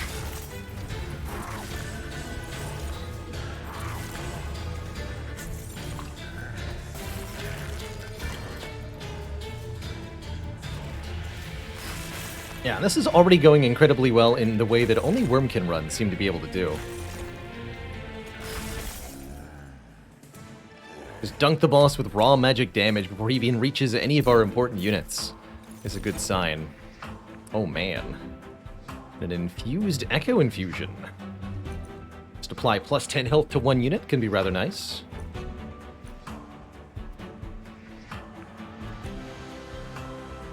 Shelter could also be a good way to get armor added to our units each turn. Since it's a consume card, our Echo Rite can recreate it. When in doubt, it's almost never wrong to go with the infused card that's offered to you on your Wormkin picks, though. Only one of the 3 will be infused, and that bonus charged Echo is well worth it. Ooh, Feast is interesting.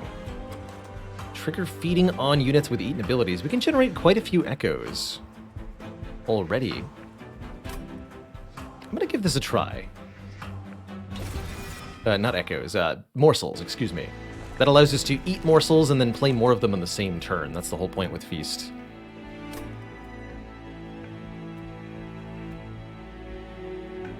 If I go to the Merchant of Magic, I don't even get a unit. Oh, fascinating. I would like to go Merchant of Magic. Kind of. There's some really busted stuff we can do.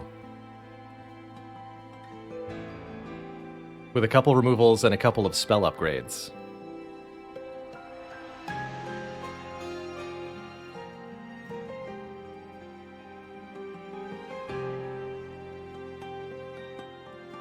Especially these proclamations with spell power upgrade could be so powerful. And if we make a really good spell, we can then visit the Hellvent and duplicate it. That would mean playing without upgraded units, or just playing without any units other than Echo Right at the moment, which is definitely going to be tricky. But we have sufficiently damaging spells, it might be workable for now. Honestly, I just really like runs where I don't go Merchant of Steel first. I think they're really interesting from a Monster Train perspective. So I'm going to go ahead and go here. 10 magic power is exactly what I was hoping for. Just slap that on one of the proclamations, make it 115 damage. It's pretty spicy-like. We'll also get a cost reduction on one of these Shade Splitters. And then we'll pay for a reroll. Holdover. That's probably going to go on Return Soul here, allowing me to choose a card from the discard pile each turn, get it back, and infuse it. And make it consume, too. That can give me more things for Echo Right to return, which can be really powerful. Also makes it free, which is pretty good. And heck, 20 magic power and consume. Why? I don't care if Proclamation consumes, because I can just get it back with Echo Right. And this makes it through 165 damage. Brilliant. Absolutely brilliant. We also put holdover on this Proclamation, which is also worth considering strongly.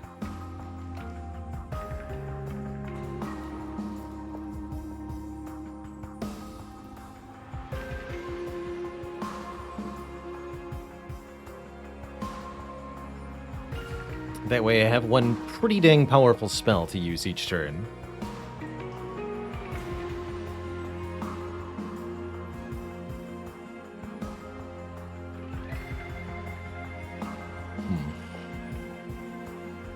Put it on the Return Soul, though.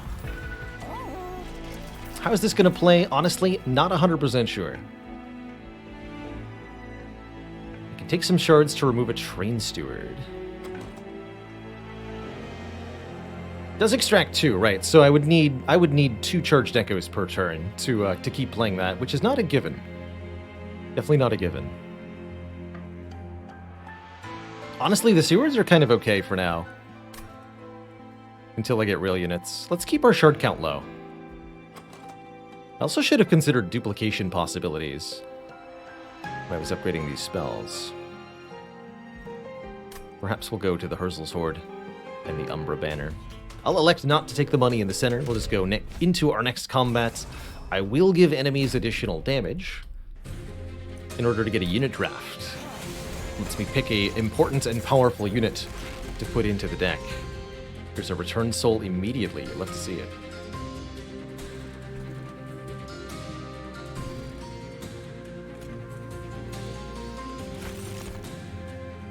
So let's set up Echo Right up top again, just generating stuff each turn.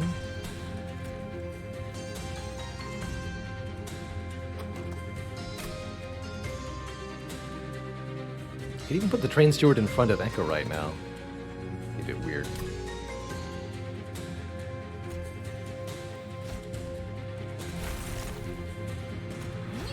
So Feast just makes these get instantly eaten. Not actually that helpful.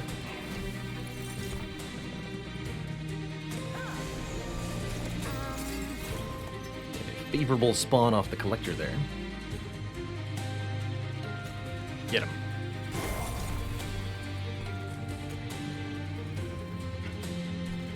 Still could be good for the Steward, maybe. I want to play Proclamation on you. Actually, no, on you. Maybe on both of them.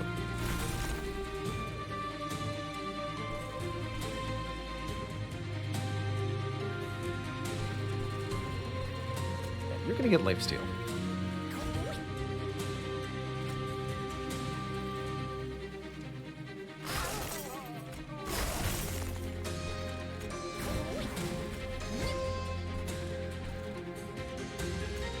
You can perish.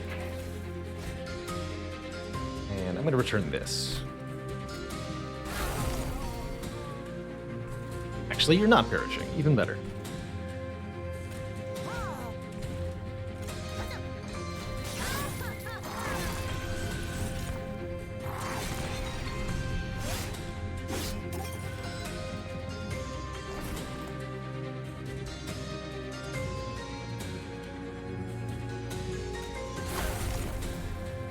Stats, though. You can also use Entumber Assault on your own morsels, or your own other units. So, for example, here, I can kill that Train Steward. You have more lifesteal, sir. Also, please return this. And do this. Smell you later. So far, this is working a lot better than I would have expected. On many levels, this is working way better than I expected.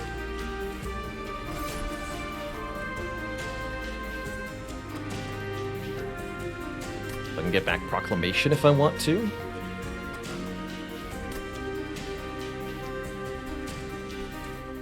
Yeah.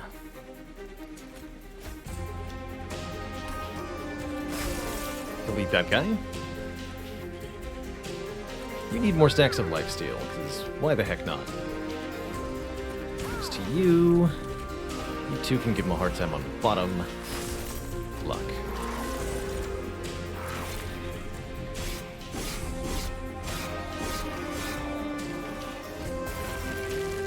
That's right, Narvox. Our health is the 36, which is actually the health of this crystal at the top of the train. Enemies that reach the top floor of the train will engage in combat with this crystal. It's got an attack power of 20 and hits everything on the floor, but fairly limited health. So, what this means in practice is that you're allowed to let some small number of enemies through to the top of the pyre, but generally speaking, if bosses reach the top of the train, you are dead, and there is nothing you can do about it.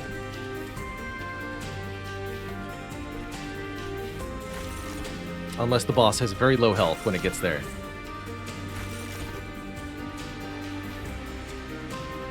I think this steward can beat the boss, by the way, if I play this right.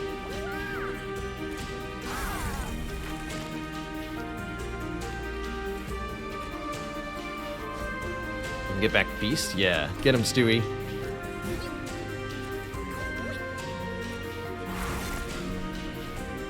Yes!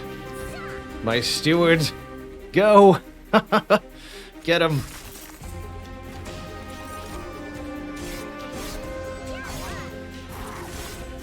With the lifesteal property of the steward, even though he has very low health, he's able to heal back to full after each attack. Good job, steward. Applying Fuse to cards in hand is pretty good. Hosting Kin is just 16 damage with Consume. Push an enemy to the back. Not bad either.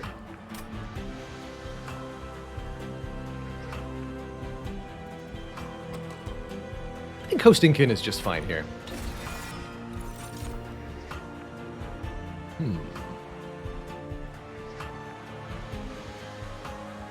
Space Prism's another interesting one to potentially get back.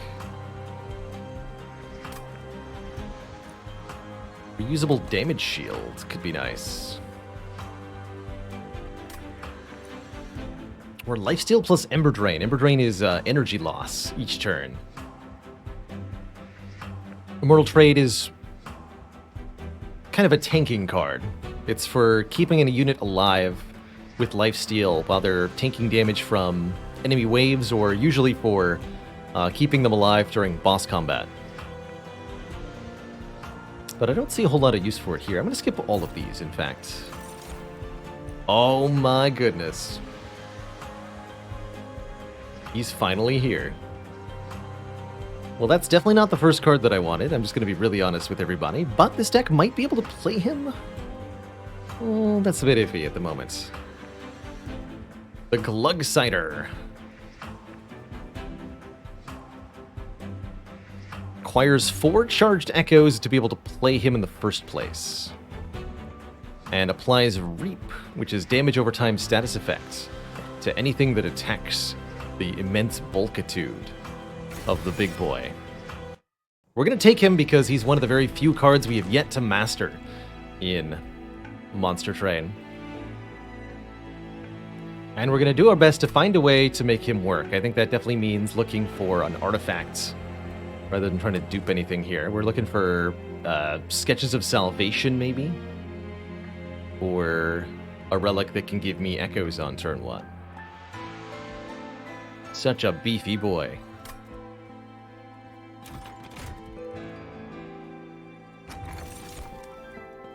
Ooh. Bottle Gauge is interesting here.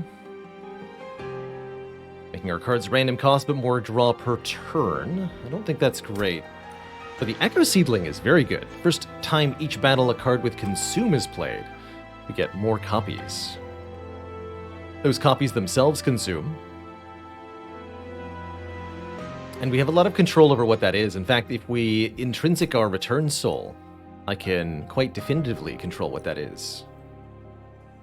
Gauge is definitely viable with the energy from Hell's Banners, that I agree with. So the Gauge would be a tremendous amount of card draw.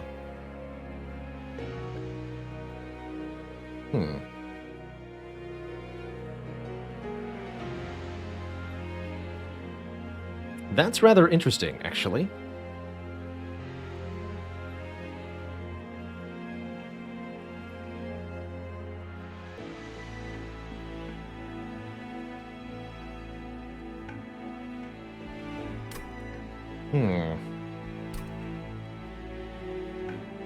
Haven't done a Volatile Gauge run in a while. Let's try it. Let's try it. And then we immediately also get a Shadow Siege. And everything is great.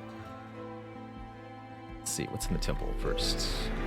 -2 cost. That's going to be really good, actually. We can put that on an important card that always must be played. Unfortunately, even with the Volatile Gauge, we're not allowed to apply this to a card that has a base 0 cost. How awkward. How deeply awkward.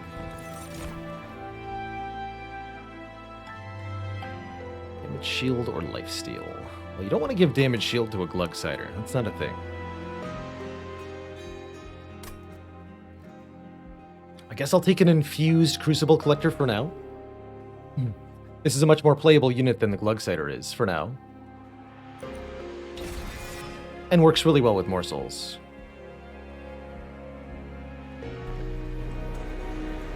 So I'm not actually upgrading any of this? No.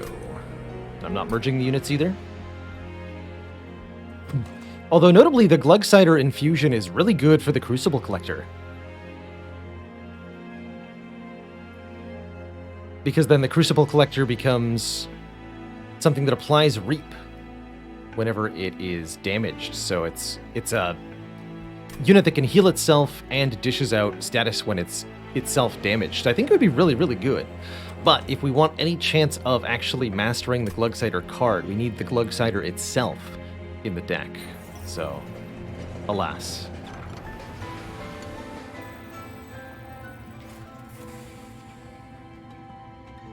Would you characterize yourself as honest, aggressive, or stealthy? This feels like a really good run for the Petty Theft this early on. 50 gold every time we can slay an enemy with this card. And we're drawing a lot of cards per turn, too. The bonus spell power makes it better, too. Yeah, I'll take Petty Theft. Does that say Consume on it? No, it doesn't.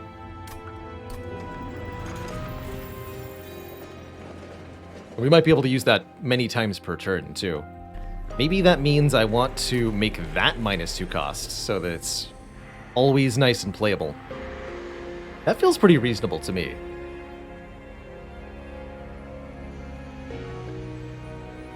Yeah.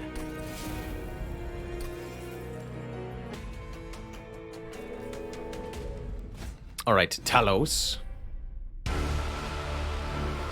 Here's the real question. Can I deploy Glugsider in this fight? Not on turn 1, of course. But on another different turn. Give me some dollars. Thanks. So, Talos herself attacks every turn. Like a rude lady. Very rude. Want to deploy Glugsider in the middle? Or do I think I can get him down to the bottom? Try bottom. Here, you're going to absorb Talos' attack. There's no reason not to play this, right? That's correct. I don't want to play Proclamation, because I don't want to extract. Don't draw the steward again either.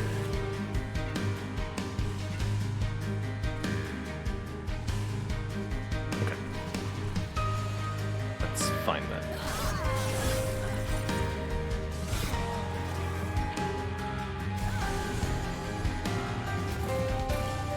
And each turn, where possible, we want to make sure we're playing 2 units to get the +3 energy from the Hell's Banner.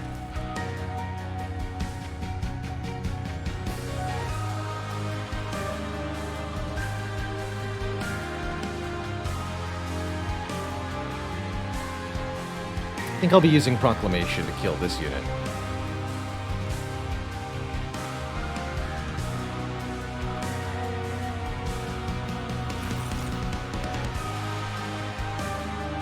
I'm gonna go in the middle.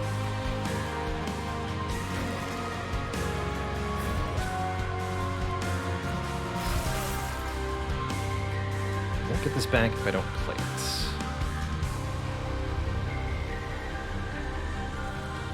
I just want more morsels. Yeah.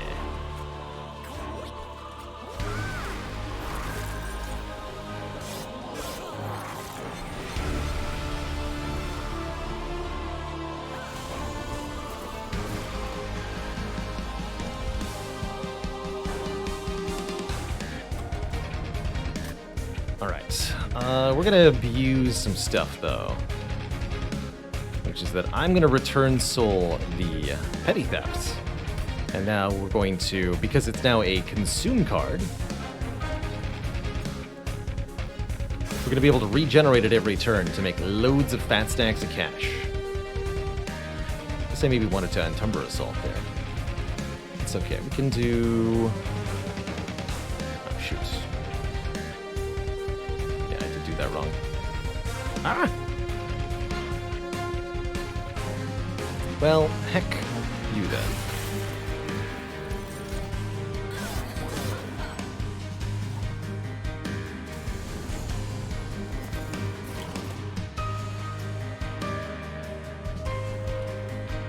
Okay, let's try that slightly better.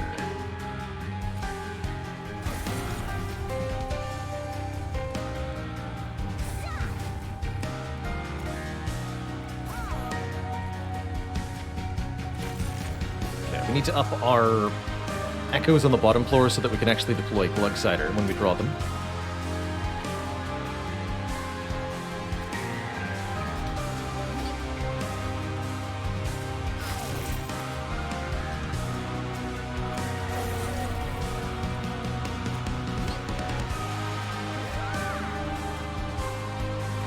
I don't want to kill you because you're going to be my depth target next turn. Proclamation Talos again. Actually, that's a lot of damage, too. I think we'll have more fun if I deploy Glug. That's good stuff. I'll also make more money if I do that, I think.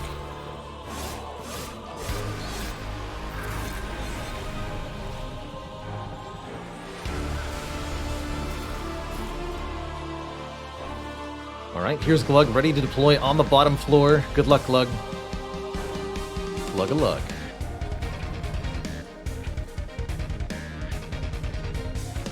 Also got a bit of a problem here. Proclamation could solve the problem up top.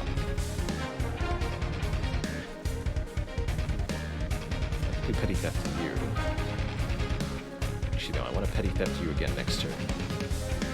Understood.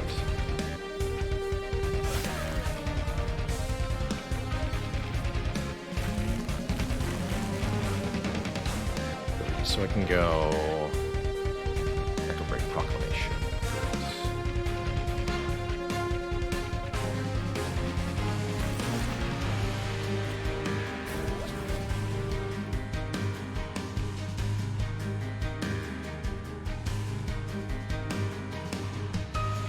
Bit awkward though. Proclamation hits this one, but that's fine.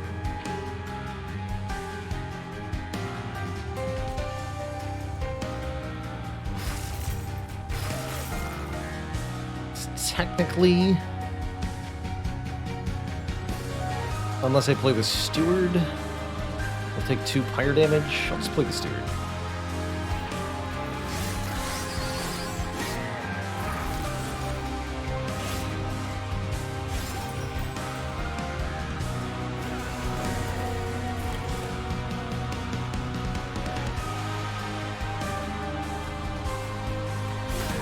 So how much money did we get from Petty Theft this combat? Like 200 gold? That's ridiculous. That is ridiculous.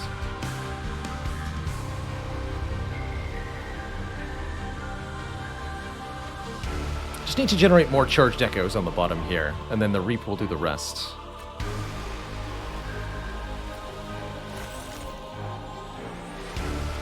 Steel is not helpful.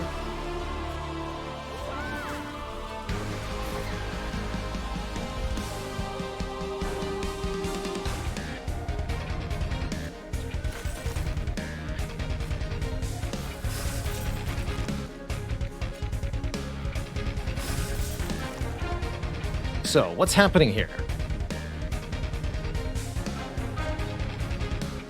Our 0 damage unit is winning against the boss, is what's happening here.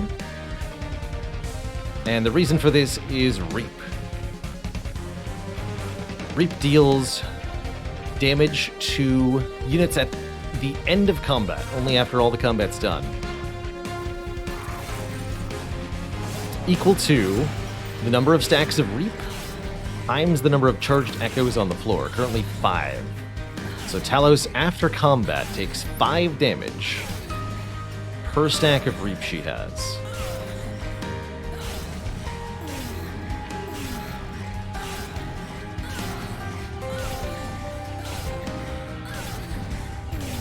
Which is going to be, conveniently, just enough damage to take her down.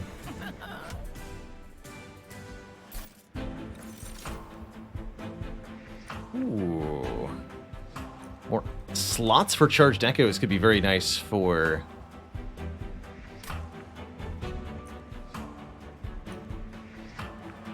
powering things up. It's also a high cost card, which is great with our random cost stuff.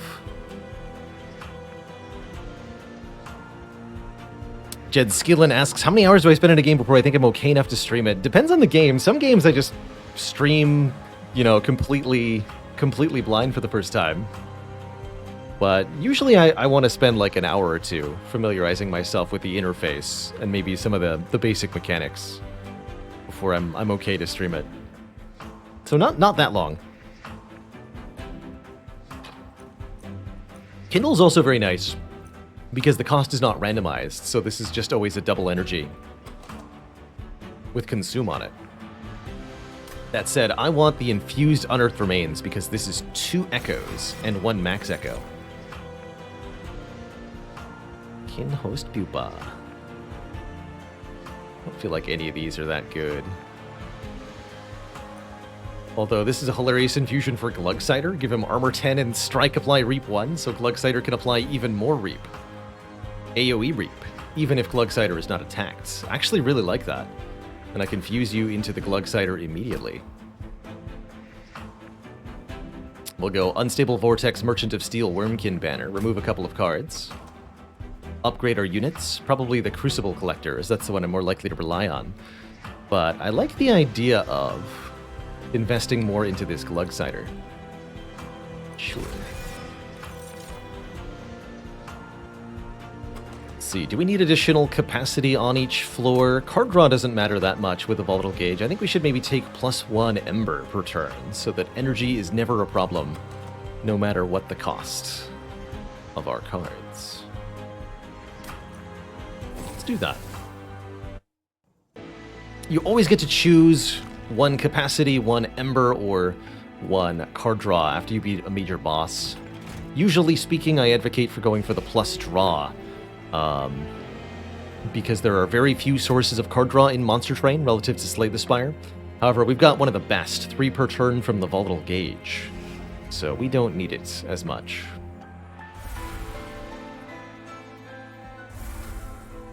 Donk those stinky stewards. What we got here? Endless Glugsider? Question mark. Maybe. Interesting option. And you? Endless Kinos Carapace can be interesting too. But it eventually gets too big to play. Does the big guy have any synergy with morsels? Not really.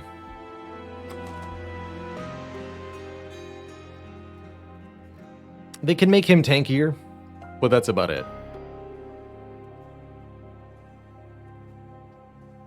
So I would say no, not really.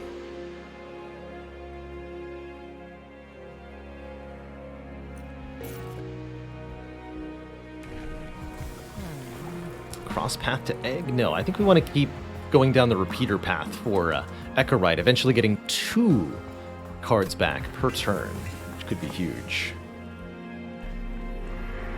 Another -2 cost. There's the intrinsic. If I wanted to make our Return Soul always show up on turn 1, could do that.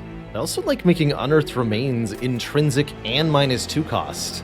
That would actually give me significantly better odds of being able to play Glugsider early. And this is Consume? Oh my goodness. Wait a minute. Hog.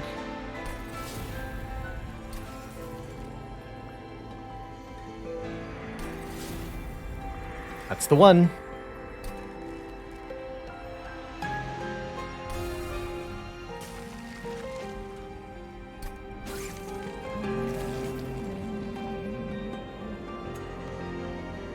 Look at those teefies.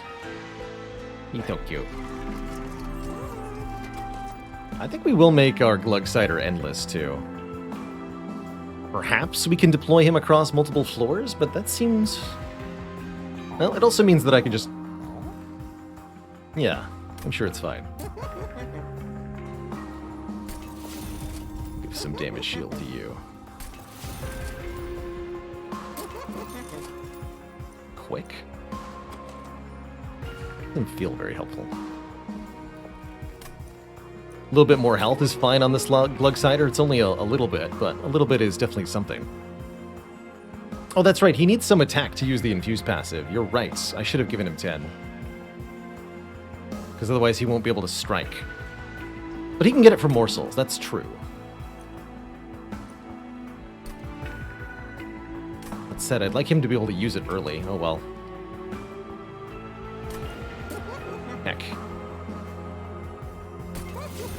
And you can just have damage shield 6, so you're hard to kill. I suppose that is fine. We're going to be gaining so much cash. I think I can just afford to purge cards aggressively at the shop. Purges at the shop in Monster Train get more expensive, just like they do in Spire, but you're allowed to do any number in one store in Monster Train, and that means getting lots and lots of money. It can be super worth it.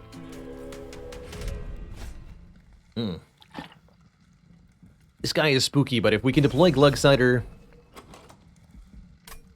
early, we'll have an easy time. What I don't think I should do is take the armor 15 here, as that could really, really ruin my day. It could also really make it difficult for petty theft to actually do anything. So I will not take armor 15 for 150 gold. And we'll face these very dangerous, very powerful enemies here on turn 1.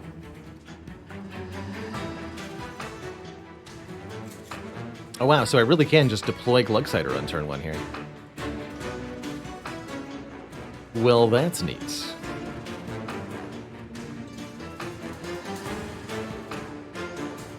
Cool.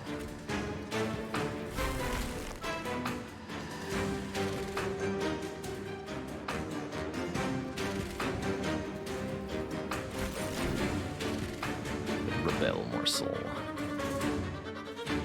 That does give him the 1 attack he needs. Alright. You got it, buddy.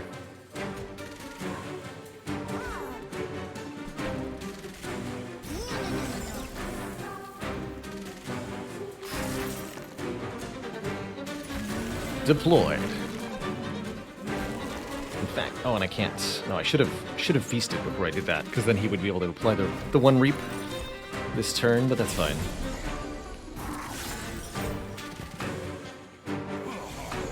Glugsider's got it. He knows what's up.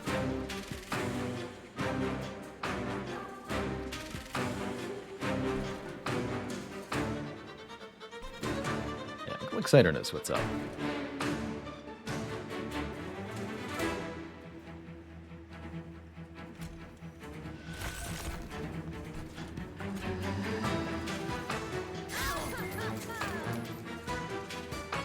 Sweet, sweet cash.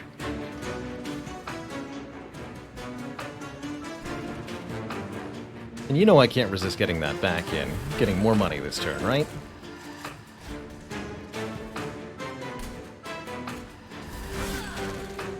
Ka-ching!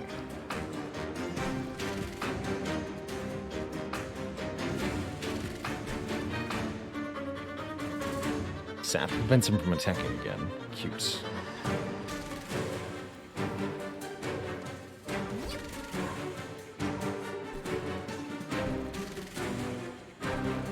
By Echo Break and Tumber Assault. Actually,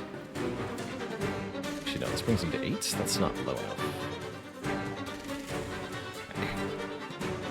Alright, Tumber Assault, you then.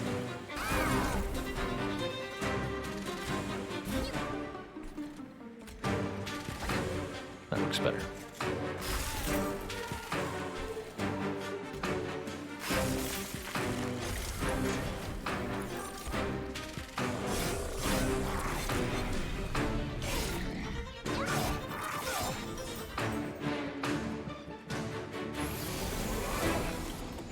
Dare I say this actually seems to be working almost too well?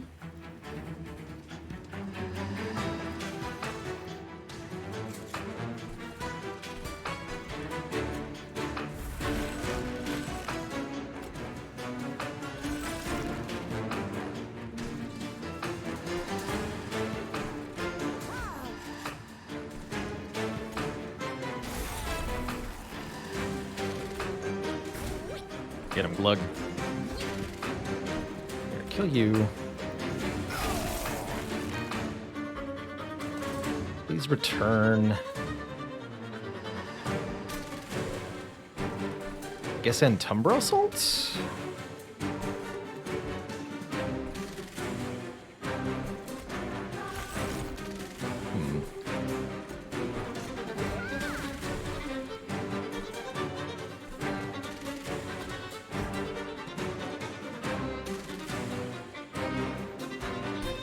One of these.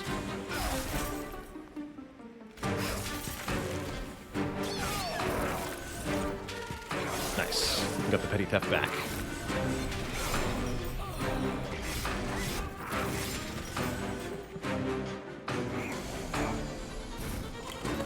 The luck. Easy.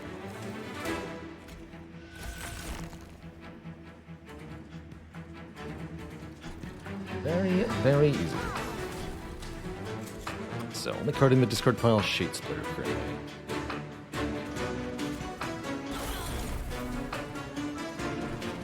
Don't want damage shield on Glugsider. Does not make him happy.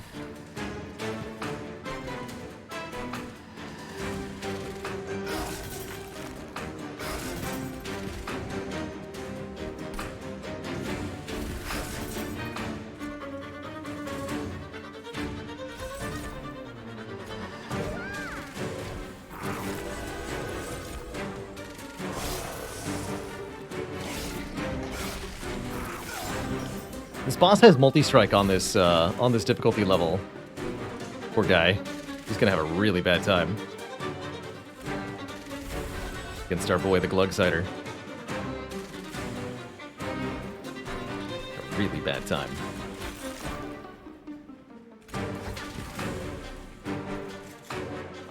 Yeah, kill you.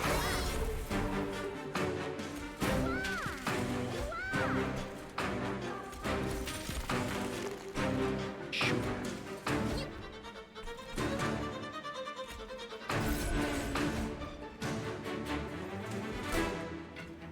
Oh, right. Not 0 cost, just -1 cost.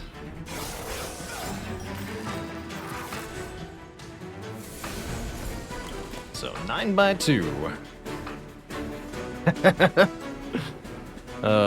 Doesn't even make it past poor Glug. Sad times. We can do so much better with this turn too, right?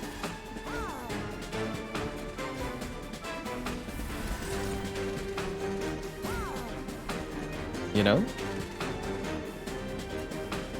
So how much reap damage will you take? That's the question.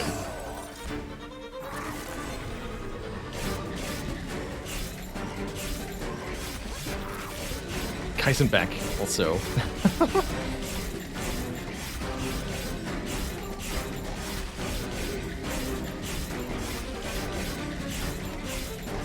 Oh dear.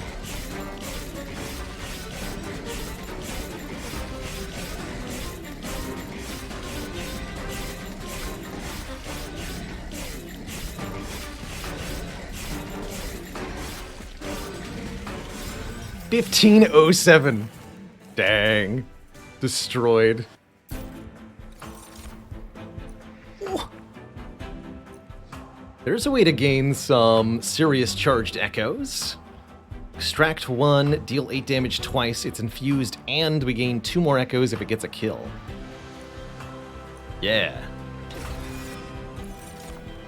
Oh, and Gem Trove is so good just with Volatile Gauge, normally a 4-cost card.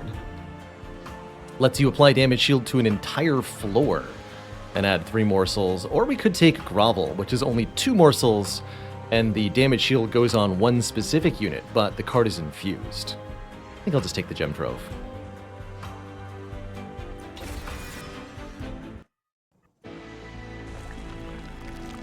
Merchant of Steel, not useful. Let's go Merchant of Trinkets and remove 2. That sounds grand. Merchant of Trinkets offers us several artifacts, and I'm thinking Base Charge is the big one that we wanted. At the start of each battle, add 2 echoes to each floor. That should make turn 1 Glugsider not only possible, but very consistently doable. Hype. Very hype. Also means we can play our proclamations more aggressively on turn 1. What about you? Spell Chain. I can spell chain the Petty Theft. That's absurd. Spell chaining the Gem Trove is also pretty funny.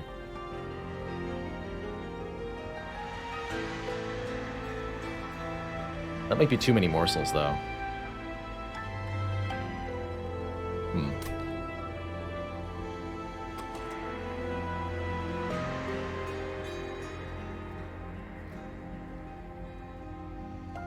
I'm not sure if turn 1 is all... Well, turn 1's not always possible because we won't always draw Glugsider turn 1 because of the Crucible Collector. If we were to remove Crucible Collector, then we would always draw Glugsider turn 1, and it should always be playable, barring energy shenanigans that are a problem.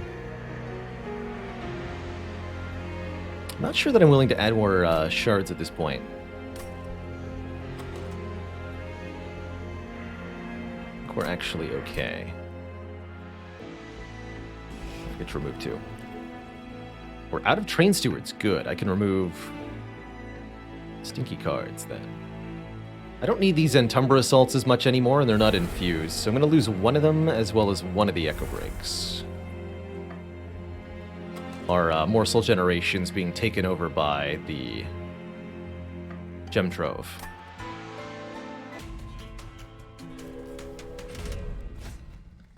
Multi-strike on non-boss units. That is a little spooky. I think we can deal with it, though.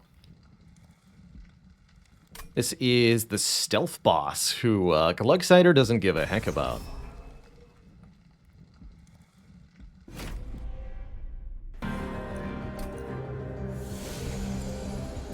have been a good idea, but we'll see.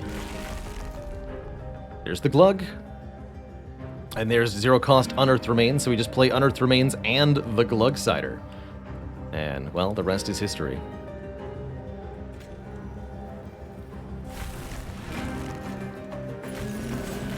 What a beefy boy.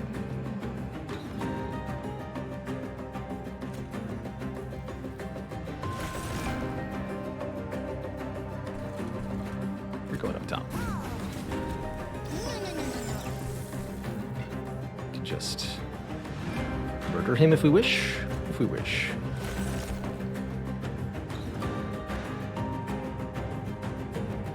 Buck also gets tons of healing.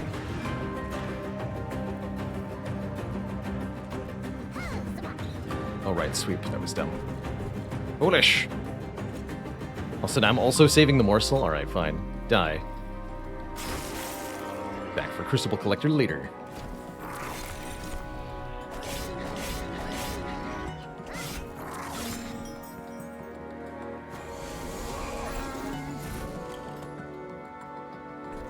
Hey, Hardy Huddle. All is indeed very well. Time to start harvesting money? That's my question.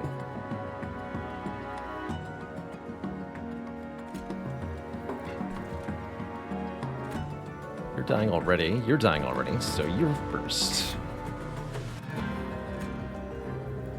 I really do want to keep skilling with this, though, too, so... well, whatever.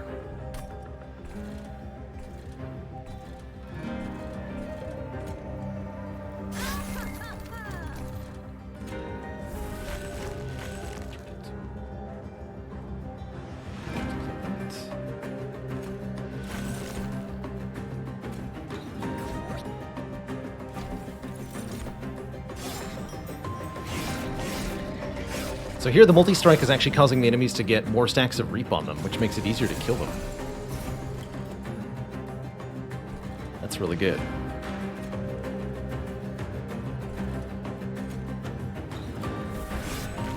Additional dollars.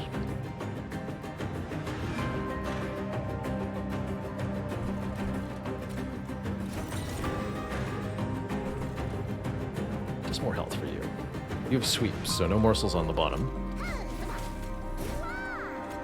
Would be foolish. Kill that guy.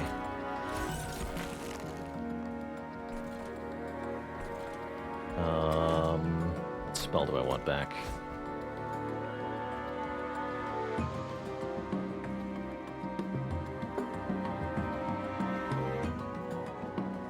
How about Proclamation? Kill that guy too.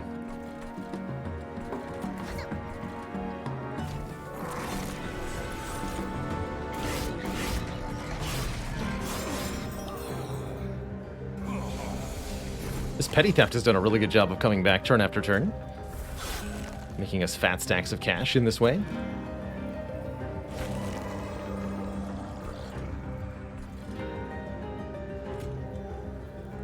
Let's get another unit here.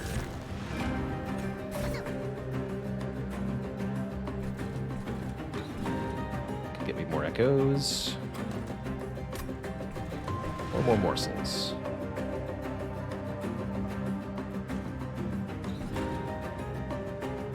We're at the cap here, so there's not much point in getting more.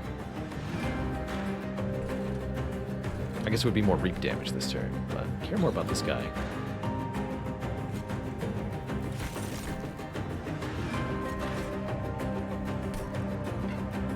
What?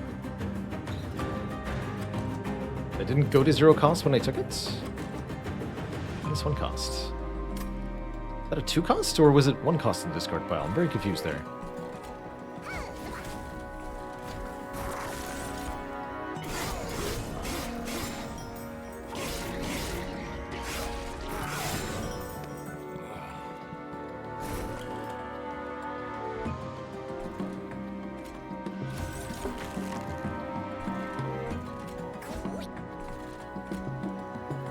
It was 2 costs, okay. I just brain farted then.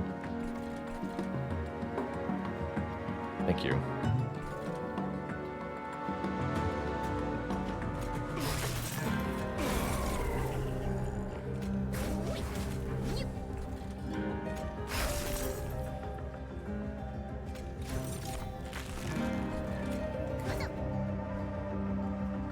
Get him.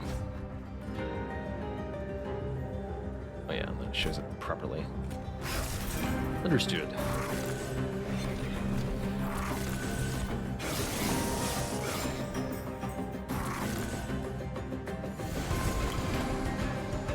Beautiful time for thingy.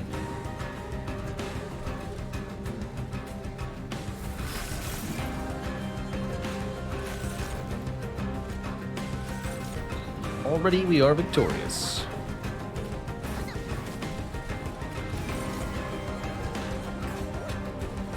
Looks like we'll be taking plus capacity from our next boss. Based on what I am seeing here.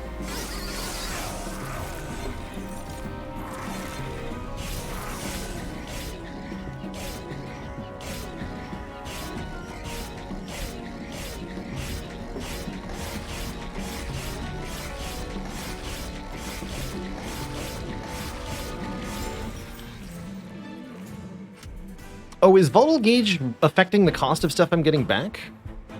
I'm assuming, based on because I'm used to hologram in Slay the Spire, not changing the cost.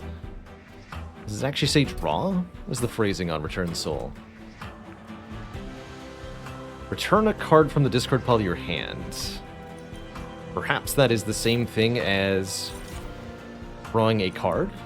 According to Monster Train, Reap 13. That seems nice. Or 5 damage to all enemy units per echo we have. Both of these could be pretty powerful. I'll take a Soul Cripple, though. And I'll definitely take a second copy of Gem Trove. Infused Crucible Extension's also pretty cool.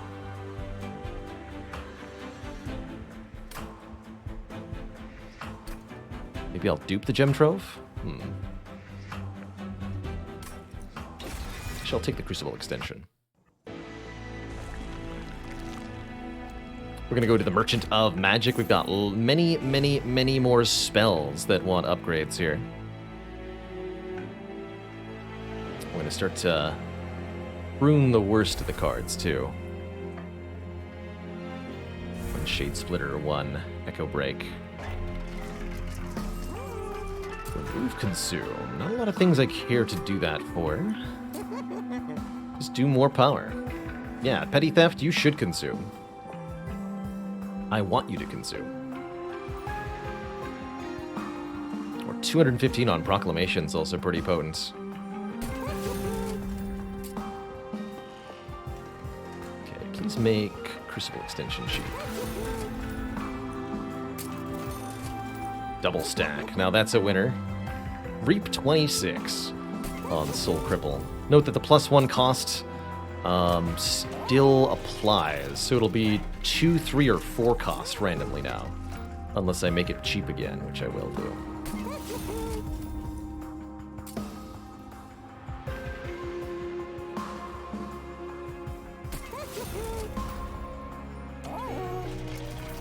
I'll take one of these too. More stuff on the middle floor, cheaper merchants, or when you play your 20th morsel of the battle, deal 150 damage to all units on all floors. I think I can play 20 morsels in one fight. So I'm going to take the Shadow Box here. That's a cool little kind of countdown to big explosion. Big power. There's a Merchant Trinkets next floor. Okay, in that case I'll hold on to my money. This is Scourge Fell. This version of Fell will add nasty Scourge cards to my draw pile. Like a rude lady.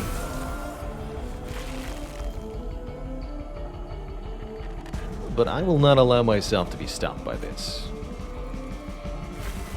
Get in there, Glug. He knows what's up.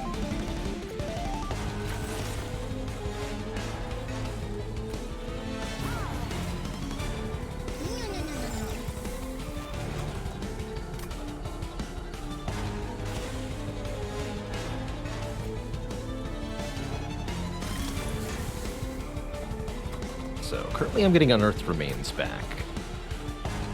Could use Return Soul to change that, perhaps. Don't feel the need to.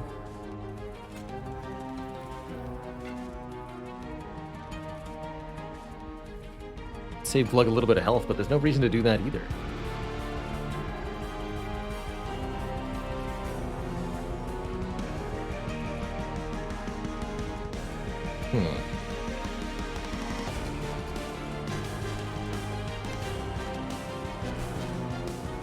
Could also use it here. Consumes, though. I don't want to get the proclamation back, I don't think.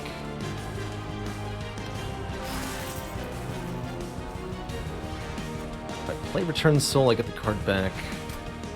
Let's just check the cost, though, right? 0 cost, 2 cost. Oh! Okay, so that is Volatile Gauge that's messing with me. I was wondering. That's good to know. It's really good to know.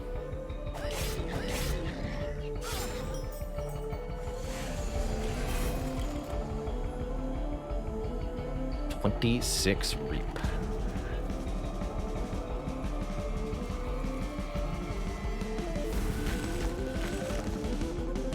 Let's use Return Soul to get back Shade Splitter here.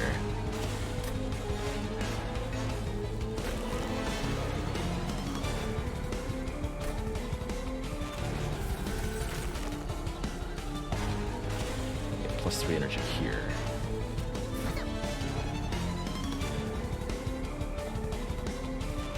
Here.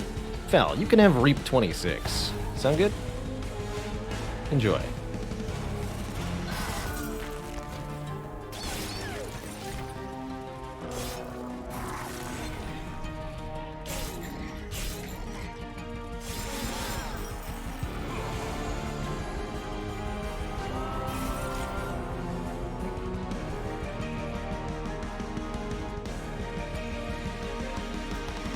Yoink!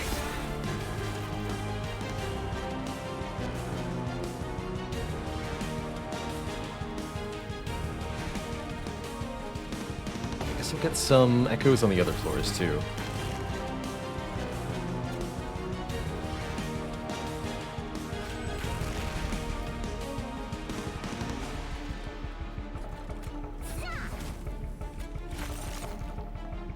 Good.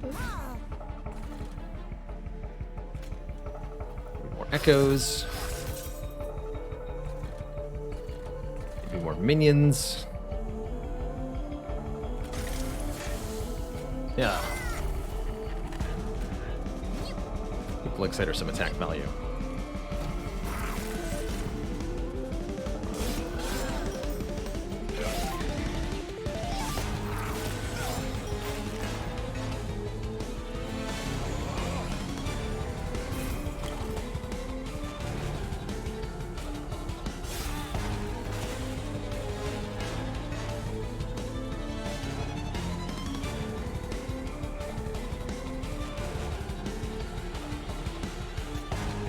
Some minions.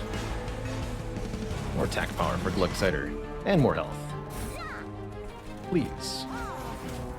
I insist.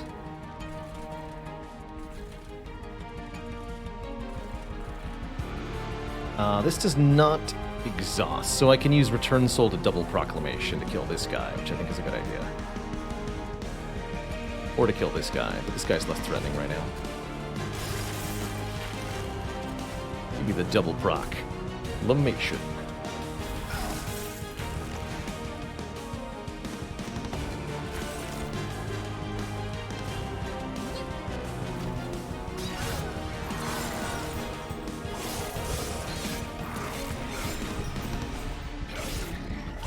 Oh, is it Gauge that's not showing what the cost is in the discard pile?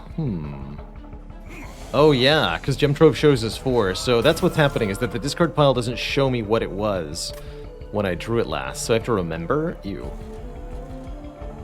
I can't remember things. That's illegal. That's definitely not within my skill set. Please no. Okay, you can't go to the pyre, sir. Not today. Just as a warning. It's not allowed.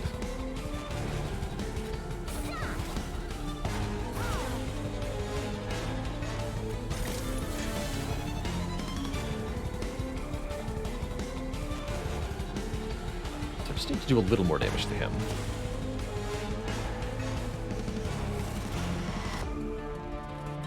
morsels, or I can play the proclamation, which is easier. Heck 'em.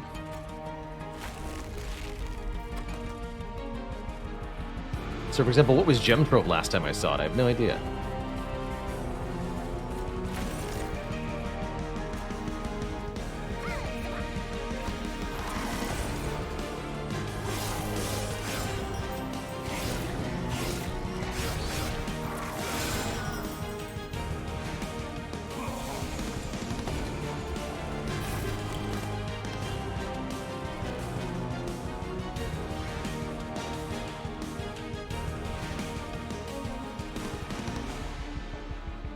More spots for Glug.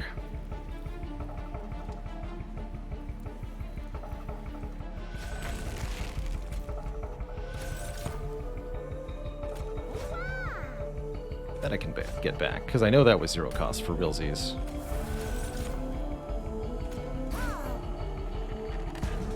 More Reap for Fell.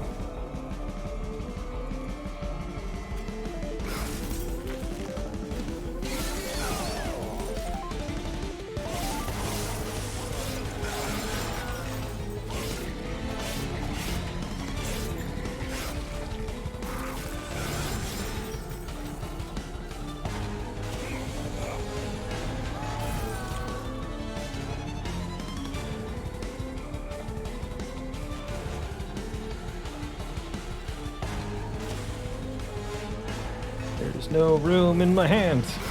Ah.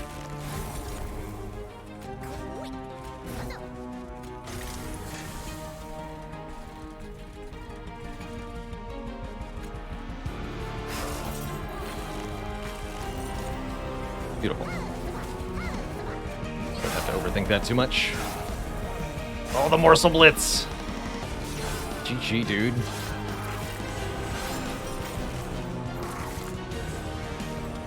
And then Fell arrives at Glugsider with only a fraction of her health. Very, very dead before anything fancy could happen. Poor lady.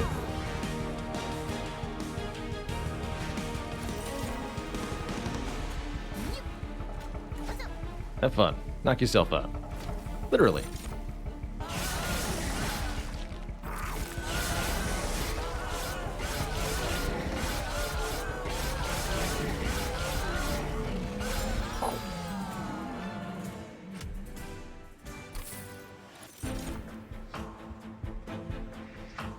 Trample causes overkill damage to apply to the next unit in line. We're not really doing a lot of that. Furnace Tap could give us multi-strike, but to what end? Not really useful on Glugsider. We don't have eggs to remove shell from. I think this is a skip on all three here. And now we take... Well, I actually had more capacity than I knew what to do with in that last fight. Maybe I just take +1 draw per turn.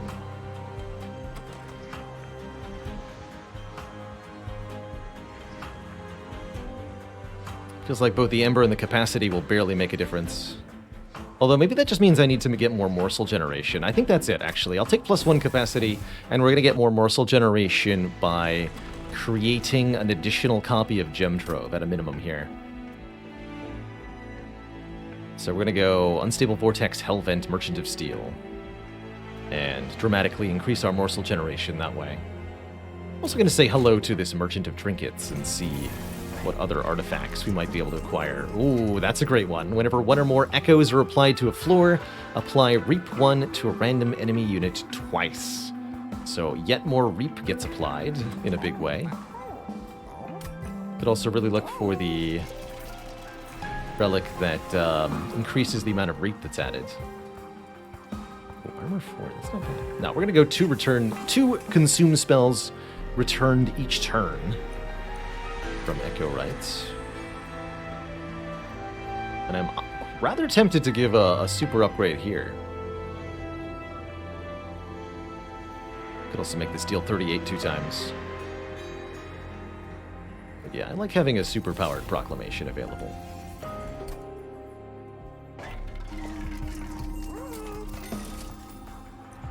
Could buy the Faulty Looter. I think we'll just save money for the Merchant of Trinkets in the final floor here.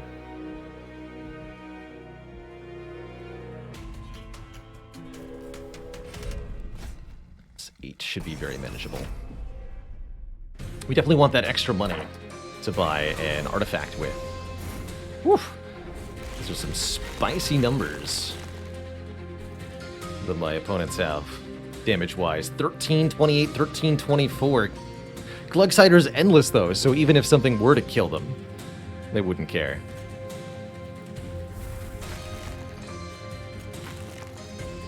Glug transcends all limits of understanding. Cannot possibly slay them.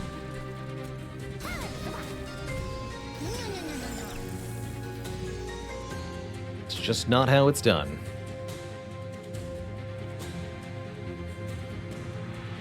So do I soul cripple this big guy? Probably. I don't want him to get through. Here.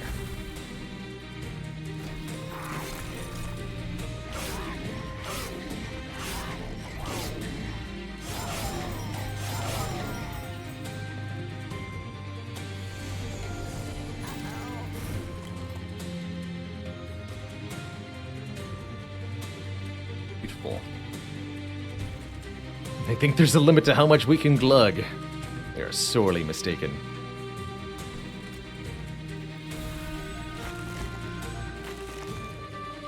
Enjoy being reaped, sir.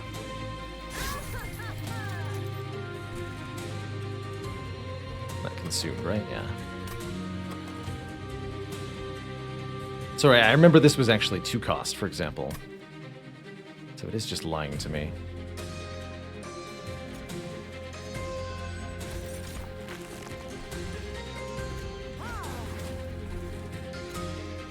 Don't keep Emberdrain to you. Give Emberdrain, or damage shield, excuse me, up here. Lifesteal doesn't matter much. I want a little bit of attack on Glugsider though, so you got it, buddy.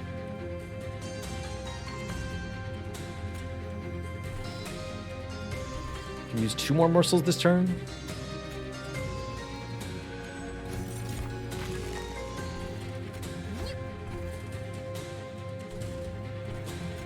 Kill you.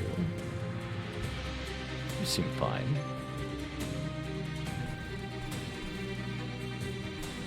Get some more echoes here also. That was the one, yeah.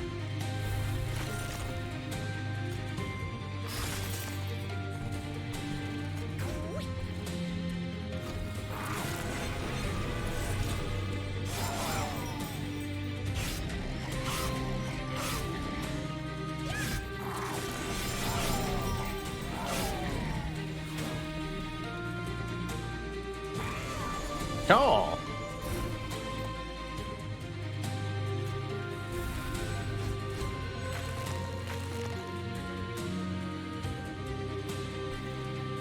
Cacao.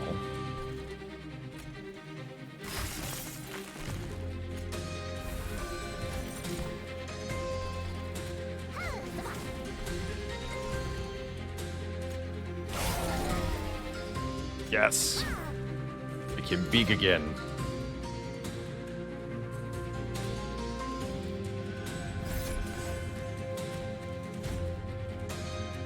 Should be 1 cost, right? 0 cost. Interesting. Okay, I understand why.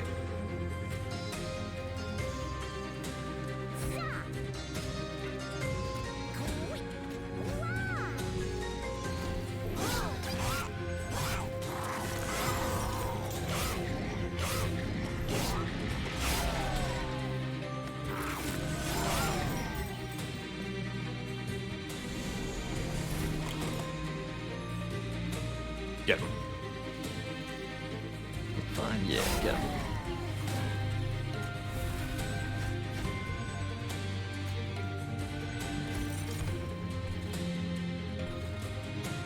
That's 14, huh?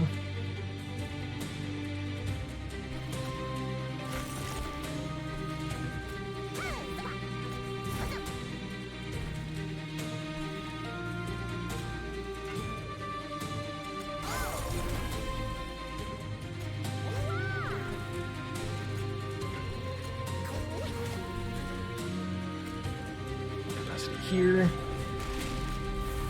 little harder.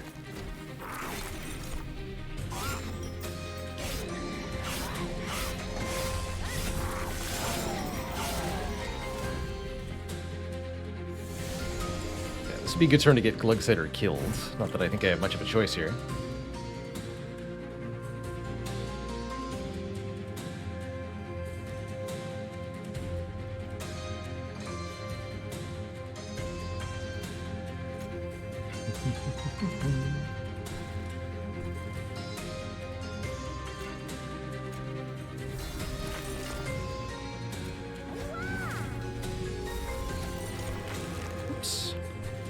My hand was full. Yeah, definitely want all the damage shield on the top guy here. Morsel Blitz, I guess, keeps our Glugsider alive? I can't allow that. So, Glugsider, die. Thanks.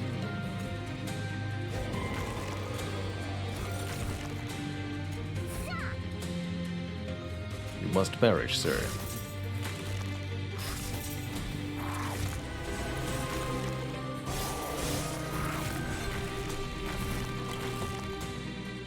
He's back, and bigger than ever.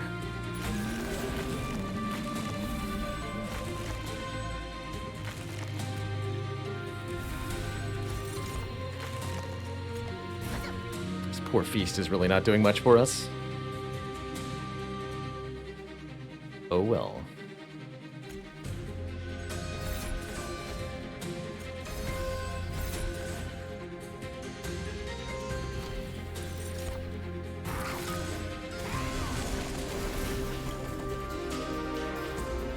So this boss does single attacks, which are a bit problematic here for the Glugsider. But that is not to say that I don't have a ways around this. I totally do, actually. I'll make sure they die first, though, so all the reap goes onto the main target here.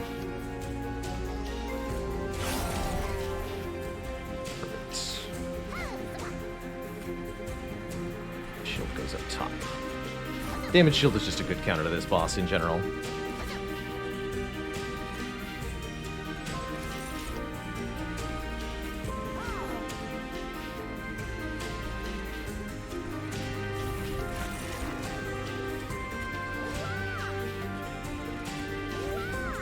Just gonna die instantly.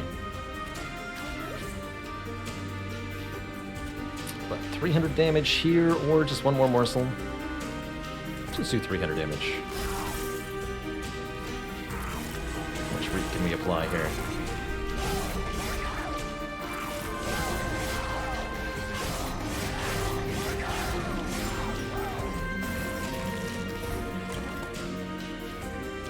Damage shield 5.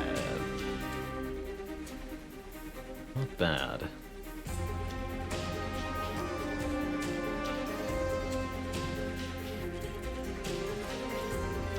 Oh wait, with Crucible Extension? Oh my goodness. Chat. He lives.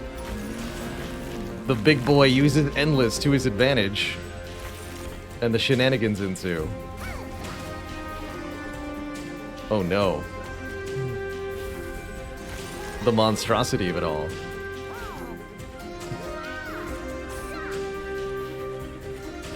Poor guy. GG.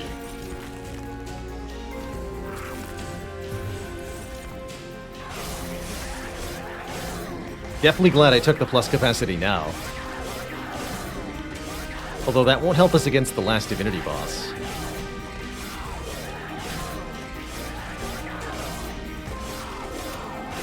That's okay.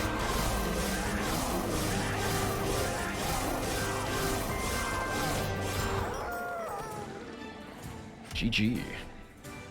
How are we going to beat Divinity, though? The Reap isn't going to work very well there. More reaping with Wormkin Spike. Actually pretty powerful. At least at clearing enemy waves it is. Or Broken Memories can return any consumed spell to the top of the draw pile. I guess that's okay. I think I'll take this Spike.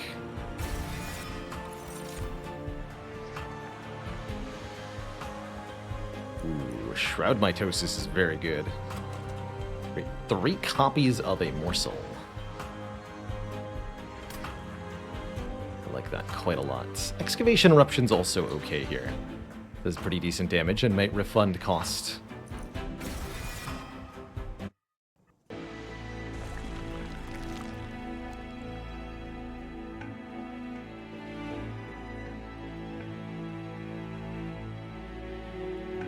Putting multi-strike on the champ could have been kind of interesting. Do you think that's cute? Lots are full here. Maybe we'll get a third upgrade slot on units. Ooh. A card with Consume is played. All cards gain 1 magic power for the rest of this battle. That does help a little bit. Not a lot, but a little bit.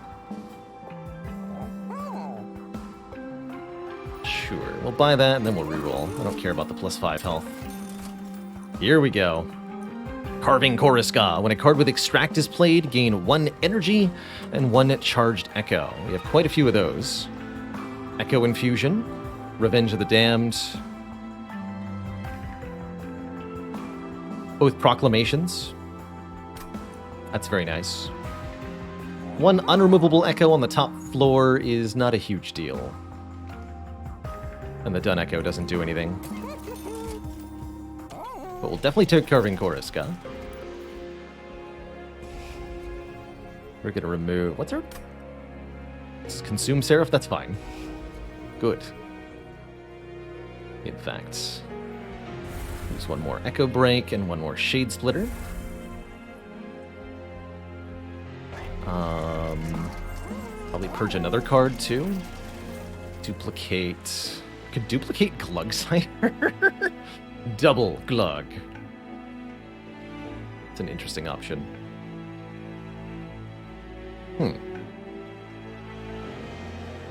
What if that's actually the play, though?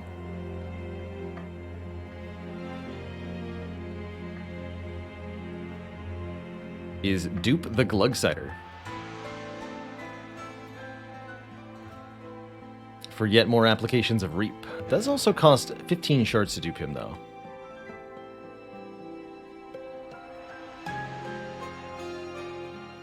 Interesting option.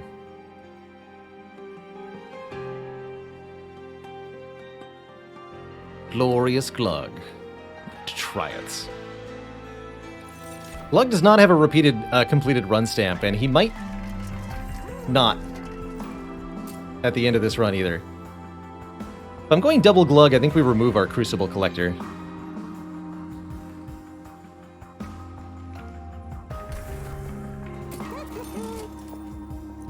And I could buy 1 more card purge. We'll do that. Let's get rid of... Feast is pretty reasonable here. Yeah, let's get rid of Feast. Card has not worked out. Okay, here goes. I am honestly not sure if this is going to work. To be honest.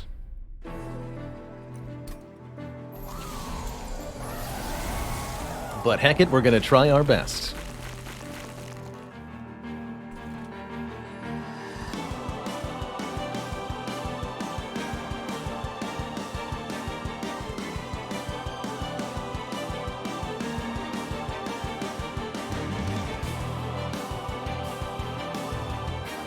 Definitely be taking some fire damage to these Vengeful Shards during this fight.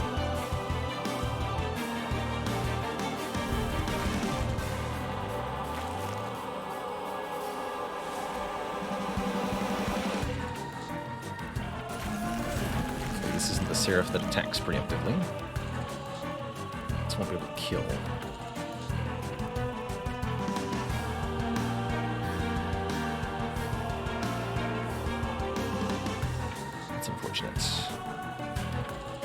Gasol Crucible Extension, Return Soul Crucible Extension. I suppose.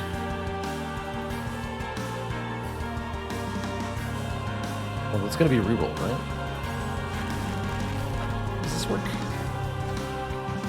1 cost again. Odd. Alright. I'll allow it.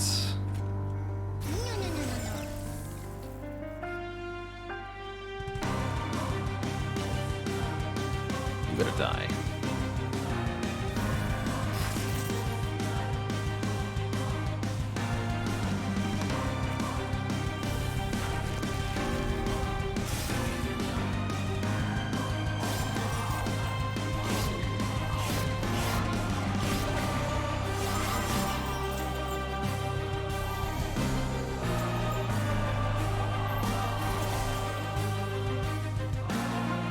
All right, buddy.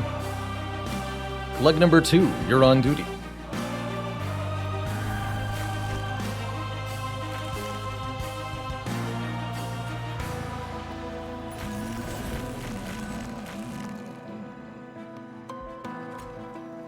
And I need more energy.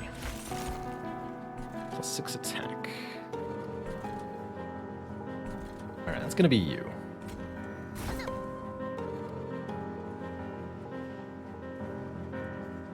Getting more Reap on Seraph now is a pretty reasonable choice. Does count towards the Shadow Box, I was wondering. Can actually just dunk this guy, too. This gives me an energy back? Yeah. Soul from Seraph.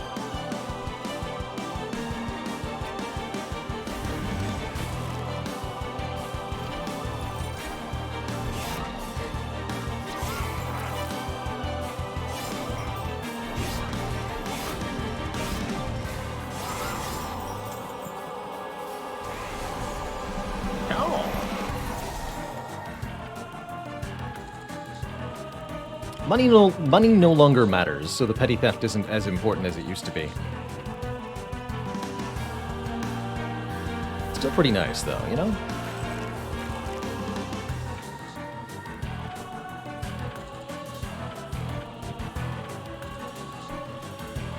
$350. That guy for the moment gives me an energy back. Play this.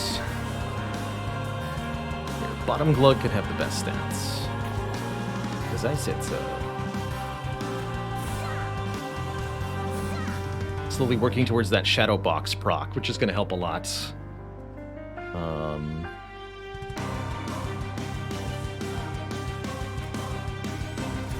Keep making more sense for now. Keep adding it.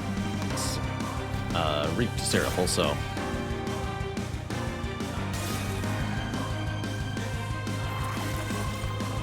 Good evening, Dr. Rock Doctor. Consistency is something that I very much pride myself on with the channel here, so I'm very happy to hear that that's been working out for you. You keep watching, I'll keep streaming. That's the plan. Okay, big boy here. Could be a slight issue for us. Man, these are really expensive cards. Just awfully expensive.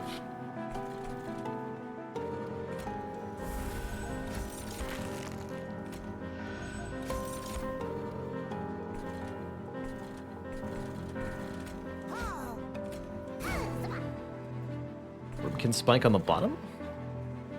Wait, proclamation here. Don't have enough though. Heck. Fine, just do this.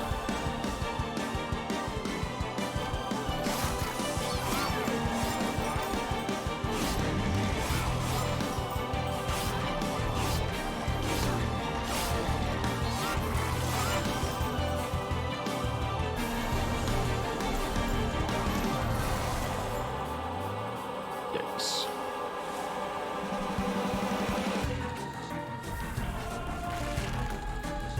Okay, that gets rid of you. That problem is solved. This problem.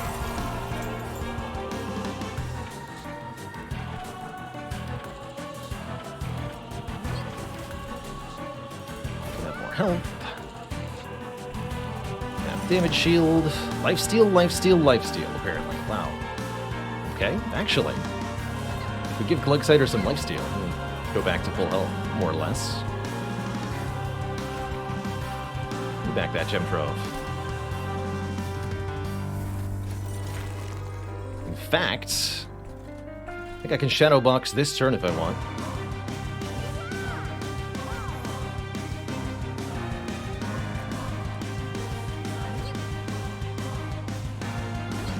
Yes. The Morsel Blitz.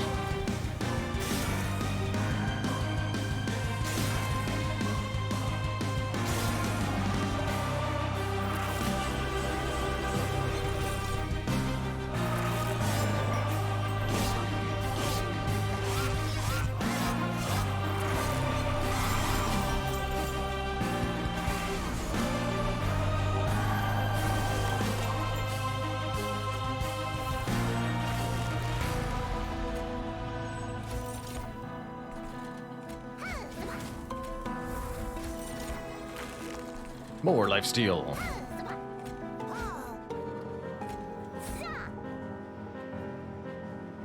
24 damage twice.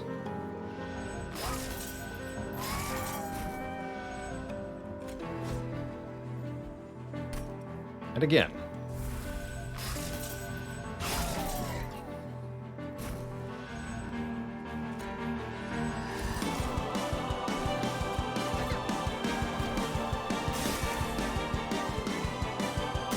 Sorry, we want to be able to deploy double glug on the middle floor? I didn't even think about that. Yes, we do technically want 8 pips in the middle floor. That's actually going to be our plan for Last Divinity, probably, is get double glug in the middle floor.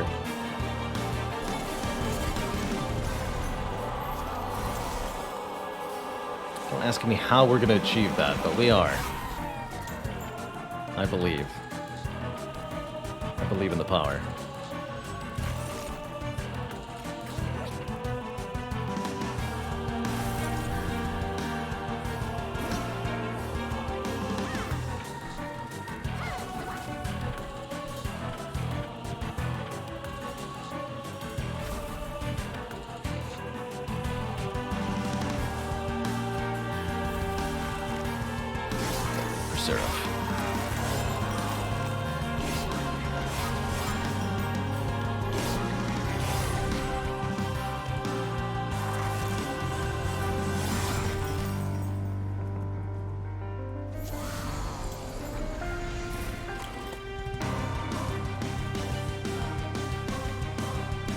There's a lot of plays of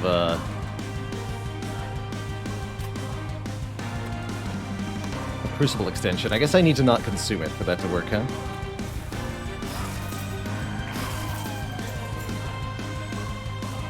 But wow, that just went to killing him suddenly. Okay. Well, if that's how you want this to go, sir, then GG to you. Still gotta beat the Last Divinity, though. Which won't necessarily be easy at all.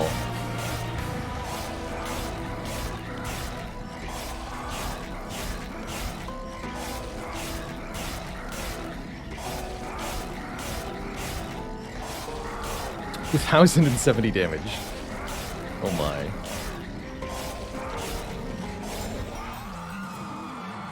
That's a lot of reap.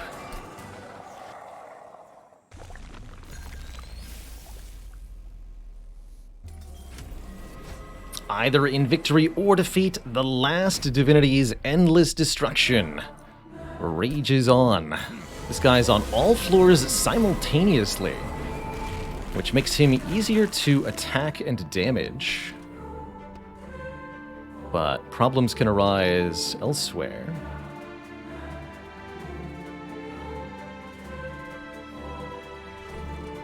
Couple different properties that matter here. Top floor does sweep, attacking all units on the floor. That's going to kill Echo Right pretty quickly. But I guess we have Gem Trove to block.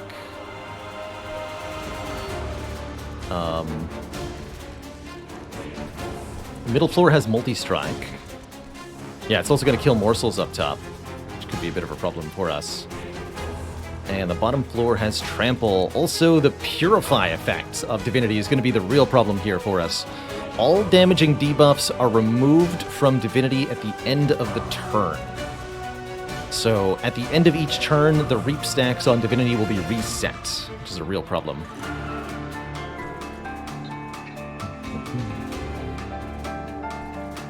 So I have +3, maybe, so 7, maybe 8 energy.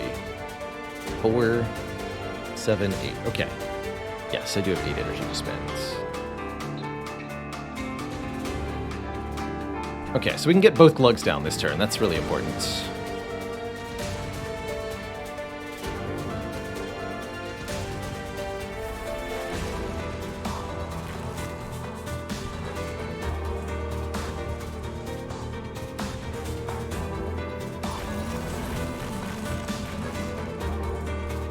You go up top.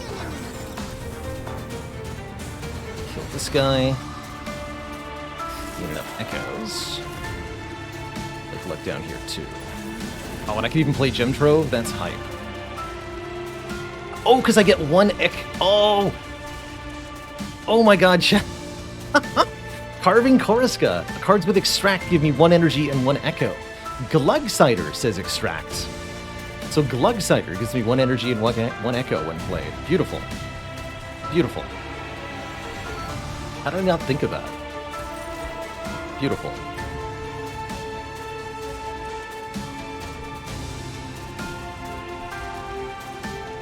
Let's get some basic attack power, both of you.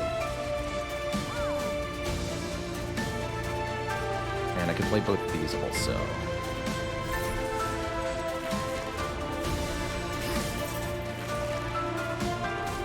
Although that was a consume card, so maybe I didn't want to play it. I did.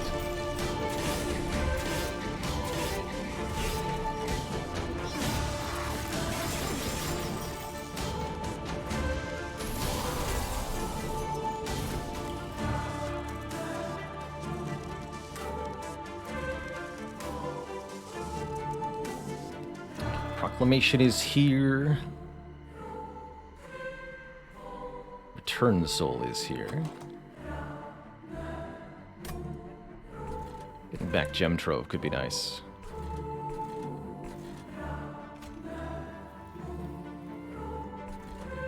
One more echoes on this floor first. More life stealers don't seem that important.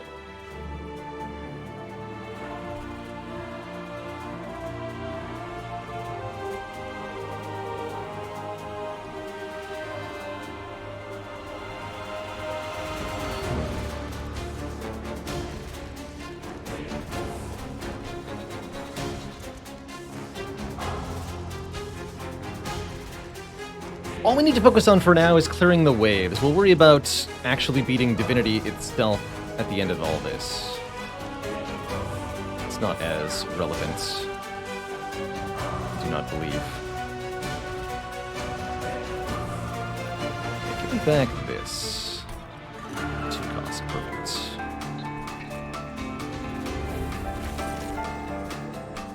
Hand size, though. Awkward. Progressing towards that important morsel blitz.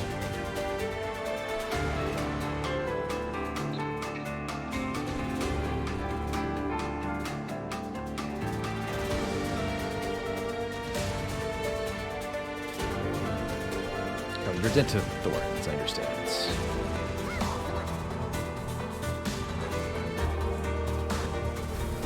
Do that.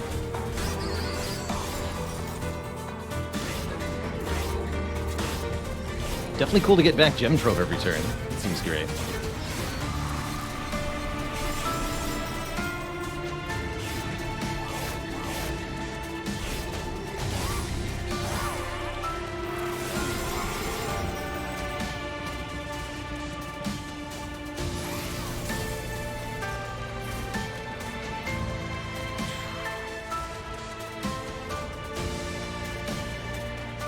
What is dying here? That's not acceptable up top. Nope. Can't allow that.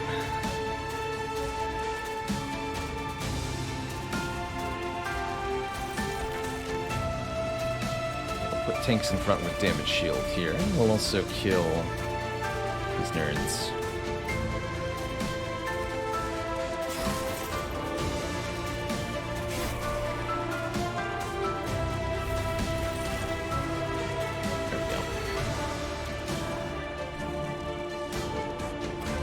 Crucible Extension was the bottom card. That's pretty brutal, man.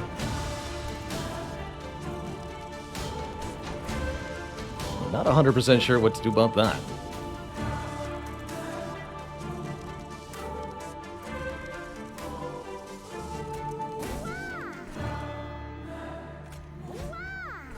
Definitely feels like Wormkin Spike down here this turn. You're dead either way. Guess I should have... Yeah. It's fine up there. Do I want to get back anything from the discard pile right now?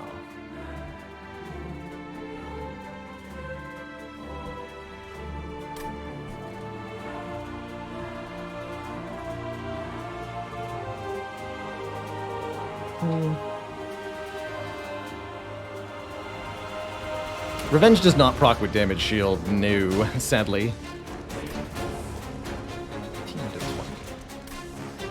Only 3 cards in the consume pile, so I'm guaranteed to get the gem trove back currently. Although not if I play these cards, that's okay. I will be playing these cards.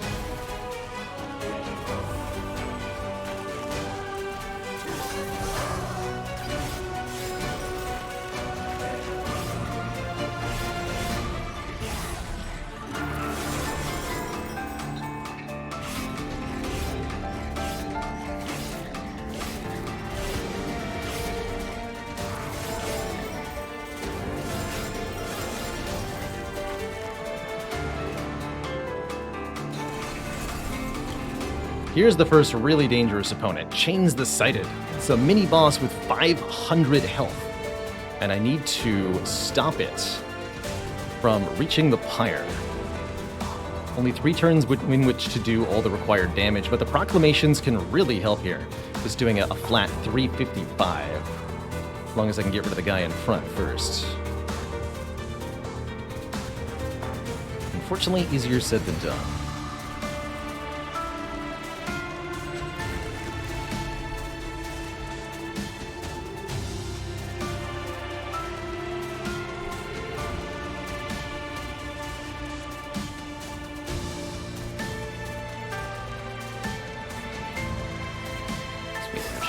Back.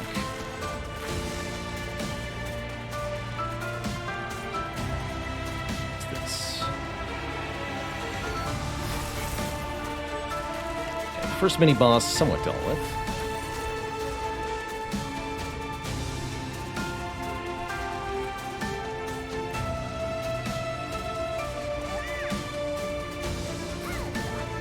This will help too, actually. I don't want to use it. I don't want to use the morsel box this turn. So we're gonna not. It's 150, okay.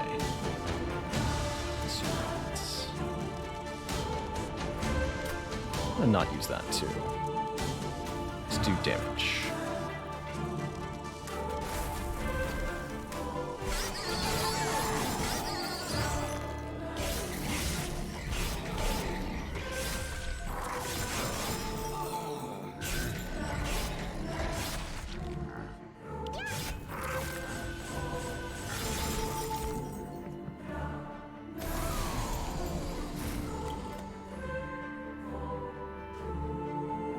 Waves left. We want most of our echoes on this floor. It's the middle floor that we're all in on. I think this might just work, chat. Have to play morsels this turn, alas. Feels somewhat necessary.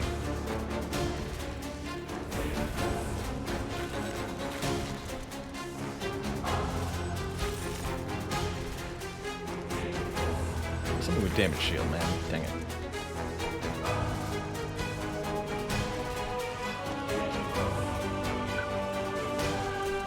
Oh, whatever. We'll play this up top anyway.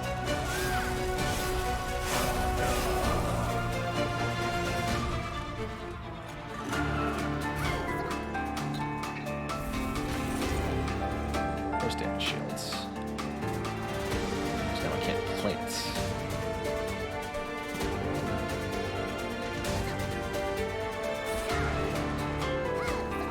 To make sure this glug dies, actually.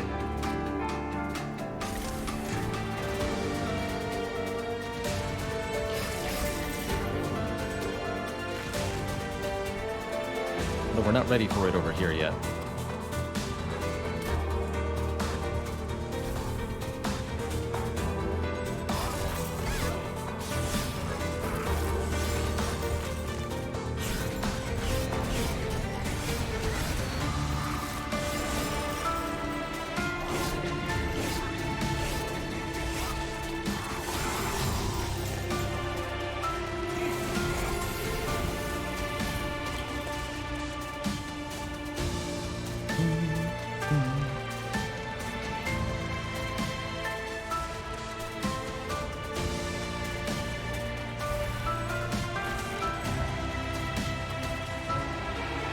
Straws are making it very difficult to... Actually, we should hold over the return soul. Okay, hold on. We got this. We got this.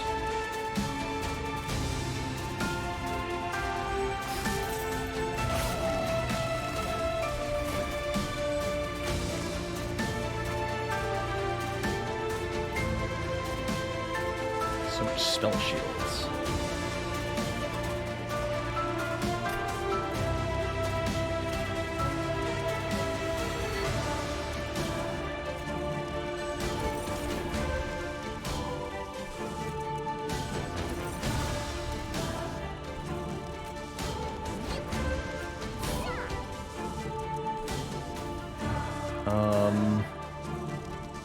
Very awkward.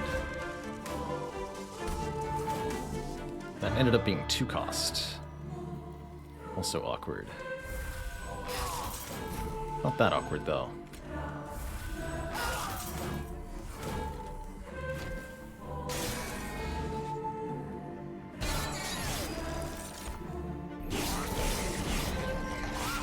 The fact that we've been able to just barely keep Echo right alive with these gem troves has been very essential to making any of this work. Okay, there's our second mini-boss with 3 spell shield, too. That's tough. Thankfully, Revenge of the Damned can take out 2 of it. But still.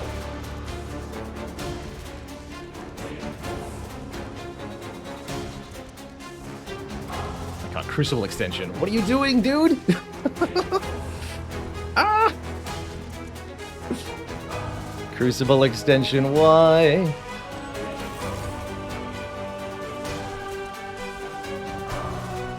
Very bad to have drawn in this particular way. Worrisome. Very worrisome.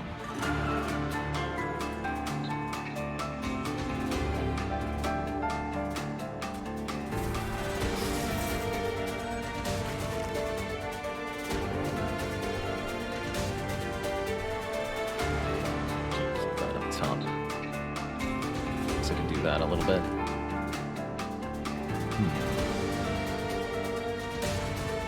This realistically has to be here now, though, man. Yes, damage shields. Though I can't play them up there. No. Could with the Echo Fusion. I'll think about it.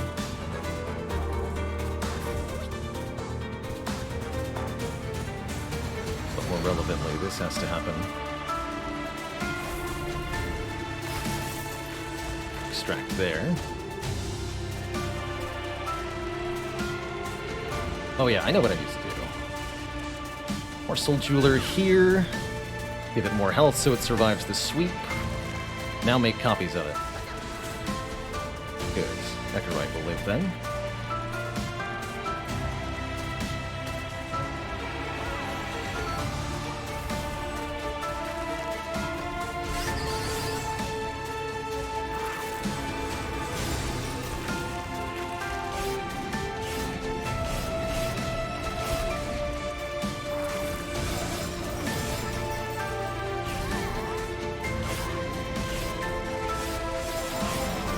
Oh, nice. Perfectly.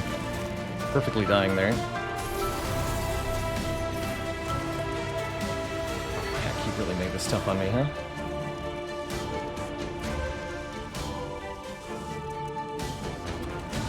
Okay, but we do guaranteed return soul next turn. But I can't get him to die. Okay, so I can't double up the glugs. I think that's what we're learning here.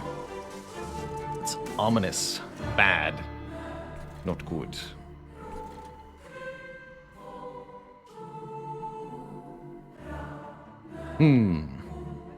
Don't know what to do about that.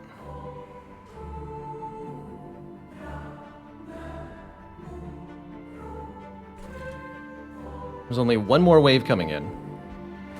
So this is ultimately our last turn. Next turn is our last turn. Which means no, I cannot deploy double glugs on the same floor, just because we bottom drew the Crucible extension twice in a row. We could put him on the top floor.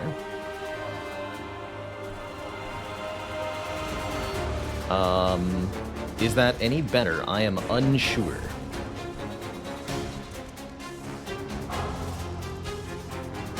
Don't know that it matters.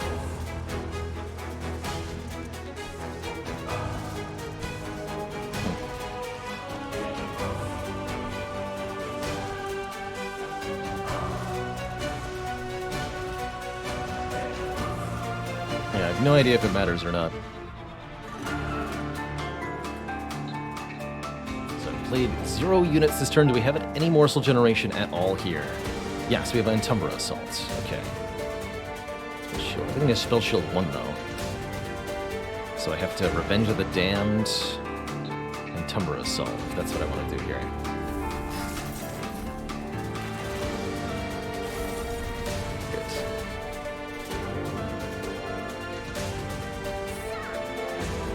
Sweet Foolish. Well, they're dead up top too, actually. So, kill them that way. So, mini bosses are down. That's nice and all that.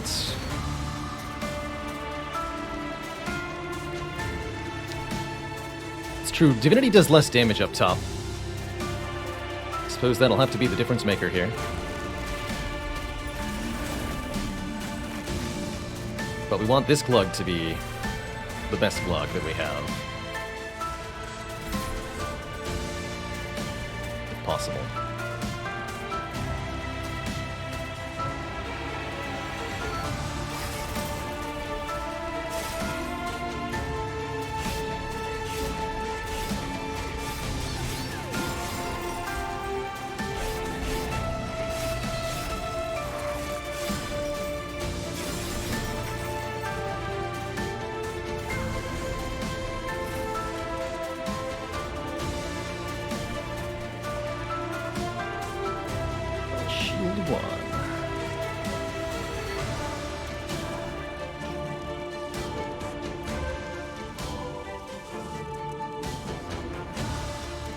Turn Soul 2.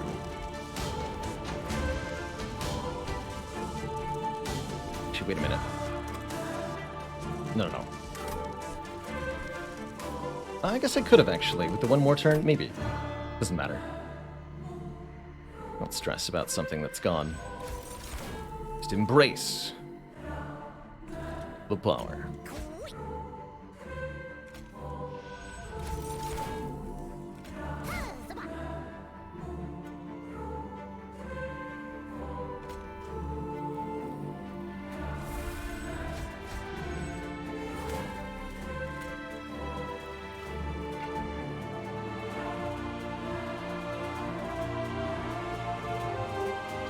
You to preserve health, though.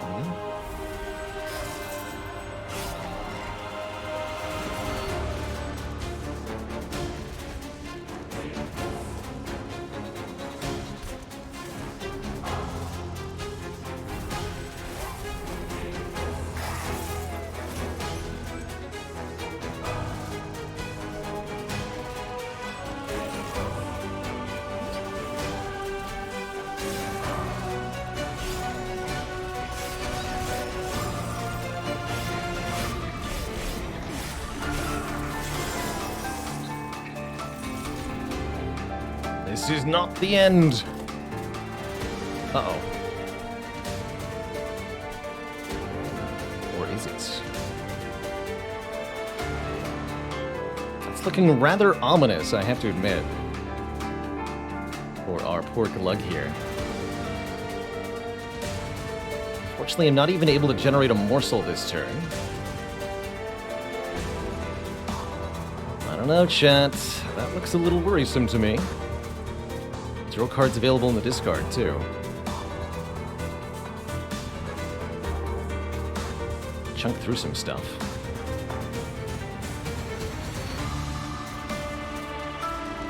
Looks pretty bad, though.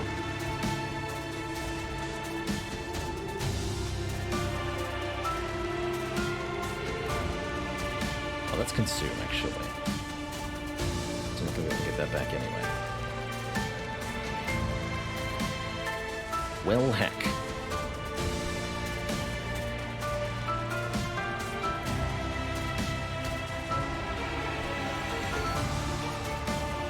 Something like this.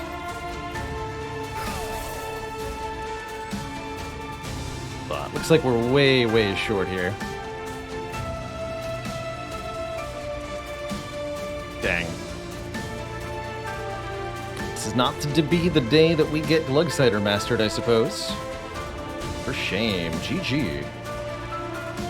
Oh, I see what the problem is, too. It's because the minions are killing Glugsider before we can apply any Reap. Oh. Heck. I see what happens here. Oh, no. That's disaster. I really needed to clear that wave so that it was just Divinity versus Glugsider. But that these enemies benefit from Relentless here is the real problem. And yes, a really, really tough throw order. I think if we'd been able to get 2 Glugs onto the middle floor, we might have had a chance. But if the enemies were still there, it wouldn't have worked out.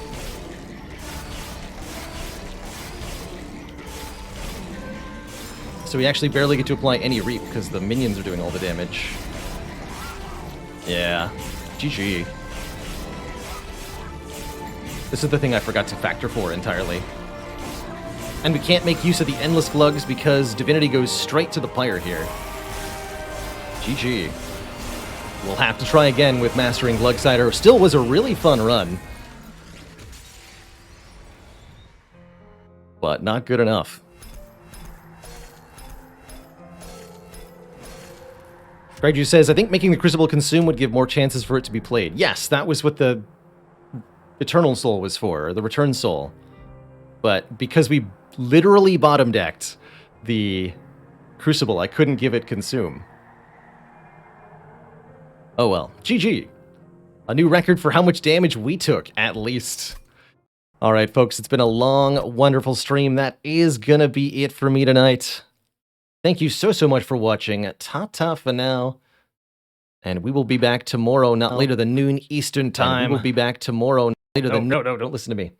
We will be back later, no later than noon tomorrow with some more Spire action. We're also going to play some more Stardew Valley with Sneaky Teak tomorrow night, hopefully. Looking forward to it. All right, folks, thanks so much for watching. Ta-ta for now, and bye-bye.